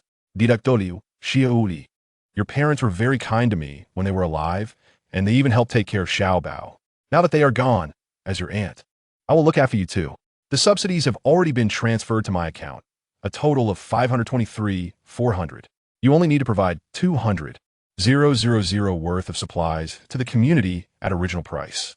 Then you can create a false account, and we'll split the remaining 320,000 50-50. Li Fan, Director Liu. How can you do this? Don't you realize this is life-saving money you're tampering with? Director Liu, child, even without government subsidies, they have money to buy supplies themselves. I'm providing them with 200,000 worth of supplies. Li Fan, I won't do it. Director Liu, silly child, you must understand that this is just one day's profit. If this disaster continues for 10 days or half a month, that would be millions in revenue. Li Fan, you don't need to say any more. I will expose you. Director Liu, you dare? Director Run is my relative. If you expose me, I will have him arrest you. Li Fan. Humph. A man with integrity fears no shadows.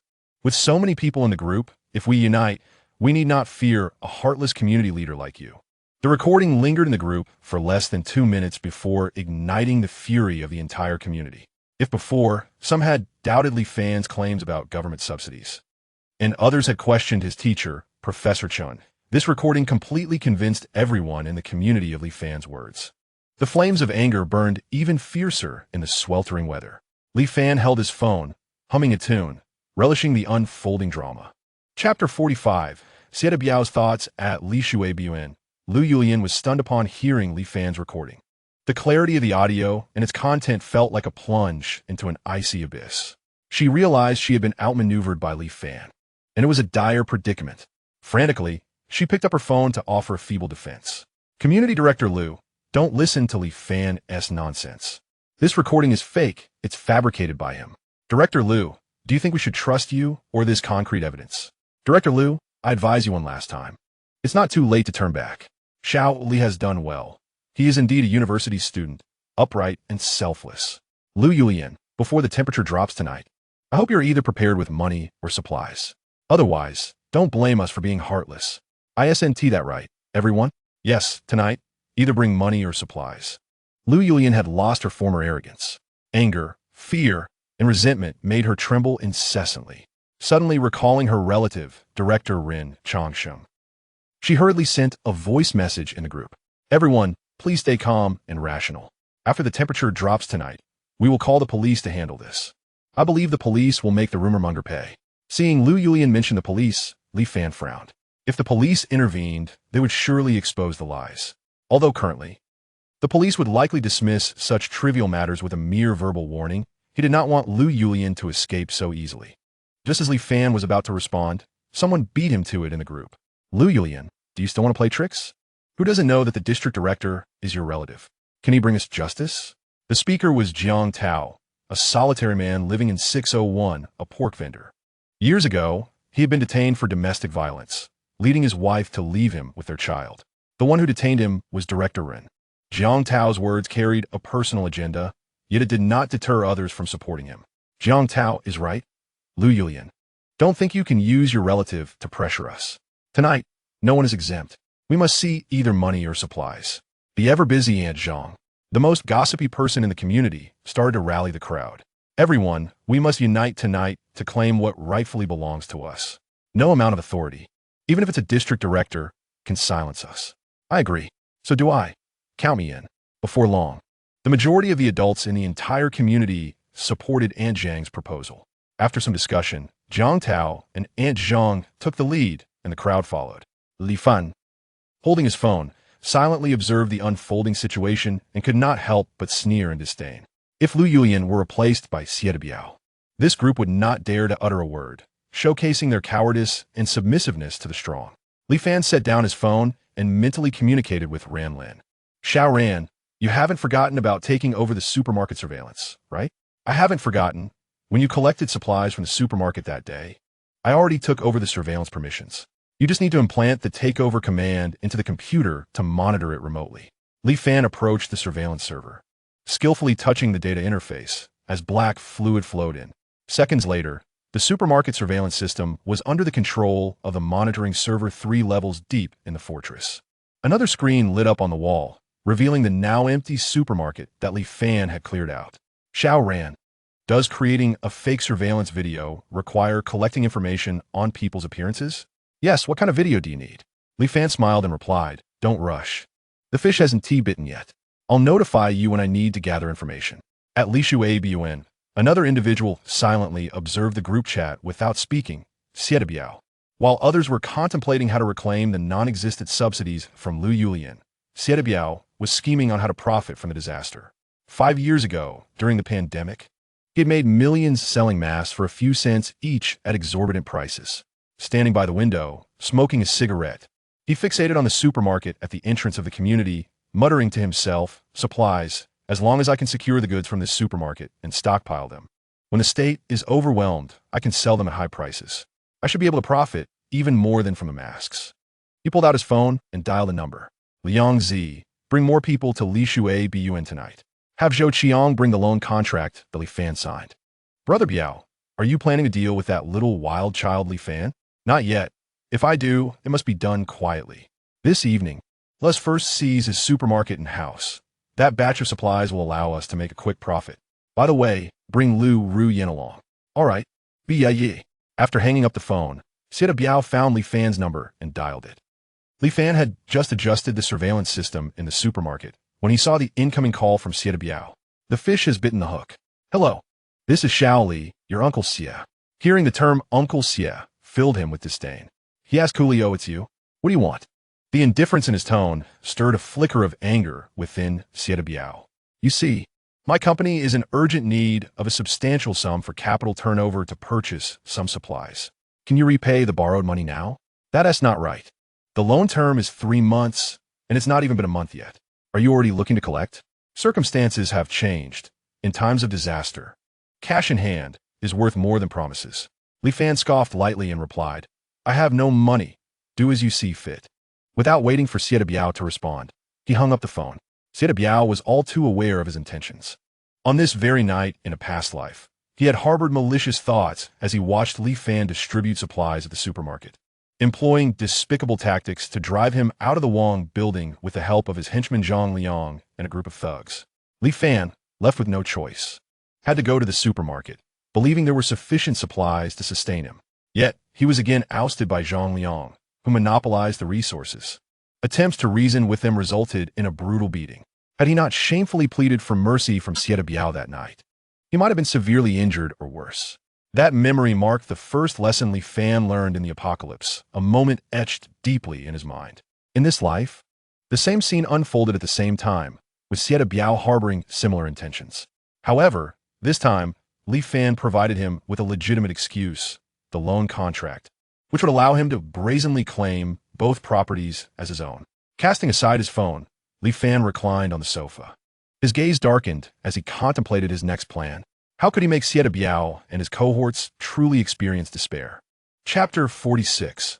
The ugly nature of humanity. Xie Biao stared incredulously at the already disconnected phone, internally condemning Li Fan to death. He envisioned that once this disaster passed and the police relaxed their investigations, he would find an opportunity to make Li Fan completely vanish. After all, with Li Fan's loan contract in hand, the supermarket and the Wang building were already his possessions. As night fell, the daytime heat rapidly dissipated with the setting sun. People began venturing out, eager to be the first to acquire the limited supplies distributed by the government. At Li Shui Biyuan, Zhang Liang arrived at Xie Biao's home with 17 underlings and Lu Ruyan. Biao Ge, the trustworthy brothers are all here. Xie Biao nodded and smiled. Relax. We are merely collecting a debt, not engaging in a fight. He then glanced at Zhou Qiang, who was inappropriately touching Lu Ruyan in the corner. His face filled with disdain. Xiangzi, you stay at home with Lu Ruyan. You won't be of any use. Your mind is only on those matters. This sigh caused Zhou Chang's face to flush instantly, yet he dared not retort. The group followed Xie Biao as they left the room, heading towards Li Fan's supermarket. Passing by Building 3, they found it swarmed with residents of the community. Although outnumbered, the community members avoided making eye contact with Xie Biao and his entourage, some even greeting him with undue enthusiasm. Biao Yi, what are you planning to do? Observing the crowd, Xie Biao waved Li Fan's loan contract and declared, Xiao Li borrowed 80 million from me. If he cannot repay, the supermarket and Wang building are collateral. I intend to take possession. After saying this, he disregarded the community residents and continued towards the entrance. However, his words sparked considerable commotion among the residents. Originally, Jiang Tao and Aunt Zhang had agreed to confront Li Fan after receiving the money, intending to rally the community to purchase supplies at a low price. But the sudden emergence of Xie Biao, intent on taking over the supermarket, shattered their plans. Whispers rippled through the crowd. What now? If Xie Biao takes over the supermarket, we'll have to buy at regular prices. Are you dreaming? Xie Biao clearly wants to hoard supplies and sell at inflated prices. Getting them at regular prices would be a blessing. This is too shameless. How can he do this? Everyone is thinking of uniting to withstand the disaster, yet he is scheming to profit from our misfortune. Keep your voice down. Are you trying to get us killed? The few individuals quickly lowered their voices, casting furtive glances at Xie Biao's group, relieved to find he had not turned back. I think we should wait for the limited supplies distributed by the government. It's all Lu Yulian's fault. If it weren't for her greed, we would have gone to the supermarket sooner. Exactly. Once the supplies are distributed, I don't believe Xie Biao will dare to go door to door to rob us. Lu Yulian has caused us great harm. She must give us an explanation. Yes, let us confront her. This cannot be left unresolved. Indeed, a mere community director could act so shamelessly. The collective anger that the residents dared not express towards Xie Biao was redirected towards Lu Yulian, who was hiding at home. Fueled by rage, the crowd gathered at Lu Yulian's door, with the leaders shouting and banging on the door, their noise echoing through the hallway. Meanwhile, many others recorded videos on their phones, posting them in the Owner S group while continuously calling for action. Lu Yulian had noticed the gathering of residents outside as soon as they convened. She hurriedly locked the door, holding her 9-year-old son close, clutching a fruit knife. Trembling in the bedroom. Mom, why are they banging on our door? Little Bao, they're all bad people. Don't be afraid. I've already called your Uncle Biao. He is a policeman, and policemen deal with bad people. Mom, don't be scared. Little Bao is a brave boy. Little Bao will protect you. Yes, Little Bao is so good. Her son's words acted as a soothing balm, alleviating some of Lu Yulian's fear. Yet, just then, the banging grew more violent, as if they intended to break down the walls. The already sweltering weather, combined with the crowd's density, fueled the anger of those leading the charge. Seeing Lu Yulian hesitate to open the door, they kicked it with force. With a resounding crash, the security door, along with the frame, was smashed open.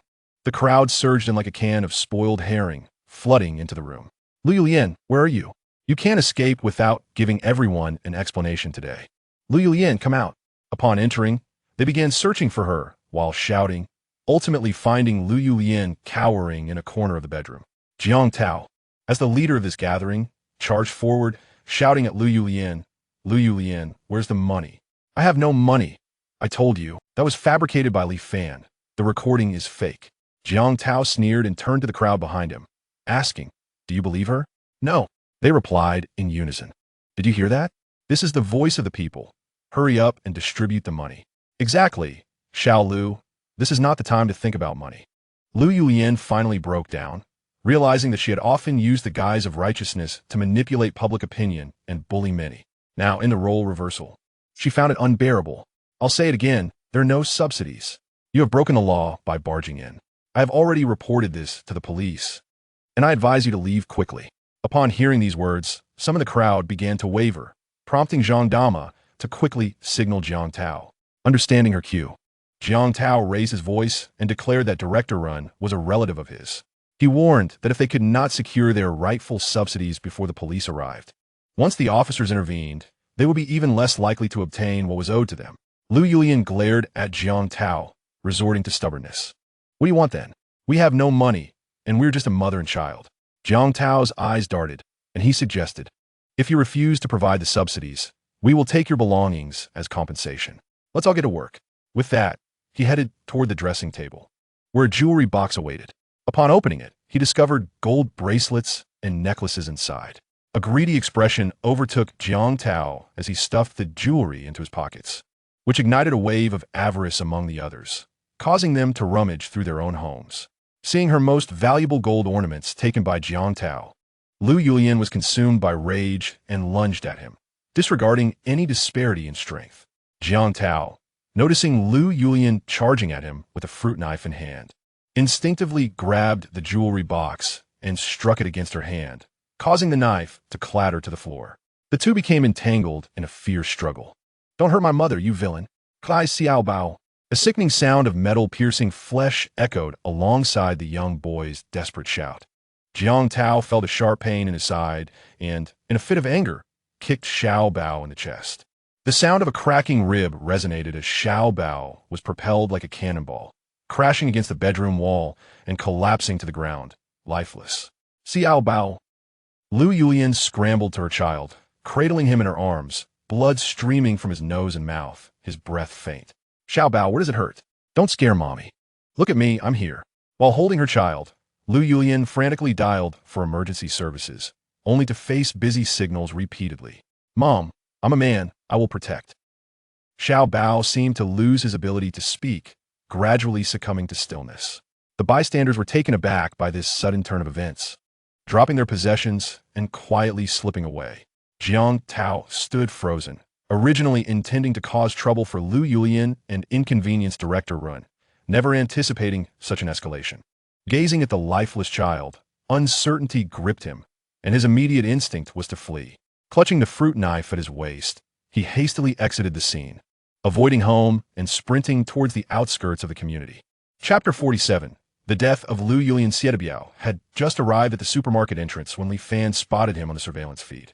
Immediately, he communicated with Ran Lin, instructing her to gather information about the individual's appearances and their mannerisms. The supermarket's entrance featured a standard electric roller shutter, which Xiaobiao ordered his subordinates to breach, as the property was already his. Upon entering the darkened supermarket and locating the power switch, the group was rendered speechless. The 800-square-meter medium-sized supermarket stood desolate. Even the central air conditioning units had been stripped bare. This sight tightened Xiaobiao's chest. He felt as if he had been deceived, an unsettling sensation creeping over him. As he scanned the surroundings and noticed the red light of a functioning surveillance camera in the corner, his unease deepened. "What should we do now, Brother Biao?" Xiaobiao's expression darkened as he pulled out his phone and dialed Li Fan again. The action had not gone unnoticed. As Li Fan picked up the call, after a 2-minute silence, Xiaobiao, unable to contain himself, asked, "Have you moved the supplies from the supermarket?" "Which supermarket supplies?" "The supplies from your supermarket." "Oh, I moved the supplies from my supermarket. Is there a problem? When did you move them?" Li Fan observed as Xiaobiao's ever-present smile vanished, replaced by a look of exasperation. This was the expression he had longed to see. "Brother Xia, you really know how to meddle.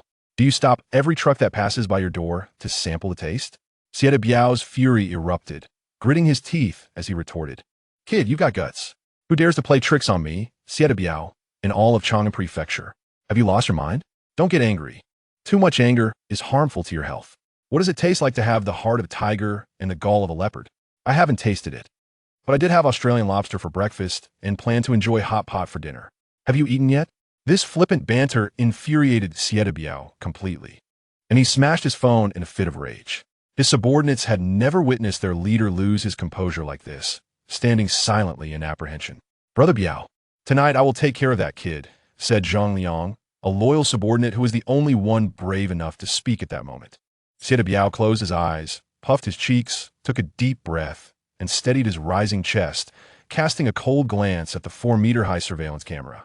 "Let's go. We'll regroup later." His subordinates dared not speak further. Just as they were about to leave the supermarket, several vehicles with flashing police lights entered the neighborhood in succession. Xiaobiao's expression tightened, and he quickly ushered his men back inside the supermarket, shutting off the lights. "Brother Biao, did Li Fan call the police?" "It shouldn't be. They're likely here for those troublemakers in the community. Let us hide for now and avoid any encounters with the police. Once they leave, we can return." With that, Xiaobiao found a corner to sit down, lighting a cigarette, the flickering ember reflecting the murderous intent growing in his eyes. In the community, as the police cars came to a halt in front of building number 3, Lu Yulian rushed forward, cradling a child in her arms. Disembarking from the police vehicles were not only officers, but also 4 armed soldiers and 2 medical personnel. This was the standard deployment during times of disaster for handling civil unrest. Hospitals had been overwhelmed with heat stroke patients, prompting the government to enlist medical students to assist the police for immediate care during disturbances. "Cousin, Xiao Bao has been injured. Hurry, take us to the hospital." "What happened? How was he hurt?" "Wah wah wah, it was Jiang Tao who kicked him. There is no time to explain. Hurry to the hospital." Director Rin quickly summoned the 2 accompanying medical personnel. "Check on the child. What is wrong with him?" The medical staff took the child from Lu Yulian, laying him gently on a makeshift stretcher, retrieving examination tools from their kits. A few minutes later, one of the medical personnel shook his head at Director Run, stating, "It's no use. The child has already passed away." "Impossible, you quack. Xiao Bao was only kicked. How could he be dead?" The medical professional confirmed. "That kick fractured the child's rib, piercing the heart and lung, which resulted in death. You can feel his left chest." Lu Yulian lifted her child from the stretcher, as if possessed, crying out, "Impossible, impossible. You are a quack. My Xiao Bao is not dead. I will take my child to the hospital." Director Rin stepped forward to support Lu Yulian, trying to comfort her. "Xiao Yin, the hospital can no longer accept patients. Today alone, Over 10,000 people have died in Chang'an Prefecture due to heat stroke. The child is indeed gone. You must gather your strength. You are speaking nonsense. My baby is only injured. He is not dead. Director Rin attempted to soften his tone, gently urging, please calm down. I understand your feelings. But capturing the perpetrator is the most urgent matter. Now, please tell me what exactly happened. Lu Yulian, however, did not respond to Director Ren's words. Instead, cradling her child and continuously rubbing her forehead against his. She turned and walked back home. Xiao Bao, be good. They are all villains. Mother will take you home. As Ren Sua Zhang was about to comfort his cousin, his phone rang again. Upon answering, an urgent voice came through before he could speak. Sua Zhang, there has been a looting incident at Tianhua community, injuring over 10 people, 2 of whom are in critical condition, likely not going to make it. You need to come quickly. Ren Sua Zhang rubbed his temples and wearily replied, we will be there shortly. Since 7 p.m., his phone had not ceased ringing, with various public safety incidents occurring in quick succession. Robberies, thefts, and even emergencies involving patients were piling up, forcing him to prioritize handling the riots while temporarily sidelining minor thefts and assaults. Xiao Su, find a female officer to calm the victims. Once their emotions stabilize, question them about the incident. Xiao Ma, go to Zhang Tao's home and detain him at the station. We will interrogate him later. The 2 officers took their orders, and Ren Sua Zhang, leaving 1 police vehicle behind, hurriedly rushed toward Tianhua community with the remaining team. Not long after Ren Sua Zhang departed, the sound of shattering glass echoed, followed by a dull thud from a heavy object falling. Lu Yulian had jumped from the 7th floor balcony, clutching the lifeless body of her child. Residents leaned over their balconies to witness the scene, many pulling out their phones to capture the moment. Yet not a single soul ventured downstairs to check. Some were indifferent, while others harbored guilt, as the tragedy was a result of the entire community's actions. After Xie Biao left the supermarket with his underlings, he passed by the spot where Lu Yulian fell and saw the mother and child entwined together on the ground. His heart raced, for while others could not discern the orchestrator behind this farce, he was fully aware. A sense of unease regarding Li Fan's methods stirred within him.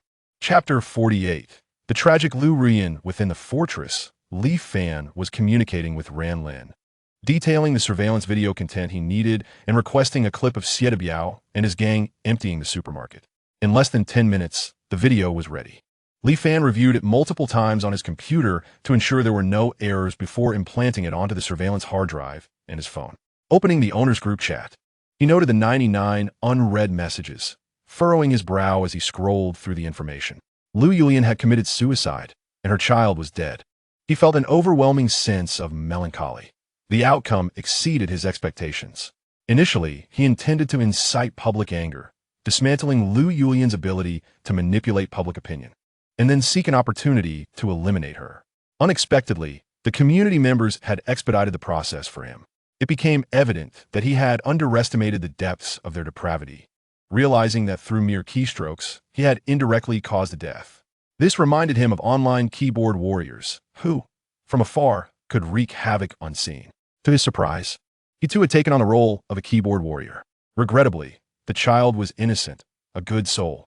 However, after enduring 8 years of apocalyptic trials, Li Fan had discarded the notions of right and wrong, adhering only to the principle of survival of the fittest.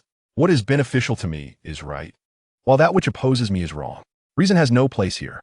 Originally intending to share the video in the owner's group, placing the blame for the supermarket's looted goods on Xie Biao, he reconsidered. The timing was not yet right.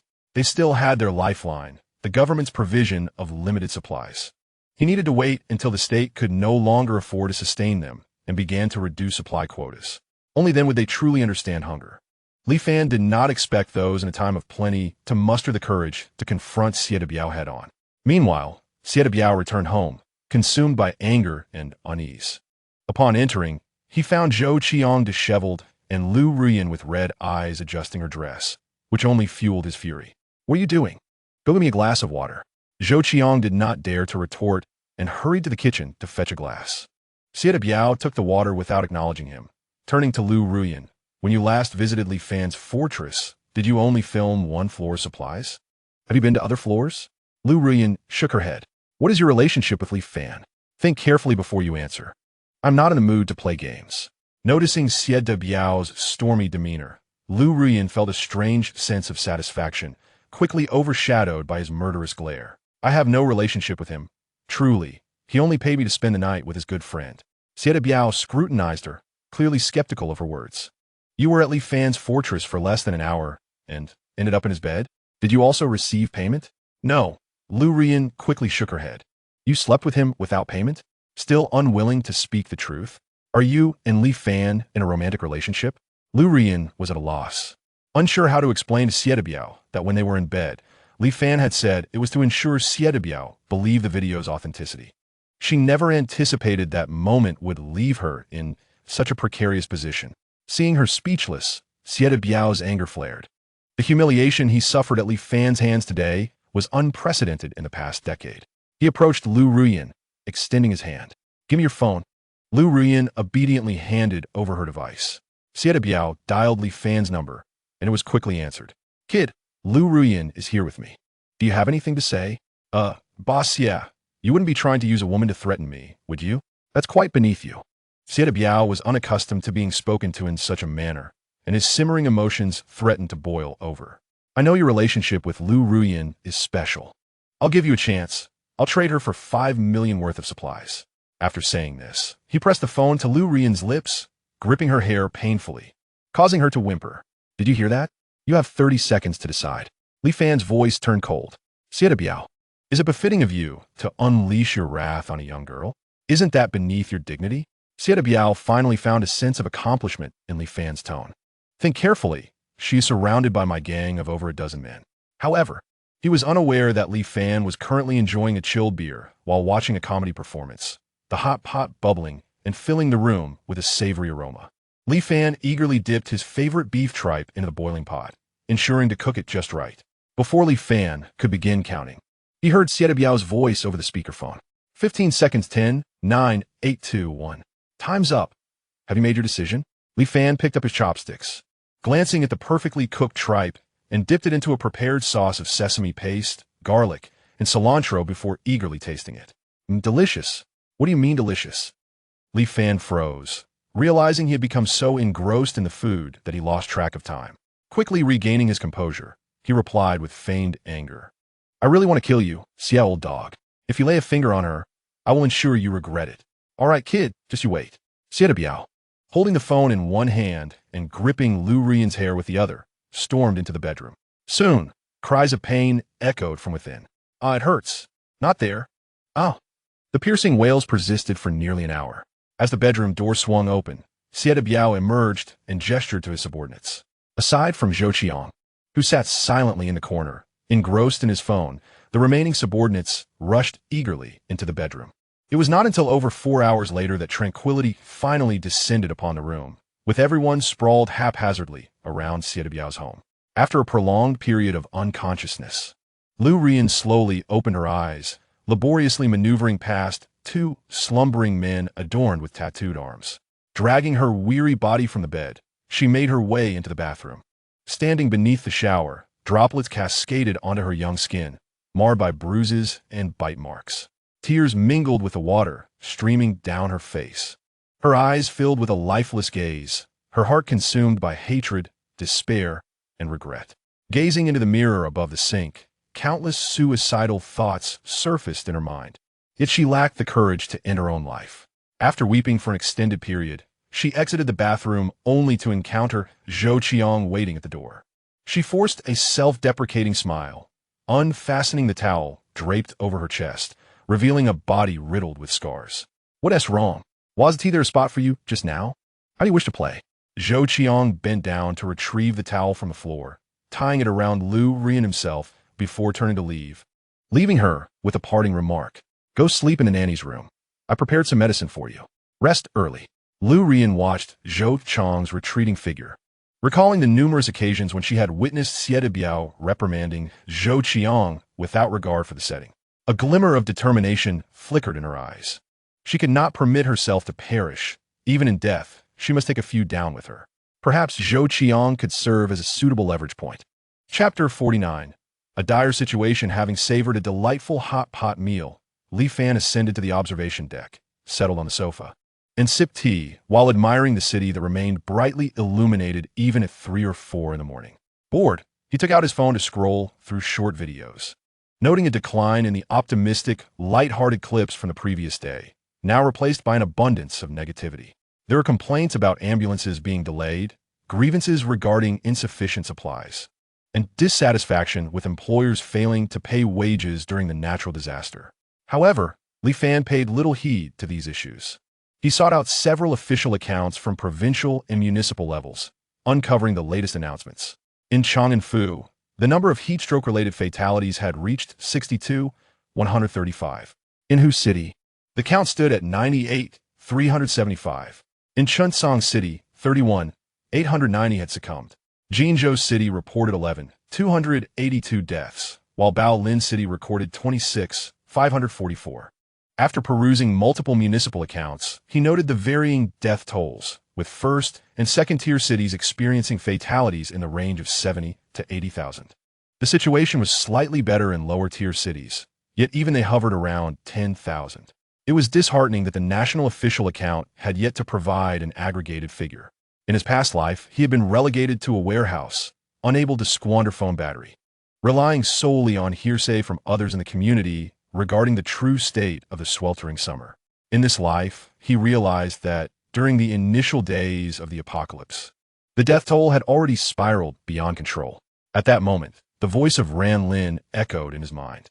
Li Fan, are you still awake? You must acclimate to a schedule of sleeping during the day and awakening at night. Why?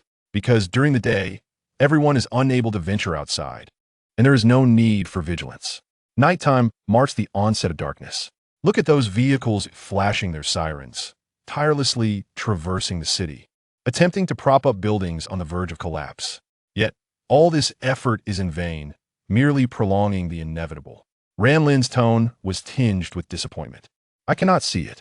But you can utilize my eyes to perceive the outside world, can't you? I can, but are you not afraid I might harm you? Li Fan had considered this possibility the first time he encountered Ran Lin, but subsequently dismissed it. If she genuinely wished to inflict harm, why would she have brought him back to life? Although her memories were fragmented and she remained uncertain about whether Colonia posed a threat to Earth-S civilization, for now, Ran Lin was a trustworthy ally. Yet, it was evident that Ran Lin harbored doubts about this trust, leaving Li Fan feeling somewhat helpless. Let us not dwell on that. Just as he was about to speak further, a faint burning sensation surged in his right eye, transforming it into a deep azure reminiscent of the starry sky. Li Fan, I have a question. What question? I have reviewed your records. 5 years ago, you also faced a viral disaster. Yet it did not seem as catastrophic as the current situation. Li Fan lit a cigarette, inhaling deeply before offering a gradual explanation. It is different. Initially, the death toll was extraordinarily high.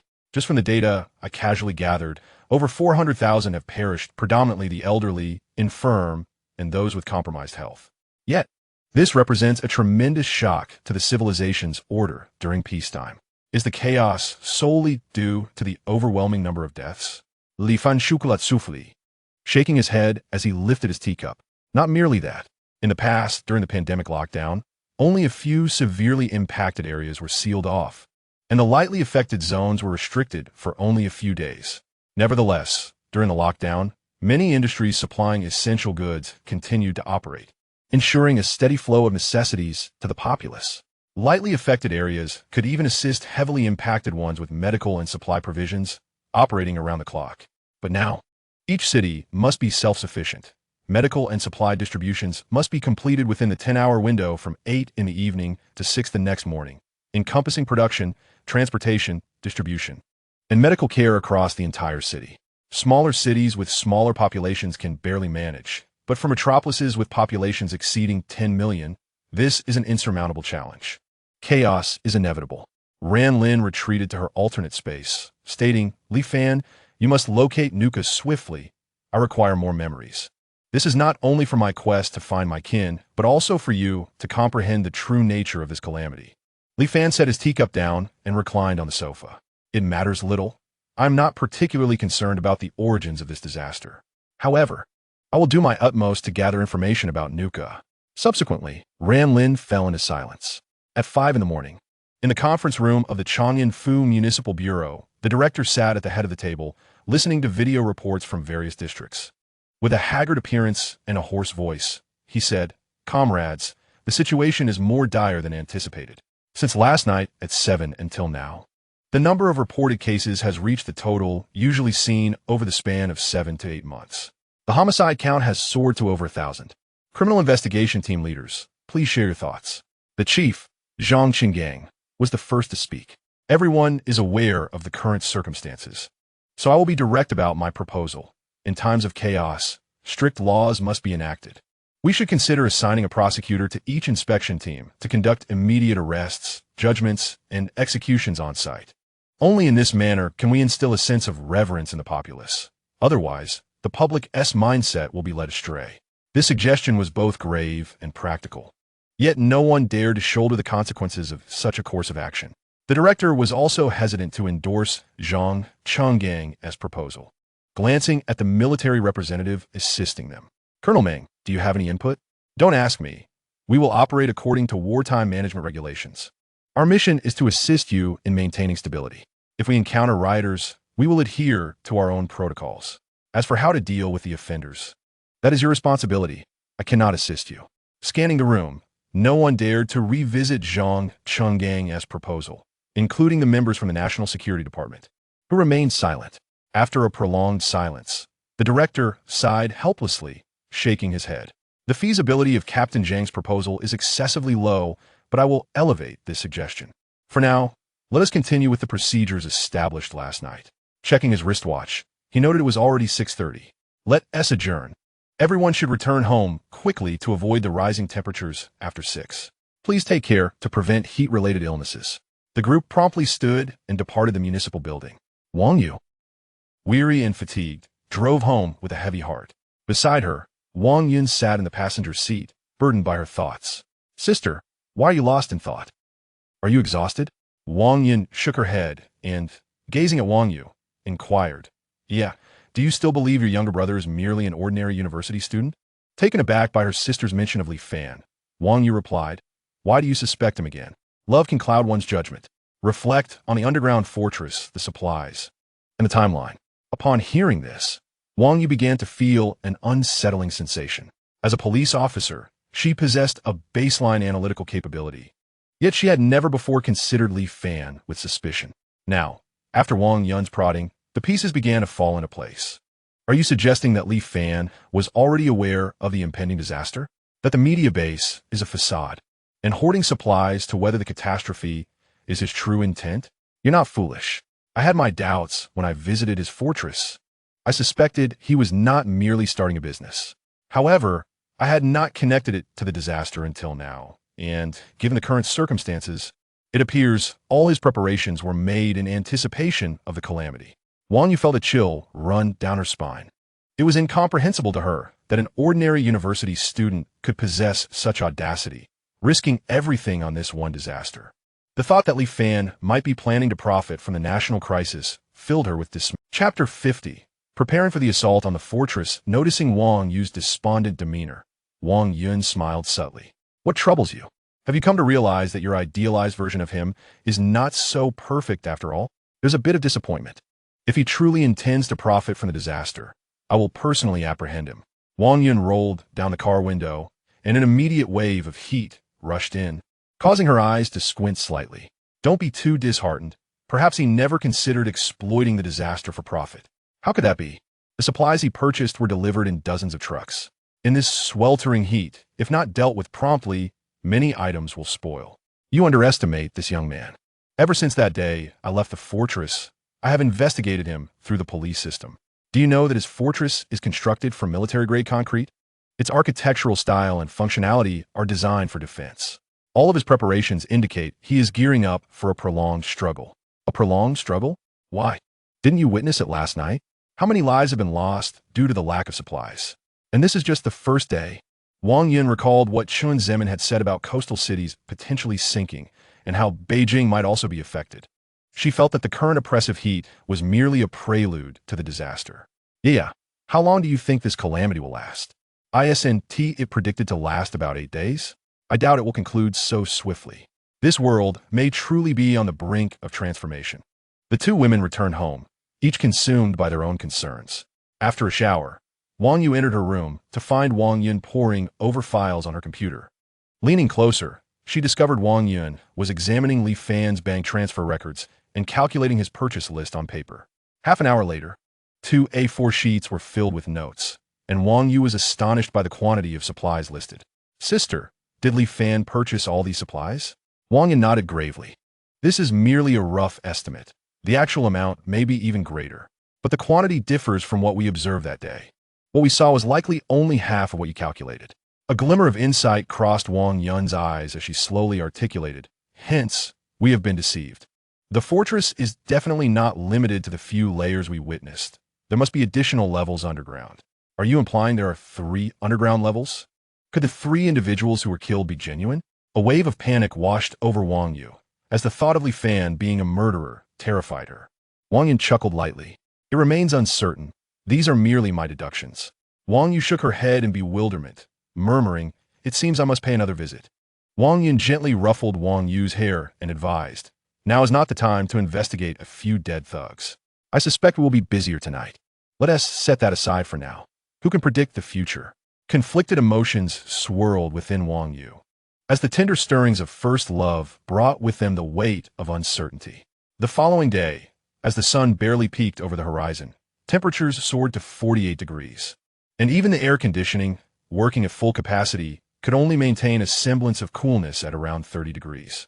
At Lishuabun, the home of Siedebiao, over 20 individuals resided within its confines. All air conditioning units were set to their lowest settings, yet the indoor temperature hovered around 36 or 37 degrees. This group comprised Siedebiao's most elite and loyal subordinates. A few of them whispered to Zhang Liang, who appeared slightly displeased. He surveyed the room filled with his brothers, then approached Siedebiao, speaking softly, Brother Biao, the supplies you prepared are dwindling. We might only manage one more meal. Several brothers wished to return home, not wanting to burden you further. Siedebiao, holding a bottle of mineral water, took a refreshing gulp and reclined on the sofa, his gaze fixed intently on Lu Ruyan, who sat nearby. His eyes narrowed, a habitual gesture of contemplation, prompting Zhang Liang to remain silent, awaiting his leader's command. After a prolonged moment, a decisive glint appeared in Siedebiao's eyes as he seemed to reach a resolution. He instructed Zhang Liang, inform the brothers that returning home only adds to their family's burdens. Tonight, they will accompany me to retrieve supplies.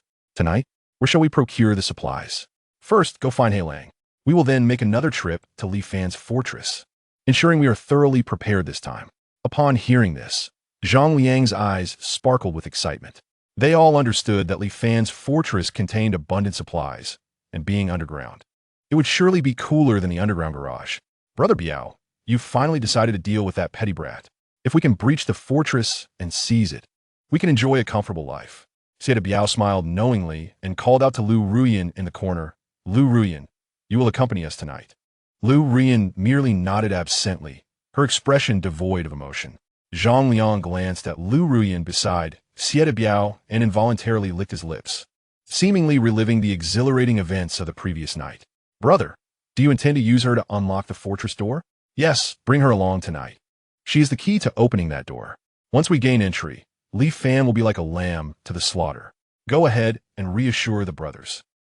Filled with excitement, Zhang Liang went to comfort the others and subsequently called Heilang to meet them at Lishuabun later that night. At noon, in the fortress's underground third level, blocks of ice were placed in front of several ventilation holes. The breeze blowing through the vents carried a faint mist. Li Fan, asleep on the sofa, was wrapped in a blanket, shivering slightly. Achoo! A loud sneeze startled Li Fan awake, and he tightened his grip on the blanket, sniffing the air. Darn it, I put too much ice. I hope I don't catch a cold. He checked the thermometer, which read an indoor temperature of 11 degrees, and hastily rose to the wall to remove some of the ice. In truth, the fortress was equipped with central air conditioning, but its effectiveness left much to be desired.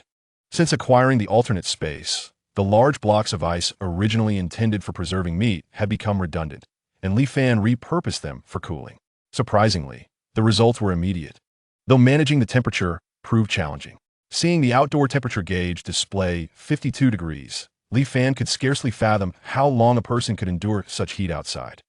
He then made his way to the kitchen to prepare a pot of seafood porridge before heading to the monitoring station to review the surveillance footage from his slumber. When he reached the footage from Lu Rian's phone, he overheard Sieta Biao plotting to assault his fortress that very night. In an instant, he leaped up in excitement. Initially, he had thought that he would endure for a few more days, waiting for the chaos to escalate before taking action amidst the turmoil.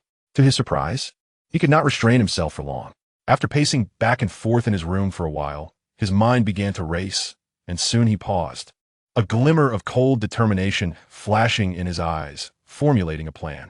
Sieta Biao, I hope you bring your minions along. I shall prepare a feast for you. After having lunch, Li Fan entered the alternate space, utilizing the materials laboratory to concoct some items. Emerging from the alternate space, he busied himself on the ground floor. Chapter 51. The elderly are cunning, the aged are sly. As the clock struck 7 in the evening, Hailang, braving the sweltering heat, arrived at Li Shui Biyuan. Within Sieta Biao's residence, a group of individuals was abuzz with excitement, as Zhang Liang had informed the younger brothers that Li Fan's fortress was not only cool, but also stocked with abundant supplies. Securing the fortress would not only allow them to enjoy comfort during the calamity, but would also enable them to sell excess supplies at high prices. With Brother Biao promising each a handsome reward, Zhang Liang led Hailang before Sieta Biao. Brother Biao, Hailang has arrived. Upon seeing Hailang, Sieta Biao inquired with concern, Are you feeling better? Much improved, as long as I avoid strenuous activities, Hailang replied. Tonight, we shall avenge our 3 fallen brothers. You will accompany me. All right. But Brother Biao, won't our bold approach attract the police? Sieta Biao chuckled as he picked up his phone, dialed the emergency number, and switched to speakerphone for all to hear. The busy signal echoed back. Do you see? The police are currently overwhelmed with tasks, distributing supplies. They have no time to tend to a helpless stray. Encouraged by Sieta Biao's words, the crowd grew increasingly eager, clamoring to set off. What are we waiting for? Brother, let us depart. We must avenge Li Gu and the others. Once we enter the fortress, I will make that brat regret being born. Sieta Biao surveyed his younger brothers, frowning as he asked, Where's Lu Ruyan? A voice from the crowd, Zhou Qiang, answered in the restroom. Tell her to hurry. In the restroom, Lu Ruyan clutched her phone, her fingers dancing over the screen as she sent a text. Sieta Biao is coming to trouble you tonight. Shortly, a reply came through. Understood.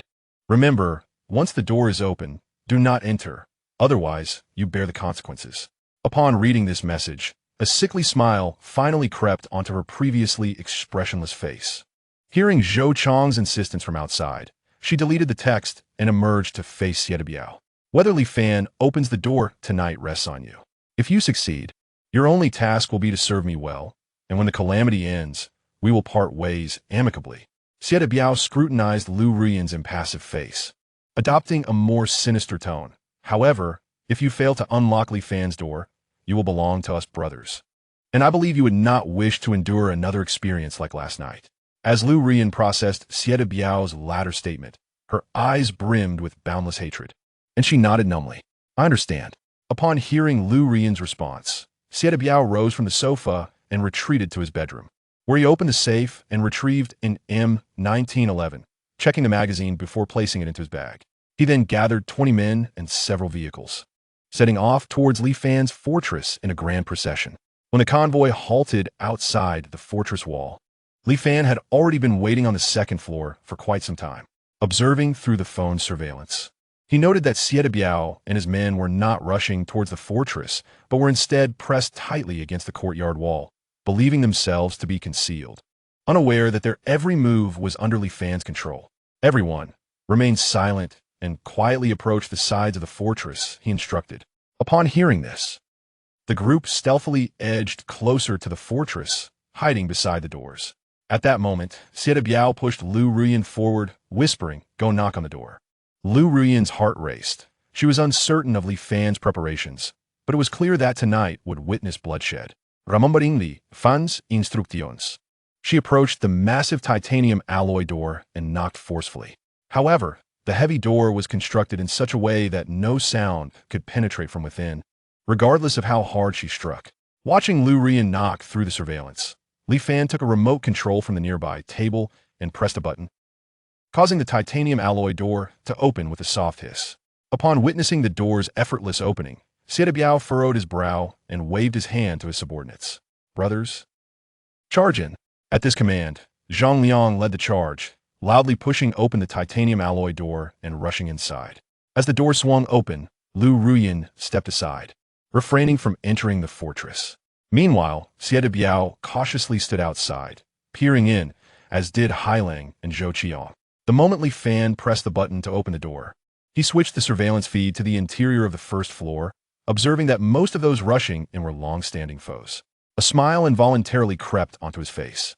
But before he could fully savor it, he noticed that Xie Biao was absent from the crowd. Quickly switching the view to the exterior, he discovered that Xie Biao was still lurking at the entrance. Anxiety began to brew within him. What on earth are you doing? Get inside already. Yet, despite waiting, Xie Biao did not enter. Seeing that his men had gone in without any signs of a struggle, Xie Biao called out, Liangzi, have you found that wild child? Zhang Liang's voice came from within. Brother Biao, Li Fan is on the first floor, and the doors leading to the basement and upper floors are locked. How can they be locked? Didn't we bring a breaching tool? It's no use. We don't know what material this door is made of. The breaching tool we brought has already broken. The door shows no signs of damage. What is there on the first floor? Nothing at all. Hearing this, Xie Biao's expression shifted, and he instinctively stepped back. He raised his gaze, warily watching the lookout tower, and seized Lu Ruyin by the neck, using her as a shield while discreetly drawing a pistol from his bag, concealing it behind her back. He shouted toward the interior, "We've been tricked. Come out." Observing this scene through the surveillance, Li Fan sighed in resignation. Ah, truly, the elderly are cunning, the aged are sly. This old fox is even craftier than a 1,000-year-old cunning fox. He pressed another button on the remote and, armed with a crossbow, dashed toward the lookout tower. At the instant Li Fan pressed the button, the first floor's door slammed shut with a resounding bang, accompanied by the sound of the locking mechanism engaging. Outside, Xie Biao saw the door lock and felt a chill run down his spine. He clutched Lu Ruyin tightly and retreated, his eyes fixed on the lookout tower. As Xie Biao neared the car, Li Fan reached the lookout tower, noticing Xie Biao on the verge of exiting the courtyard, with Lu Ruyin in front of him. Without hesitation, he raised the crossbow, aiming through the shooting hole of the small portion of Xie Biao's exposed head, disregarding the risk to Lu Ruyin. Just then, Xie Biao caught sight of Li Fan aiming the crossbow and immediately raised his concealed arm behind Lu Ruyin. Bang! Bang! Bang! 3 gunshots rang out, causing Xie Biao's head to jerk, and the crossbow lost its aim, narrowly missing Lu Ruyin's hair and passing through Xie Biao's ear. Clutching his ear, Xie Biao rushed to the car, shutting the door, igniting the engine, and accelerating away in a single fluid motion, the vehicle shooting off like a firework. Zhou Qiang grabbed Lu Ruyin and Hailang, rushing to another vehicle. Witnessing this outcome, Li Fan had no choice but to lower his crossbow, watching the 2 vehicles vanish into the distance. A sense of dissatisfaction brewed within him, having spent 5 or 6 hours and wasted so many resources, only to capture a handful of insignificant minions. However, Li Fan could not help but feel a sense of relief, thankful that he had not severed ties with Xie Biao before the fortress was completed. Otherwise, if Xie Biao had secretly taken a shot at him, it would not have been a trivial matter. Although his clothing could withstand bullets, his head had no such protection. Should he suffer a fatal blow, it would truly be the end. After inspecting the bulletproof glass and finding no marks, he felt considerably reassured. Turning away from the observation platform, he descended to the second floor and entered a room. Crouching down, he lifted a metal panel from the ground, revealing a 2-square-meter glass section that allowed a clear view of the first floor below. He observed 17 heavily tattooed men bustling about like ants on a hot skillet, frantically assaulting 3 doors, and a smile of satisfaction spread across his face. Ah, tonight promises to be entertaining. Chapter 52. An unforgettable night. When Zhang Liang heard Xie Biao commanding them to exit, he realized he had been deceived, leading his subordinates. They had not even reached the titanium alloy door before it shut automatically. Moreover, the door required a mechanical password to unlock from the inside. A group of men surrounded the door, banging and knocking, but the door remained unscathed. Suddenly, muffled gunfire echoed from outside, heightening their anxiety as they pounded the door with renewed vigor. They all knew that Li Fan had previously eliminated 3 of their brothers. Although they had yet to see him, The uncertainty of waiting was the most terrifying aspect. Brother Liang, what are we going to do? We can't break it open. Zhang Liang scanned the room, noting that it was a spacious living area of over 100 square meters. Aside from a staircase leading upstairs and another door leading downstairs, there were 3 doors leading to bedrooms.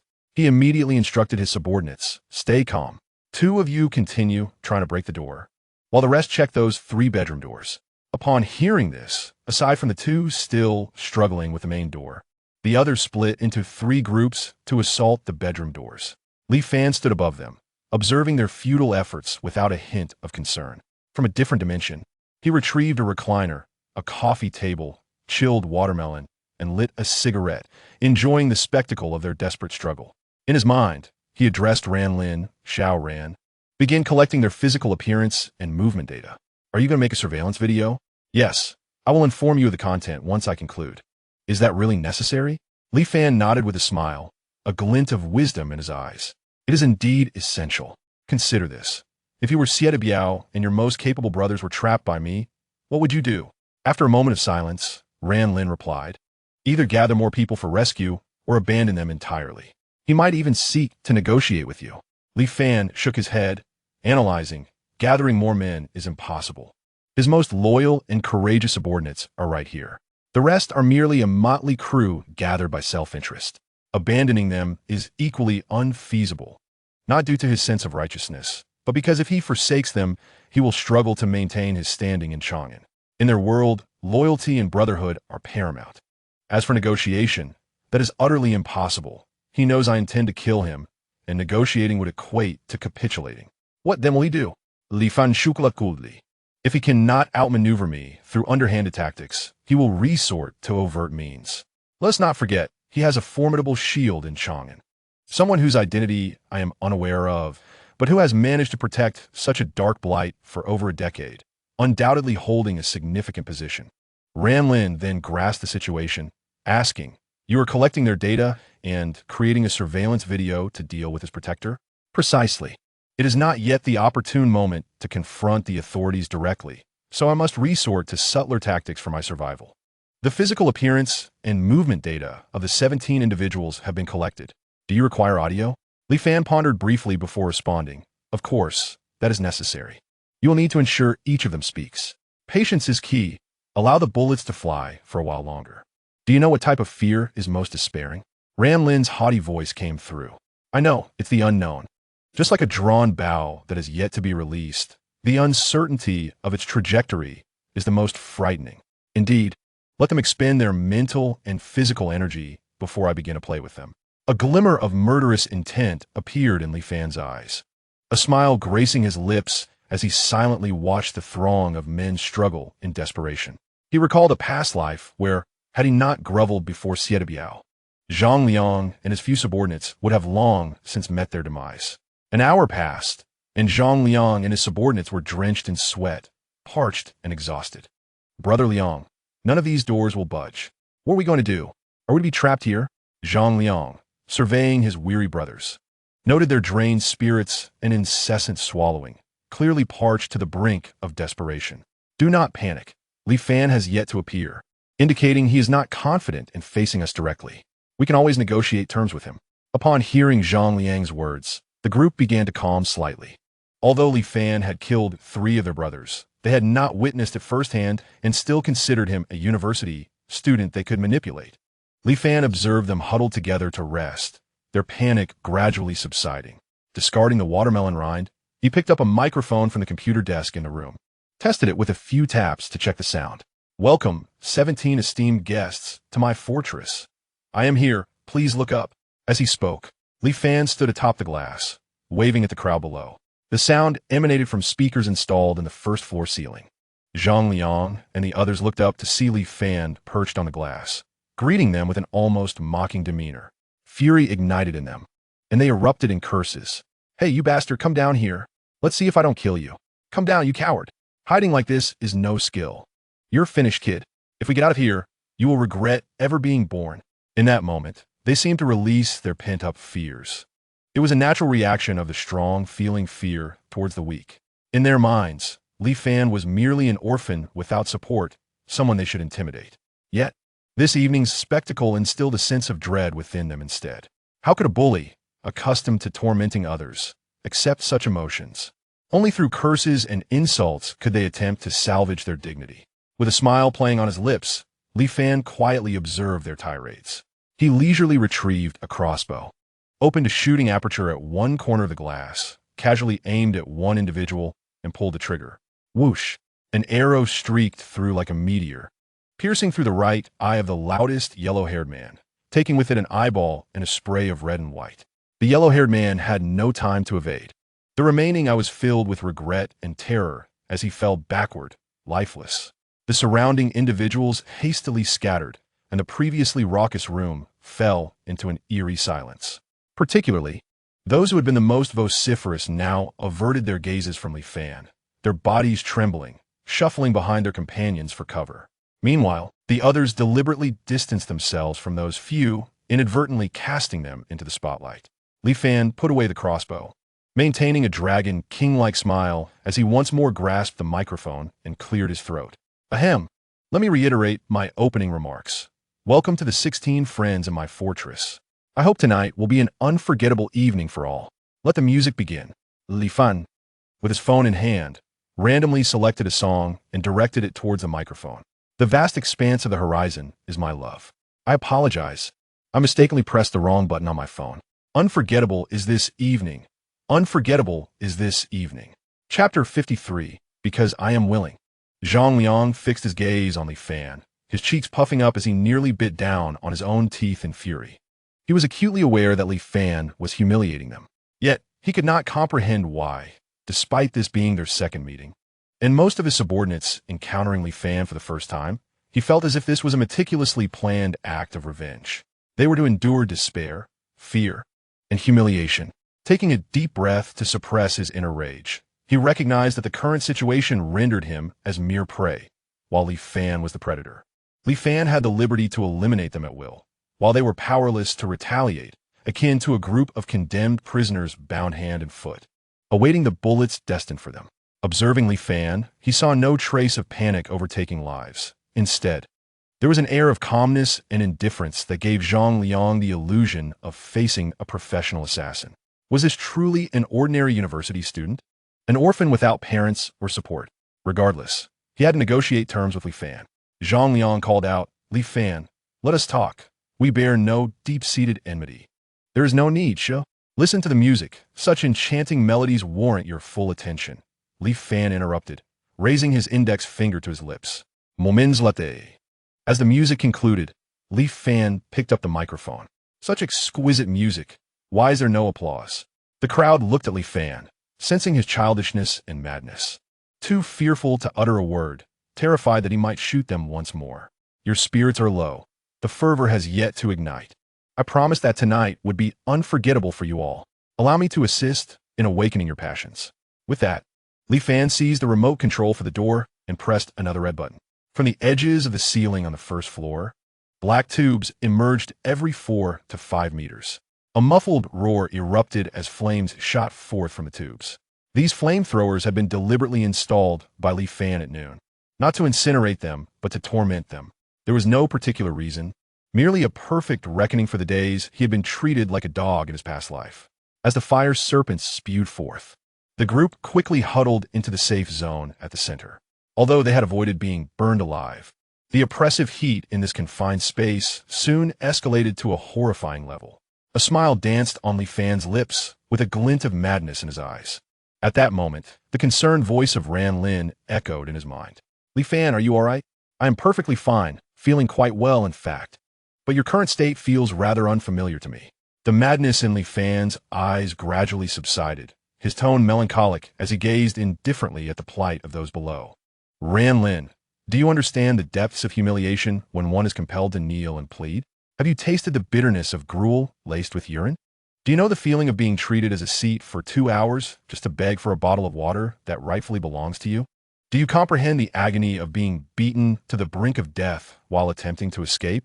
That sense of despair, humiliation, and helplessness, being reduced to mere entertainment for others in their apocalyptic games, is something I shall never forget. Ran Lin remained silent for a long while. And Li Fan sensed her anger. Was it they who had taught him this lesson on the depravity of human nature? You must be enduring quite a hardship, aren't you? Li Fan reminisced, then snapped back to reality, smiling as he replied, Not so bad. In my previous life, I encountered some individuals who helped heal me. As he witnessed those below collapsing from heat and lack of oxygen, Li Fan finally shut off the flamethrowers. Have all the data been collected? Yes. Save for the voices of 4 individuals. The rest have been gathered. Li Fan nodded. That will suffice. As he spoke, he retrieved a crossbow, loading it with bolts while conveying the necessary surveillance details to Ranlin. Drawing back the shooting aperture, he proceeded to call out names, sending a bolt to dispatch each scoundrel. Zhang Liang and his companions, utterly exhausted and unable to resist, could only watch helplessly as their subordinates fell one by one to the crossbow bolts.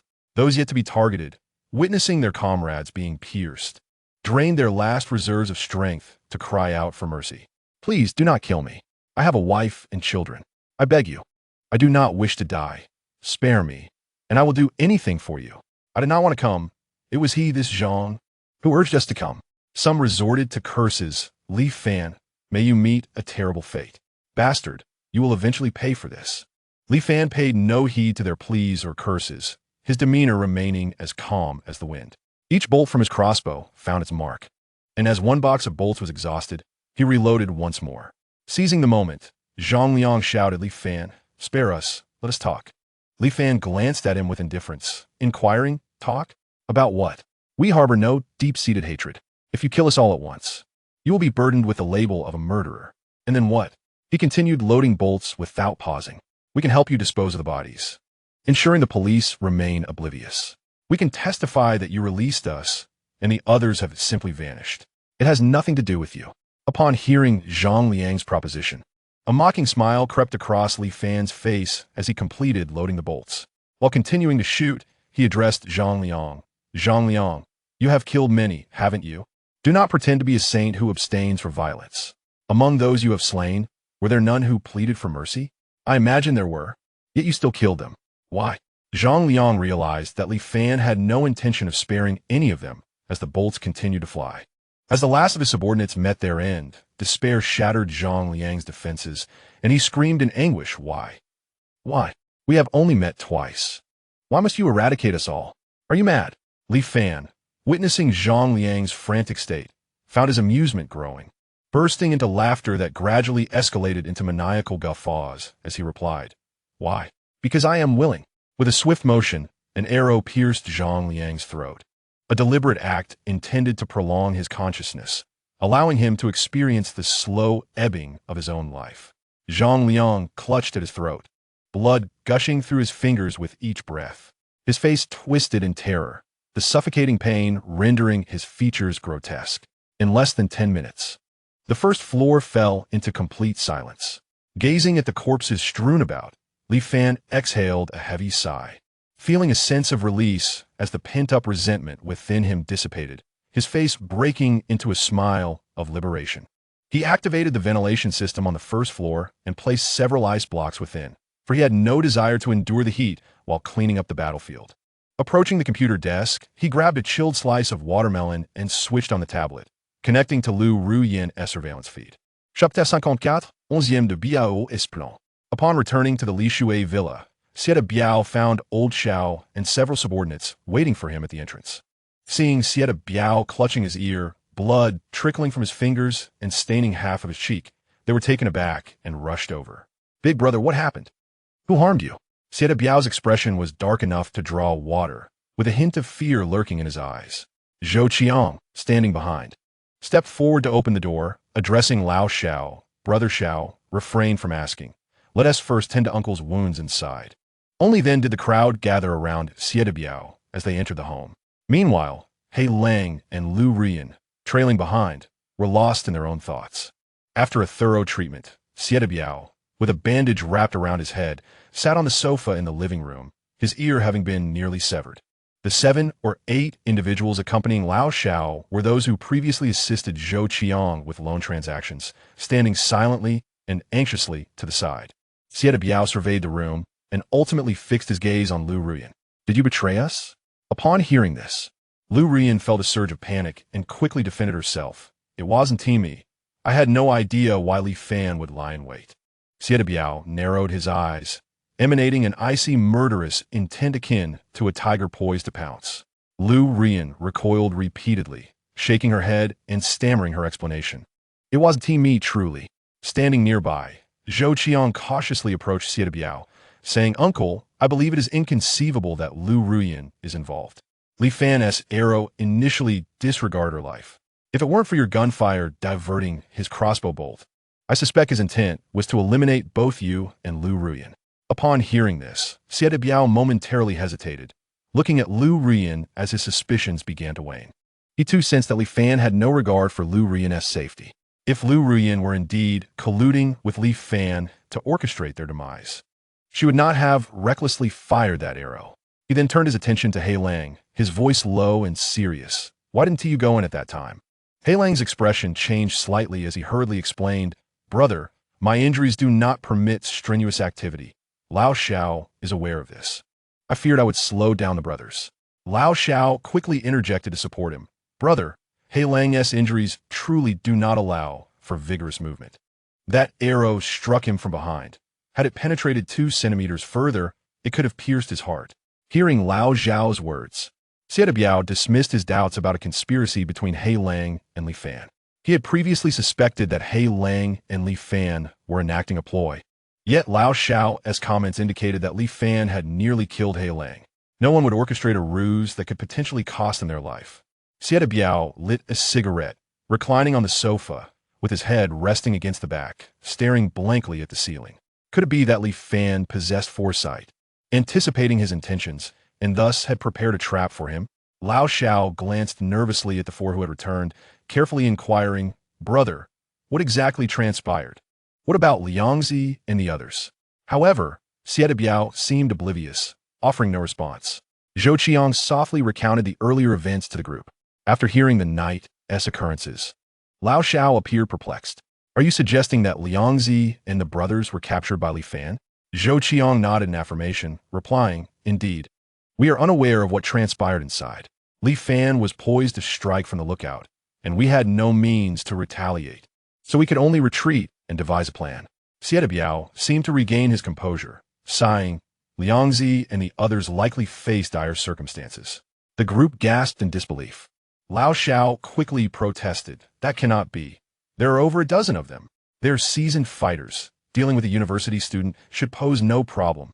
Xie Biao shook his head, stating, "Since Li Fan employed a ruse of an empty city and invited us into a trap, he must have been prepared. Do you truly believe he lacks means to handle Yangzi and his men? It's improbable that he would kill them all. Perhaps he has taken them hostage, using them as leverage to negotiate with us."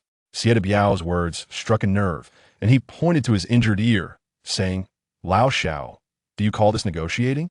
Lao Xiao fell silent, confronted by Xie Biao's fierce expression. At that moment, He Lang, with a glint of determination in his eyes, addressed Xie Biao, "Brother, regardless of Liangzi's fate, we must attempt a rescue. Shall we not gather the brothers to try? This time, I will lead the charge and be the first to enter." Xie Biao surveyed the individuals in the room, his heart aching. Zhang Liang's team represented his most loyal enforcers, fiercely dedicated to him. They managed 3 nightclubs for him, yet the remaining men he could muster were merely timid and cowardly. Taking them along would likely result in a swift retreat, faster than himself at the first sign of danger. He decided it would be best not to increase casualties. Are we to abandon Liangzi and the others? He Lang's words ignited Xie Biao's inner conflict. Initially, he had contemplated giving up, shaken by the recent arrow incident. However, faced with the gazes of those in the room, he felt compelled to assert his stance. It appeared he would have to resort to his final trump card, his protector in Chang'an Fu.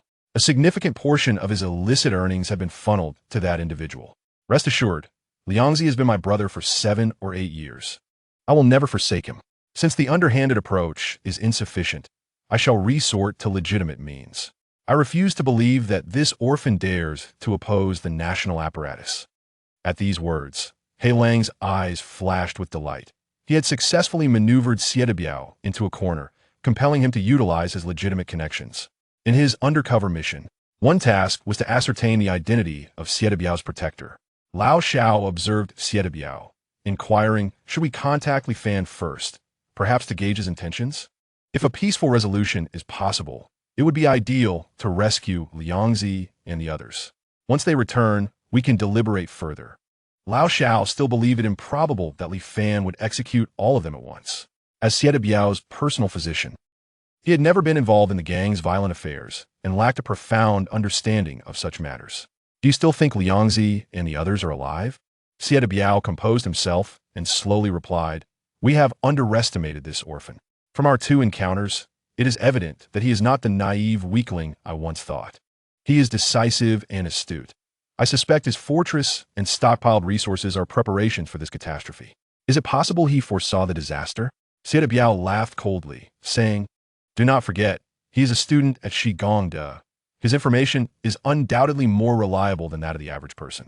I have reason to believe he received advance warning of the impending disaster, which prompted him to construct that fortress and stockpile resources. Any talk of online promotions is mere nonsense. Zhou Qiang, puzzled, asked, Uncle, the quantity of resources he has procured, combined with his supermarket stockpiles, is already staggering. Hoarding such supplies seems wasteful. 7 days' worth is excessive. Xie Biao cast a disdainful glance at his cousin, mocking. If we can think of stockpiling resources to profit from a catastrophe, do you think he cannot? Upon hearing this, the group suddenly grasped the implication. If he had received advance notice of a disaster, he too would be inclined to stockpile resources, contemplating how to exploit the calamity for profit. Xie Biao glanced at the clock. It was already 3 in the morning. Very well, everyone should rest. I will contact that individual. I doubt we will have time to rescue Zhang Liang tonight. Rest well, for tomorrow night we will accompany the police to rescue Zhang Liang. Let's hope they still live. With that, he picked up his phone and returned to his bedroom, locking the door behind him. The others departed from Xie Biao's residence. Hei Lang gazed at the closed bedroom door, a glimmer of cunning in his eyes. After a moment of hesitation, he too left. Zhou Qiang looked at Lu Ruyin with fervent eyes, hoping that his moment of assistance might elicit a response from her. Lu Ruyin seemed oblivious to Zhou Qiang's intense gaze as she casually entered a bedroom and locked the door behind her, swiftly engaging with her phone screen. Zhou Qiang cast a resentful glance at the closed door, deterred from causing a ruckus tonight for fear of inciting Xie Biao's wrath, and reluctantly returned to his own room. Chapter 55. The Umbrella of Protection in the Office Building of the Chang'an Prefecture Public Security Bureau. Zhang Qinggang had just dealt with a violent incident stemming from a mass looting. His phone rang, and upon seeing the caller ID, his expression grew grave. The number belonged to Hei Lang, an undercover agent he had placed within Xie Biao's ranks, who would only call in exceptional circumstances. After shutting the office door, he answered the call, and Hei Lang's voice came through. Boss, can your fishball noodles be delivered? Zhang Qinggang relaxed slightly, responding, we still have fishball noodles. But we're out of fishballs. Is that acceptable? Captain, I have crucial information to report.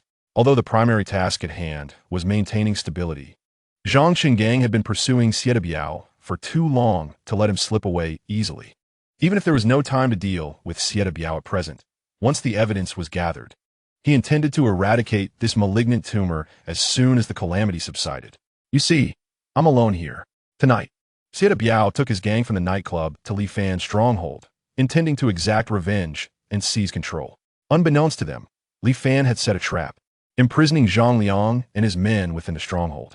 Their fates remain unknown. This revelation instantly invigorated the seasoned detective Zhang Qinggang. Again, it's Li Fan? Who exactly is this Li Fan? Do you have any intelligence on him? After the last information you provided, I sent people to search his stronghold, but found nothing. The data we've gathered indicates that Li Fan is merely an ordinary college student. Li Fan is certainly not an ordinary student. The last time we merely intended to probe his fortress, he resorted to lethal force, a psychological trait not characteristic of a typical college student. I even witnessed 3 individuals perish before my eyes. How can we find nothing? Zhang Qingang's expression grew solemn as he lit a cigarette, contemplating for a long while. Are you certain that Li Fan is the one who has detained Zhang Liang and his crew? Yes. I accompanied them and saw Zhang Liang enter the stronghold with 17 henchmen, after which the gates were sealed. Then Li Fan appeared atop the stronghold's watchtower, firing shots at Xie Biao. Had Xie Biao not returned fire with his pistol, he would likely be dead by now. What? Are you saying Li Fan not only captured Zhang Liang's gang, but also intended to kill Sieta Biao? What is Sieta Biao's current situation? That fellow has a gun? I also did not expect him to possess a firearm. However, Sieta Biao must be quite frightened, as that arrow nearly pierced his skull. By the way, Li Fan wields a crossbow of terrifying power, capable of penetrating walls. As He Lang spoke of Li Fan's crossbow, his voice betrayed lingering trepidation, as if the weapon was more daunting than Sieta Biao's handgun. Zhang Qinggang, however, was more concerned with Sieta Biao's next move, promptly inquiring, "What will Sieta Biao do next?" He Lang responded eagerly, "Captain Zhang, this is the most important matter I need to report. Sieta Biao plans to employ his umbrella of protection against Li Fan." Upon hearing this, Zhang Qinggang stood up excitedly, exclaiming, "Really? That's wonderful.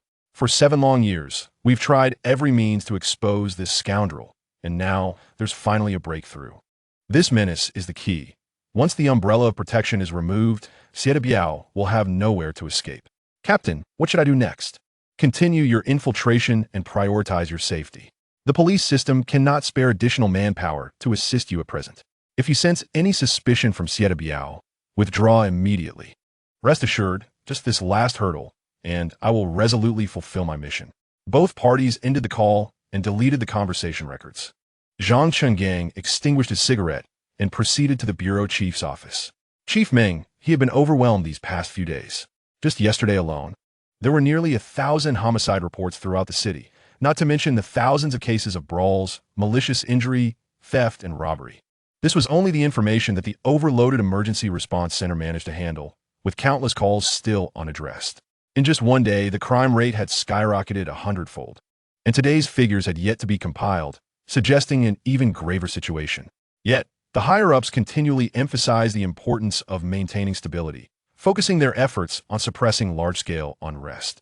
After hanging up with the municipal committee, he saw Zhang Qinggang knocking at the door and couldn't help but sigh. "What bad news do you bring now?" "I have already begun to develop immunity to it." "Chief Meng, I bring good news." "Good news? Is that even possible?" "Yes. Our undercover agent within Sieta Biao's gang has relayed information that Sieta Biao has clashed with a college student, resulting in the detention of 17 of his subordinates. Their fates unknown. Sieta Biao is preparing to utilize his umbrella of protection to rescue them." At this, a flicker of joy crossed Chief Meng's otherwise forlorn visage. This was indeed a piece of good news. "Please elaborate on the details." Zhang Qinggang then meticulously recounted the conflict between Sieta Biao and Li Fan. Upon hearing the entire account, Chief Meng lightly tapped his fingers on the table and asked, "Have you uncovered any issues concerning this Li Fan?" "No, none." "Then let's set him aside for the moment. Since He Lang has indicated that the umbrella of protection is mobilizing, we shall wait for this internal mole to reveal himself." Chief Meng glanced at his phone to check the time, noting it was already 4:30 in the morning. Rubbing his temples, he spoke with a heavy and resigned tone, "Alas. Let us proceed to the conference room and assess just how dire today's situation has become." Upon their arrival at the conference room, the leaders of various task forces, members from the National Security Bureau, and representatives from the military were all waiting. After everyone was seated, Chief Meng raised his hand and said, "Let us commence the meeting. Deputy Chief Liu, please present the summary of reports from the precincts." Liu Chongqing, the first deputy chief of the Chang'an Prefecture Public Security Bureau, was known for his diligence and impartiality. Although he had a wife who depended on medication to sustain her life, he would rather seek loans than compromise on cases for personal gain. Upon receiving the chief's directive, Deputy Chief Liu opened his notebook and stated, "Today's situation is even more severe than last night. First, regarding the emergency response center, we have doubled our personnel, yet we still cannot ensure the smooth operation of the reporting channels. Since 7 o'clock yesterday morning, we have received 69,725 emergency calls, with 413 concerning homicides, of which 800 have been verified. We simply cannot allocate resources to investigate the remaining cases. In addition, regarding malicious injury, brawls, theft, and robbery, we have implemented the temporary policy decided in our last meeting, proceeding with case filings and delaying further processing. The total number of reported cases amounts to 48,932. After hearing Deputy Chief Liu's report, Chief Meng's face turned ashen. Though he had mentally prepared himself, the actual situation still exceeded his expectations. Chang'an Prefecture now bore a resemblance to a return to a bygone era. It was merely the second day, with 5 more to follow. He could scarcely fathom how long it would take to mend these gaping holes after the calamity subsided. Chapter 56. Clearing the battlefield in the conference room. The expressions of the attendees were marked not only by fatigue, but also by a sense of helplessness. Such circumstances were beyond the capacity of a single municipal bureau's police force to contain. Fortunately, the assistance from the permanent military stationed in Chang'anfu alleviated the situation. Otherwise, it would have been far worse. Director Ming observed the despondent countenance of the individuals present and remarked, "There are still 5 days ahead. I do not expect everyone to completely halt the progression of this crisis, but I do urge you to exert your utmost efforts." The directives from above remain to maintain a semblance of stability, prioritizing the management of large-scale conflicts and unrest, followed by particularly severe cases of multiple fatalities. All other cases were to be archived for later handling. The attendees, lacking viable alternatives, could only adhere to these instructions. At that moment, Deputy Director Li suddenly spoke up. "Director Ming, I have encountered a special situation that necessitates the allocation of some police resources." Director Ming looked at Deputy Director Li with curiosity and inquired, "What could possibly require police forces at such a time?" While compiling data, Li responded, "I noted a reported case from the Beicheng district that I believe warrants our attention." Upon hearing Beicheng, a glimmer of intrigue flickered in Director Ming's eyes as he exchanged a brief glance with Zhang Qinggong and asked, "What is the situation?" Deputy Director Li maintained a stoic demeanor, addressing the matter with gravity. "A homicide has been reported from the Beicheng district, involving 17 individuals who have been detained by a person named Li Fan, and they are highly likely to have been murdered." Before Director Meng could react, Wang Yue abruptly rose from her seat, her expression a mix of surprise and uncertainty. "Li Fan? Is he the one from the Beicheng district? The Li Fan from Lishuabi? Such an indiscreet display in a conference setting drew the attention of the assembled crowd. Deputy Director Li's otherwise impassive face showed a flicker of astonishment, his eyes betraying a hint of unease as he nodded and replied, "If you are referring to the university student who established a media base 2,000 meters from Lishuabi, then yes, that is indeed him. It cannot be. He is capable of murder? 17 victims? Surely there must be some misunderstanding." Director Meng, aware of Wang Yue's background, noted her apparent distress and furrowed his brow slightly. Huang Wei, noticing the situation, promptly admonished, "Wang Yue, please be mindful of your position." Wang Yan also discreetly tugged at Wang Yue's sleeve beneath the table, smiling gently as she shook her head. It was only then that Wang Yue regained her composure and hastily apologized. "I am sorry, I lost my composure." Seeing her regain her equanimity, Director Ming's furrowed brow relaxed, and he looked at Deputy Director Li with a glimmer of disappointment in his eyes. "Deputy Li, what is your perspective on this case?" "Director, I believe we should allocate some police resources to investigate. The death of 17 individuals transcends the typical boundaries of a homicide." Zhang Qinggong cast a sweeping glance at Deputy Director Li, lowering his head slowly, his heart heavy with disappointment, complexity, and disbelief. Deputy Director Li had been his mentor when he entered the police force, a figure he revered. Both men lacked formidable backgrounds, their commendations earned through blood, sweat, and the resolution of numerous cases. For a detective without powerful connections to ascend to the position of deputy director was akin to a rural child gaining admission to a prestigious university, an extraordinary feat amidst a sea of candidates. Zhang Qinggong had always viewed Deputy Li as his goal, his idol, his belief. Yet now, that belief was crumbling. He could not comprehend how his once upright, impartial mentor, whose judgments were akin to divine providence, had become a shield for a crime lord. His thoughts faltered as he reminisced. Captain Zhang, Captain Zhang." Director Ming's voice snapped Zhang Qinggong back to reality. Noticing the collective gaze of the conference room, he promptly responded, "Present. Select a few officers to accompany Deputy Li for a thorough investigation of this matter." Director Ming's tone was heavy, the implications unmistakable. Zhang Qinggong understood that Director Meng was urging him to conduct a covert inquiry into his mentor during the investigation. Understood. Director Meng, clearly disinclined to continue the meeting, recognized that the prevailing situation could not be resolved through mere discussion. Furthermore, Deputy Li's predicament only exacerbated his foul mood. Glancing at the time, he noted it was nearly 5 o'clock. "It is about to heat up. You all should return home and rest well." The investigation will commence tonight. This meeting is adjourned. The attendees gathered their belongings and departed the conference room, while Director Ming S. gaze lingered on Deputy Li S. retreating figure, a tumult of emotions swirling within him. Zhang Qinggong arrived at the garage, his mind elsewhere, when a voice called out to him. Captain Zhang, wait. Turning, he discovered Wang Yue and her sister. What brings you here? Captain Zhang, I would like to accompany you tonight to investigate the Li Fan case in the Beiqing district. Zhang Qinggong scrutinized Wang Yue, her earlier unusual behavior in the conference room, leading him to suspect she might have some special connection with Li Fan. What is your relationship with Li Fan? We have no relationship. I merely had some prior dealings with him related to another case, and found him not to be the type to commit such heinous acts. Can you assure me that your identity, stance, and principles will remain intact during the investigation? Wang Yue stood tall, her legs together, speaking with unwavering conviction. Captain Zhang, rest assured, I seek only the truth. If he is indeed a murderer, I will personally apprehend him. Wang Yun, maintaining her gentle and graceful demeanor, interjected with a smile. Captain Zhang, I will accompany you this evening as well. Zhang Qinggong recognized he had no authority to command individuals from the National Security Department. He nodded at the sisters.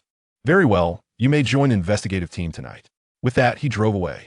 Meanwhile, within the fortress, Li Fan was diligently inspecting the surroundings from the lookout tower, utilizing his crossbow to ensure no threats were imminent. Upon reaching the door leading from the second to the first floor, he opened it, only to be met with a pungent metallic scent of blood. Li Fan felt no discomfort. However, the copious bloodstains posed a significant challenge to clean. He stored the remains of several corpses and their weapons in a separate dimension, summoned hot water, mixed in various detergents, and poured the concoction onto the floor. He then retrieved several cleaning robots from a separate space and scattered them about, leaving them to their task.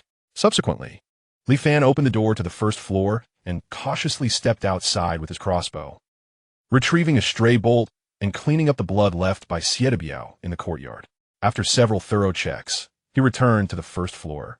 Over half an hour passed, and the environment on the first floor was restored to its original state. The only issue troubling Li Fan was the marks left by the crossbow bolts on the floor. Although the ground was constructed with the latest military-grade concrete, rated to withstand a 300-kilogram TNT blast, the bolts still left faint impressions upon passing through human flesh. After scrutinizing the marks for a moment, his furrowed brow relaxed as he mused, how overly cautious I have been. Even if discovered, what would it matter? Even if the police arrive, they would find no bodies. Could they truly conclude the case based on a few marks? Moreover, he still had contingencies in place, capable of absolving him of suspicion while rationally disposing of the evidence. He then retrieved the original furniture and appliances of the first floor from the separate space, restoring them and liberally spraying air freshener. Having completed these tasks, he glanced at the time, noting it was now 6:15 in the morning. As he had surmised, even if Biao contacted his protector, they would not likely arrive before tonight. Returning to the third underground level, he reclined on a spacious sofa, snacking while watching a series, his mind finally at ease, and he dozed off. Chapter 57. The crisis of the fortress on the third day of halted work and production. It has been over 20 days since the sky was filled with rosy clouds. The sun's anomalous energy has reached its zenith. By noon, the temperature soared to around 58 degrees, a consequence of the Chang'an Prefecture's location north of the Qinling Mountains. In the southern cities, temperatures have already climbed to approximately 64 degrees. The medical system has completely collapsed, leaving the elderly, the infirm, and those with poor health without timely medical assistance, resulting in their tragic demise from the relentless heat. Within the secure shelter beneath the Chang'an Prefecture Municipal Government Office, a group of municipal leaders sat solemnly around table. Mayor Su, gazing at the encrypted documents transmitted from the central government, let out a deep sigh as he passed the file to the party secretary. After circulating the document among the attendees, the mayor finally spoke. Prepare yourselves. Mayor, this is untenable.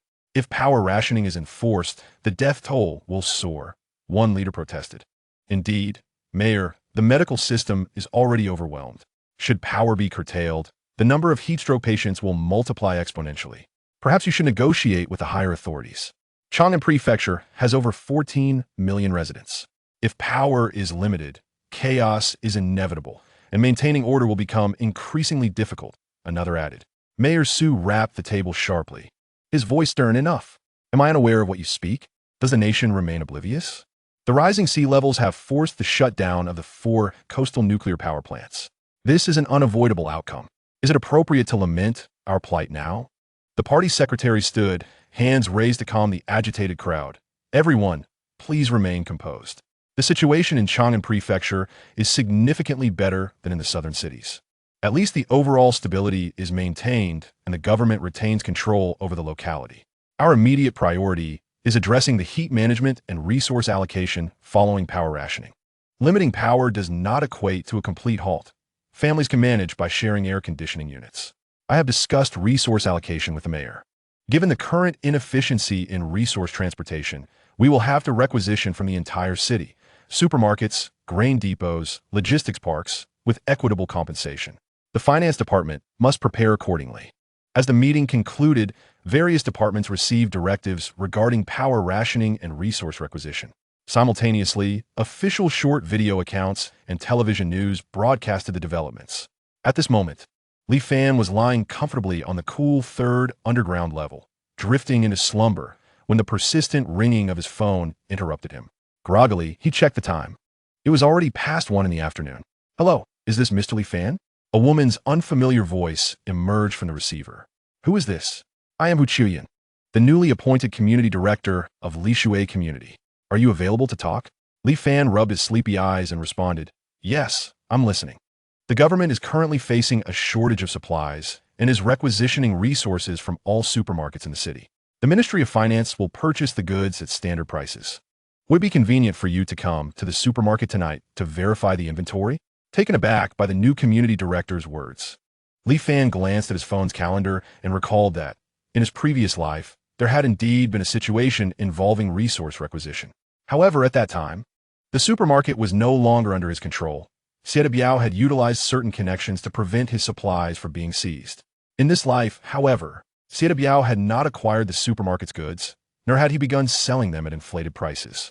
The residents of the community still believed the supplies were available in the supermarket. With a cunning glint in his eye, Li Fan promptly replied, Certainly, I will come by tonight. There is no need for standard pricing. I wish to contribute to the nation, so cost prices will suffice, as they are merely lying idle. Hu Chiyun, upon hearing this, was exceedingly pleased. She was aware of the reasons behind the previous director's tragic suicide, though it seemed unrelated to Li Fan. She understood that he was the most formidable puppet master behind it all. Thus, she felt a tinge of apprehension toward him. Expecting difficulties, she was instead met with ease. Thank you for your understanding and support. I will be waiting for you at the supermarket entrance at 9 p.m. All right, Li Fan agreed before hanging up the phone. He retrieved the surveillance footage that Xie Biao had prepared on the day he went to the supermarket, a sinister smile spreading across his face. The disappearance of the supermarket supplies had been orchestrated long before Xie Biao's visit. The plan was to reveal this footage to the community later when the resource scarcity became apparent, inciting animosity against Xie Biao. However, the emergence of the new director and the municipal government's requisition plan prompted Li Fan to alter the intended use of the footage. Alongside this clip, he also possessed another video prepared by Ran Lin that morning. If Xie Biao's reinforcements arrived that night, both videos could be utilized effectively. Xie Biao would have no choice but to shoulder the blame for the disappearance of the resources, allowing Li Fan to rationally eliminate all supplies. Yet, he would still need to showcase his acting skills that evening. Standing before a mirror, he adjusted his emotions, preparing to rehearse. Before long, it was 8 o'clock. Li Fan had begun watching several tragic films since 6, including Camel Xiangzi, The Bicycle Thief, and The Shawshank Redemption. Filled with sorrowful emotions, he needed only to immerse himself slightly in the sentiment to easily bring forth tears.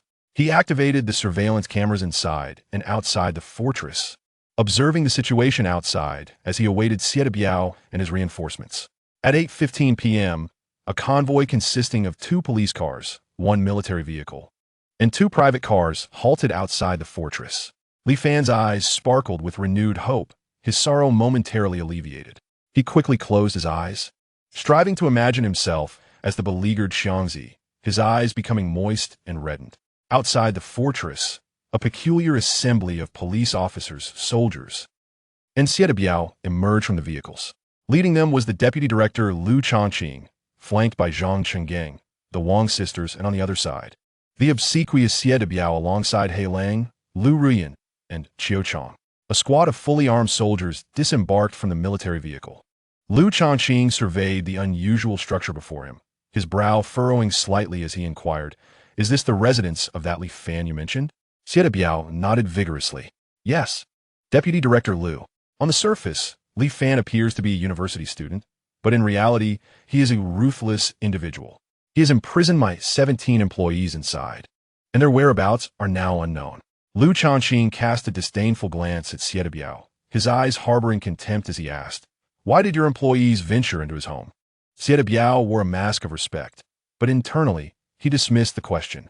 "Li Fan borrowed 80 million from me. My employees were merely there to collect interest. Who could have foreseen that he would act so unscrupulously? Enough. Your matters are irrelevant to tonight's investigation. Once we resolve this situation, we have many other pressing issues to attend to." Lu Chongqing interrupted, eager to rescue the individuals and depart. Since that morning's meeting, he had sensed an unusual wariness in the gaze of Director Meng and his apprentice, an unsettling feeling that gnawed at him. Turning to the military and police personnel, he instructed, "Maintain vigilance. If the adversary is found to possess weapons and resist, they may be shot.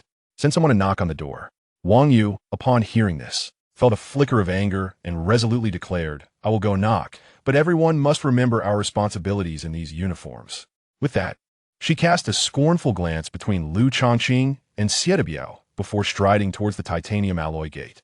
Chapter 58. A heavy burden, Wang Yu stood before the grand entrance, her hands knocking on the imposing door, her heart filled with trepidation. She feared that Li Fan might indeed emerge, as Xie Biao had warned, brandishing a crossbow. What would she do in such a scenario? Though those who had perished were culpable, the law was unforgiving. As Wang Yu's anxious thoughts swirled, the titanium alloy door creaked open. Li Fan emerged, tears streaming down his face. Upon seeing Wang Yu and the military police behind her, he spoke in a quavering voice. "You have finally arrived, comrades of the police. You must advocate for me." Tears flowed uncontrollably as he spoke. This scene astonished everyone gathered at the fortress entrance. The military police, initially prepared to subdue Li Fan with force, stood frozen in disbelief.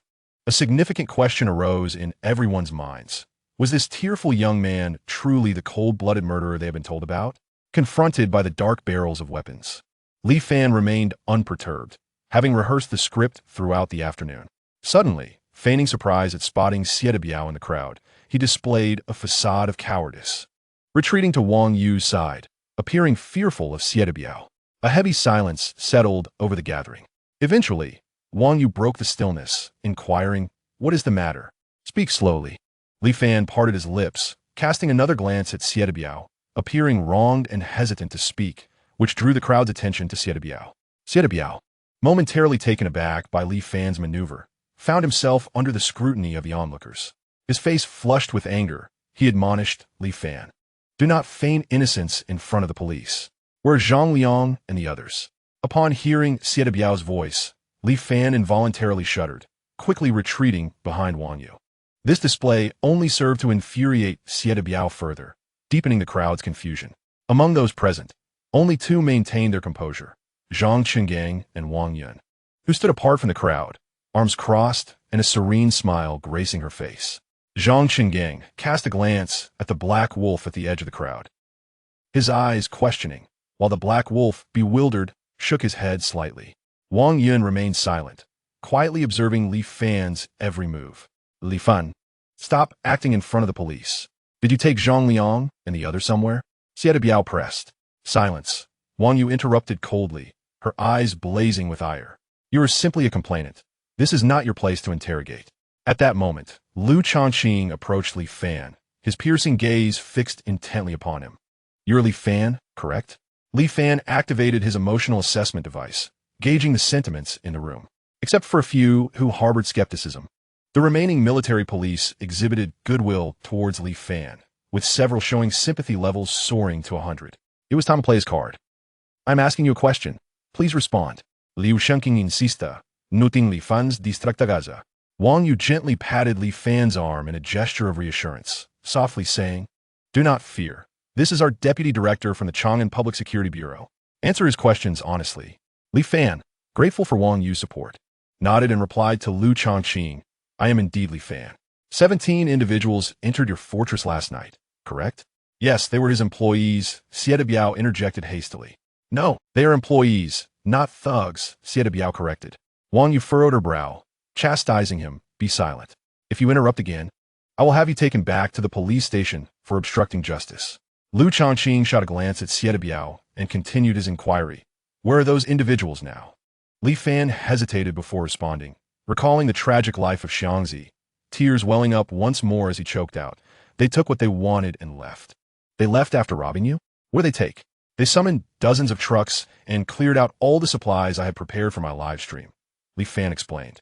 Xie Biao's fury escalated, his face contorting in rage, but upon seeing Wang Yu's hand resting on her handcuffs, he fell silent, as if choked by the words he could not voice. Lu Chongqing scrutinized Li Fan further, stating, however, someone has reported you for illegal detention. Before Lu Chongqing could finish, Li Fan arupta, nonsense. They are nothing but a band of robbers. You can verify this by entering. Lu Chongqing signaled to the fully armed soldiers behind him, and two of them promptly positioned themselves on either side of Li Fan. Then lead us inside. Li Fan paid no heed to the soldiers, as their emotional testing revealed no hostility. Upon entering the fortress, the once bustling first and second floors were devoid of all supplies, leaving only empty rooms. Not a single rat remained. The group conducted a thorough search, even exploring the previously unexamined third and fourth underground levels, uncovering only some furniture, appliances, and a few computers and monitors. Returning to the first floor, the emotional readings of the crowd shifted once more. Lu Chongqing turned to Xie Biao. Are you certain your employees were here and that Li Fan detained them? Finally granted the opportunity to speak, Xie Biao unleashed a torrent of words he had been holding back. He is lying. Last night, I witnessed my employees confined here. I have witnesses. He summoned Zhou Qiang, Lu Rian, and the Black Wolf to the forefront, pointing at them. These three also saw it with their own eyes. All three nodded in agreement, affirming, indeed. We saw Zhang Liang and the others enter the fortress, and the door was locked behind them. Lu Chongqing turned to Li Fan, asking, do you have evidence to prove those individuals left your fortress? Li Fan nodded and turned to display a segment of pre-prepared surveillance footage. The video began with outdoor surveillance, capturing Xie Biao and his gang surrounding Li Fan's entrance, while Lu Rian knocked on the door. As the door swung open, Zhang Liang and his cohorts burst in, armed with knives and breaching tools. The crowd's expressions morphed into anger directed at Xie Biao. Ignoring their reactions, Li Fan clicked on the indoor surveillance, revealing a terrified Li Fan held hostage by a group of armed men. The footage captured the ensuing dialogue. Xiaoma, go close the door and lock it. Brother Liang, what are you planning? Brother Biao isn't even inside yet. Zhang Liang smirked disdainfully, addressing his subordinates. Brothers, do you want to make some money? Of course we do. Then listen to me. Xiaoma, lock the door. Haozi, take the crossbow to the lookout. Do you know what to do? Don't worry, Brother Liang. Now that I have chosen to rebel against Xie Biao, I am fully prepared to eliminate him. As Haozi brandished the crossbow, he ascended the stairs. Zhang Liang approached Li Fan, saying, Kid, I heard you hoarded supplies worth tens of millions. Is that true? What do you intend to do? What do you think? We are here to collect the supplies, which will now belong to the Zhang family. You cannot do this. This is my entire fortune. You are forcing me to take out loans, and now robbing me of my supplies. This is illegal. Zhang Liang retaliated with a kick to Li Fan's abdomen, sending him crashing against the wall. What does the law matter? In Beicheng, we are the law. Erdan, when will the trucks you were looking for arrive? Soon. I just received word that they will be here in half an hour at the latest. Excellent. Brothers, once we have this batch of supplies, we can relocate and sell them for a high price in just a few days, easily netting us billions. At that point, who would still want to be Xie Biao's underling? From now on, we shall enjoy the fruits of our labor together. Chapter 59, Xie Biao. Are you waiting for the New Year's Eve dinner? The subsequent scene depicts Zhang Liang indoctrinating his group of followers, envisioning the establishment of an independent faction, aspiring for greatness, and striving for renewed glory. The surveillance footage reveals the hurried figure of Haozi, who rushes to Zhang Liang and exclaims, Brother Liang, I failed. I didn't shoot Xie Biao. And he escaped in his car. What? He got away? Indeed, This fellow is exceptionally cunning. We must swiftly relocate our supplies. Otherwise, if Sieta Biao launches a counterattack, we shall be at a disadvantage. Erden, urge the convoy once more. You all need to move the supplies from downstairs to the first floor. When the truck arrives, we will load it directly. Upon hearing this, everyone sprang into action. Haozi pointed at Li Fan, who was clutching his stomach against the wall, and asked Brother Liang, "What about him?" A glint of coldness flashed in Zhang Liang's eyes as he made a slashing gesture across his throat towards Haozi. Haozi smirked ominously and turned around. Just as he raised his crossbow, he saw Li Fan dart into a bedroom and lock the door. Haozi charged at the door, but it would not budge. Zhang Liang hesitated briefly before telling Haozi, "Forget about him. He is merely a useless pawn. Go move the supplies." The surveillance video continued for over 20 minutes, showcasing Zhang Liang and his associates frantically relocating items outside until they had completely emptied the stronghold of its provisions. The video concluded at this point. After watching the footage, silence enveloped the room, so profound that one could hear a pin drop. All the military and police personnel glared at Sieta Biao, feeling exploited by a criminal organization. Zhang Chun cast a suspicious glance at He Lang, his immediate reaction being that He Lang had betrayed them, while He Lang appeared bewildered, repeatedly slapping his forehead in disbelief. The authenticity of this surveillance video was unquestionable. It was coherent with natural movements, dialogue, and even subtle expressions. In this world, no technology could fabricate an entire segment of video from thin air. Even the 3D virtual imaging systems of the Eagle Nation require subjects to wear equipment and act in front of the camera, followed by extensive manpower and resources for post-production. Thus, the video's veracity was beyond doubt. However, He Lang began to doubt himself, wondering if he had truly misjudged the situation. Suspecting that Zhang Liang and his group had indeed defected, mistaking the figure on the lookout for Li Fan. Lu Ruyan, in a state of confusion, recalled being taken hostage by Sieta Biao and, in her panic, had not seen clearly who was on the lookout due to the dim lighting. All eyes turned to Sieta Biao, and Lu Changqing approached him with an expression of fury, his gaze icy and terrifying. "Is this what you claim? That Li Fan has taken your employees hostage and may have killed them all? Director Lu, I assure you it was Li Fan. Look at my ear, he shot me. You must believe me." Such feeble justifications appeared pale and powerless in light of the video, inciting even more ire. Sieta Biao sensed that the situation had escalated beyond his expectations. He resolutely refused to believe that Zhang Liang would lead his followers in rebellion. He pointed at Li Fan and bellowed, "It was you orchestrated this, didn't you? This video is fake. He fabricated it." Before Li Fan could respond, Wang Yu had already stepped in front of him, her expression icy. Internally, Wang Yu felt both joy and sorrow for the young man, who had endured so much injustice and now faced false accusations. Had it not been for the surveillance footage, he might have been subjected to police interrogation. "Sieta Biao, I advise you to refrain from rash actions. We are law enforcement officers, not your henchmen." After viewing the video, the soldiers instinctively lowered their weapons, their gazes coldly fixed upon Sieta Biao and his three companions. Li Fan, hiding behind Wang Yu, struggled to suppress a smile, realizing how torturous it was to stifle laughter. Lu Changqing regarded Sieta Biao with indifference and asked, "Do you understand that Zhang Liang is the true mastermind behind this entire affair? If you were aware of this and still called the police, that would constitute a false report." Understanding that Lu Changqing was attempting to distance Sieta Biao from the situation, yet no one dared to interject, while Wang Yu could no longer restrain herself and exclaimed, "Deputy Director Lu, this is not merely a false report. He barged into someone else's home with armed men, threatened and robbed, and nearly shot the victim. Is a mere false report sufficient to resolve this matter?"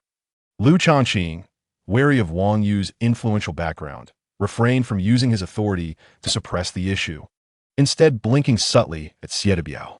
Sieta Biao was no fool. He understood Lu Changqing's insinuation and, despite his simmering anger, had to acquiesce, lest he invite disaster upon himself. His heart was filled with reluctance and wariness towards Li Fan. "Deputy Lu, I truly had no idea that Zhang Liang and his group were so deranged. I was puzzled as to why they came armed, only intending to collect interest. Now I realized they were preparing to rob and kill, fearing that Li Fan and I would report them. Fortunately, we both managed to escape with our lives. Thank goodness. I only brought trouble to the police, little Li." Uncle Li is also a victim. Witnessing Lu Changqing's apparent attempt to shield Biao, Wang Yu grew even more furious and was about to confront him when her arm was pulled by Wang Yun. Leaning close to Wang Yu's ear, she whispered, "Silly girl, don't be impulsive. Even if you accuse Biao of provoking trouble and filing a false report, it won't lead to his downfall. Furthermore, we have limited police resources. We cannot apprehend all murderers, let alone those deserving of mere administrative penalties." However, he led a group to forcibly enter a private residence with intent to kill. But he himself did not enter through that door, and the one who acted was not him. Before Wang Yu could finish, Wang Yun interrupted. "Enough with the buts. Can't you see that Lu Changqing is the very protection you are seeking?" Wang Yu's jaw nearly dropped in astonishment. "What? How is that possible?" In the police circles of Chang'an Prefecture, who did not know Lu Changqing as upright, impartial, and devoted, one cannot judge by appearances. Your team leader must already know something. Do not get involved.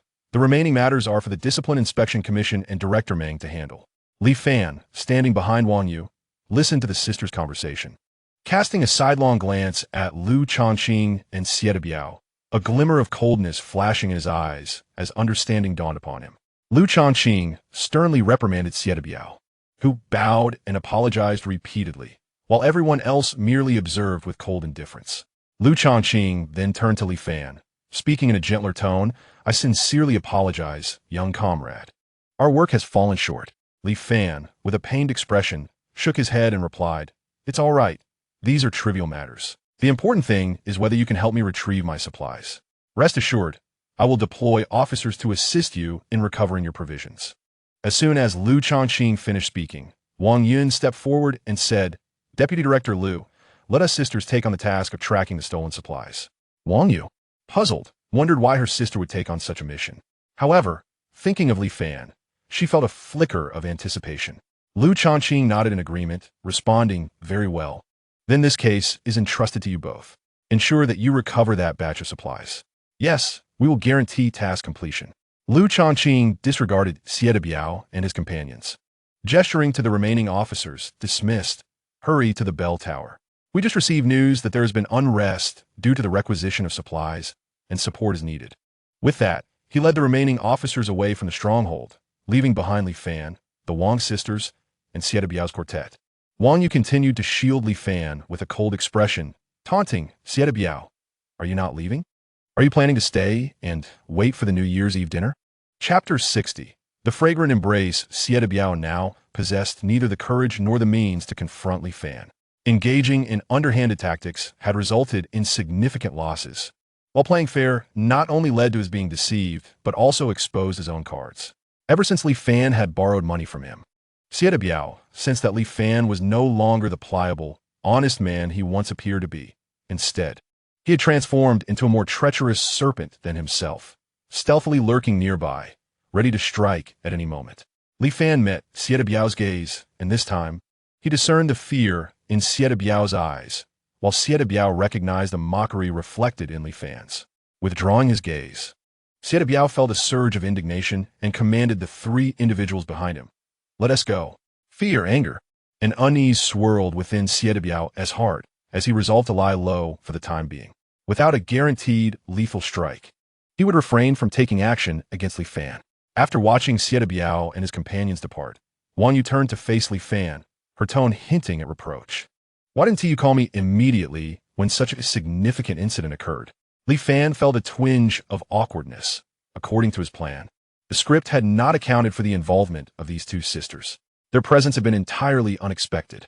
Furthermore, Wang Yun, with her almost supernatural observational and analytical skills, was not someone he could rely upon to execute his plans. At that moment, in the lobby on the first floor, while Wang Yu questioned him, Wang Yun was busy scanning the room, occasionally sniffing as if she were a seasoned sniffer dog. Just then, Li Fan's phone rang. Upon glancing at the caller ID, his eyes flickered slightly. He decided to involve the Wang sisters in this second act and promptly answered the call in front of them. "Hello, Mr. Li. How much longer until you arrive?" The representatives from the municipal government and the Ministry of Finance are already at the entrance of the community. "Oh, I was just handling some matters. I'll be there shortly, but Director I might need to reserve some supplies for my own use." "How much do you need?" "Not much, just enough for about 7 or 8 days." All right, we will wait for you. After hanging up, Li Fan addressed the two sisters. Sister Yu, I need to stop by my supermarket. The community director is here with official from the finance department to requisition supplies from my store. Upon hearing this, Wang Yu looked at Wang Yun and said, Sister, let us go with him. We need to investigate Zhang Liang and the whereabouts of the supplies anyway. Wang Yun then redirected her attention from her observations to Wang Yu, smiling. That works. I have some questions for your younger brother along the way. Wang Yu's cheeks flushed slightly, but she quickly masked it, saying to Li Fan, Let us go. We'll accompany you. The three departed the fortress and drove toward Li Shui Bun. Inside the car, Wang Yu was at the wheel, with Wang Yun in the passenger seat and Li Fan alone in the back. Li Fan, did you know Zhang Liang before? Li Fan frowned slightly. He was uncertain about what Wang Yun might have discovered in the fortress, so he cautiously replied, Yes. Who in Beicheng doesn't he know that Zhang Liang is Siedebiao's most fearsome subordinate? Do you think Zhang Liang has truly betrayed Siedebiao? I'm not sure. What do you think Zhang Liang would have taken the supplies? I have no idea. Who designed your fortress? After a brief contemplation, Li Fan decided to shift the blame to the designer from Su Jiayin's company. It was designed by a friend of my father's who works at a design firm. Oh, your father's friend? The owner of Shooter Real Estate, Su Jiayin? Oh, I recall. He has developed 2 properties in Shangjing. But how could his designer create such an unusual structure for you? Sister, we're investigating the supplies' whereabouts. Why do you keep asking such irrelevant questions as if you're interrogating a suspect? Wang Yu interrupted Wang Yun's questioning, which made Li Fan feel a slight sense of gratitude. However, Wang Yun appeared helpless. She recognized that her sister was already deeply infatuated. In a mere 2,000 meters, they arrived in the time it took to smoke half a cigarette. At the entrance of the community, as Li Fan stepped out of the car, a woman in her late 30s approached him with 2 individuals in white shirts, smiling brightly. Mr. Li, I am Hu Qiuyan. I sincerely appreciate your support for our work. These 2 are representatives from the municipal government and the Ministry of Finance. Once the natural disaster has passed, I will commend you to the municipal authorities.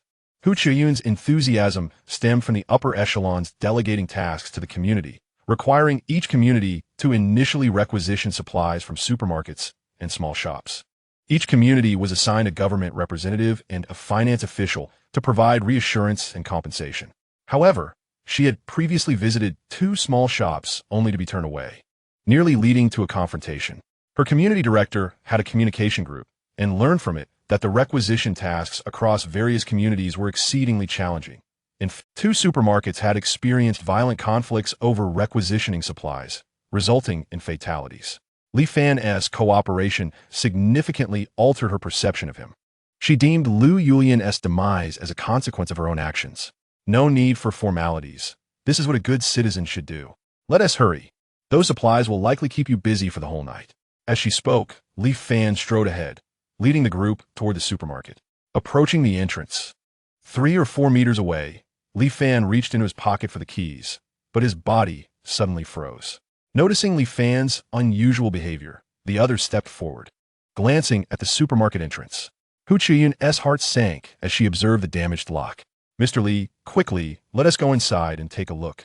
Upon hearing this, Li Fan rushed forward, pulled up the rolling door, and everyone followed him into the dark interior. With a swift flick, Li Fan turned on all the lights, and instead of a wealth of supplies, the sight that greeted them was one of emptiness. Where are my things? Where have they gone? It was time for his performance. Li Fan portrayed a forsaken little boy, searching frantically throughout the supermarket. Despair, rage, reluctance, and confusion were depicted with striking authenticity. At that moment, Wang Yun's voice broke through. Does your supermarket have surveillance cameras? Li Fan had been waiting for this question. Upon hearing Wang Yun's prompt, he dashed toward the monitoring room in the office area, with everyone trailing closely behind. In the monitoring room, Li Fan sat before the computer, pulling up the pre-prepared surveillance footage, feigning a review of the footage day by day as the others watched intently. For several days, the supermarket's supplies had remained intact until an anomaly appeared on the first night of the suspension of production and classes.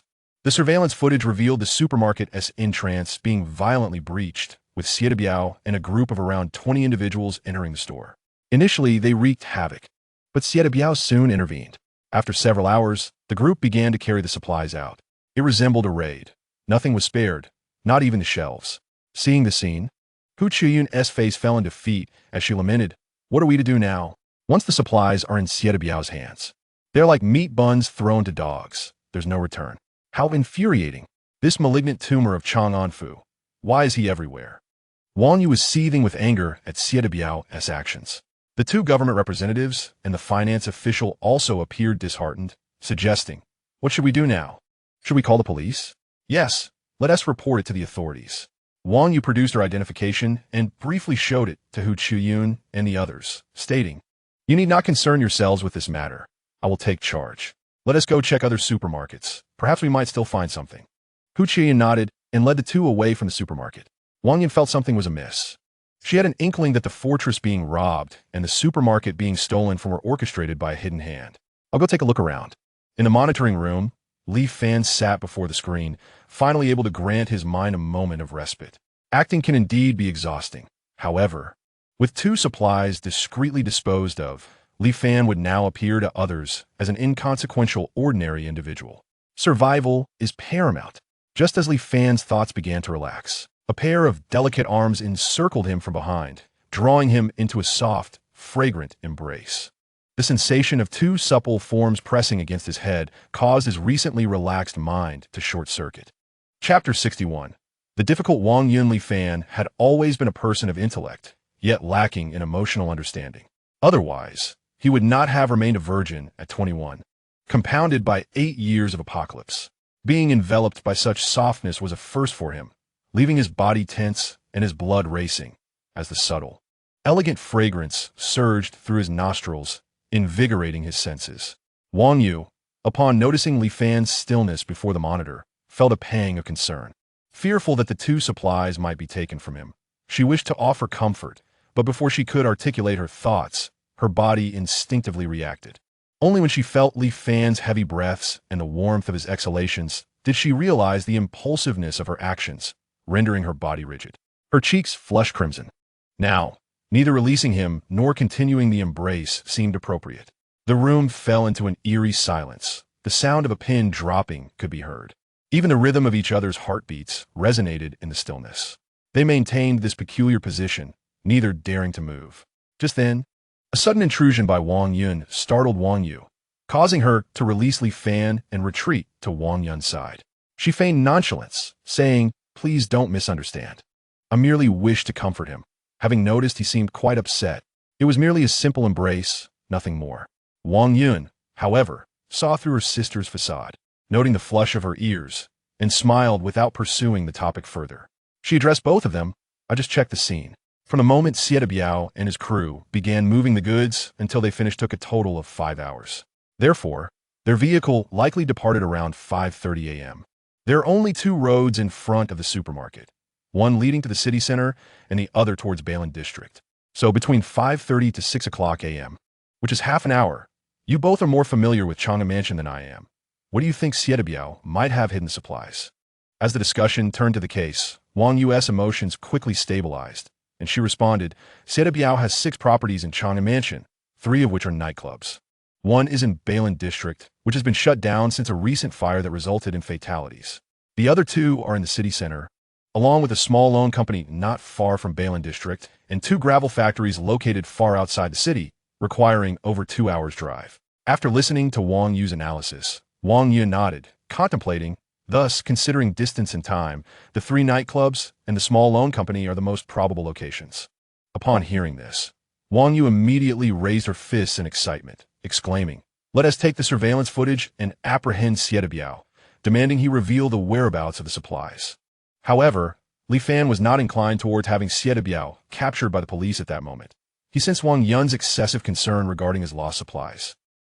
Was a national security officer truly so invested in a theft case merely to assist him in recovering his goods? Noticing Wang Yu's fervent determination, a glint of cunning flickered in Li Fan's eyes as he said, "Please hand me your phone. I will copy the surveillance footage onto it." Accepting the phone Wang Yu offered, he connected it to the computer, his peripheral vision catching Wang Yun as he activated a mental testing device, his emotions brimming with suspicion. Li Fan lowered his gaze, his pupils momentarily unfocused before refocusing within an instant. After copying the video, he returned the phone to Wang Yu, stating, Let us go find Biao. Wang Yu took the lead, guiding the two out of the supermarket towards Biao's residence. They knocked for an extended period at his door, but silence prevailed within. Li Fan's heart sank. He feared that Biao might have gone into hiding. In such a scenario, revealing their trump card could lead to being outsmarted. Given Biao's cunning nature, it was entirely plausible he had concealed himself. The last thing Li Fan wished to confront was an alert Biao, lurking like a wolf ready to strike, especially after learning he was armed. Li Fan felt a sense of unease, worried that Biao might take a shot at him, which would spell disaster. With this thought in mind, Li Fan spoke up. Sister Yu, please take me home. I'm exhausted and wish to rest. Wang Yu, noticing the troubled expression on Li Fan's face, reassured him. All right, I will take you home first. Do not worry about the supplies. I will ensure they are recovered. As Li Fan gazed at the earnest and straightforward policewoman, a twinge of guilt washed over him. Meanwhile, Wang Yun observed Li Fan's every move, her brow slightly furrowed. Upon returning Li Fan to the fortress, Wang Yu again urged him to contact her immediately should he encounter any difficulties. After closing the fortress door behind him, Li Fan exhaled deeply. His taut nerves finally relaxed completely. All he needed to do now was to bide his time and enjoy life. Without full protection, Li Fan had no intention of stepping outside the fortress again. Descending to the third underground level, he powered on the computer, his fingers fluidly engaging with the data interface. Shortly, a new surveillance interface appeared. On the road towards Bailin District, Wang Yu was driving, her mood seemingly buoyant, a subtle smile gracing her features. Yu, do you truly have feelings for Li Fan? Wang Yun inquired. Sister, why do you ask that? Wang Yu replied, her face blushing. Wang Yun recognized that her sister was experiencing her first crush, particularly on someone who made her feel uneasy, leaving her uncertain on how to advise her. Have you never questioned him? Wang Yun continued. Question him about what? Wang Yu pondered for a moment before responding. Let us hypothesize. If those two videos had not surfaced today, what would have been the result for Li Fan? He would have surely been wronged and entangled in trouble, Wang Yu answered. Do you not find the timing of those videos to be rather suspicious? Wang Yun gradually reduced the car's speed, pulling over to the roadside, her expression serious as she regarded Wang Yu. Sister, I know you are intelligent, but at the very least, you should be able to discern right from wrong. Biao has held sway over Chang'an Mansion for 7 or 8 years, and none of his subordinates are clean. Countless lives have been ruined because of him, and many have suffered devastating losses. Li Fan is merely an ordinary university student. Yes, he has some questionable aspects. But do you believe an orphan without family could navigate such peril under Biao's watchful eye? Should it not be a disgrace for us, clad in police uniforms, to allow a prestigious student to live in such trepidation? Wang Yun stared intently into Wang Yu's eyes, asserting, calm yourself. Let us discuss this matter rationally. Have you not questioned the authenticity of those two videos? Wang Yu composed herself before responding. I have my doubts, yet the likelihood of their authenticity is high. Do you truly think he could have fabricated them? Wang Yun fell silent, grappling with the very dilemma that had eluded her understanding. Yet she persisted. Assuming these videos were fabricated, then Zhang Liang and the 17 others, as well as the 3 who had just received intel, would have been killed by Li Fan. And the one to gain the most from this would be him, as he could conceal all the supplies and fade from everyone's sight, living in peace. Wang Yu remained steadfast in her belief that Li Fan had been wronged, countering, how could these 2 video clips possibly be fake? Let's not forget that he is merely a university student. Even your national security agency would struggle to fabricate such convincingly authentic surveillance footage. Wang Yun raised a hand to silence Wang Yu, exclaiming, wait. High-tech, fake video, hacker. A few keywords collided in her mind, instantly illuminating her eyes as she addressed Wang Yu. We must locate Biao immediately. I have crucial matters to confirm with him. Wang Yu, puzzled by her sister's sudden interest in Biao, complied and continued driving. Wang Yun picked up her phone and dialed Chen Zemin, directly stating, Director Chen, how many PD-0121 type injection syringes did we bring? I need to request one. Chapter 62. The Black Wolf exposed Li Fan sat at his computer, listening to the conversation between the sisters in the new surveillance footage. He felt an overwhelming sense of helplessness. It was as if the winds of misfortune would not cease. How could this astute woman have such a vivid imagination? While at the supermarket, copying videos for Wang Yu, he noticed that Wang Yun's metrics were not declining, but rather increasing. He had intentionally withheld some information, aiming to eavesdrop on her. To his astonishment, he overheard Wang Yun's deductions, which grew increasingly alarming. With just a hint of suspicion, she managed to weave all the information together, inching closer to the truth. Although Li Fan was unsure why Wang Yun sought Xie Biao, the injection syringe was not something intended for a mere thief of supplies. Even if Xie Biao was the underground kingpin of Beicheng, he was not significant enough for the National Security Agency to employ such measures against him. This led to one conclusion. Wang Yun had begun to suspect that she herself was the hacker who compromised the world's networks. Seeking verification from Xie Biao regarding whether he had indeed emptied the supermarket, if she confirmed that Xie Biao had not taken the supplies, then his ability to fabricate data would be exposed. Coupled with the fact that he was one of the 987 individuals captured on the internet cafe surveillance, it would be all too easy for Wang Yun to solidify her suspicions of him being the hacker.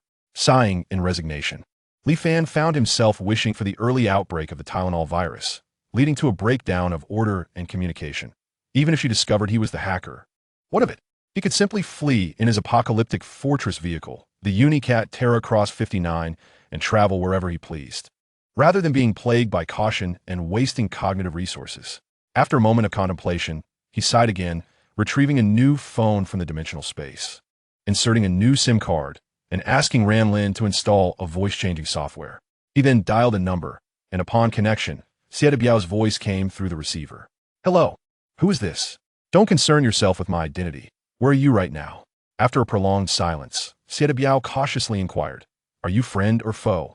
Are you at the small loan company in Bailin District? Or at the Hongleman nightclub? Who exactly are you? What do you want?" Li Fan felt frustrated. Having failed to eliminate Xie Biao, he now had to devise a way to prevent him from falling into Wang Yun's grasp.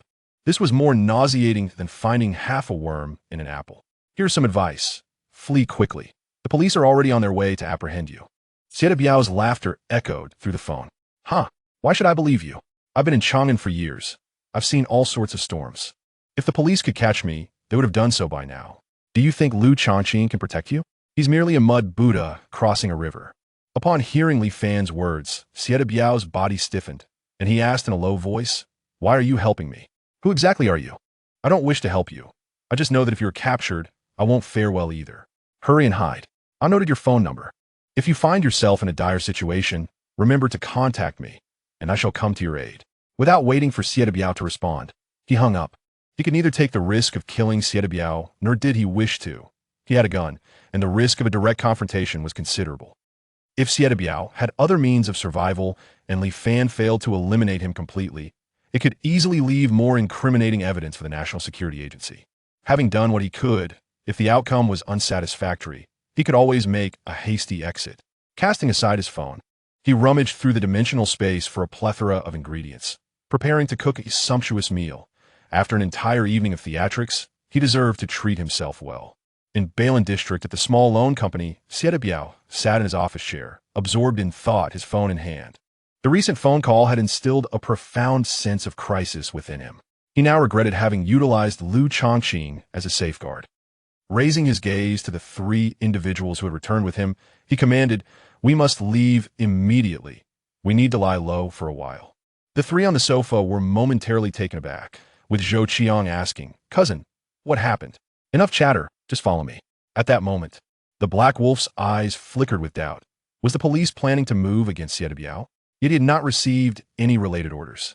He felt it imperative to relay the news of Xie Biao's impending escape, stating, "Brother, wait a moment. I need to fetch some anti-inflammatory medication."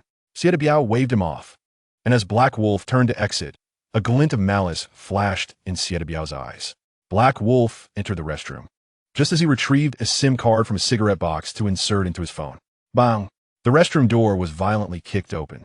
Black Wolf stared in shock at the entrance, where Xie Biao stood, gun in hand, chilling his heart. Bang! Bang! The sound of gunfire erupted, and blood blossomed from Black Wolf, who collapsed to the ground. Xie Biao stood at the door, too indifferent to approach and inspect, sneering. "I suspected you were an undercover agent all along. How dare you play tricks in my presence?" Turning to Lu Ruyin and the others, he extended his hand, and they promptly handed their phones to Xie Biao. They then fell silent, trailing behind him as the three hastily departed the loan company. Zhou Qiang was at the wheel, and after Xie made a phone call from the back seat, he instructed Zhou Qiang to head towards the west suburb industrial park. Less than 20 minutes after Xie left the small loan company, Wang Yu and her sister arrived at the premises. As it was night, the company was deserted. The two scoured the office area, but found nothing of consequence. Just as they were about to leave, Wang Yun caught a whiff of something unusual. Something's off. There's a scent of blood. The sisters simultaneously drew their sidearms, cautiously following the scent. Upon opening the restroom door, they immediately spotted a man collapse before the sink. Wang Yun recognized him as one of the 4 survivors from outside the fortress, someone they had seen just hours before. Wang Yu reached out to check for a pulse. Informing Wang Yun, he is still breathing. This revelation posed a dilemma for the two of them, with the medical system in disarray. Even if they transported him to the hospital, there would likely be no available doctors to attend to him. Wang Yun noticed a phone and a SIM card beside the man, and an idea sparked in her mind. She inserted the SIM card into her phone, and upon powering it on, she received a text message. "Hello, would you like your fishball noodles in a large or small portion?" Upon reading it, Wang Yun instantly comprehended that this man's identity was not simple. The message was clearly a coded communication. It was 4 in the morning, and with all restaurants currently closed, where could a fishball noodle shop be sending inquiries to customers? Gazing at the phone number, she promptly returned the call, and it was quickly answered. "Hello, would you like your fishball noodles in a large or small portion?" Recognizing the familiar voice on the other end, Wang Yun immediately identified it as Captain Zhang Chunggang's voice. Thus, the identity of the man became clear. "Captain Zhang, it's me. Wang Yun from the National Security Agency. How did you end up with this? How did you acquire the phone number of He Lang?" Upon hearing Zhang Qingang's pointed inquiry, "You confirmed your assumptions and explained, Xie Biao is implicated in a hacking case. I came here to apprehend him. However, upon arriving at his credit company, I found no trace of Xie Biao, only your man, lying in a pool of blood in the restroom. It appears to be a gunshot wound." The sound of Zhang Chunggang throwing objects could be heard through the receiver. "That damn Xie Biao is utterly unrestrained. He must have been exposed by He Lang. What's his condition now? I fear it may be dire. Please assist in transferring him to the Second People's Hospital. I will coordinate with the hospital to ensure he is saved at all costs. Rest assured, I will expedite his transport to the hospital." After ending the call, the two sisters carefully placed He Lang in the back seat and sped towards the Second People's Hospital. When Wang Yu and her sister arrived at the hospital, 2 doctors were already waiting at the emergency entrance. They assisted in lifting He Lang onto a stretcher just as he regained some consciousness and clutched Wang Yu tightly. Murmuring indistinctly, Wang Yu quickly leaned down to listen, her brow furrowing slightly. Even as He Lang was wheeled into the operating room, her concern deepened. Yu, what did he say?" Wang Yu replied, "I couldn't hear clearly, but it seems he mentioned that Xie Biao received a call and was preparing to flee." Upon hearing this, Wang Yun sighed. "Alas, we are too late. Xie Biao must have gone into hiding." This individual attempted to convey vital information, but was silenced by Xie Biao. "Xie Biao, that scoundrel, I vow to bring you to justice myself." Wang Yun was less concerned with Xie Biao's crimes and more focused on another pressing question. Who had made that fateful call to him?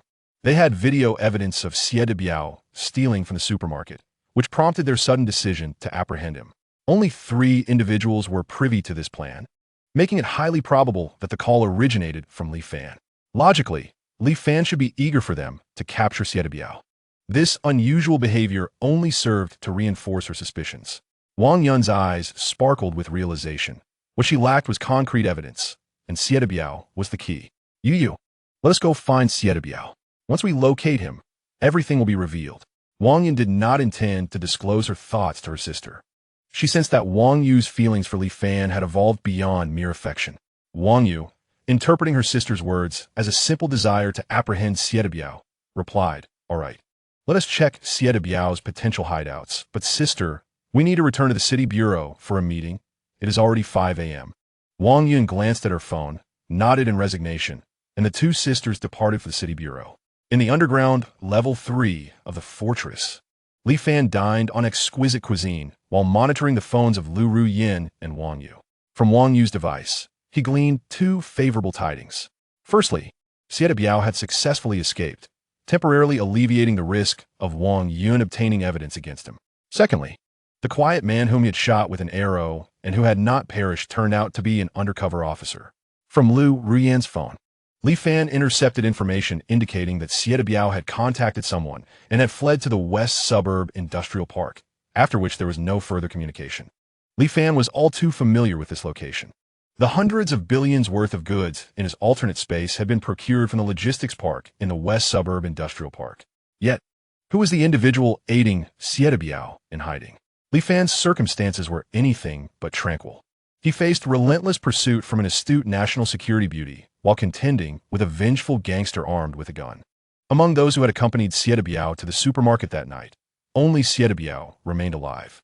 His mind raced with thoughts on how to resolve this perfectly, but even after finishing his meal, no satisfactory solution emerged. It seemed the most straightforward approach was to locate Xie Biao and eliminate him, thereby ensuring there was no evidence linking them to the supermarket's looted goods. Li Fan reclined on the sofa, his consciousness slipping into the alternate space. Upon entering the control room, he discovered Ran Lin diligently engaged in various experiments in the workshop he had created. Instantly intrigued, he recalled that the last time Ran Lin had casually crafted a small object, it had proven exceptionally useful. "Little Ran, what are you working on?" Ran Lin looked up, a mysterious smile gracing her face as she replied, "I can't tell you yet, but it will be a surprise." "A surprise for me? Is this another trick you learned from Douyin?" "Indeed. Douyin suggests that one should frequently prepare surprises for important people, such as the first cup of milk tea in winter, a handbag in summer, or a bouquet of money roses on Valentine's Day." Stop. You've been corrupted by Douyin. We don't need all these convoluted gestures between us. Let's speak directly. Noticing the gradual fading of Ran Lin's smile and the droop of her lips, Li Fan quickly adjusted his demeanor, adopting a more congenial expression as he said, "Actually, I am quite looking forward to the surprise you are preparing for me." "Who cares?" Ran Lin retorted, rolling her eyes before returning to her experiment. "By the way, could you assist me in creating a protective headgear? What specifications do you require? Ideally, the stronger the defense, the better. In that case, why not just grab a motorcycle helmet and toss it into the materials lab?" Li Fan slapped his forehead, suddenly enlightened, and hurried off to find a helmet. "Come back. What is it? Do you need it urgently?" Li Fan pondered for a moment. He only knew that Xie Biao was in the west suburb industrial park, but lacked an exact location. It might take another couple of days of surveillance to confirm. Thus, he replied, "It's not too urgent. As long as it gets done within 2 days, it will suffice." Upon hearing this, Ran Lin said, "Then you can go ahead and attend to your matters. I'll handle the helmet. My experiment is almost complete, and I'll incorporate it into your design." Li Fan's eyes lit up, and he eagerly inquired, "What is it?" "I already said it's a surprise. If I tell you in advance, it won't be a surprise anymore. So hurry up and get out. I will notify you once it's ready." Li Fan shrugged in resignation, saying, "All right, you win. I finally understand the feeling of anticipation for surprises that girls express on Douyin." After saying this, Li Fan exited the alternate space and glanced at the time. It was around 7 a.m. He had initially planned to sleep, but was interrupted by a sudden notification from his phone. Due to the suspension of operations at the 4 coastal nuclear power plants, there was a shortage of electricity. The State Council has decided to implement nationwide power rationing effective immediately. Residents are urged to conserve electricity and avoid wasteful consumption. United we stand, together we shall weather this challenging time. Upon reading this notification, Li Fan was not particularly surprised. In his previous life, power rationing had also occurred on this very day. However, what the government did not realize was that this time, the power restrictions would plunge for cities into utter chaos, causing the government to lose control over these regions. If Li Fan recalled correctly, those cities were Hu City, Shun City, Jin City, and Yu City. The local governments opted for a hands-off approach, allowing the situation to spiral out of control, ultimately proving powerless to intervene. Homicides, arson, robberies, brawls, and kidnappings became the dominant themes in these 4 cities. Local authorities designated safe zones, dispatching military forces only when armed factions posed a direct threat. Li Fan opened Douyin and located the official account of the National Health Commission, discovering that the reporting of death statistics had ceased the previous day. The data from 2 days prior indicated that the death toll had already surpassed 200,000. No wonder they had stopped publicizing the figures. Today's toll was likely to have reached tens of millions. Once this figure is disclosed, the situation that could have been controlled will become even more tumultuous. Chapter 64. Li Shui Biyuan Garage. Li Fan once again located the official account of the Chang'an government, where the latest video had been released just a few minutes prior. The content was a call for the public to conserve electricity, urging each household to operate only one air conditioner.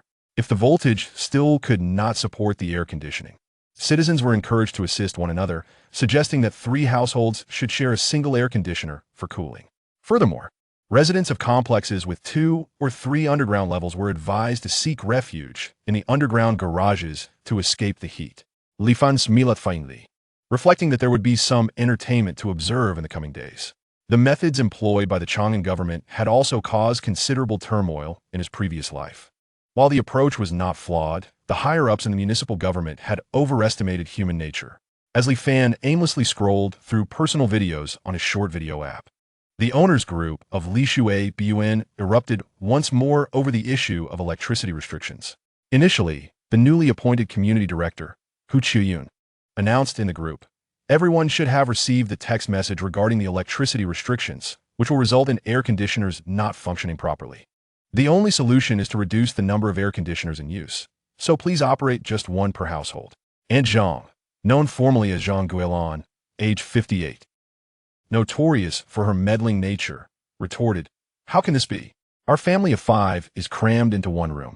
How can we rest?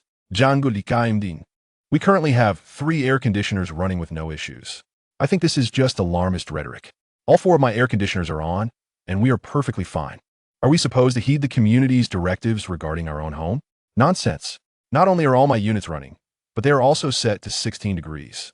The group dismissed the community director's announcement with derision, even posting photos of their air conditioners running at full blast.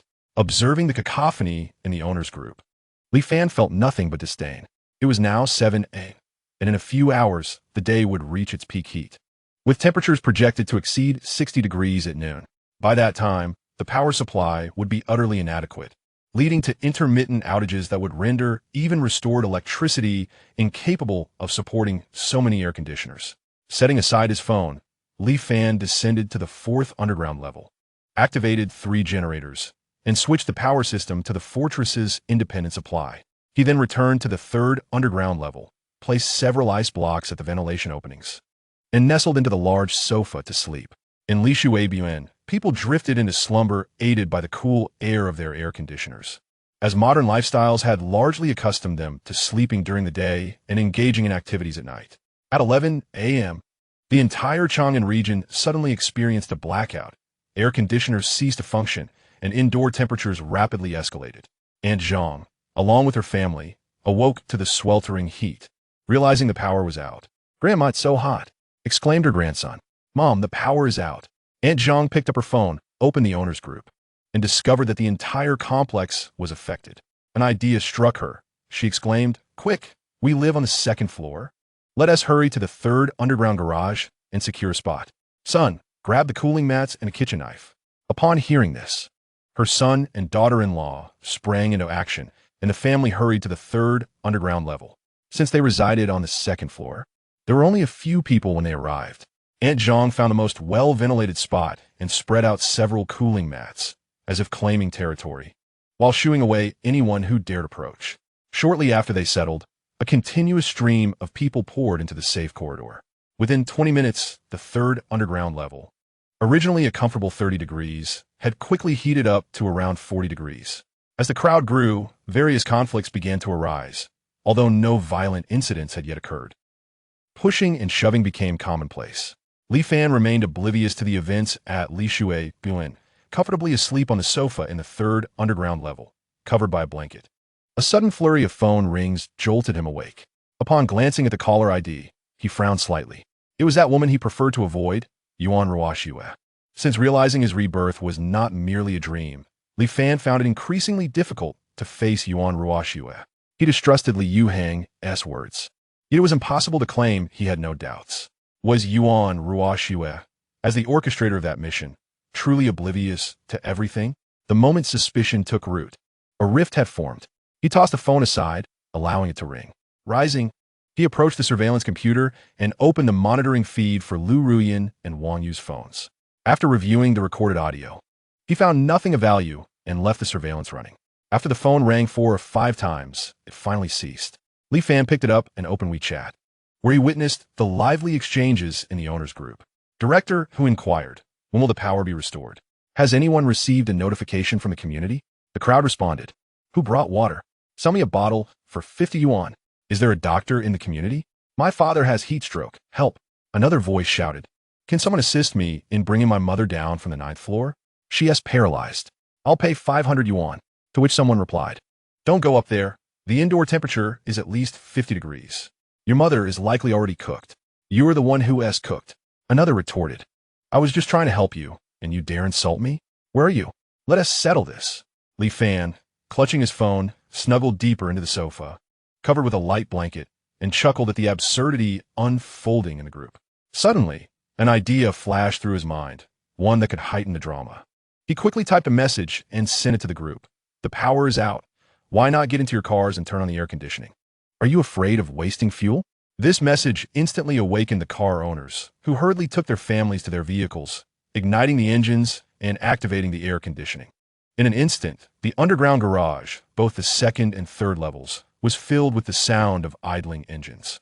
This action caused the already sweltering garage, which was over 40 degrees, to heat up even more. However, the fortunate homeowners enjoying the cool air in their cars paid no mind to the rising temperatures in the garage, boasting in the group about how refreshing their vehicles were. Some even praised Li Fan, saying, that university student is clever. We were all so dazed by the heat that we didn't think of such a simple solution. Thanks, Li. My daughter is on the verge of heat stroke. Another chimed in, had I known, I would have spent the last few days in my car. The air conditioning here is far superior to that of my home. I agree. I'll bring down some supplies tonight and just live in my car for the remaining days. My vehicle is brand new and the cooling is exceptional. I was already using my air conditioning. I intended to remind you all, but Li beat me to it. Seeing these messages, Li Fan smirked, recognizing that this individual was truly astute, fully aware of the implications of more people starting their cars and turning on the air conditioning. Watching the triumphant car owners boast in the group, he couldn't help but smile, revealing a wicked grin. The show was just getting started. Chapter 65, Metal Dragonfly. Li Fan's elated mood was sensed by Ran Lin, who was busy in another dimension and curiously inquired, Li Fan, what is happening? Why are you so cheerful? Hee. I am witnessing a splendid performance. Ran Lin set aside her tasks, intrigued. What performance? Let me see. You can directly view the owner's group on my phone. Li Fan's phone had long been synchronized with the network established by Ran Lin, allowing her to access any information on his device at will. However, she perused all the information in the group and could not discern any captivating spectacle. Thus she inquired, is there really nothing of interest? Isn't it merely your suggestion for everyone to sit in their cars to enjoy the air conditioning? He chuckled, adding, you ought to familiarize yourself with the ancient wisdom left by the ancestors of Xiaogua. There's a saying that goes, one should not worry about scarcity, but about inequality. One should not fear poverty, but rather social unrest. What does that mean? Li Fan patienli alucidata. It conveys that one should not be concerned about the insufficiency of resources, but rather the unequal distribution of them. It suggests that one should not fear destitution, but the instability it may bring to society. I still don't understand how this relates to them, she replied. Li Fan organized his thoughts and explained to Ranlin. Li Shuabun is a mid-range residential area, comprising 16 buildings and 1,024 households. The ratio of parking spaces is only 1-to-1, yet not every household possesses a vehicle. In fact, less than 50% of the families in the entire community own cars. Those fewer than half enjoy the coolness of air conditioning inside their cars, but overlook a serious issue. When vehicles are started, especially with the air conditioning running, the amount of heat generated is alarming. In the relatively enclosed space of the underground garage, if over 500 cars were to start simultaneously, it would be akin to tossing over 500 red-hot steel balls into a basin of clear water. The result would be that the underground garage transforms into a boiling kettle. I estimate that in just a few more minutes, the temperature of the garage will approach 50 degrees. Imagine what those who do not own cars and are seeking refuge from the heat will do. At that moment, Ranlin finally grasped the gravity of the situation, exclaiming, "Wouldn't that cause chaos?" "You initiated this." Li Fan shook his head. "Actually, there have been astute individuals working quietly on this matter, without drawing attention. I merely added a spark." Just wait. Within half an hour, a grand spectacle will undoubtedly unfold. What will they do? She asked, filled with anticipation. Absolutely. Li Fan paused, his tone tinged with regret as he continued. It's a pity that we cannot witness the scene directly. You wish to see the live footage? Of course. Upon hearing this, Ramlin grinned mysteriously and replied, Wait for a few moments. I will provide you with a treasure. After a brief interlude of 4 or 5 minutes, Ramlin's voice echoed once more in Li Fan's mind. During this time, I have created some remarkable gadgets, one of which allows you to view the scenes inside the Li Shui Beyond Underground Garage. Subsequently, Li Fan summoned 3 elongated metallic objects from Ramlin's possession using his thoughts. They were 3 metallic dragonflies with folded wings. Remarkably lightweight and not resembling traditional metal products at all.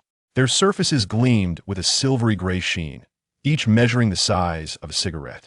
Aside from their metallic texture, every detail was intricately designed to mimic the true form of a dragonfly. The dragonfly's eyes resembled matte finished crystals, while their wings shimmered with clarity. Li Fan tugged at them with his fingers, noting their impressive resilience. What are these? What purpose do they serve? Ramlin replied with a playful arrogance.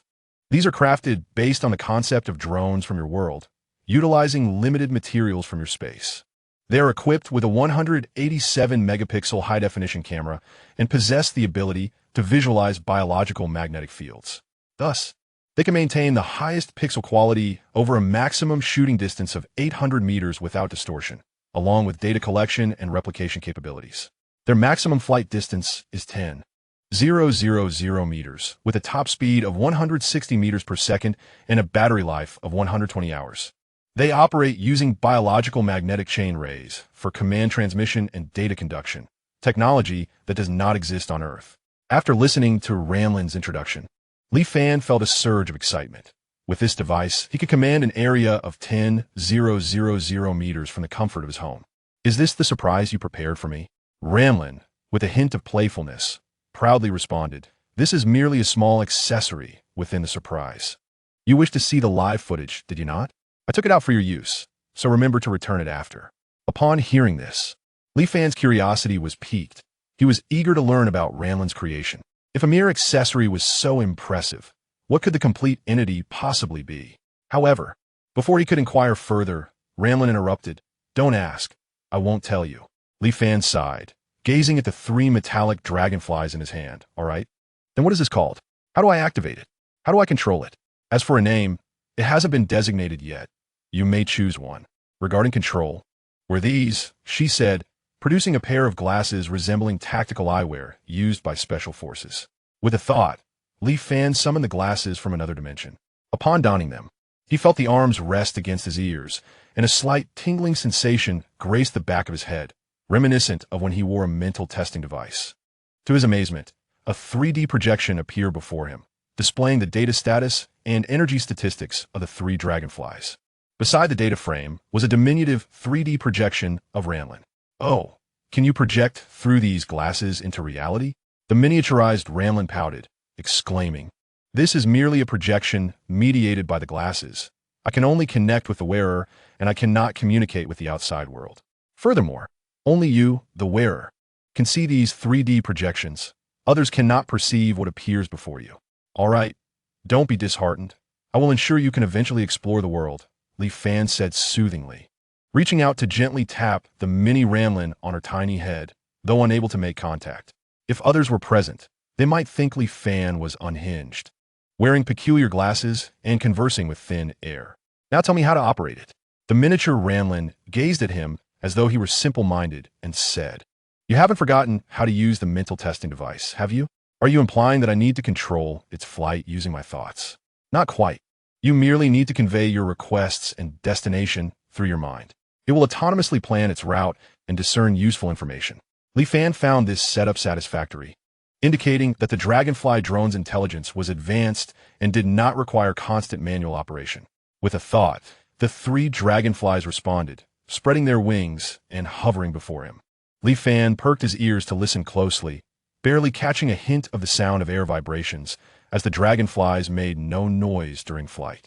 He activated the cameras, and the glasses instantly projected 3 expansive monitoring visuals, the clarity impressively delightful.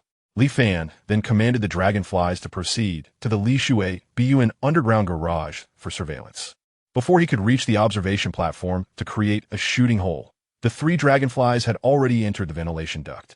Chapter 66. Chaos in the garage. The ventilation openings on the 3rd underground level were concealed. The holes were small, only 20 centimeters in diameter, and the passage to the exit stretched over several meters, with some sections designed to make turns and a fan located in the middle. Watching the dragonflies autonomously fly into the ventilation duct, Li Fan quickly glanced at the projection screen, feeling nervous. After all, these devices must have required considerable resources to create, and if they were destroyed by the fan, it would be a significant loss. The projection monitoring displayed a first-person view as the dragonflies zipped through the duct at an impressively light flying speed. When they were just 2 meters from the fan, the 3 dragonflies momentarily hovered for a second. Before Li Fan could shut off the fan, the monitoring image flickered and the dragonflies zipped through the still-rotating fan, moving so swiftly that his eyes could barely track them. It was only when the dragonflies emerged above ground that Li Fan felt a sense of relief. In the Li Shui Bun underground garage, the non-car owners observed as the car owners hurriedly entered their vehicles, thus freeing up a considerable amount of space. Initially, there was a sense of joy, but as time progressed, the noxious fumes and the sweltering heat from the vehicles caused the temperature in the garage to rise rather than fall. Discontent began to spread. A young couple approached a Chuanchi GS8 with their child and knocked on the driver's window. Looking at the middle-aged man in the driver's seat, they humbly said, "Lu Dage, I am Xiao Zhang from 401. We have met before the property office." The middle-aged man, visibly impatient, replied, "What is it? Speak quickly. The air conditioning is escaping. I notice there's still space in your car. Could we join you for some cool air?" Before he could respond, a woman in the back seat, adorned with extravagant jewelry, sharply rejected, "No way. My child is sleeping in the back. There's no room for you. Close the window quickly. We just gathered some cool air." The middle-aged man shrugged, wearing an expression of helplessness as he closed the window. The young couple, disheartened, took their child and left. The middle-aged man gave a thumbs up to the woman behind him, saying, "Wife, you're amazing. This is already the 4th group. They're all neighbors, and I feel embarrassed to refuse."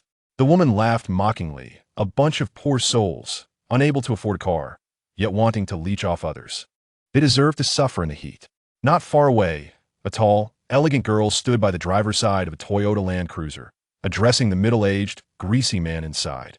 "Uncle Wu, may I come in your car to cool off? It's unbearably hot." The greasy man eyed the neighbor with undisguised lust. He knew this girl, Wu Qingqing, lived next door.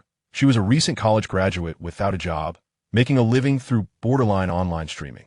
He, having been single and divorced for a long time, had frequented many night spots, yet none compared to her. Observing her pleading expression, he smirked, "Sure, but I heard you studied ballet. Why not show me some difficult moves in the car?" The girl's face flushed slightly. She was not naive and understood the underlying meaning of his words. However, feeling parched and sensing the cool breeze from the driver's window, she hesitated, then opened the back door and sat inside.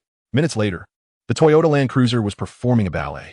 This scene unfolded repeatedly before many vehicles in the garage, yet only a few managed to get inside.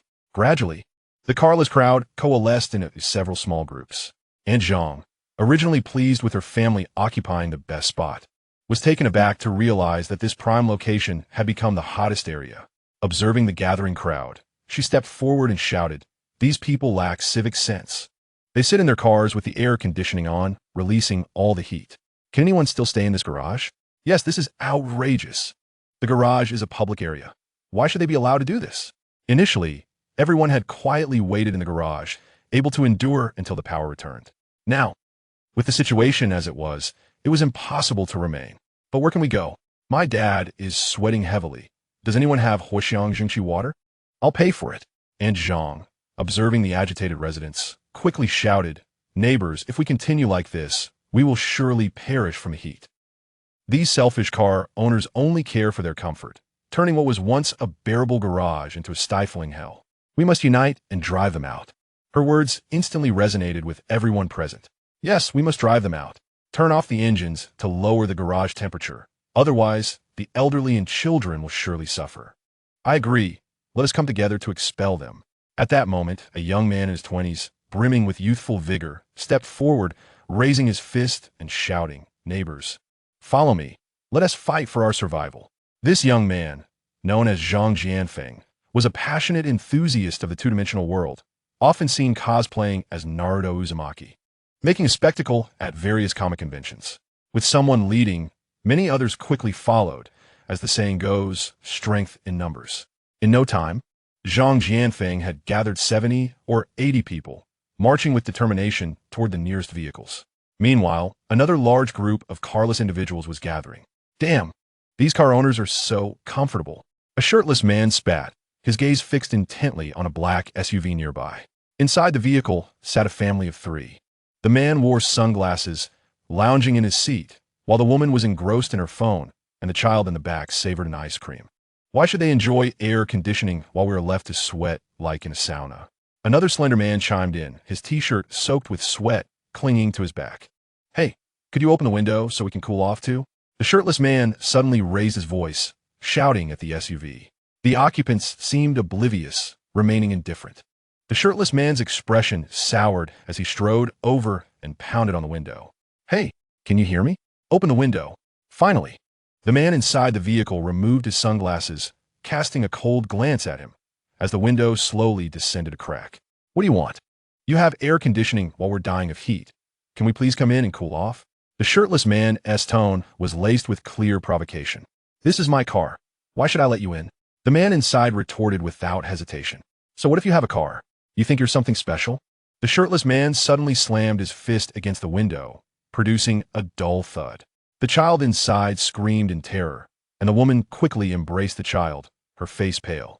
The man inside scowled, flinging open the door, and grabbed the shirtless man's collar. "Are you looking for trouble? Come on, let us fight." The shirtless man stood his ground and retaliated with a punch to the other's face. The impact was akin to igniting a powder keg, setting the atmosphere in the underground garage ablaze. Observing the scene, other groups of carless individuals grew emboldened and began to lash out at nearby vehicles. The car owners were scattered. As soon as they exited their cars, they were overwhelmed by the crowd. A few owners, pushed to their limits, drove their cars straight into the throngs of people, escalating the situation into chaos. "Smash their cars. Let us see how they act tough," someone shouted, as several windshields were shattered. "Stop! Stop!" A woman emerged from a Land Rover, screaming in an attempt to quell the turmoil. But her voice was quickly drowned out by the roars and curses surrounding her. Amidst the chaos, some took advantage of the situation, reaching out towards the panicked women. Get away!" A woman in a short skirt found herself cornered by a burly man, his hands groping her, a lewd grin on his face. "Let her go." A young man rushed over, delivering a punch to the lecherous man's face. The two men grappled, intensifying the surrounding chaos. The air was thick with the scent of blood and gasoline, and shards of glass and broken car parts littered the ground. What was once a temporary refuge from the heat had transformed into a hell on earth. Chapter 67. The curtain falls on the performance. The chaotic scene unfolded fervently in the garage, unnoticed by the 3 dragonflies hovering above. Every moment was captured and relayed back to the fortress by the 3 dragonflies. Li Fan reclinat confortably on espacio shufa.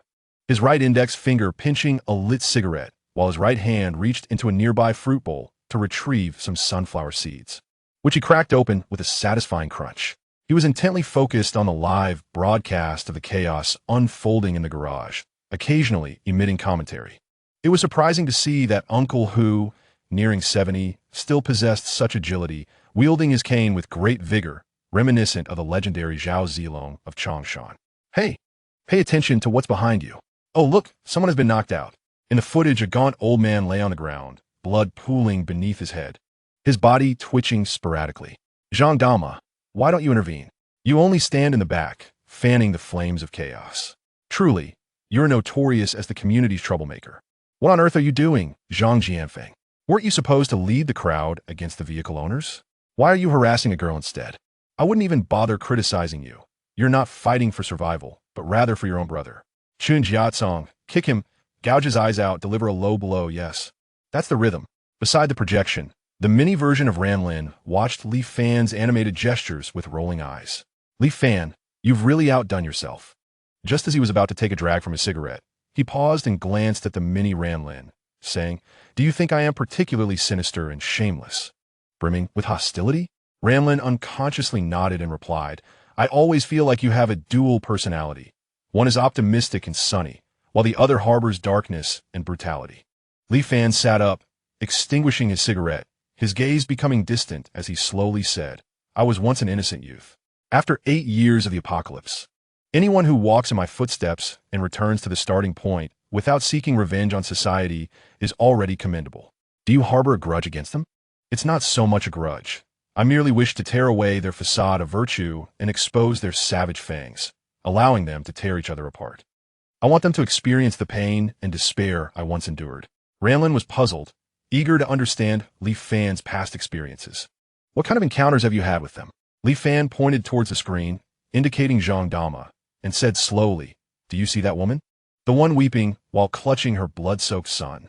In my previous life, when I was nearly dehydrated and approached her for a bottle of water, she chose to force-feed it to her grandson, who wasn't even thirsty, spilling it all over the ground instead of giving it to me. She even had the audacity to blame me when her grandson choked. Yet she forgot that the bottle of mineral water she wasted was one I had donated to her family. And that woman being assaulted by several men, she is a teacher, preaching about benevolence, righteousness, propriety, wisdom, and trust. Yet when I was escaping the community, she informed Zhang Liang's group, all for a mere biscuit from him. But she forgot about the rice and flour I had given her family. And that young man, who was trying to undress a woman, believed that by drawing blood from me, he could gain admission into Zhang Liang's faction. This entire group, who among them has not received supplies from my supermarket?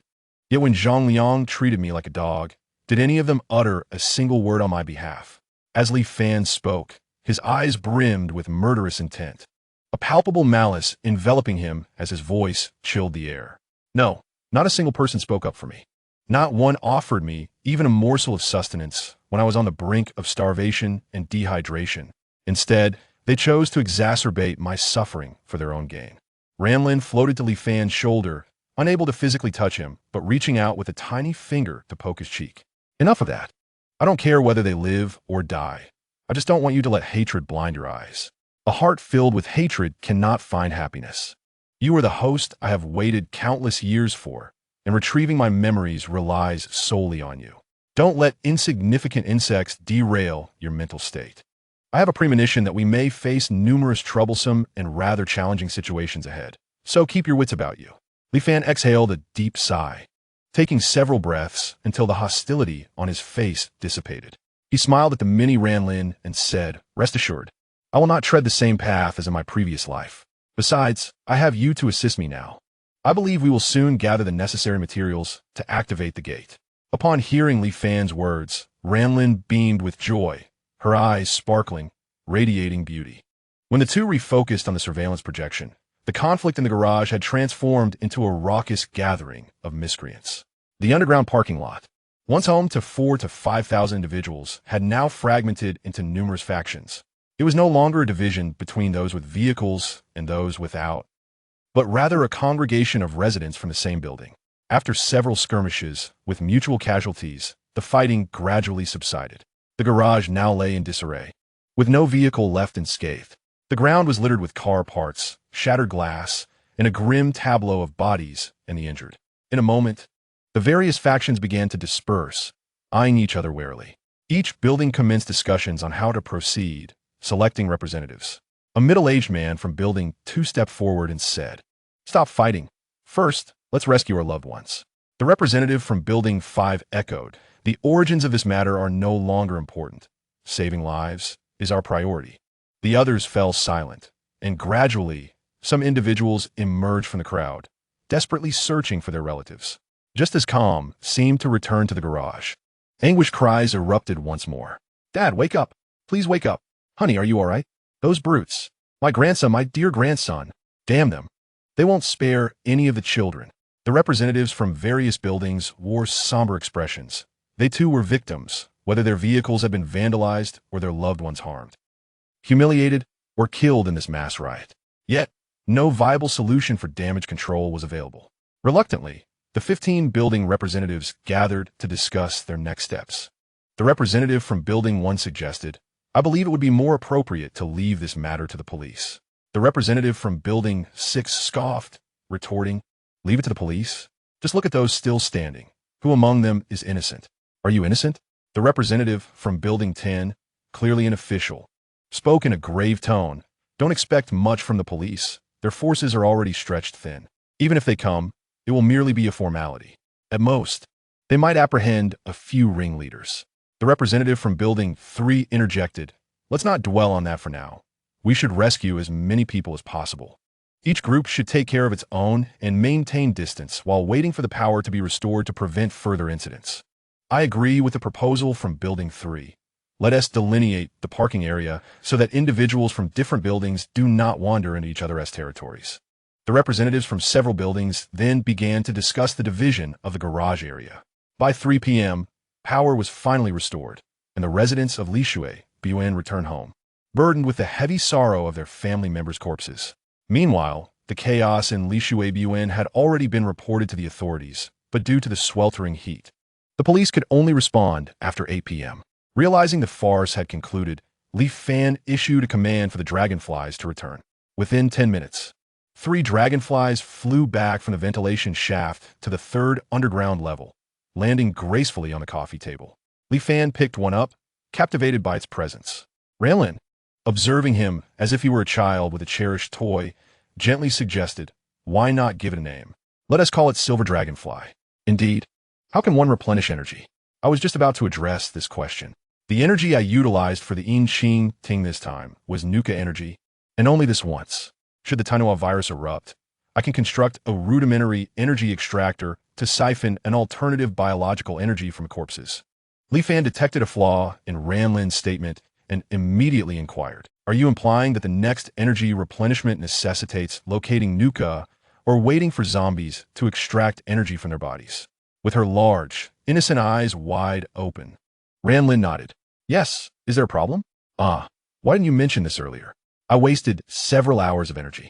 Li Fan swiftly directed his thoughts to issue a shutdown command through his tactical glasses. He then returned the 3 Qing Ting to the alternate space. Ranlin and the projection monitoring also vanished from sight, at which point her dissatisfied voice echoed in his mind. "Why did you shut down the Qing Ting without any notice?" "How could you?" Li Fan lamented. "Energy is far too precious. There's still over a month until the zombie outbreak. We must conserve it. Huang Shuren is here. Send the glasses in. I'm about to begin assembly." Upon hearing this, Li Fan was preparing to enter the alternate space when Ranlin's warning rang out once more. "Do not enter. If surprises are anticipated, what significance remains? If you dare to intrude, I shall never craft anything for you again." Li Fan feigned anger and retorted, "I am your host. How dare you defy my command and prevent my entry into the alternate space? You are indeed my host, but my duty is solely to guide you through survival in the apocalypse. Crafting items is beyond my responsibilities." Li Fan outwardly appeared helpless and vexed, yet inwardly felt joyous. Ranlin's willingness to assist him in creating certain tools stemmed not from a duty assigned by Colonia, but from her own volition. This distinction held great significance. Li Fan had contemplated whether the Tainua virus was connected to Ranlin and her companions. However, he merely wished for Ranlin to not develop a hostile relationship with him upon regaining all her memories. Through their time together, Li Fan had developed complete trust in Ranlin, and he could distinctly sense her reliance on him. This reliance transcended the responsibilities bestowed upon her by Colonia. It was a unique emotional bond. After lunch, Li Fan once again fell into slumber, and upon awakening, it was already 7:30 p.m.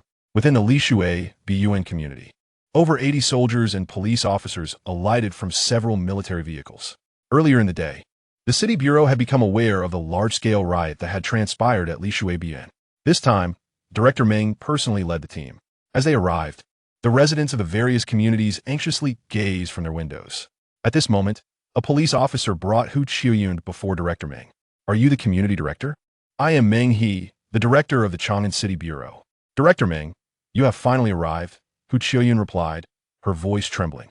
She had intended to intervene during the midday chaos, but upon witnessing the enraged residents, she panicked and sought refuge in an electrical well. Only after the riot subsided did she venture out, But upon seeing the corpses in the garage, she dared not show herself again. After the power was restored, she quietly blended into the crowd. Meng He observed the continuously trembling community director and gravely inquired, "Please explain, what exactly transpired?" Hu Qian timidly recounted the events leading up to the riot. After listening, Meng He's expression darkened, filled with helplessness. Such riots had occurred throughout Chang'an today. Yet Hu Qiuyun's account indicated that the upheaval at Lishui Buen was the most severe. "You must notify all residents to gather in the community park and remove the bodies. In this sweltering heat, they will begin to smell within a day or two." Hu Qiuyun, looking distressed, replied, "What if they refuse to comply?" Meng He's expression hardened, his gaze sharp as he sternly stated, "Inform them that if they do not adhere to the arrangements, they will lose their eligibility to procure supplies. An armed military police will come to enforce it." Hu Qiuyun promptly returned to the community office, after which the community broadcast resonated throughout the entire neighborhood. The residents, initially clinging to a sense of hope, upon hearing that supplies would be halted and armed personnel would come to their doors, had no choice but to obediently carry the already stiff bodies of their loved ones to the park. As all the military and police observed the increasing number of corpses laid out in the park, they could not help but gasp in shock. When all the residents had gathered in the park, the officer responsible for counting approached Director Meng, reporting, "Director Meng, after tallying, there were a total of 217 fatalities due to the riot, mostly the elderly, women, and children, with dozens more injured." Upon hearing this figure, the military and police were astonished. They had dealt with many riot cases over the past few days, with the most severe resulting in only a handful of deaths, primarily injuries. Director Meng took the loudspeaker from the officer behind him and, with a grim expression, stepped before the crowd. "What are you trying to do? Revolt. Look at these individuals. They're your neighbors. Who struck first?" The crowd fell silent, each person avoiding Meng He's piercing gaze, fearful of drawing ire. At that moment, a woman clutching her daughter stepped forward, still clad in a blood-stained dress, her face etched with sorrow. She pointed at a bare-chested man and cried, "Officer, it was he who killed my husband. He was the first to strike." The bare-chested man exclaimed in protest, "It was your husband who struck first." Meng He nodded to two officers, and the bare-chested man was swiftly handcuffed and taken aside. Witnessing this scene, numerous individuals from the crowd emerged to accuse the killers of their loved ones. In an instant, the previously calm atmosphere in the park erupted into chaos and noise. Ultimately, 16 instigators were apprehended, and the man who had sparked the riot was brought before the crowd by two officers. Director Meng drew his pistol and loaded it. Bang! The bare-chested man's forehead burst forth with blood as he fell straight to the ground. The once boisterous crowd fell into stunned silence, each person retreating in terror. The police executed a summary judgment without the due process of law, an incomprehensible act. I do not wish to lecture you on laws and regulations. I simply want to convey that this world has not descended into chaos. The nation endures, and the government remains. Do not harbor the delusion that the law will not punish the masses and act as you please. Now, return home and obey the community's arrangements. Upon hearing this, the crowd dared not linger and quickly dispersed. Chapter 69. Lu Changqing faces Justice Meng He's actions left the soldiers and police in stunned disbelief. Lu Changqing, unable to comprehend the recent events, approached Director Meng and remarked, "Old Meng, no need for further words. The natural disaster has concluded, and I shall accept scrutiny from my superiors. The current situation permits no room for hesitation." Lu Changqing hesitated, struggling to find the right words as he gazed at Meng He, the one who had always supported his career, even recommending him for the position of deputy director. With a tone of regret, he said, "Sai, is this truly worth it? Old Lu, we have known each other for many years, haven't we? When you first joined the police force, I was but a small station chief. We are of the same ilk, yet you now question whether this is worthwhile?" Lu Changqing's complexion paled as he lowered his head in silence. Meng He raised his gaze, his eyes sharp as he fixed them on Lu Changqing, enunciating each word. "When did you begin to betray your own beliefs?" Lu Changqing trembled at the words, raising his head as his shock slowly transformed into understanding. With a bitter smile, he replied, "Sai, I have finally awaited this day. When did you all discover it? Does it matter? Indeed, it no longer matters. I have been anticipating this day for years." Zhang Qinggang, upon hearing his master's words after the two stood up, asked in disappointment, "Master, why?" Lu Chongqing removed his service pistol from his waist and handed it to Zhang Chenggang, saying, "Do you remember the taste of the fish-flavored eggplant that your master-s wife used to cook? I can barely recall it. Why would that foolish woman seek out a poor kid like me from a backwater? In the end, it led to her being retaliated against by criminals, leaving her in a vegetative state. She has lain there for 6 years, and the medical expenses amount to 300,000 a month. Huh. If I cannot even save my beloved, what value does faith hold?" Zhang Chenggang, incredulous, responded, "Didn't you say those medical expenses were covered by your master-s wife's parents?" Lu Chongqing sighed. "They ceased payments after the 4th month and abandoned her treatment. But I cannot give up. She suffered due to my work, which incited the malicious retribution of criminals. Without me, she should have lived a perfect and happy life." Meng He and Zhang Chenggang listened to Lu Chongqing's words, their hearts heavy with mixed emotions. Lu Chongqing's life over the years had been exceedingly simple, his routine monotonous. He was either busy with work at the bureau or at the hospital caring for his beloved. Meng He composed himself and said gently, "You should go to the hospital to be with your beloved. Await the disciplinary committee's review. I will report your situation truthfully and assist you in preparing a petition." Lu Chongqing shook his head. "No need for that. I will wait for the disciplinary committee at the hospital." Lao Meng, the evidence of Xie Biao's crimes and our recorded conversations are all in the safe in my office. The password is, all the money Xie Biao gave me is in an offshore trust company, which transfers funds to the hospital monthly. I ask you to keep an eye on the hospital for me after I am gone. Meng Yi felt a pang of sorrow. Lu Chongqing's arrangements were clearly indicative of his intent to face the consequences. "Rest assured, we will visit her often," Meng He assured. Lu Chongqing, upon hearing this, stood at attention, raised his hand to salute, then slowly lowered it, bowing deeply to Meng He before turning to leave, patting Zhang Chenggang on the shoulder. Watching Lu Chongqing's retreating figure, one could sense a profound melancholy, his steps imbued with a lightness of spirit, as if liberated. After regaining his composure, Meng He instructed the officers under him, Zhang Chenggang, return immediately to retrieve the evidence against Xie Biao, establish a file for preservation, and deliver it to the evidence room. The rest of you, contact the funeral home to collect the body. The recent events have been witnessed in their entirety by the Wang sisters, who were not far away. Wang Yu remarked to her sister, "Sister, it truly is as you said. Lu Chongqing has long been targeted. I didn't expect it to end like this." Wang Yu nodded, her gaze deep and contemplative, lost in thought.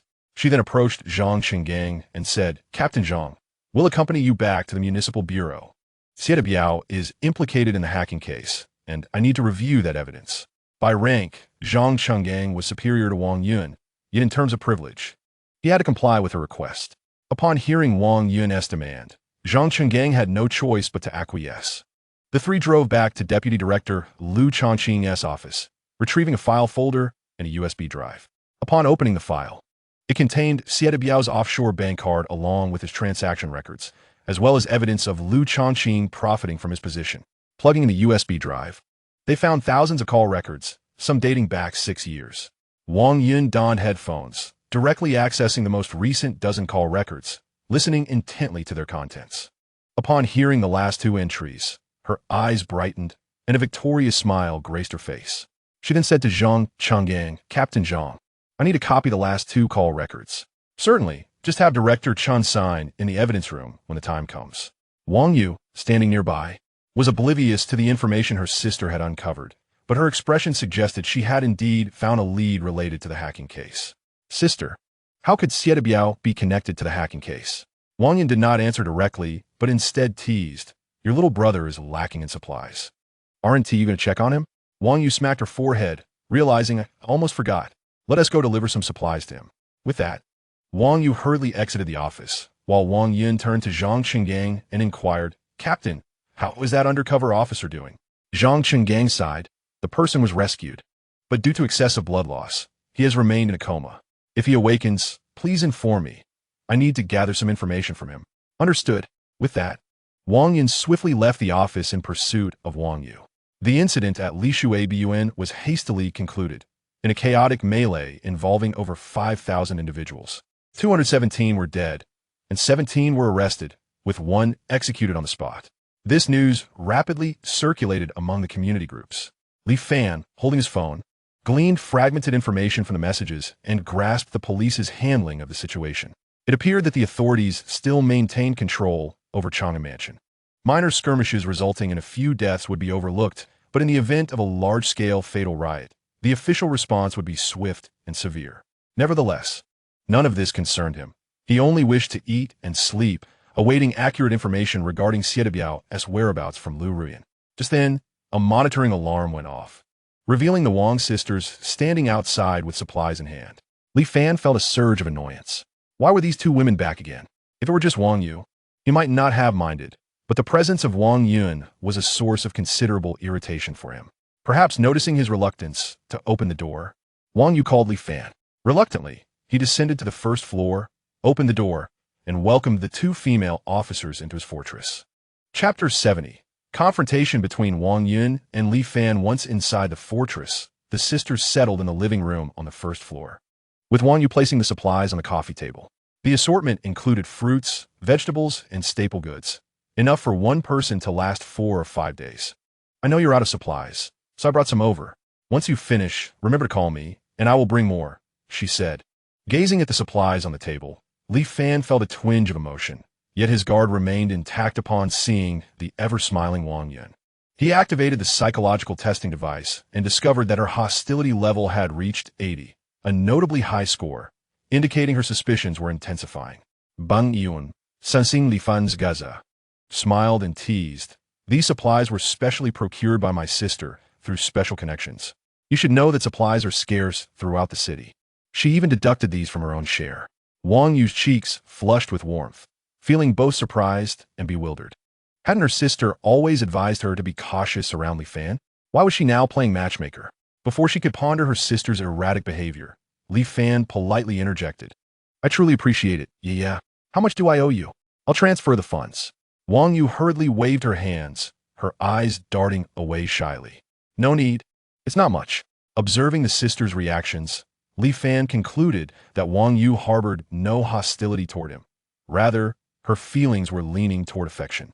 Yet, Wang Yun posed a significant problem. He thought it best to send them away quickly to avoid saying too much, and promptly asked, Yeah, has Biao been captured? Can I retrieve my supplies? Wang Yu's face turned awkward, and she responded apologetically, We didn't catch Biao. He managed to escape. Escaped? Yes, but don't worry. I will definitely capture him. I will await your good news. During a conversation between two individuals, Wang Yun fixed her gaze upon Li Fan, her expression conveying a cryptic blend of amusement and intrigue. Turning to Wang Yu, she instructed, Yeah, please wait for me in the car. I need to discuss something with Li Fan. Wang Yu, taken aback, inquired, Sister, what do you intend to do? Wang Yun reassured her, Do not worry. I merely wish to converse with him regarding the hacking case. But Li Fan has no connection to that case, Wang Yu protested. I will not harm him. I only need to verify his whereabouts on the day of the incident. Remember, you're a police officer and know the proper course of action. Wang Yu furrowed her brow, fully aware that once her sister set her mind on something, she would pursue it relentlessly. Yet, she believed Li Fan to be merely a clever university student and doubted his involvement in a hacking case. Wang Yu felt it essential for her sister to clarify matters, lest Li Fan face unnecessary complications in the future. She turned to Li Fan and reassured him, Please converse openly. If there is anything to clarify, do so with my sister to avoid future suspicions. Li Fan found himself pondering Wang Yun's true intentions. Initially, she perceived him as an ordinary student, but a series of events had heightened her scrutiny of him. The videos from yesterday's robbery and supermarket theft had solidified her suspicions regarding his involvement in the hacking case. Once Wang Yu departed, the atmosphere in the living room was charged with silence as Li Fan and Wang Yun locked eyes. It was Wang Yun who ultimately shattered the stillness. You made the call that alerted Biao about the escape, did you not? Where is your evidence? Li Fan's irritation with Wang Yun's persistent inquiries mounted. He contemplated whether it was necessary to eliminate this woman. However, the thought of having to deal with Wang Yu as well weighed heavily on him. Moreover, Wang Yun was affiliated with the National Security Agency, rendering any attempt to dispose of her particularly precarious. At this moment, Li Fan had little patience for her theatrics. Noticing a shift in Li Fan's demeanor, Wang Yun felt a flicker of danger and instinctively moved her hands closer to her sides, reinforcing her suspicions. We undertook the operation to capture Biao without applying for an arrest warrant, meaning only the three of us are privy to this information. Who else could have tipped him off? Is it your proof? Li Fan retorted, his tone laced with sarcasm. Wang Yun's expression sharpened as she asserted, "In our line of work at the National Security Agency, we do not require conventional evidence. A reasonable hypothesis suffices for us to invite you for a discussion." Upon hearing this, Li Fan prepared himself for a potential violent confrontation, but was taken aback by her movements, realizing she likely carried a firearm. If he were to act while she was unarmed, he felt confident. Yet, witnessing her readiness, his resolve faltered. "Ah, so you're not an ordinary individual. Your lack of reaction to the mention of a national security agency is telling. Is your agency so idle that it involves itself in theft cases? And for the record, I lost my own supplies, yet you suspect me of colluding with the thieves? The capabilities of the National Security Agency seem rather lacking." Wang Yun's gaze dropped, her eyes flickering as she refrained from outright accusing Li Fan of being the hacker, realizing she lacked concrete evidence. Although the National Security Agency possessed certain privileges, they could not simply arrest anyone based on mere suspicion, especially during such a critical period. It seemed that capturing Biao remained pivotal. Once apprehended, a lie detector could confirm he had not stolen from a supermarket, thereby discrediting the fabricated video evidence.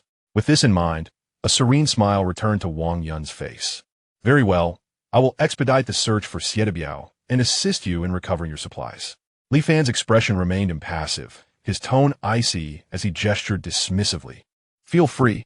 I require rest. Safe travels." Wang Yun stood and remarked, "I will return to seek you out." Li Fan remained seated on the sofa, refraining from offering a farewell, contemplating the complexities of having such a formidable woman as an adversary. Had she insisted on taking him back for questioning at the National Security Agency, he would have had no choice but to eliminate her and escape.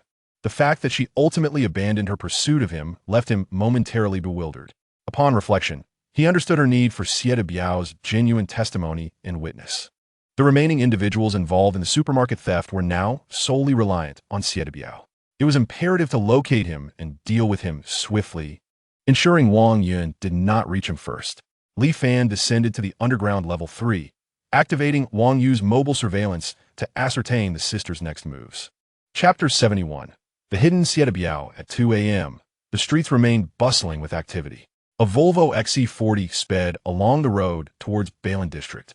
"Sister, how did your conversation with Li Fan go?" Wang Yun, having entered the vehicle, remained silent, her expression grave. When her sister inquired, she did not respond, but opened the window, allowing the warm night breeze to fill the car. Yeah. Do you believe that once the scorching summer ends, the calamity will truly conclude? Sister, have you received some information for Shangjing?" Wang Yun nodded and replied, "Shangjing is already in the process of establishing a safe zone." Wang Yu's expression shifted, recognizing the gravity of the news. As the power center of Xia country, the capital's safety was paramount. The establishment of a safe zone indicated a significant crisis. "Who informed you of this?" "Grandfather called me yesterday. The prominent families in Shangjing are vying for political capital regarding the safe zone." "What does it mean that grandfather called you?" Wang Yun offered a bittersweet smile. "He merely wishes for me to return to the Chun family, serving as a liaison to facilitate cooperation between our families amidst the political struggle." "Sister, why not stay in Chang'an Mansion? I can support you." At this, Wang Yun's somber expression faded, replaced by a smile. "You support me? With your meager salary, you can barely sustain yourself. If not for second aunt discreetly sending you money, could you afford to buy a house or car in Chang'an Mansion?" Her words struck a nerve with Wang Yu, who retorted angrily, "Humph. I only wanted to comfort you because I see you are unhappy. Truly, you do not appreciate kindness." Yeah, there are myriad ways to resist familial destiny, and you have chosen the most straightforward approach. I envy you, but I cannot. My family has always placed me on a pedestal, branding me with various labels. Any decision I make requires careful consideration of the consequences. Just then, Wang Yun's phone rang. Glancing at the caller ID, she furrowed her brow, her eyes betraying a sense of reluctance as she answered. A commanding voice erupted from the other end. "When are you returning?" Wang Yun's tone was devoid of emotion as she replied, "I will return once the task is complete." "Are you avoiding me?" "Do not forget you are the daughter-in-law of the Chun family, the wife of Chun Yinxian. What are you doing gallivanting around outside?" Wang Yun's expression remained placid, though her eyes burned with fury as she responded. I told you before marriage that I am not an object, nor a mere ornament delivered to your family. I have my own career in life. Have you forgotten? Or is it that after my prolonged absence, no one can satisfy your twisted preferences, and you seek solace for your warped psyche? These words seemed to ignite Chen Yunxuan's fury on the other end of the line, as his hysterical voice erupted. Wang Yun, you are my wife, Chen Yunxian, my possession. This fate is inescapable for you throughout your life. Do not force me to employ certain measures to bring you back. Upon hearing this, Wang Yun coldly laughed and retorted. In the circles of power in Shangjing, a reputed gentleman, refined and cultured, yet you exhibit such behavior? What if I were to release that video of your violent and perverse actions in bed? Would you still maintain your genteel facade? What? You actually recorded a video? With a scoff, she replied, well, I have my own peculiarities. It seemed that Chen Yunxian smashed his phone in anger, abruptly ending the call. After placing the phone down, Wang Yun closed the car window, leaned back in her seat, and slowly closed her eyes. The car was enveloped in a profound silence. Wang Yu, aware of her exceptionally brilliant sister's struggles within the Chen family, was taken aback by the explosive revelations from the recent phone call, leaving her momentarily at a loss for words to comfort her sister. Yeah, do you remember the question I posed to Li Fan that day? A what? Wang Yu glanced at Wang Yun, still resting her eyes in the passenger seat, puzzled by her sister's inquiry.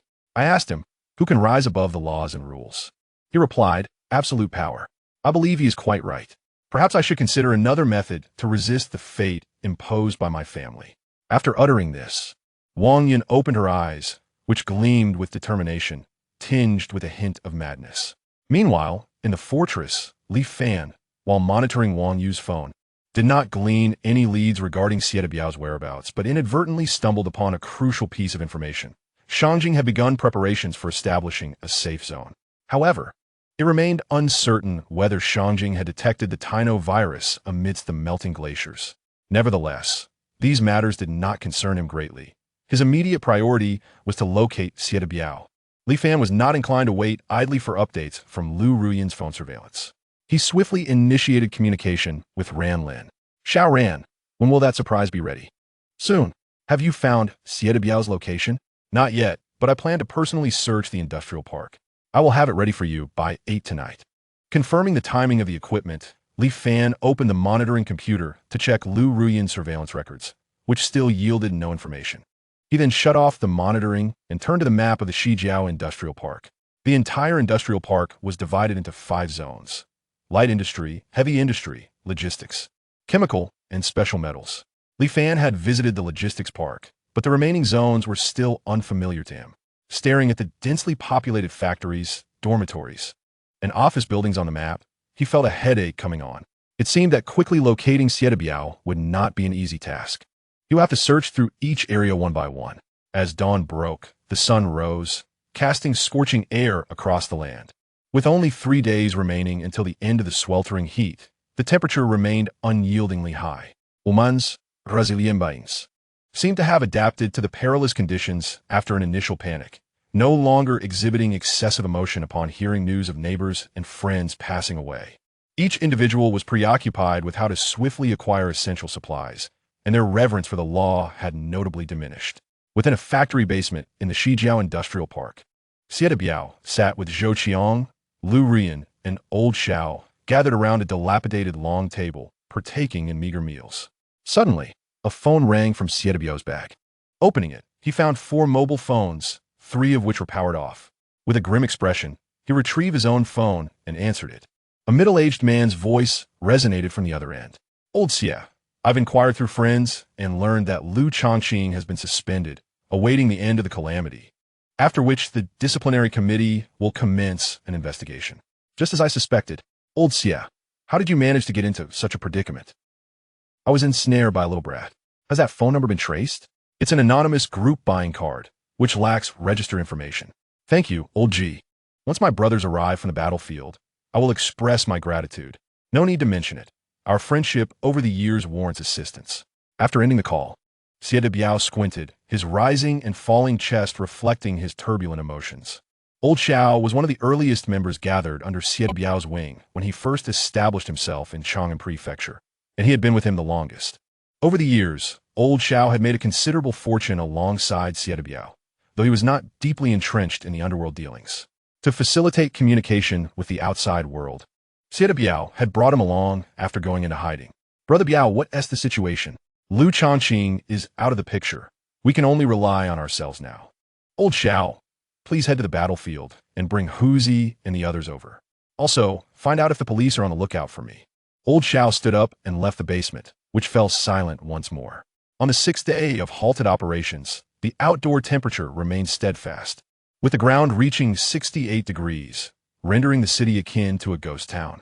Death was a constant occurrence. As the clock neared 5 p.m., Li Fan was roused from his slumber by Ran Lin. The surprise is ready for you. Instantly awakened from his groggy state, Li Fan eagerly inquired, "What is it? Show me." Shortly thereafter, through his thoughts, Li Fan sensed the object in the alternate space that Ran Lin was holding. With a mere thought, a sleek, all-black combat uniform and a tactical helmet materialized on the table. Grasping the black garment, he found it surprisingly soft and lightweight, not as imposing as it appeared. In his mind, Ran Lin's voice echoed, "This uniform is designed based on the style of Special Forces combat attire from your world. Crafted from a new material, nanoactive fibers, refined from the materials in your warehouse. In addition to fire resistance, bulletproof capabilities, and enhanced temperature regulation, it also improves the fit, with every crease designed to conform to human ergonomic contours. The collar extends to the jawline, allowing for a nano-level connection with the goggles and tactical helmet to form comprehensive protection." As Li Fan examined the combat uniform, his admiration grew, and he curiously asked, "What grade is this uniform?" "According to the Colonia grading system, it is classified as Grade D, sufficient for you to navigate freely." Li Fan set down the combat uniform and picked up the tactical helmet and goggles. The helmet, styled after the aesthetics of the Eagle Nation's Special Forces, was also predominantly black. However, instead of night vision goggles, it featured 3 metal tubes at the back, which upon closer inspection housed 3 silver dragonflies. The helmet had 2 eyeglass slots on either side, suitable for connecting with the goggles. This helmet was made from boron carbide ceramic, with a surface adorned with molecular-level etched electromagnetic protection patterns. When the wearer turned their head, the embedded neural network would automatically adjust the visual compensation system within 0.3 seconds. The protective capabilities were self-evident, but importantly, I incorporated neural connection technology, allowing you to detect hostility within 100 meters after donning it. Utilizing the psychological testing device on your wrist. You experienced the goggles yesterday. I merely made slight modifications to their appearance. Feeling a surge of excitement, Li Fan immediately donned the combat uniform and tactical helmet on sight. The fit was remarkably snug, and after executing several movements, he felt no obstruction, but rather an exceptional lightness. With this attire, barring encounters with heavily armed forces, he believed ordinary firearms would pose little threat to him. This instilled him with considerable confidence as he prepared to search for Biao in the industrial park without fear of being targeted by illicit gunfire. "Are you planning to head to the industrial park to find Biao tonight?" Li Fan continued to experiment with the various functionalities of the entire combat ensemble while mentally responding to Ran Lin. "Resolve the matter swiftly for peace of mind. Although I do not particularly fear confrontation with the authorities at this moment, it is best to avoid it if possible. The primary concern is that personnel from the Guanbu remain in Chang'anfu, and I am not yet ready to enter the public eye of Shangjing. In the future, once I possess absolute self-defense capability, a visit to Shangjing will indeed be necessary." Ran Lin expressed her confusion. If the intention is to evade attention from Shangjing, what compelling reason exists to venture there? What purpose does a trip to Shangjing serve? In my previous life, your information originated from Shangjing. Thus, I suspect there might be valuable insights or data pertaining to you there. Very well. I shall do my utmost to assist you in enhancing your armament. However, I bear unfortunate news. The various materials you collected have been nearly exhausted in my usage. Upon hearing this, Li Fan was rendered speechless with shock.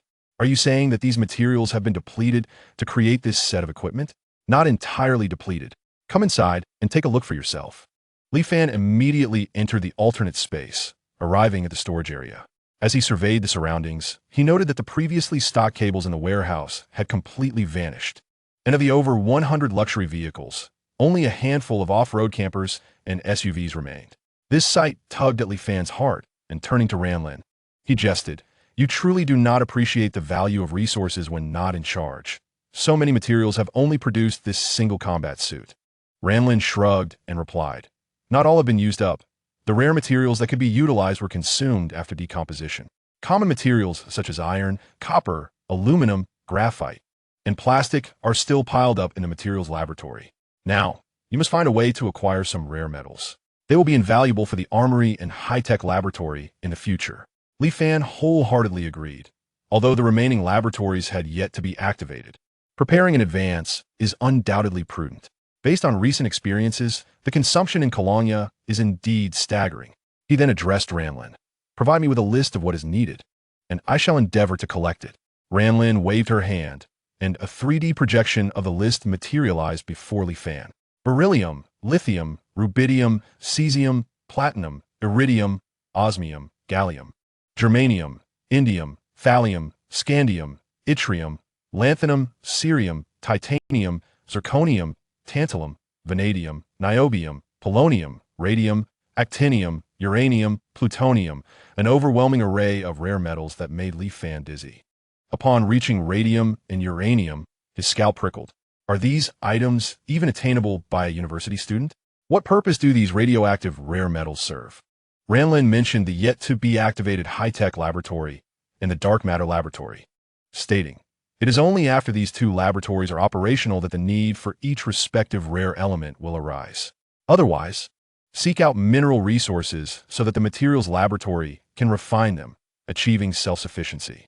The thought of minerals was daunting for Li Fan, as the current rare metal mines are deemed strategic resources by the state, strictly controlled. Even during the mid-apocalypse, they remain under the jurisdiction of major production bases. Are there no alternative metallic elements? Currently, based on the available data from your world, I have only identified usable materials. Many others remain unstudied and thus absent from your records. Very well, I happen to be heading to the industrial park tonight. I shall also gather information from the chemical plant area and the special metal refining factory. Perhaps there will be fruitful findings. Choosing a Hummer H2 diesel version from the selection of off-road vehicles, he filled it with fuel and resolved to set out that night.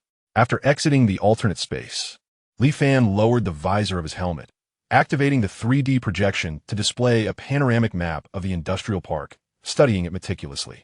Initially aimless, it now seemed prudent to first search the rare metal district and see if he could gather any rare metals. It was time to venture out. Since the halt of operations, Li Fan had seldom left the fortress. He had only glimpsed the chaos engulfing Chang'anfu through brief videos. As night fell, in a certain basement of the industrial park, Lao Shao arrived with 8 robust young men. Among them was a young man with dark skin, dressed simply, whose honest appearance resembled that of a rustic individual just emerged from the mountains. However, his hands were thickly knuckled and calloused, and his eyes glinted with a fierce light. This was Xie Biao, the battlefield commander and cousin to Zhang Liang, who had studied martial arts at Shaolin Temple in his youth. Known for his straightforwardness and brutal efficiency, he remained obedient to the commands of Xie Biao and Zhang Liang, thus managing the battlefield under his supervision. "Brother Biao, has my brother truly perished?"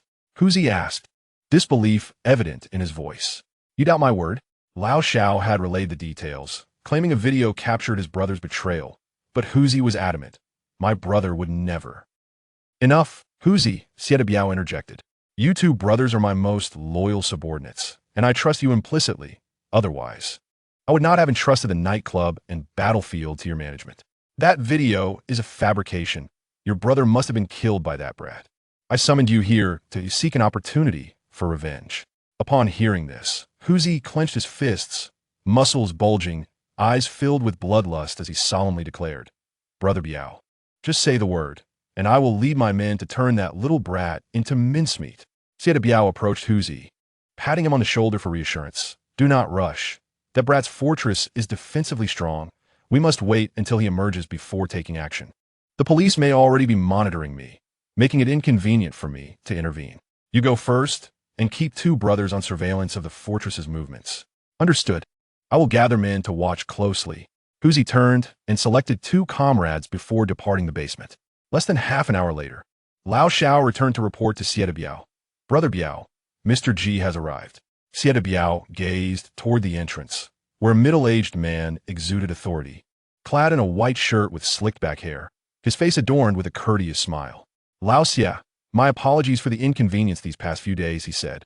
Xia Biao reciprocated with a warm smile, expressing gratitude. Old G, I find myself in dire straits. It is already a blessing to have someone willing to lend a hand. There is no need for any talk of grievances. Come, let us share tea in my room. They entered a chamber within the basement, where two brothers stood guard outside. The room was sparsely furnished, containing a bed, a sofa set, and a coffee table, with air circulation maintained by a wall-mounted air conditioner. Old Xia, I have ascertained the matter you inquired about. On that night, no trucks entered Beicheng. Xia Biao paused in his tea preparation, a glint of intensity flashing in his eyes as he inquired, Are you certain no trucks went there? Mr. G affirmed with confidence, I can assure you. Do not forget my profession. I maintain contact with all the trucks operating in Chang'anfu, especially those with 2 axles or more. Unless the vehicles you mentioned were not from Chang'anfu. Xia Biao raised his teacup to his lips, taking a sip as he narrowed his eyes. If indeed no trucks from Chang'anfu had entered Beicheng, then vehicles from other cities would be even less likely. This confirmed that Li Fan's video was undoubtedly a deceit. Recalling Lu Yulian's phone call, Xia Biao seethed with fury. If he had harbored doubts upon first viewing that video, he was now certain. He had been manipulated by Li Fan from start to finish, with the intent of bringing about his ruin. Was it possible that the events from 3 years prior had been exposed, and Li Fan sought vengeance? Yet during that incident, the truck driver he had employed was in the late stages of cancer. It should have been handled with utmost discretion. Even the police had closed the case as a mere traffic accident. How could Li Fan possibly know? However, these matters have now lost their significance, as we find ourselves in an unending struggle, awaiting to see who will ultimately prevail. Lao Zi, what progress have you made on the second matter I asked you to investigate? That issue is rather troublesome. Tracking down your 2 women is no simple task. One is well known to you, the vice captain of the criminal police team, Wang Yu. The other remains confidential, making her investigation elusive. Nevertheless, I gleaned some information from a friend in the Ministry of Finance. It was said that you emptied a supermarket at Lishui, Bun, and there is surveillance footage capturing the entire incident. Upon hearing this, Xia Biao's expression soured significantly, and he forcefully slammed his teacup to the ground. How audacious! Is he truly attempting to fit a bra on a sow, yet again and again? Does he perceive me as mere clay to be molded? The man surnamed G, holding his teacup, regarded Xia Biao with suspicion and a slight smile, unconvinced that Xia Biao had not pilfered from the supermarket. Lao Xia, what are your next steps? Xia Biao noted the skepticism in his eyes, but at this moment, no explanation would suffice to convince anyone. I plan to deal with that lad, and then depart from Chang'an Prefecture to Jianzhou Prefecture. Are you truly willing to abandon the reputation and assets you painstakingly built in Chang'an? Xia Biao shook his head and replied, No. I merely intend to seek refuge in Jianzhou Prefecture until the calamity subsides, after which I shall reconnect with the authorities and return. Lao Si, do you genuinely believe the disaster will come to an end? What do you mean? You must have heard about the theft at my logistics park recently? This man, surnamed G, is the owner of the logistics park, a logistics magnate across the 5 provinces of the Northwest and the son of Ji Buchang. Initially hospitalized due to stress, he was discharged on the 3rd day. He exerted pressure on the police through connections, but ultimately, the matter was left unresolved due to the disaster. He was compelled to personally finance the repurchase of goods to fill the void. Yet after the disaster, he harbored ulterior motives. The substantial supplies he repurchased, while not fully compensating for even a tenth of his losses, could be sold at 10-fold prices during this national crisis, allowing him to recover his losses. However, as time progressed, he realized that this calamity may not be as straightforward as he anticipated. His information channels spanned the nation, and although much information was censored, he could glean the specific circumstances across the country through his connections. Naturally, Xia Biao had also heard of the theft at Ji Wuli South Logistics Park, but he was uncertain of Ji Wuli's intentions in bringing it up. So he inquired further, I am aware of this matter. What of it? Have you found any leads? Ji Wuli shook his head and said, There are no leads. I only know that the surveillance footage from that night has been tampered with, and the night security personnel have been detained by the police. Following that, the calamity struck. Do you not find this coincidental? What do you imply? With a smile, Ji Wuli's eyes sparkled with insight as he said, I suspect that my supplies were quietly transported away by the authorities, possibly even at the highest levels, in preparation for this disaster. Upon hearing this, Biao, after a moment of astonishment, found Ji Wuli's deduction to possess a degree of validity. Yet upon further reflection, he sensed an oddity. Tampering with surveillance footage. Chapter 74. Indeed, it is him, Biao now experienced a slight aversion to the term surveillance footage. Thus, as he meticulously contemplated Ji Wuli's words, a preposterous thought suddenly emerged in his mind. Lao Ji, are you suggesting that the surveillance at your logistics park was manipulated? Ji Wuli was puzzled as to why Biao was fixating on the surveillance footage. Indeed, on that night, the security patrol routes were recorded, yet the footage revealed no sign of any security personnel. Upon hearing this, Biao's eyes brightened considerably as he eagerly inquired, did the police uncover not a single clue? They provided me with a vague surveillance video, claiming that a middle-aged man is highly suspicious. Is the video still available? Send it to me for review. Yivul, while retrieving his phone to send it to Biao, remarked, Lao Xie, what I wish to convey is that the calamity will not simply come to an end. Do you know how many cities across the nation are already in complete disarray? Are you aware that coastal cities have been utterly submerged? This disaster could present an opportunity. Imagine if Chang'an Prefecture were to spiral into chaos. Could we not seize the chance to carve out our own territories and establish our own power? Biao opened the video, which was in the process of downloading, and was suddenly taken aback by Ji Wuli's words, staring at him in disbelief. He thought that Ji Wuli might have lost his senses. Even he, a ruler of the underground, dared not entertain such notions of territorial division. How could a legitimate businessman like Ji Wuli dare to entertain such thoughts? Yet, Ji Wuli was no fool. What evidence supported his audacious ideas? How could you possess such bold thoughts? Ji Wuli observed Biao's reaction keenly, setting down his teacup and slowly stating, as someone in logistics, I may be more informed about the conditions in every city than some official sources, despite the government's suppression of all negative information. But do you know the current situation in Yushur? The authorities have completely relinquished control, leading to the emergence of 4 private armed factions, each dominating their respective territories. Moreover, in Hushur, Jinshur, and Shini, chaos reigns, with various private armed groups holding sway over the regions. Among them are 2 business partners I know. Lao Si, the global landscape has shifted. Do noblemen and princes possess any inherent nobility? I believe this is an opportunity. You have manpower, while I possess supplies. When the time is ripe and chaos erupts in Chang'an Prefecture, our opportunity shall arise. Biao was rendered speechless by Ji Wuli's proposal. Surely you are aware that in 2 days, the calamity is expected to conclude? Once the disaster ends, societal order will be restored, and these territorial factions will inevitably face reckoning. Yet, Ji Wuli maintained an air of certainty, further enticing him. Lao Xie, let's wait for 2 days and see if the calamity truly ends. If it concludes, then you may dismiss today's discussion as mere dreams. However, if the disaster intensifies, will you still harbor any reservations? For a moment, Biao found himself in a quandary, idly toying with his teacup. He was aware of the current state of Chang'an Prefecture, teetering on the brink of collapse. Should the calamity persist beyond 2 days, worsening rather than abating, it would indeed follow the same path as Yushur. More cities across the nation would likely fall into complete chaos. And could it truly be, as Ji Wuli suggested, to carve out territories and dominate a region? Just as Biao's thoughts spiraled, the video on his phone completed loading. As he shifted his gaze to the video, he recognized the unfamiliar middle-aged man, a wave of familiarity washing over him once more. It felt akin to when Huang Wei had shown him the photograph. Though the 2 bore different styles, the sense of familiarity was strikingly similar. Lao Ji, has the police identified this individual? No. The police stated that this person is a young man disguised as someone in his 20s. This statement struck Biao like a thunderbolt, awakening him completely. A person capable of tampering with surveillance footage, one who could fabricate deceptive video evidence, a young man in his 20s, someone who could entirely conceal the goods. Biao believed he might have uncovered the truth behind the matter.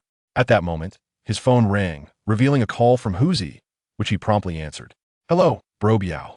That lad has exited the fortress, driving a brand new Hummer H2 without a license plate. Upon hearing this, Sieta Biao felt a surge of excitement, yet he quickly subdued it. After 2 confrontations, he had grown increasingly cautious in his approach toward Li Fan. He then recalled that Li Fan did not possess a Hummer H2 among his fleet of luxury vehicles. Where did he drive off to? Send me a video of his car. Biaoge, it seems he is headed towards the Shijiao Industrial Park. I'm following him with 2 brothers in my car. Wait a moment, I will take a video for you right now. With that, the call ended, and a minute later, Sieta Biao received a video on his phone. In the video, a gleaming silver Hummer H2, brand new, roared down the road leading to Shijiao, emitting a sound akin to a tiger's roar. This sound piqued the curiosity of Ji Wuli, who was sitting across from him. He leaned over to glance at Sieta Biao's phone. Just that one look caused Ji Wuli to spring to his feet, pointing at the Hummer H2 on the screen, exclaiming, "Damn! Isn't that the 2024 commemorative edition Hummer H2 that went missing from my warehouse?"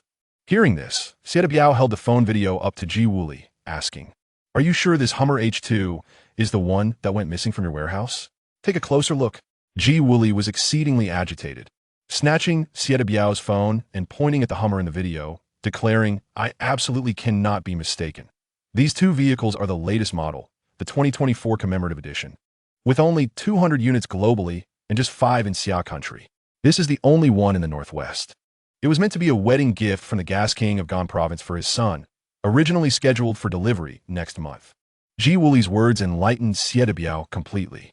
If it had only been a guess before, he could now assert with certainty that Li Fan was indeed the one who set fire to his own Hong Langman. The videos of Zhang Liang's betrayal and his own theft of supermarket supplies were all orchestrated by Li Fan. Thus, Li Fan not only possessed the supplies he had purchased, but also those from the supermarket, as well as Ji Wuli's 13 billion worth of supplies across the 5 provinces in the Northwest. The mere thought of it sent shivers down Sieta Biao's spine. But where had Li Fan hidden such a vast amount of supplies? An equally pressing question loomed. What was the purpose behind Li Fan taking such monumental risks? Both stealing and hoarding so many supplies? Sieta Biao sat on the sofa, pouring himself a cup of tea to quell the shock within, narrowing his eyes as his mind raced. The more he pondered, the more alarmed he became. It seemed as though everything, including natural disasters, was within Li Fan's foresight. Chapter 75. Preparing to capture Li Fan, while Sieta Biao was lost in thought, Ji Wuli was already beside himself with excitement. The loss of that batch of supplies had nearly driven him to the brink of despair. During those days, he had given numerous gifts and sought various connections, hoping the police could swiftly recover the supplies, only to be met with either evasion or indifference. This led him to suspect that the authorities had somehow appropriated the goods through underhanded means. However, today, by a stroke of luck, he had glimpsed the supplies he had lost, and no matter how composed he tried to be, he could no longer sit still. "Old Xia, who is this person? You must tell me." Sieta Biao reached out to grasp Ji Wuli's arm, urging him to sit back down. After filling his teacup, he spoke slowly, "Do not rush. Let me explain in detail. This individual is not easy to deal with." Once seated, Ji Wuli fidgeted as though he had fleas, unable to remain still. "How can I not be anxious? Every day, I wake up to at least dozens of phone calls, either asking for supplies or demanding compensation. 10 days. 10 days. Do you know how I've endured these 10 days? Now, whenever my phone rings, my blood pressure spikes and my heart races. If it weren't for the natural disasters, I might have been reduced to begging on the streets by now. Who is this person? I would love nothing more than to tear him apart." Sieta Biao maintained a grim demeanor, allowing Ji Wuli to vent his emotions, though inside, he too felt like boiling magma. "Old Ji, calm down. Let me explain further." Ji Wuli observed Sieta Biao's serious expression, furrowing his brow as he raised his teacup, downing it in one go, taking several deep breaths to ease his agitation. "Speak up. I can see the weight on your face. Is this person connected to some high-ranking official?" Sieta Biao shook his head. "Is he from the southern city of Jigang?" Ji Wuli asked, but Sieta Biao shook his head again, putting down his teacup to say, "You need not speculate. He is an ordinary university student, an orphan, with both adoptive parents deceased." "An orphan?" Ji Wuli felt puzzled. How could an orphan incite such caution in Sieta Biao? "Do not underestimate this young man. He is the reason I have fallen to this state." Sieta Biao then recounted how he had lent money to Li Fan, the subsequent fire at Hong Langman, his failed supermarket raid, the investigation where 3 were killed, and the mysterious disappearance of 17 of his subordinates during a forceful assault on the fortress. Eventually, the blame for 2 large black pots fell squarely on his shoulders, and he shared this entire saga with Ji Wooly. Do you still think he is merely an orphan? After hearing this, Ji Wooly fell into a prolonged silence. He was no fool, having been in business for many years. He had firmly secured over 40 of the logistics share across the 5 provinces in the Northwest, enduring countless people and situations. Are you implying that this young man not only anticipated the impending natural disaster, but also hoarded vast quantities of supplies? Moreover, he cleverly concealed them using you? Precisely. Furthermore, this young man is ruthless with a heavy hand for violence. He is not easily dealt with. Had I not had a weapon last time, I might have already fallen victim. That young man is rather sinister. Although Ji Wooly had begun to recognize the threat posed by Li Fan, he felt it was still premature to be overly cautious. He sensed that Xie Biao was somewhat frightened. From Xie Biao's account, Ji Wooly deduced that Li Fan was cunning and decisive, yet he relied solely on the fortress's defenses to maintain his position of invincibility. However, old Xie, don't you think you are being excessively cautious? From what you said, Li Fan relied on the fortress's absolute defense to ensnare your men. Now that he is out in the open, do you still hesitate to act against him? Xie Biao was well aware that once Li Fan exited the fortress, he would have a greater opportunity to capture him. Yet, he did not wish to eliminate Li Fan so swiftly. He desired the vast wealth of supplies that Li Fan possessed. Old Ji, it should not be difficult to kill him now, but don't you want to retrieve those supplies? Just moments ago, you were dreaming of carving out territories for yourself. If, as you said, the disasters are not over in 2 days, that batch of supplies could swiftly empower us to establish a formidable force. The pressing question remained, where had Li Fan hidden that colossal stash of supplies? This inquiry plunged both men into deep contemplation, for even if stacked, such a vast quantity of materials would form a mound as large as Lishan. Within Li Fan's fortress, there was nothing but emptiness. Apart from the Shijiao Logistics Park, the Dongjiu Railway Freight Station, and the government reserve warehouses, it was exceedingly difficult to find a storage area of that magnitude in the entire Chang'an Prefecture. After much deliberation, Ji Wooly slammed his palm on the tea table, exclaiming, "Why the hesitation? Let us capture this young man, apply severe interrogation, and I refuse to believe we cannot extract the location of the hidden supplies." Though Xie Biao harbored some unease, Ji Wooly's idea was currently the most suitable. With Li Fan having left the fortress, he was akin to a tiger stripped of its claws. Capturing him would resolve the remaining issues. Yet, a glint of shrewdness flickered in Xie Biao's eyes as he slowly said, "Old Ji, I have lost many men, and it will take time to gather more. Li Fan is driving towards the industrial park. If you could gather some men to handle this matter." Ji Wooly undeteret be Xie Biao's cautiousness. Assumed he was intimidated by Li Fan. He picked up his phone and dialed the number. "Zhang Xiao, your chance for redemption has arrived. Gather all the brothers and wait at the intersection of Road 257 in the industrial park. A silver-gray Hummer will be entering shortly. Stop it and bring the person inside alive to me. Be careful, this individual is not easy to deal with." On the other end of the phone, Zhang Xiao, the captain of the security team at the logistics park, assured Ji Wooly, "Rest assured, boss. Even if he were a monkey, I would ensnare him and bring him back to you. Since the loss of goods, 15 of his night shift brothers have been detained by the police, leaving him with only 20 or so security personnel to manage the logistics park." After the suspension of operations, the group took refuge in cold storage number 9, where they managed to live relatively well. Ji Wooly, displaying his benevolence, provided them with living supplies. Consequently, the original team of more than 20 grew to 62, bolstered by truck drivers and laborers. As they expressed their gratitude towards Ji Wooly, they followed Zhang Xiao's lead, spending their days in the cold storage either boasting or gambling. After ending the call with his boss, Zhang Xiao entered a large compartment of the cold storage, where the boisterous sounds of gambling filled the air. "All right, everyone, time to wrap it up. The boss has assigned us a task. This is a test to see who has the guts to stay. Anyone who dares to slack off or exploit the situation will be dismissed from the logistics park. The boss does not keep idlers." Upon hearing this, a burly laborer stepped forward, a sturdy man in his mid-30s with a simple and honest demeanor, asking, "Zhang, what does the boss want us to do?" "The boss wants us to capture a young lad, Taiju. Bring your crew along. And you truck drivers, everyone is to participate today. At this moment, a middle-aged man nearing 50, portly with a bald head, grinning cheekily, remarked, "Captain Zhang, do we really need so many people to catch just one kid?" Old Liang, this is a directive from the boss. He said, "This is a test to weed out those who are just waiting to die. Do you understand?" I understand. It means those who do not contribute will no longer receive supplies. Good. Gather your tools and let's move out. A group of over 60 individuals piled into 3 vans and 2 trucks, heading towards the intersection of the National Highway and the Industrial Park. Chapter 76. The big shot Chun Eru Li Fan drove a new Hummer H2 westward after leaving the fortress, observing numerous passers-by along the way. They appeared as mere shadows of their former selves. The grandmothers performing square dances were absent, and the young couples were nowhere to be found. Instead, the streets were filled with downtrodden individuals mourning their deceased loved ones and worrying about their daily sustenance.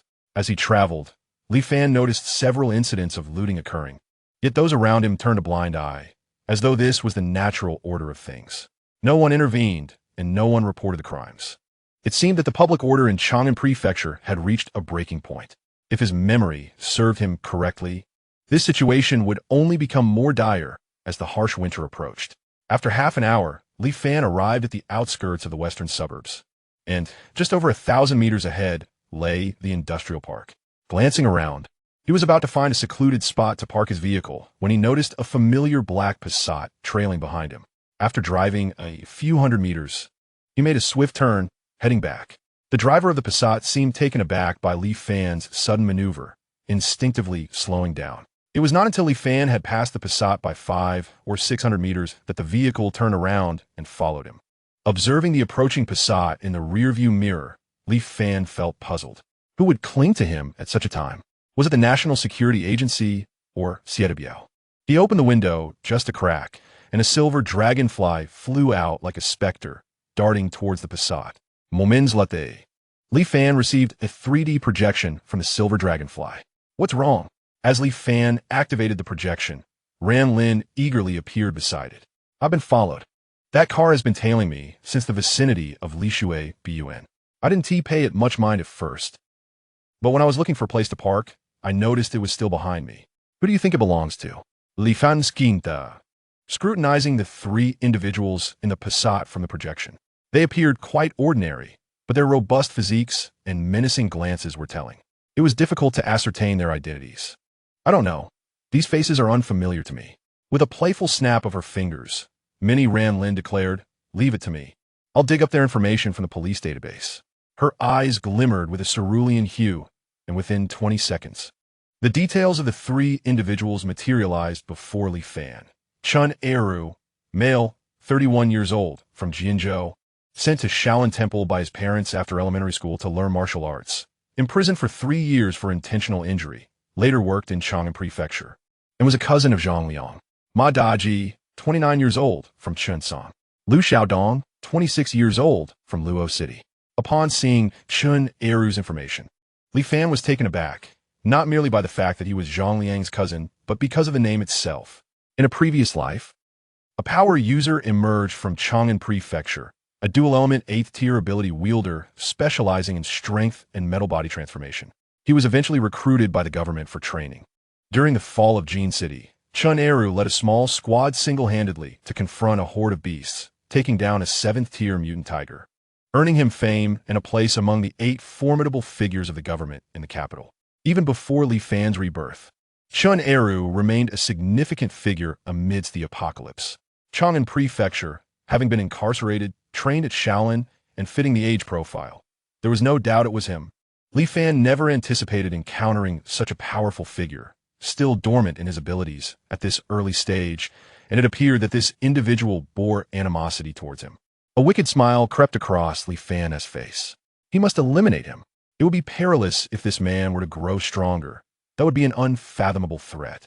Setting aside his formidable dual-element 8th-tier abilities, his esteemed status in the capital alone warranted Li Fan's intent to kill.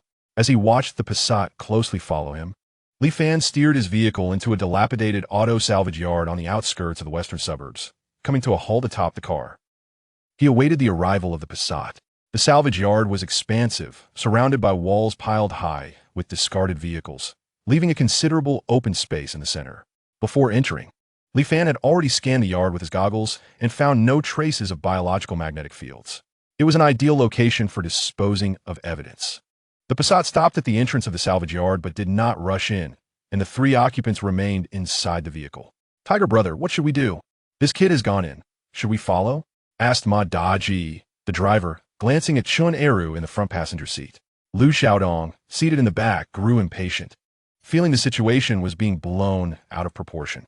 "Tiger brother, why are we hesitating? Let us just charge in. What can he possibly do against you?" Chun Eru, known for his volatile temperament and quick anger, was already envisioning taking revenge for his cousin upon hearing that he might be killed by an orphan. Watching Li Fan lounging on top of his car, nonchalantly smoking and mockingly waving at them, ignited his fury. He flung open the car door and stormed into the salvage yard with a scowl. Ma Daji anxiously called out, "Tiger brother, didn't Ti Biao Gu send a message saying not to act rashly? If something goes wrong, I'll take the responsibility. If you're scared, you can leave first." Ma Daji shot a glare at Lu Xiaodong as he scolded him. "You big fool. All you do is stoke the fire. Don't you know that Liang Gu and Li Gu both fell into this kid's hands?" Lu Xiaodong, however, remained unconcerned, patting Ma Daji on the shoulder. "Why are you getting all worked up? He just hasn't encountered Tiger Brother yet. 10 Liang Gu and 10 Li Guwun Ti stand a chance against Tiger Brother. Taking down a kid like him is a matter of minutes. Just sit back and enjoy the show of Tiger Brother's performance." Neither of the two individuals exited the vehicle. Instead, they rolled down the window to observe the situation at the recycling station. Li Fan furrowed his brows upon seeing that only Chun Eru had entered. This posed a dilemma, as he had originally intended to discreetly eliminate all three individuals, but now only Chun Eru was present. If he were to dispose of Chun Eru, it would undoubtedly alarm the two in the vehicle, and he sensed that Chun Eru would not be easily dealt with.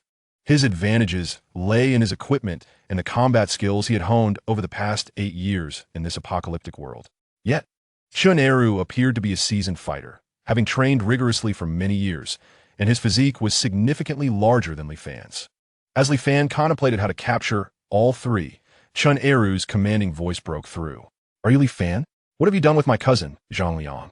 In response, Li Fan discarded his cigarette, and chuckled. "Zhang Liang? If he had any agility left, he should have already sipped from the Meng soup." Chun Eru's cheeks puffed up, his eyes narrowing like those of a predatory tiger, glaring intently at Li Fan. "Very well, you are quite audacious. I hope you can maintain that bravado." With that, Chun Eru slightly bent his legs, his calf muscles defined, adopting a stance akin to a hungry tiger poised to pounce. "Wait, are you alone? Should I call the two in your vehicle to join us?" Li Fan's intent was to lure the two outside, but to Chun Eru, it sounded like a mocking insult. "Damn it, you little brat. I'll make you pay." Chapter 77. Killing Chun Eru with a furious roar. Chun Eru leapt onto the hood of the vehicle, his fingers clawing towards Li Fan's throat. The speed was astonishing, almost inhuman. Li Fan's hair stood on end, and without a moment to spare, he leaned back and kicked Chun Eru in the chest with both feet. Chun Eru's fingers grazed Li Fan's neck, the friction with his combat suit producing an unsettling sound. Using the momentum from the kick, Li Fan rolled backward to the rear of the vehicle. With a swift motion, he produced a crossbow from behind and fired 3 arrows at Chun Eru. However, to Li Fan's astonishment, as he moved, Chun Eru had already rolled off the car roof, taking cover beside the Hummer. This marked the first failure of the crossbow. Li Fan realized he had underestimated Chun Eru, presuming he had not awakened any special abilities and that his combat skills were merely rudimentary. Yet, this encounter revealed his gross overconfidence. Chun Eru had deliberately positioned himself several meters away, feigning nonchalance to lure Li Fan into close combat, thereby neutralizing the threat of the crossbow. Li Fan had not anticipated that even without awakened powers, Chun Eru's combat awareness and skills surpassed those of an average fighter. As Li Fan approached the side of the Hummer, ready to resolve the conflict with his crossbow, a hand shot out like lightning from beside the vehicle, seizing his wrist. Almost simultaneously, another hand delivered a swift strike towards his elbow. Li Fan instinctively grabbed the arm that held his wrist, leaping up to ensnare Chun Eru's neck with his legs, executing a triangle choke while deflecting the strike. Activating the auxiliary power of his combat suit, Li Fan felt his strength surge by 70%, firmly locking Chun Eru in place. Within 20 seconds, Chun Eru's face reddened, his blood boiling, his eyes bloodshot, and his breathing labored. Just as Li Fan deemed victory assured, Chun Eru pushed against the ground with his feet, bellowing as he slowly rose, lifting Li Fan along with him. With a mighty exertion, Chun Eru attempted to break free from the choke, the veins on his forehead, temples, and neck bulging visibly. Li Fan clung to Chun Eru's neck like an octopus, desperately maintaining his grip. Suddenly, Chun Eru raised Li Fan and hurled him toward the Hummer. With a resounding crash, Li Fan was slammed against the door, shattering the glass and leaving a deep dent in the metal. Seeing that Li Fan still refused to release his legs, Chun Eru lifted him again, smashing him into the Hummer repeatedly. Though protected by his combat suit, the relentless assault caused Li Fan's stomach to churn. This could not continue. He could not choke Chun Eru into submission, and each impact allowed Chun Eru to regain his breath. If this persisted, even with the suit's protection, Li Fan would succumb to exhaustion, and Chun Eru's stamina was clearly superior.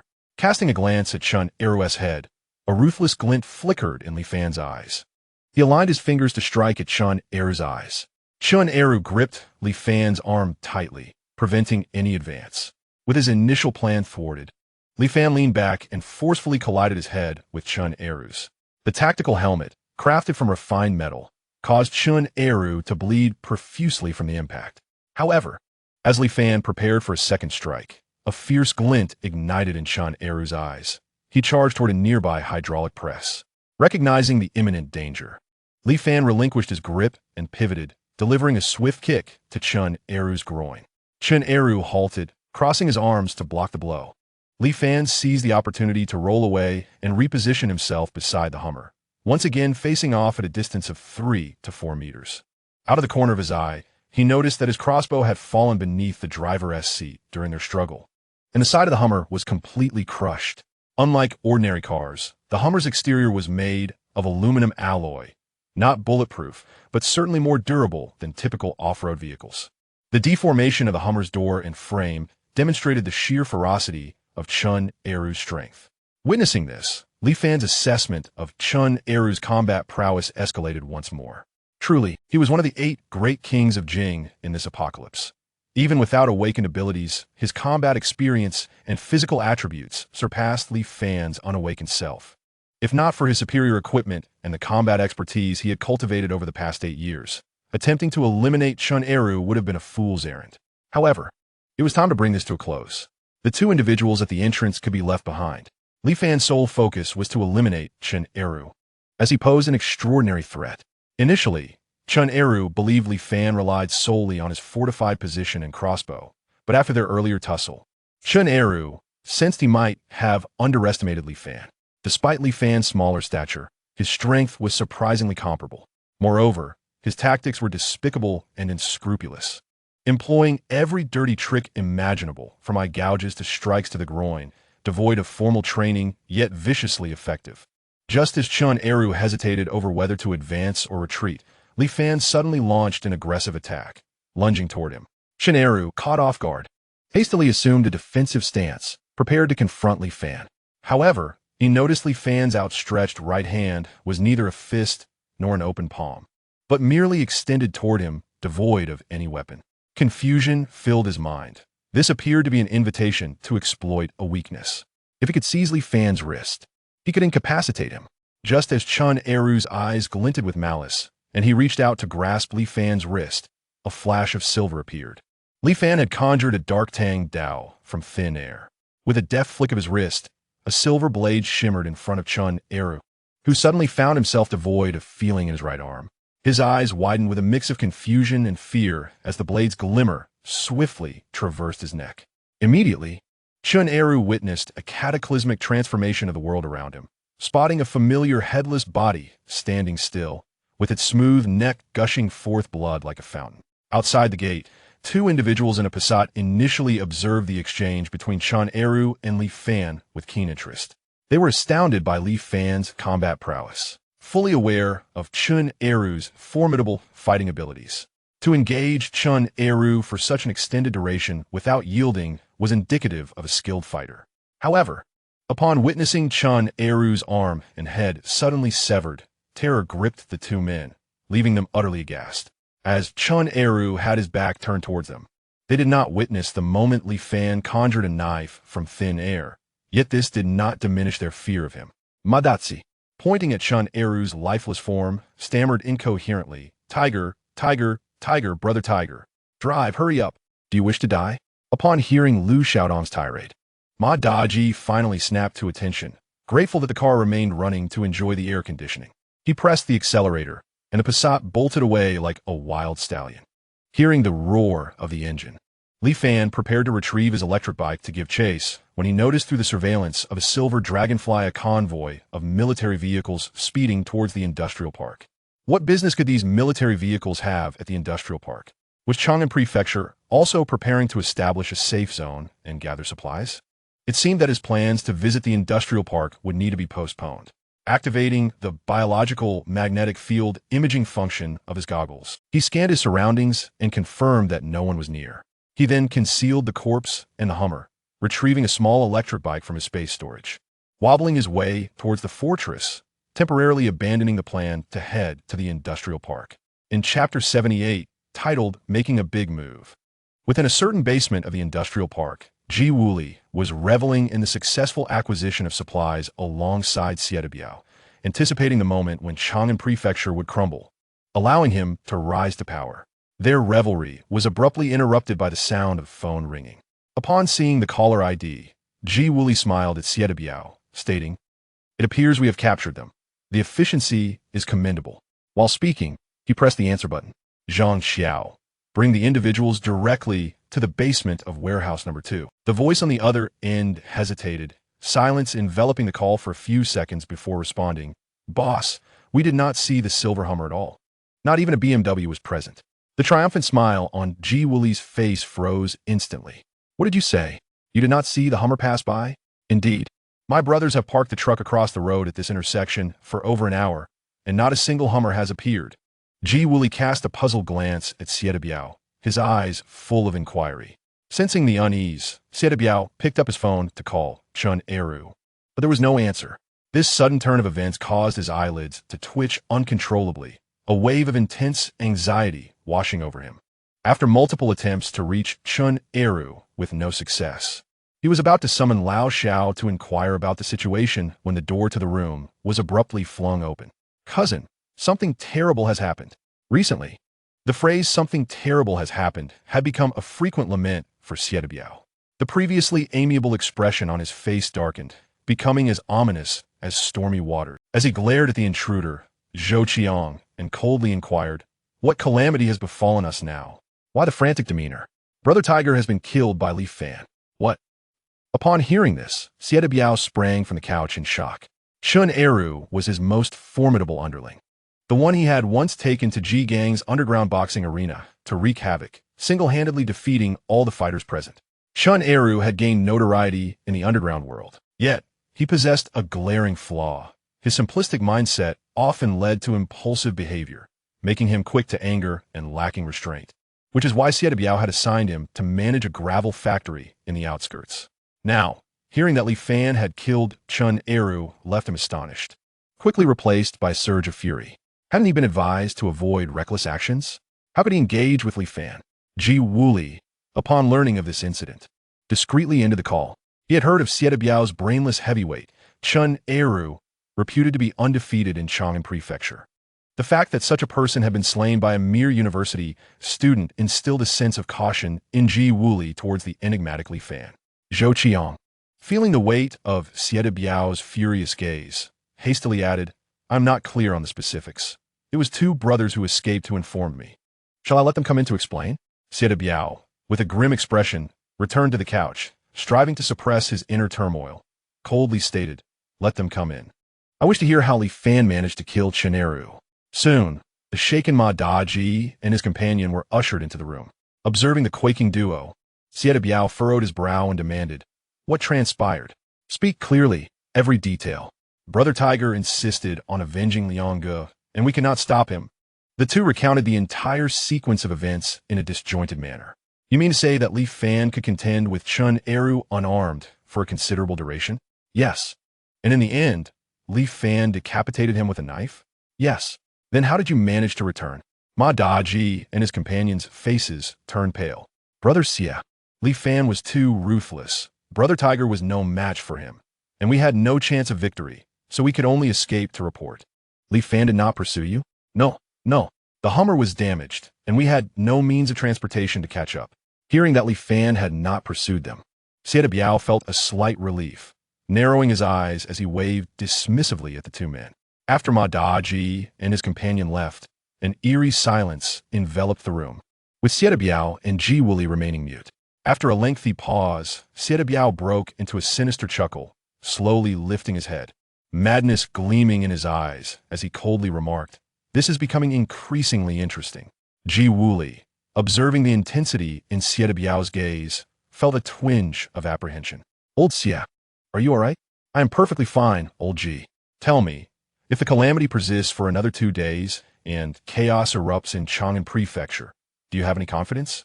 Ji Wuli replied confidently, "Based on my understanding of the logistics and supply situation in Chang'an Prefecture, if this continues for another 4 to 5 days, the supply of daily necessities will inevitably be cut off, leading to chaos."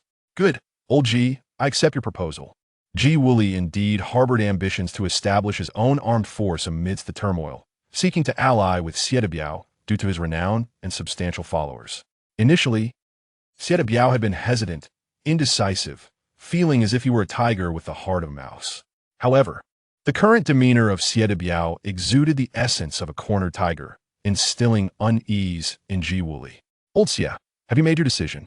Xie Biao flashed a peculiar smile and said, "Old Ji, dare we play a grand game?" "What do you mean?"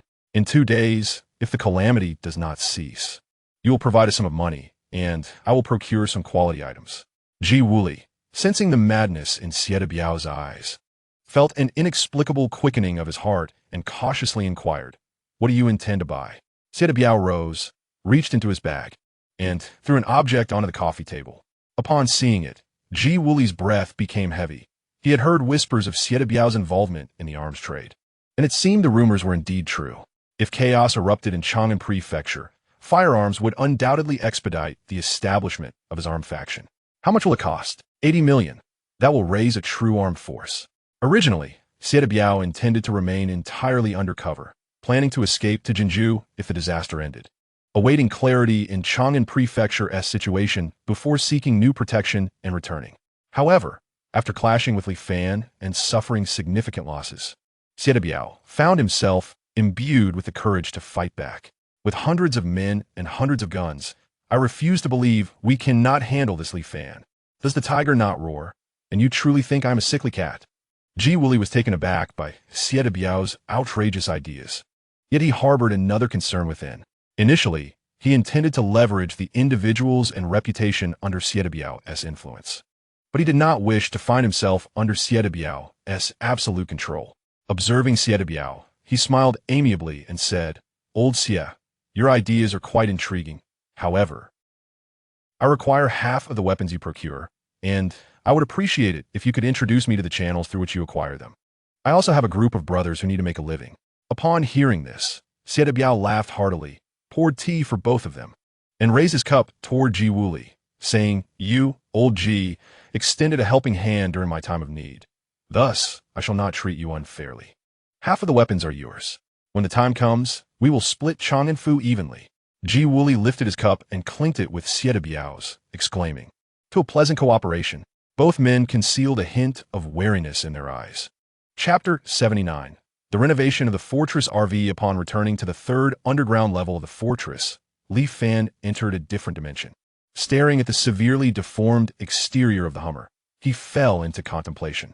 Ran Lin, standing nearby, noticed his troubled expression and inquired, "What troubles you?" "I have discovered a grave issue from tonight's events," Li Fan replied. "What issue?" "First and foremost, our mode of transportation must be thoroughly reinforced. Following the outbreak of the virus, we will face battles far more brutal than today's during the Great Migration. Without a resilient means of transportation, we may find ourselves retracing old paths on foot." Li Fan turned to face the Unicat Terra Cross 59, the fortress RV, where he found a palm-sized, embedded dust-proof metal box at the front section of the vehicle. Opening it revealed a password input device. After entering the password, the side door of the RV automatically opened. Standing at a height of 181 meters, he could barely reach the middle of the door. A retractable staircase extended from the bottom of the door, comprising 6 steps. Ascending the steps and entering the RV, he was greeted by a living space of approximately 7 to 8 square meters. On the left side of the cabin was a 2 meter by 1.5 meter observation window. Pressing a red button beside the window, the titanium alloy shield gradually lifted. 2 rows of opposing sofas were set up by the window, and the backs of the sofas could recline flat. Between the sofas was a dining table that could be raised or lowered. When lowered, it connected the 2 sofas, allowing them to serve as a bed. To the right of the cabin were cupboards, a sink, a refrigerator, and a microwave. The stove was an integrated induction cooker, and on the opposite side of the sink was an oven. The overall arrangement was seamlessly coordinated, appearing neither cramped nor impractical. A 1 meter wide aisle ran through the center of the cabin, leading to 2 small rooms between the living area and the master bedroom.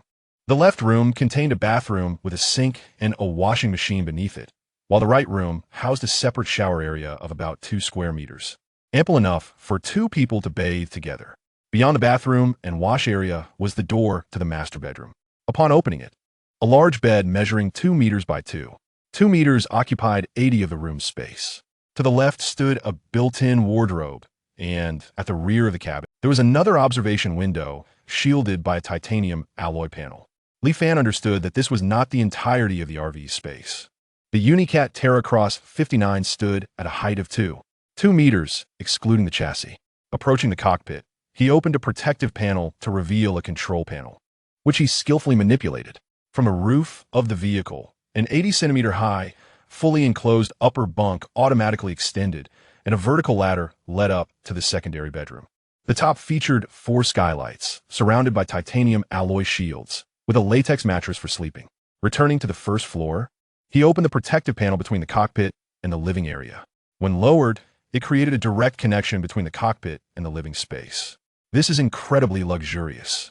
However, it cannot withstand severe impacts. Indeed, I have reviewed the specifications of this vehicle. While it is touted as the most robust among RVs, it still falls short in the dire environment of the apocalypse. Ran Lin accompanied Li Fan on a tour of the Fortress RV, but displayed no remarkable astonishment. Upon hearing Li Fan's sentiments, she wholeheartedly agreed. Xiaoran, do you have a way to upgrade this fortress? Ran Lin shrugged, replying, I can enhance the vehicle's intelligence system, but I cannot assist with the hardware unless you activate a high-tech laboratory and throw the vehicle inside. It would undoubtedly transform into a true armored mobile fortress. Li Fan smirked, settled into the sofa of the Fortress RV, lit a cigarette, and surveyed the interior. Suddenly, his eyes lit up as he gazed toward the materials laboratory in the distance. Ran Lin, isn't the materials laboratory designed solely for refining materials and enhancing their attribute levels? Yes, haven't you already attempted that? Li Fan smiled mysteriously and dashed out of the vehicle, circling the Unicat Terracross 59 several times, with Ran Lin trailing closely behind. What's going on? Have you thought of some brilliant idea? Li Fan turned, grasping Ran Lin's shoulders, his eyes gleaming with excitement as he said, what if I dismantle the entire exterior in glass, the chassis into single elemental items, then refine them in the materials laboratory? Afterward, I could reassemble them. Wouldn't that work? Li Fan's proposition was not born of arrogance. Rather, he had the support of Ran Lin. Her database contained assembly blueprints for every component of the vehicle. After disassembly, he had no concerns about being unable to reassemble it. Moreover, within the alternate dimension, time was not an issue. Even if he spent an eternity assembling, time would not pass in the outside world. This idea left Ran Lin in astonishment. Her thoughts were limited to activating the high-tech laboratory as a swift solution, while Li Fan's approach embraced the most primitive method for the most fundamental upgrade. Slowly lifting her delicate right hand, she gave a thumbs up. Impressive. Are you mentally prepared for potentially exhausting yourself in the alternate dimension? What is the matter? Is it not feasible? It is feasible, although you need not worry about your physical strength while in the alternate dimension. All physical exertion there will convert into mental energy consumption. Do you recall the feeling after you consolidated the logistics yard? Are you certain you wish to proceed? Without any hesitation, Li Fan resolutely declared, absolutely. At worst, I'll exhaust my mental energy, rest for a day outside, and return to continue. With 30 days remaining in your assistance, how can we not manage to upgrade this vehicle? Seeing Li Fan's determination, Ran Lin ceased to dissuade him, stating, very well. I will assist you. I can conduct a 3D scan of the entire vehicle structure and help categorize each component. I can also adjust the gravity in the alternate dimension to the lowest setting, which will conserve your mental energy. Additionally, I can optimize the intelligence system throughout this process. Upon hearing this, Li Fan felt deeply moved and promptly inquired, by lowering the gravity in the alternate dimension, will there be any repercussions for you? Ran Lin shrugged nonchalantly. It won't consume much. I can replenish it by killing a few second-tier zombies later. With Ran Lin's reassurance, Li Fan cast aside any reservations, gathering all the tools at his disposal while Ran Lin activated the low-gravity mode. The two of them immediately entered the vehicle disassembly phase.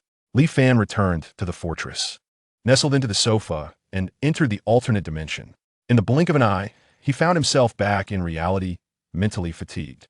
At that moment, it felt as though his head had been struck by a giant bell, leaving him dazed, yet his eyes still sparkled with excitement. In the alternate dimension, the once formidable Unicat Terra Cross 59 Fortress RV resembled a maiden stripped bare, its entire exterior dismantled into modules, systematically arranged on one side. According to the current progress, the complete disassembly of the vehicle would be achieved in 4 to 5 days. In a state of drowsiness, Li Fan succumbed to sleep. Chapter 80. The Predicament of the Su Family. On October 9th, 2024, it marked the 7th day of work stoppage, with temperatures remaining unbearably high. The entire Chang'an prefecture was enveloped in an atmosphere akin to a ghost town. During the day, it resembled a desolate city devoid of life, while at night, the streets were populated by individuals with lifeless expressions. Hunger, death, and despair unfolded in every corner during the night. In the alternate space, Li Fan gazed at the remnants of the Doomsday Fortress recreational vehicle he had disassembled, feeling a twinge of worry. The disassembly was complete for 80 components, leaving only circuit boards and the primary control hardware of the vehicle's intelligence system. He could manage the mechanical structures according to the blueprints, but the chips and circuit boards posed a challenge he was uncertain how to tackle. Ran Lin approached Li Fan with a cheerful demeanor, saying, "You need not concern yourself with these. I will take care of it. I have a brilliant idea." Upon hearing this, Li Fan was filled with joy, eagerly exiting the alternate space. Upon returning to reality, he was once again struck by the familiar sensation of mental exhaustion, yet this time felt markedly different. He sensed a significant amplification of his mental strength. For an ordinary person yet to awaken, he had seemingly reached his limits. Glancing at the clock, he noted it was already 11:30 p.m., and he dutifully checked the surveillance feeds. He made a trip to the 4th basement level to gather underground water, a routine he had adhered to since moving in. The drainage system on the 4th level directed water into a cylindrical reservoir measuring 200 meters in diameter and 5 meters in height. Once filled, Li Fan would transport it to the alternate space. He had 1 day left to gather water, as the oppressive heat would conclude by noon tomorrow, followed by a sudden temperature drop. By evening, a torrential downpour accompanied by hail would inundate the area, rendering all open water sources contaminated, including drinking supplies. Although the likelihood of underground water contamination was low, Li Fan preferred to avoid any risk. The Tano virus lay dormant within each individual alongside the water supply. After more than 20 days of proliferation, various flu-like fever symptoms had begun manifesting in people, yet this did not raise any alarms. They remained engrossed in celebrating the end of the heat wave. By the 29th day of the impending winter, a celestial phenomenon would trigger a collective outbreak of the Tano virus, marking the onset of a chaotic era. After collecting the water, Li Fan returned to the 3rd floor, preparing to procure some food when the sound of his phone ringing interrupted him. It was a call from Su Siyu, which he answered promptly. "Li Fan Ji, how are you?" Li Fan switched to speakerphone as he entered the kitchen, retrieving a variety of ingredients from the refrigerator while responding, "I am exceedingly well. And you?" "Not too great. I've suffered from heat stroke several times. If it weren't for my father heeding your advice to prepare medicine in advance, I might have already succumbed. Just hang in there." Official reports indicated that the heat wave would soon come to an end, and Li Fan sighed in relief. Finally, we can return to our normal lives. Staying in the basement all day is driving me to the brink of depression. Once the calamity passes, I'll treat you to some delicious food. Li Fan pondered for a moment before replying, "Do not celebrate too soon. The disaster will not conclude so swiftly." At that moment, Su Jiayin's voice came through the phone. "Xiao Fan, what do you mean by that? Have you received some information from school?" Li Fan was taken aback by Su Jiayin's inquiry, quickly realizing that the call was intended for him to provide insights. He sensed that Su Jiayin also anticipated that the cessation of the heat wave would not signify the end of the calamity. Su Jiayin, a self-made business magnate, was astute and perceptive. Having endured the heat wave with Li Fan's guidance, he understood the accuracy of the warnings regarding future disasters. However, Li Fan did not mind providing the Su father and daughter with a heads up. Our professor mentioned that after the heat wave, there will be a rapid drop in temperature and precipitation. Uncle Su, you should prepare in advance. There was a prolonged silence on the other end before Su Jiayin gravely inquired, "How long will it last? Will the situation worsen?" "It will likely persist for quite some time, and conditions will not improve." Su Jiayin sighed. "What a predicament. The supplies I prepared are dwindling, and many have spoiled due to the heat." Li Fan smiled slightly, understanding that Su Jiayin's ulterior motives in having Su Siyu make this call had been discerned. He calmly stated, "Uncle Su, since my parents passed away, you have taken great care of me. Xie Biao has not dared to act against me, fearing your influence. I still have some supplies. I can send some over tomorrow." Upon hearing this, Su Jiayin recognized that Li Fan had seen through his subtle machinations, causing his face to flush with embarrassment, while Su Siyu shot her father a disapproving glance and snatched the phone from him. "Thank you, Li Fanji. My dad will pay you 10 times the price. He has plenty of money." Su Jiayin shook his head helplessly. "My dear daughter, your intentions are quite transparent. Xiao Fan, rest assured, Uncle Su will not let you be at a loss." Li Fan was unconcerned about Su Jiayin's hidden agenda. After all, he had previously advised them to seek him out when they were in dire straits. He had ample supplies and was willing to share some to ensure their peace of mind. After a brief chat with Su Siyu, he ended the call. In the underground basement of the Su residence, after hanging up, the smile on Su Siyu's face vanished instantly. She turned to see her father, wearing a serious expression, frequently sighing. Wrapping her arm around Su Jiayin's, she asked softly, "Dad, what's wrong? Li Fanji has already promised to help us with supplies. But don't think about getting something for nothing." Su Jiayin affectionately ruffled Su Siyu's hair, his gaze filled with concern. He had gathered ample information from various channels about the chaotic situation in Chang'an Prefecture, fully aware of the turmoil. If the disaster persisted, it would not merely be a natural calamity. The scarcity of resources would inevitably lead to catastrophic human crises. As a seasoned businessman, his sensitivity to crises was unparalleled. The world was on the brink of upheaval, and his greatest fear was for his daughter, Su Siyu. "Siyu, should uncontrollable dangers arise in the future and I am not by your side, remember to seek protection from Li Fan at the first opportunity." "What nonsense are you talking about? You won't be by my side? Are you planning to start a new life with some vixen? Is it your secretary?" Su Jiayin firmly grasped Su Siyu's shoulders, his expression grave and voice serious. "Remember what your father says." Su Siyu was no fool. She understood the implications of her father's words. Her playful banter was merely a way to divert his attention and prevent him from overthinking. They had encountered dangers before. Just last night, several men attempted to break into their home, and Su Jiayin had retrieved a handgun from the safe, shooting one intruder while the remaining 5 fled in terror. That incident made Su Siyu realize that the world had changed dramatically from her previous impressions. Yet, seeing her father speak with such gravity made her heart ache. She threw herself into Su Jiayin's embrace and wept freely. Chapter 81. Solar Eclipse. The following morning, Li Fan retrieved a Falena P4XL pickup truck from the alternate space, filled with provisions, medications, and coal, essential supplies for the impending winter. He awaited the celestial phenomenon predicted for noon that day, a solar eclipse.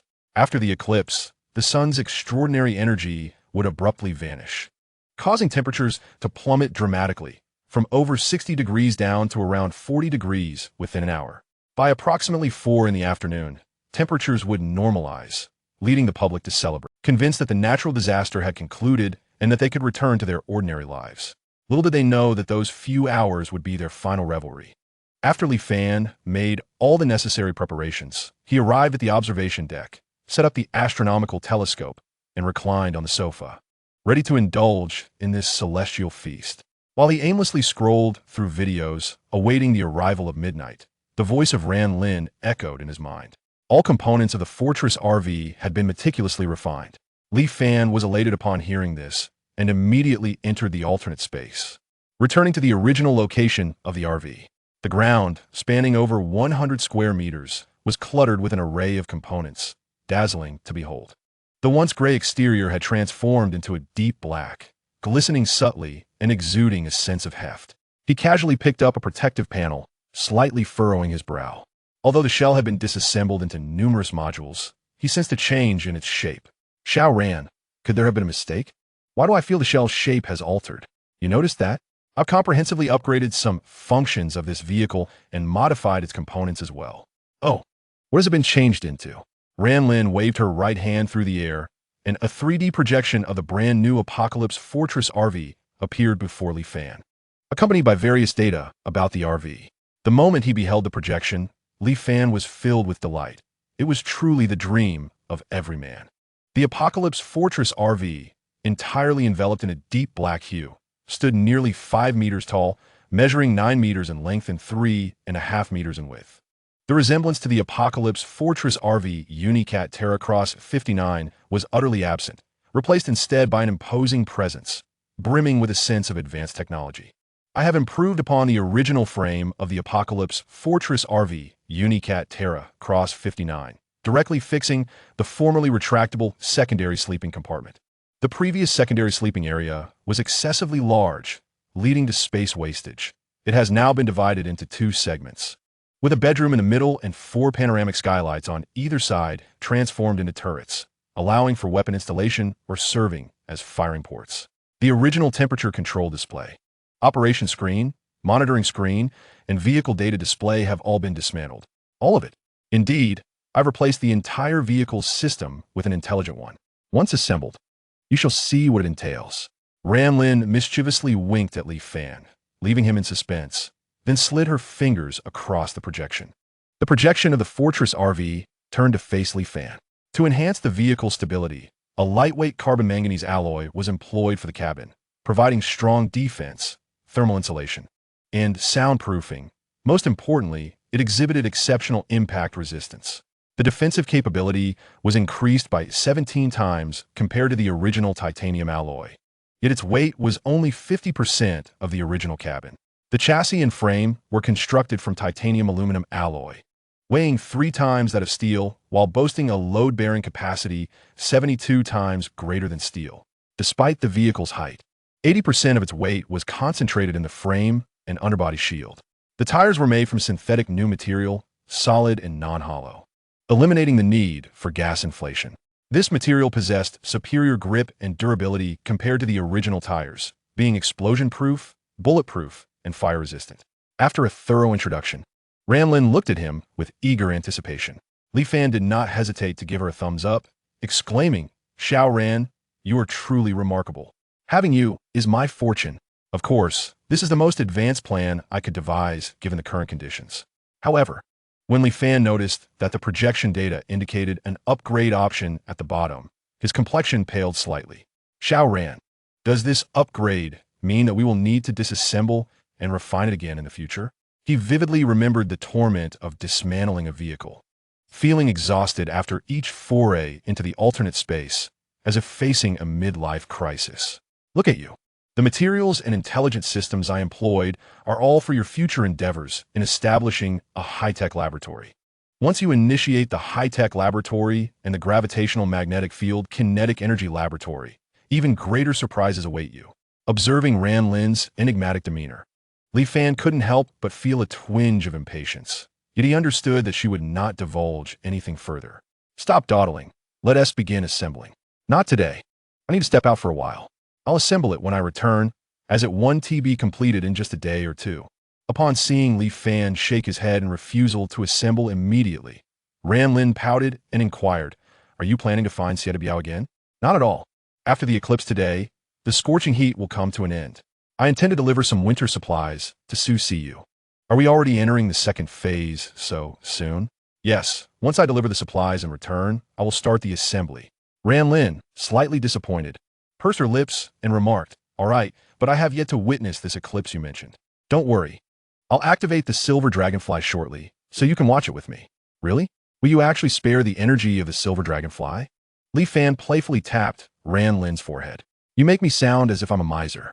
With that, he exited the alternate space, removed the visor from his helmet, activated the silver dragonfly, and the mini version of Ran Lin promptly appeared.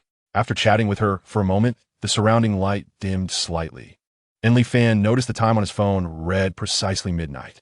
Outside the fortress, an eerie twilight enveloped the surroundings. Through the filtered astronomical telescope, Li Fan observed the sun appearing as if it had been bitten into a crescent shape. As time passed, the blazing sunlight seemed to be gradually drawn up behind a curtain. When the last ray of sunlight extinguished, a cold darkness engulfed the world like ink. Li Fan's skin prickled with goosebumps, not from psychological fear, but rather a primal instinct reacting to the temporal disarray. Suddenly, a meteor streaked across the corona, leaving a long tail, remarkably conspicuous against the darkened sky. What is happening? I don't recall seeing a meteor during the eclipse in my previous life, especially not this one. Li Fan felt an inexplicable sense of anxiety as his right eyelid fluttered uncontrollably. Before he could recall any answers from his memories, he saw the meteor growing larger. Unable to withstand the friction and high temperatures of the atmosphere, it suddenly exploded and disintegrated into countless pieces, resembling a blossoming firework as it scattered in all directions. Li Fan noticed one particularly bright fragment heading towards the northwest direction of Chang'an Prefecture. The previously excited Ran Lin's expression shifted dramatically, revealing fear for the first time. "Xiao Ran, what is wrong?" "I don't know, but I sense an energy of the same kind, yet different origin, falling towards Chunsong. Could it be Nuka energy?" "No, this energy feels familiar. It is not Nuka energy. However, my memories regarding that portion have not yet awakened. I only know it is dangerous." Li Fan frowned, gazing towards Chunsong, his heart filled with unease. Chapter 82. The crisis in the villa district. Li Fan stared towards Chunsong, remaining silent for a long time. "Xiao Ran, are you suggesting that this energy is of the same kind as Nuka energy?" "Yes, but this energy is filled with a sense of destruction and violence, which makes me uneasy." Li Fan stroked his chin thoughtfully. If this energy resonated with Ran Lin's familiarity, could it possibly be another usable energy source? "Xiao Ran, how about we drive over and investigate?" "Do not go. My current memory bank is incomplete, but my instincts tell me that thing is very dangerous." Ran Lin firmly rejected the idea, her expression gravely serious for the first time. Seeing this, Li Fan also set aside his curiosity, realizing it was wiser to heed Ran Lin's advice concerning the matters of her civilization. "All right, I'll follow your lead. Don't worry, once the RV is assembled, should any unexpected occurrences arise, we can make our escape at any moment." Ran Lin furrowed her brow, contemplating for a long while before shaking her head helplessly. Having incomplete memories is truly troublesome. The unknown brings only fear. At this moment, the sky gradually regained its illumination, the temperature noticeably dropped, and the sun no longer blazed with intensity. "I shall return to the alternate dimension now. You should hasten to deliver the supplies, and then promptly return to assemble the RV." Li Fan nodded, stowed away the silver dragonfly, and ventured outside the fortress on the first floor, retrieving the pickup truck to head towards the Su Jiayin Villa District. The Villa District where Su Jiayin resided was situated in a prime location of the northern city, renowned as a place of affluence in Chang'an Prefecture. The entire community consisted of standalone villas, 36 in total, each occupying an area of 600 square meters, with 3 floors above ground and 2 below. The inhabitants here were either wealthy or distinguished figures of Chang'an Prefecture. However, upon Li Fan's arrival at the community, he found it eerily silent. The property management and security had long vanished. As the pickup truck drove into the villa area, it stirred the residents within, most of whom merely peered cautiously from behind their curtains. Observing this scene, Li Fan formed a rough conjecture. During the scorching summer, some sought to acquire resources for survival, while others contemplated illicit gains amidst the chaos, leading the unscrupulous to target this place. As he passed by one villa, he noticed the front door ajar, revealing the lifeless body of a man clad in loungewear, already in a state of decay, indicating he had been dead for at least 4 or 5 days. This sight confirmed his suspicions. Arriving at the entrance of Su Jian's villa, he dialed Su Siyu's number, and the door opened automatically, allowing him to drive directly into the garage. At the garage entrance, Su Jian and her daughter were already awaiting their arrival. Xiao Fan, thank you so much. As Li Fan stepped out of the vehicle, Su Jian rushed up, warmly grasping his hand in gratitude, observing the rosy complexions of the father and daughter. With lips free from cracks or dryness, he surmised they had fared relatively well. Uncle Su, you are too polite. Let us first move the supplies to the basement. Suddenly, a warm body leaped into Li Fan's embrace, weeping profusely. Brother Li Fan, I thought I would never see you again. This unexpected display left Li Fan momentarily speechless. Just last night, they had spoken without issue, yet now she was sobbing uncontrollably. He cast a questioning glance towards Su Jian. Sai, let us first transport the supplies inside. Su Jian suggested, her expression darkening with an undercurrent of anxiety. Siyu, please go down and fetch us something to drink. Su Siyu released her grip on Li Fan, wiped her tears, and lowered her head as she returned to the basement. Once Li Fan and Su Jian had moved a full truckload of supplies to the basement's second level, Su Jian gazed at the pile with astonishment. Not only was there a considerable quantity of supplies, but also a significant amount of coal. Xiao Fan, what is all this? The temperature is about to drop, and you have a fireplace here, which will come in handy. At this, Su Jian's expression grew even graver, her eyes filled with concern. For the quantity Li Fan delivered was sufficient for 2 people to sustain themselves for over a month. Just then, Su Siyu returned with 2 cups of tea, inviting Li Fan and Su Jian to take a seat in the tea room, where she remained close to Li Fan. Uncle Su, has something happened? Su Jian, taking a sip of tea, nodded solemnly and replied, after your warning that day, Siyu and I purchased a substantial amount of supplies to store in the second basement. The following day, we received news of a halt in operations. Initially, I thought it was merely a temporary disaster due to the heat, something we could endure. However, starting from the 3rd day, the property management and security all resigned. Soon after, a group began looting and committing murder within the Villa district. Mr. Liu from Villa 4, Mr. Liang from Villa 15, Mr. Jia from Villa 19, Mr. Hu from Villa 27, all were plundered. Anyone who resisted was killed on the spot. I never anticipated it would become this chaotic. Hearing Su Jian's words, Li Fan exhibited no surprise, merely shrugging his shoulders in resignation. This is quite normal. During the riot at Lishui Bun, over 200 people perished. Given that this is a villa district, it is fortunate that not more has transpired. Observing Li Fan's nonchalant demeanor, Su Jian appeared slightly taken aback. Did you report to the police, only for it to end without resolution? Yes, after the first homicide. Someone immediately called the police. They came, conducted a cursory inspection, and then vanished without a trace. Following that, similar incidents occurred, and the police ceased to respond.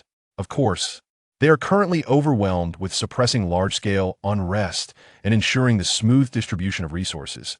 They have neither the manpower nor the inclination to manage such matters. Su Zian Sai. Acknowledging that by the time the police failed to appear again, she understood that Chang'an Prefecture was on the brink of collapse. Su Siyu trembled slightly, tightly gripping Li Fan's arm as she said, "Those thugs must be composed of the property management and security. Why haven't the police apprehended them?" At this, Li Fan and Su Jian exchanged glances, rendered silent. Su Siyu was still a young woman raised in an ivory tower, clinging to illusions about human nature and the current situation, unaware of the gravity of the circumstances. This realization left Su Jian feeling both helpless and anxious. If what Li Fan suggested was true, and the catastrophe had not yet concluded, then the complete downfall of Chang'an Prefecture was merely a matter of time. Su Siyu's disposition, devoid of protection, would render her vulnerable, like fish on a chopping board. Understanding Su Jian's expression, Li Fan recognized her concerns. However, in such matters, no one could assist, one had to experience it firsthand. Yet, he still addressed Su Siyu, saying, "Siyu, this world is on the verge of transformation. If order collapses, such events will become commonplace. In the face of human nature, tears hold little value." Li Fan's words rendered Su Siyu's countenance pale. Order collapsing. What are we to do? Those people will surely return for revenge. This remark prompted Li Fan to furrow his brows and inquire, "What do you mean? Have they come looking for you?" Su Jian sighed. "The night before last, that group attempted to break into my home. I initially thought to offer them some money to settle the matter, but but I did not expect their target to be CU. And then, they did not manage to break in? Logically, if those thugs were comprised of the community security and property management, they would be well acquainted with each villa, making it relatively easy to breach one. Even if Su Jiayin had a military background, she would be outnumbered, yet the two of them emerged unscathed, which puzzled Li Fan greatly. Chapter 83. Su Jiayin's request. Upon hearing this, Su Jiayin reached into her pocket and produced a Makarov pistol, displaying it to Li Fan. He was instantly rendered speechless. How curious, he mused. Was he not of the same world as these individuals? How was it that everyone seemed to possess firearms? While it was understandable for Xie Biao to have a gun, given his connections to the underworld, now even a mere businessman could casually produce one. Was the gun control law in Xia country only applicable to the common people? Noticing Li Fan's astonished expression, Su Jiayin placed the firearm on the coffee table and explained. After my discharge, I acquired this pistol while following a relative in Heihe, dealing in mountain goods. I have kept it ever since. If it weren't for this gun, Xie would have been in grave danger the other night. Li Fan regarded the pistol with a sense of envy. Although he currently possessed a crossbow far superior to a handgun, what man could remain indifferent to firearms? Reining in his intense gaze, he asked, "Did you fire it?" "Yes. I shot one dead, and the body has been discarded in the backyard. The rest fled upon seeing that I was armed." At this revelation, Li Fan comprehended why Su Siyu had been terrified to the point of tears. It seemed she had feigned strength over the phone, fearing for his concern. But upon seeing him today, her emotions overwhelmed her. It was understandable. She had always been timid, and even a simple firecracker would send her into a frenzy. Witnessing her father commit murder would undoubtedly be terrifying. "How many bullets do you have left?" Su Jiayin removed the magazine and remarked, "There are only 6 rounds left. However, the person who sold me this pistol is now also in Chang'an Prefecture. I intend to procure some additional self-defense weapons. I will bring one for you when the time comes. In the current circumstances, having a firearm for protection is prudent." Hangzhu, Unsosu, Li Fan Ziplit Gao Tutuns. Su Jiayin turned to Su Siyu and said, "Siyu, go prepare some food. Let Xiao Fan have lunch here today." Su Siyu nodded and quietly exited the tea room. Li Fan understood that Su Jiayin intended to speak with him privately, which piqued his curiosity. Su Jiayin stood up, closed the tea room door, and returned to sit opposite Li Fan, his expression serious and his tone solemn as he said, "Xiao Fan, I need to ask you for a favor." Seeing Su Jiayin's demeanor, Li Fan's heart tightened as he began to guess what was to come. "Uncle Su, please speak."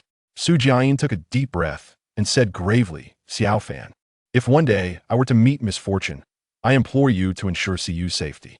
Indeed, Su Jiayin had long been aware of the peculiarities surrounding him. From his perspective, the preparations he had made, regardless of the source of his information, warranted a label of reliability. "What are you saying, uncle? You're still vigorous.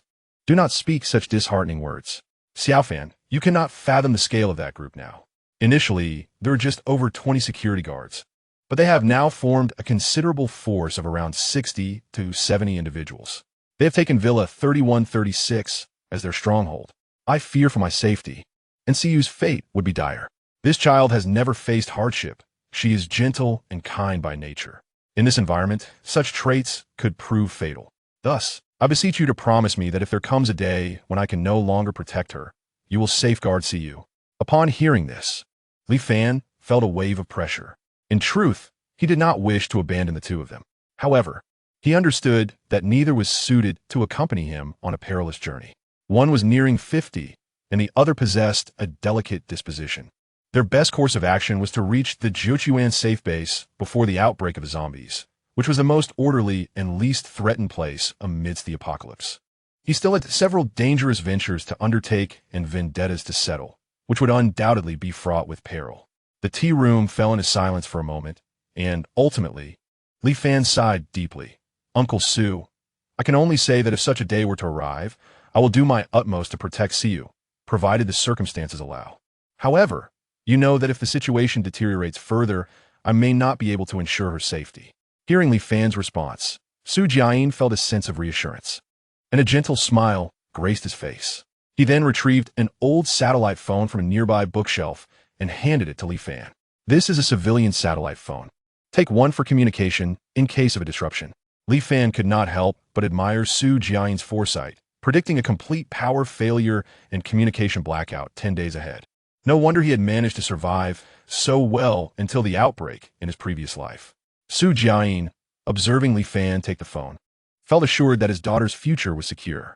Though Li Fan's promise was not entirely resolute, he understood this young man would not make commitments lightly. Once he did, he would honor them. Your willingness to agree is sufficient. My daughter's heart has always been with you. Entrusting her to you brings me peace of mind. Li Fan felt a heavy weight in his heart, sensing an air of finality in the conversation. After a brief exchange of pleasantries, they were interrupted by Su Siyu's voice from outside. Dad, Li Fan Gij, it's time to eat. Su Jiayin secured the firearm within his coat, and he and Li Fan proceeded to the dining area. Upon seeing the spread of 4 dishes and a soup, Li Fan expressed mild astonishment. You can cook?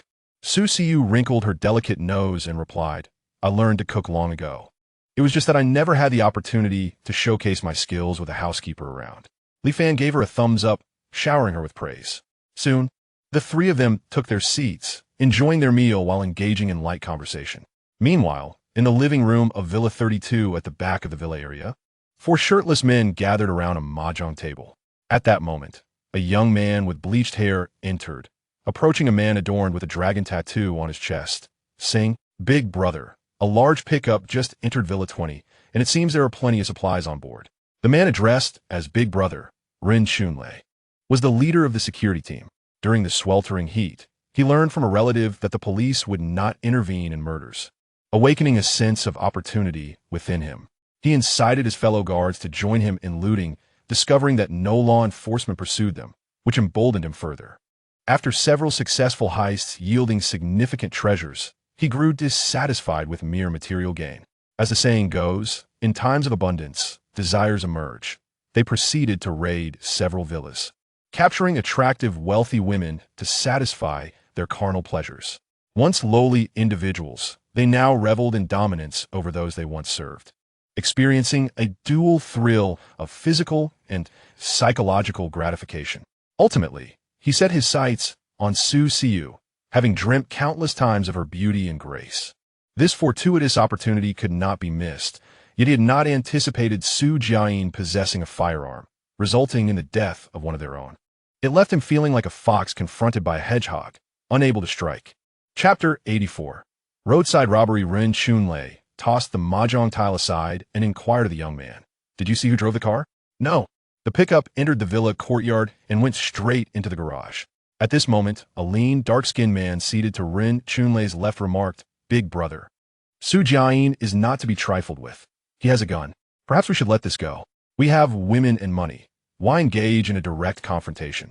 Ren Chunlei shot a glance at the dark-skinned man and scolded, Fool. This villa area will soon be our territory. How can you sleep soundly with such a thorn in our side? The man with mouse-like eyes on Ren Chunlei's right eagerly chimed in, Big brother is right. We must secure complete control of the villa area. Eliminate Su Jiayin and capture that little girl, Su Siyu, to warm your bed. Upon hearing this, Ren Chunlei grinned and replied, Ran Bin, you lacked Shun Kuen's cleverness. You are too easily satisfied. Remember, chaos begets heroes. We aim to conquer the villa area and dominate Chang'an Prefecture. Just a mere broken pistol has frightened you.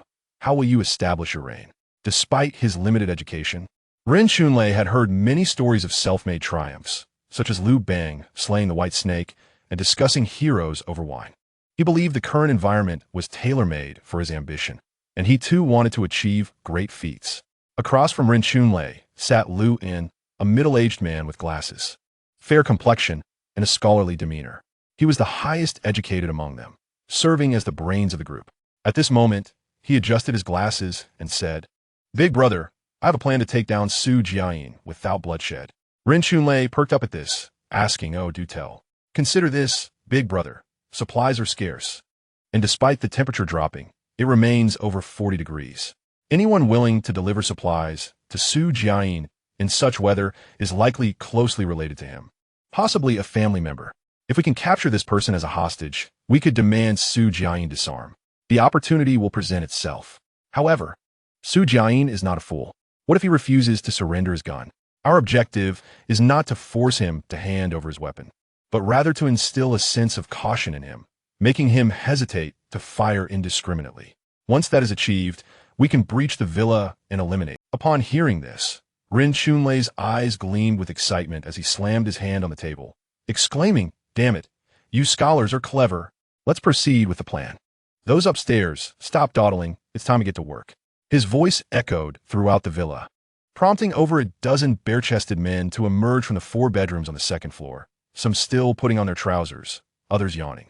Faint sobs from women could be heard from within the rooms. "Big brother, what's going on?" "It's almost my turn," one of them remarked. "Indeed, big brother. After a night of turmoil, I feel utterly drained and need a good rest to regain my strength." Rin Chunlei laughed heartily and replied, "With them locked in the iron cage, they have nowhere to escape. We will have our fun." He then urged his men to quickly gather their weapons and summon the brothers from the nearby buildings to deal with that old wretch, Su Jiayin. Upon hearing this, the younger subordinates who descended from upstairs paled at the mention of Su Jiayin, the gunshot from 2 nights prior, still haunting them. "Big brother, that Su Jiayin has a firearm," one cautioned. "Yes, big brother, if we go directly, it would be akin to courting death." Rin Chunlei's expression darkened as he roared, "Silence. This time, we are capturing a relative of Su Jiayin. Once we have him in our grasp, won't Su Jiayin surrender?"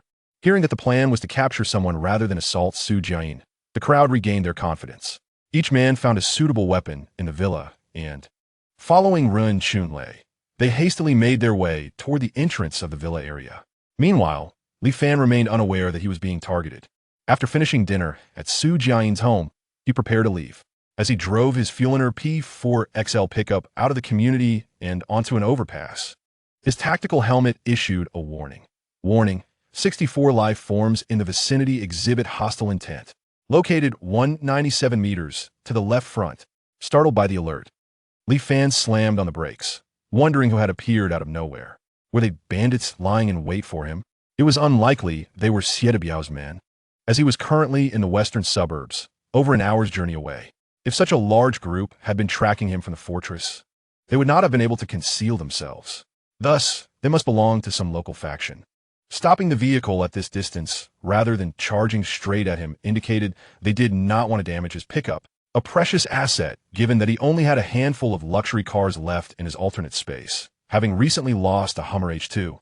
The most sensible approach would be to resolve this from a distance, as experts like Chineru were not common. However, Li Fan was determined to avoid close combat at all costs. Rin Chunlei lay in ambush over 2,000 meters away at the edge of the community, strategically positioned to prevent Li Fan from driving through. They had even strewn triangular spikes across the bridge's entrance. As the Fueliner P4XL pickup approached, it suddenly halted less than 200 meters from their position. "Big brother, why did he stop? Does he suspect us?" one of Rin Chunlei's men asked. "How would I know? What is he wearing? Isn't it hot?" Rin Chunlei observed the pickup through binoculars, puzzled by Li Fan's attire. "Big brother, his gear resembles that of a special forces unit. Is he affiliated with the authorities?" Chun Kuan scoffed dismissively, saying, "Big brother, don't listen to Ranbin's nonsense. He is definitely not an official. That helmet is a cheap imitation of an American tactical helmet, available for a few hundred at a military supply store. He must be some rich kid. Look at that pickup he drives." Rin Chunlei stroked his chin, his eyes darting as he watched Li Fan still seated in the vehicle. "Ranbin, take a few brothers and test the waters. If they are not officials, signal us, and we will swarm him." Hearing this, Ranbin silently cursed Rin Chunlei, but maintained a facade of compliance, knowing how ruthless Rin Chunlei could be toward those who defied him. "Understood, big brother." He then gathered a dozen brothers, armed with a variety of weapons, and marched toward Li Fan with fierce intent. Inside the pickup, Li Fan noticed the approaching group, some of whom wore short-sleeved uniforms of the community security, and immediately understood.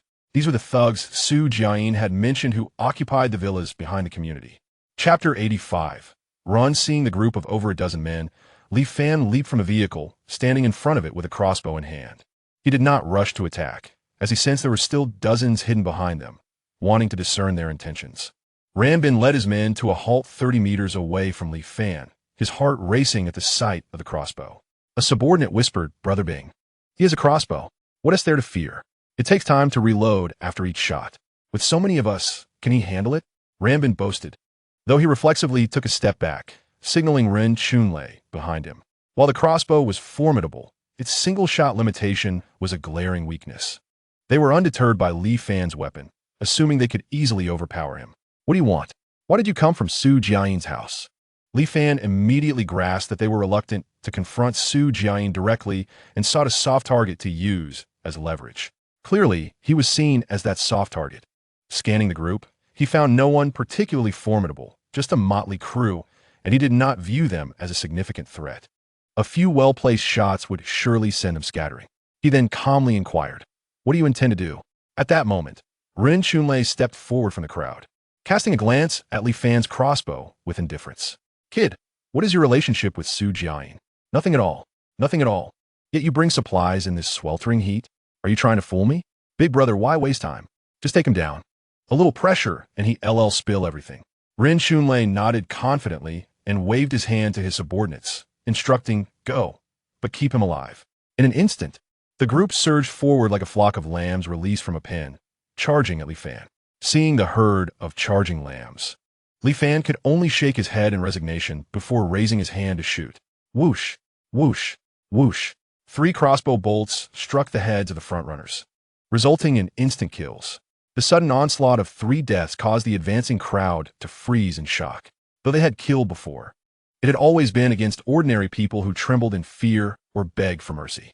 Aside from Su Jiayin, they had never encountered someone as formidable as Li Fan, who wasted no time in delivering lethal force. Several thugs armed with sharpened steel rods hurled their makeshift weapons at Li Fan. He remained unyielding, allowing the steel spikes to pierce him while continuing to fire his crossbow. Observing that the sharp steel rods inflicted no substantial harm, nor did they mar his peculiar outfit, the thugs were bewildered. "What is this? A bulletproof vest? It can't be penetrated. Clear the way." At that moment, Chun Kun, who had been hiding at the back, ignited a homemade Molotov cocktail and hurled it into the fray. Although the combat suit is fire-resistant, Li Fan had no desire to become a roasted victim. Instinctively, he sidestepped as the Molotov cocktail narrowly missed him by mere centimeters. However, before he could savor his fortune, despair washed over his face. Turning mechanically, he beheld the horrifying sight of the cocktail shattering upon the pickup truck's hood, igniting a fierce blaze that engulfed half of the vehicle. Beneath his tactical helmet, the corners of Li Fan's eyes twitched violently, and his heart bled with rage. Damn it! He spun around, his hand tightening on the repeating crossbow, launching a barrage of bolts that blossomed into crimson flowers, claiming lives with each shot. As he executed the first 3 shots, Ren Chunlei and Ran Bin, among others, recognized the crossbow's deadly prowess. Not only could it deliver successive strikes, but its terrifying power also instilled a sense of retreat in many. Witnessing the chaos ignited by the Molotov cocktail led some to flee in a frenzy. Once the first person broke ranks, the collapse of the disorganized mob began. Within mere seconds, a throng of individuals vanished into thin air, racing towards the villa district. After expending a quiver of bolts, Li Fan refrained from pursuit. Fixated on the still-burning pickup, his eyes twitching incessantly. To shield his vehicle from harm, he had positioned himself in front, yet he could not escape the vehicle's fate of destruction. The more he pondered, the more his fury swelled. Raising his hands in a calming gesture, he inhaled deeply, muttering to himself, "Calm down, calm down. The world is so beautiful, yet I find myself in such a tumultuous state. This is not good, not good. One must endure a moment of tranquility, but the more I contemplate, the angrier I become. Before my rebirth, Sieta Biao bullied me. After my rebirth, a few security guards have also dared to bully me. Am I to have endured rebirth for naught?" Clenching his teeth, he turned and retrieved a small electric scooter from the other dimension, mounting it with his right hand gripping the throttle and his left wielding a tang dao. Charging after the fleeing figures, Ren Chunlei, running amidst the crowd, expressed his frustration. "What the hell? Is this guy a madman? Killing is as easy for him as drinking water. Brother, he's gaining on us." Ren Chunlei was startled. As he glanced back, he witnessed a subordinate's head soaring through the air. Li Fan resembled an ancient battlefield general, gripping the scooter's handlebars with one hand, severing a head with a single stroke. The horrifying scene sent the others into a frenzied dash. Unfortunately, their chosen escape route was an overpass with no alternative exits, leading only to the villa district. Originally intended to prevent Li Fan from fleeing, it had now become a death trap for them. "Where'd he get that vehicle?" "Brother, it doesn't matter where it came from. If we continue like this, we'll all die here. As they ran, they occasionally glanced back at the heads flying behind them. Regaining his composure, Rin Chunlei shouted, "We cannot keep running like this. If we do, we will all perish. Let us charge at him together. He has only one blade. We can surround him." Yet his words fell on deaf ears. No one heeded his call to halt. Instead, they ran even faster, believing that survival hinged on outrunning each other. Chun Kuan, ahead of Rin Chunlei, urged, "Brother, save your breath. Just run. That guy is closing in." Upon hearing this, Rin Chunlei felt a surge of adrenaline, his legs nearly bursting with energy as he sped past Chun Kuan and several others. His physical prowess and fierce character had earned him his position as leader. Observing his leader pass him, the younger subordinates gritted their teeth and sprinted desperately. Tian Kuan, glancing back at the approaching figure of death, felt a surge of wicked determination. He abruptly shoved two individuals beside him, sending them tumbling to the ground, their momentum carrying them several rolls before they finally came to a stop. Chun Kuan, you want to die well. Before their curses could even finish, their heads were severed from their bodies. Li Fan, spotting the instigator of the fire that scorched his vehicle, grinned maniacally as he accelerated, maintaining a parallel course with Chun Kuan. The Tang Dao struck rhythmically against the scooter's dashboard as he shouted at the lagging Chun Kuan, "Run! Move faster! We're at 20 miles per hour. If you don't hit 70 miles per hour, I'll puncture you with dozens of holes." Chun Kuan's mind spiraled into chaos, the fear of death encircling him like a noose. With Li Fan on the electric scooter to his left, the bloodied Tang Dao in hand, his brain went blank, driven only by primal instinct as his legs felt numb. Yet, Li Fan's devilish voice echoed once more, "We're at 30 miles per hour." The terror accompanying Li Fan's nonchalant tone shattered Chun Kuan's last vestiges of rationality. He yelled as he sprinted, "Why won't you leave me alone? Why are you chasing me? Why am I chasing you? Everyone else is just running. You, however, think you're special. Keep running. Are you insane? Are you some kind of pervert? How bold of you to insult me. Off you go." Chun Kuan's enraged, contorted expression became forever etched upon his face as his head arced gracefully through the air. Rin Chunlei, paralyzed with fear at Li Fan's merciless slaughter, felt warmth pooling in his pants as he sprinted for his life in this relentless chase.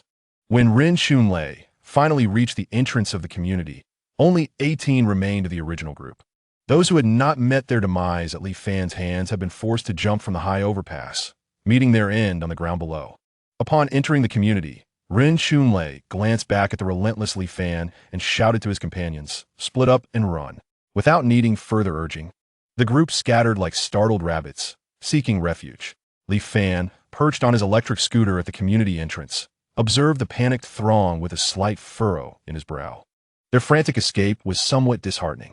In truth, his own rage had subsided, yet he felt compelled to annihilate this group entirely.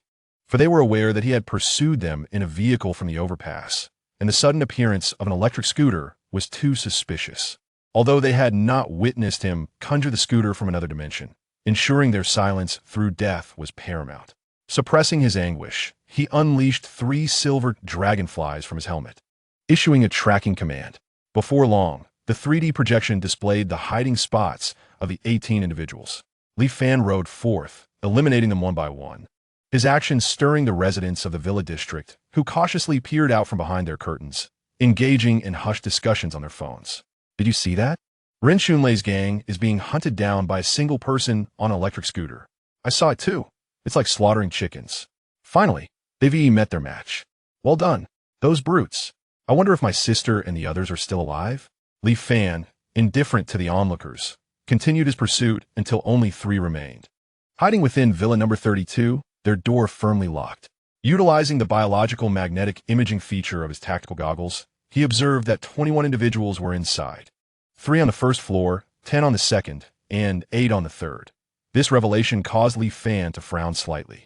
He had learned from Su Jiayin that Villa number 32 served as the stronghold for this group. Yet he had not anticipated such a multitude of accomplices within. After a moment of contemplation, he resolved to eradicate every last one, as even one cunning individual among them, akin to Wang Yun, could threaten to expose his ability to store items. The consequences of such exposure were too dire to contemplate. As he approached the grand entrance, Li Fan peered through his goggles and discerned an individual concealed behind the door, brandishing an axe. With unwavering precision, he extracted his crossbow and aimed through the security door, promptly pulling the trigger. A thunderous bang resonated as the door was pierced, leaving the figure behind oblivious to the calamity that had unfolded, consciousness gradually succumbing to darkness.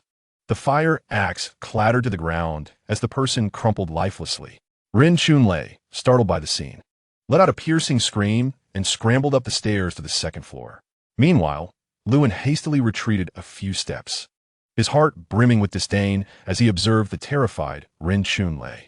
Turning his gaze towards the entrance, a glimmer of determination flickered in his eyes. He stepped forward, unlatched the door, then swiftly retreated, kneeling with his forehead pressed firmly to the ground. Outside, Li Fan observed one person ascend the stairs while another opened the door. Momentarily taken aback, after confirming through his mental testing device and tactical helmet that no danger lurked within, he pushed the door open, crossbow in hand, and stepped inside. His eyes fell upon the individual who had opened the door, clad in a white short-sleeved shirt and black trousers. "Greetings, sir. I surrender. I am willing to do anything for you, to help you achieve greatness in this chaotic era." The sentiment elicited a chuckle from Li Fan, causing an uncomfortable shiver to race down his spine. Could this individual be affiliated with that pyramid scheme? His speech reeked of indoctrination. Yet, Li Fan harbored no immediate intent to eliminate him. Having surrendered, he was keen to ascertain the weaponry possessed by those upstairs to avoid any unnecessary complications. Since you have surrendered, enlighten me about your remaining companions and their arsenal," Li Fan inquired. Lewin remained prostrate, his forehead pressed to the ground, responding humbly. "In response to your esteemed presence, all of Rin Chunlei's accomplices have been eliminated by you. Only he remains upstairs as the sole commander." Upon hearing this, Li Fan raised the crossbow, his voice low and menacing. "Dare you deceive me? Do you seek death?" Terrified by Li Fan's threatening tone, Lewin pressed his forehead harder against the ground, trembling as he replied, "I speak only the truth. There is only Rin Chunlei left upstairs. Oh, and some girls captured from the villa area. They shall all belong to you." Realization dawned upon Li Fan. This group had plundered the villa district, seizing treasures and attractive women, leaving nothing in their wake. The individuals upstairs were likely those beautiful women taken from the villa area. It was indeed ironic that such a motley crew, composed of security guards and a few rogues, could subjugate an entire villa community. Even the wives and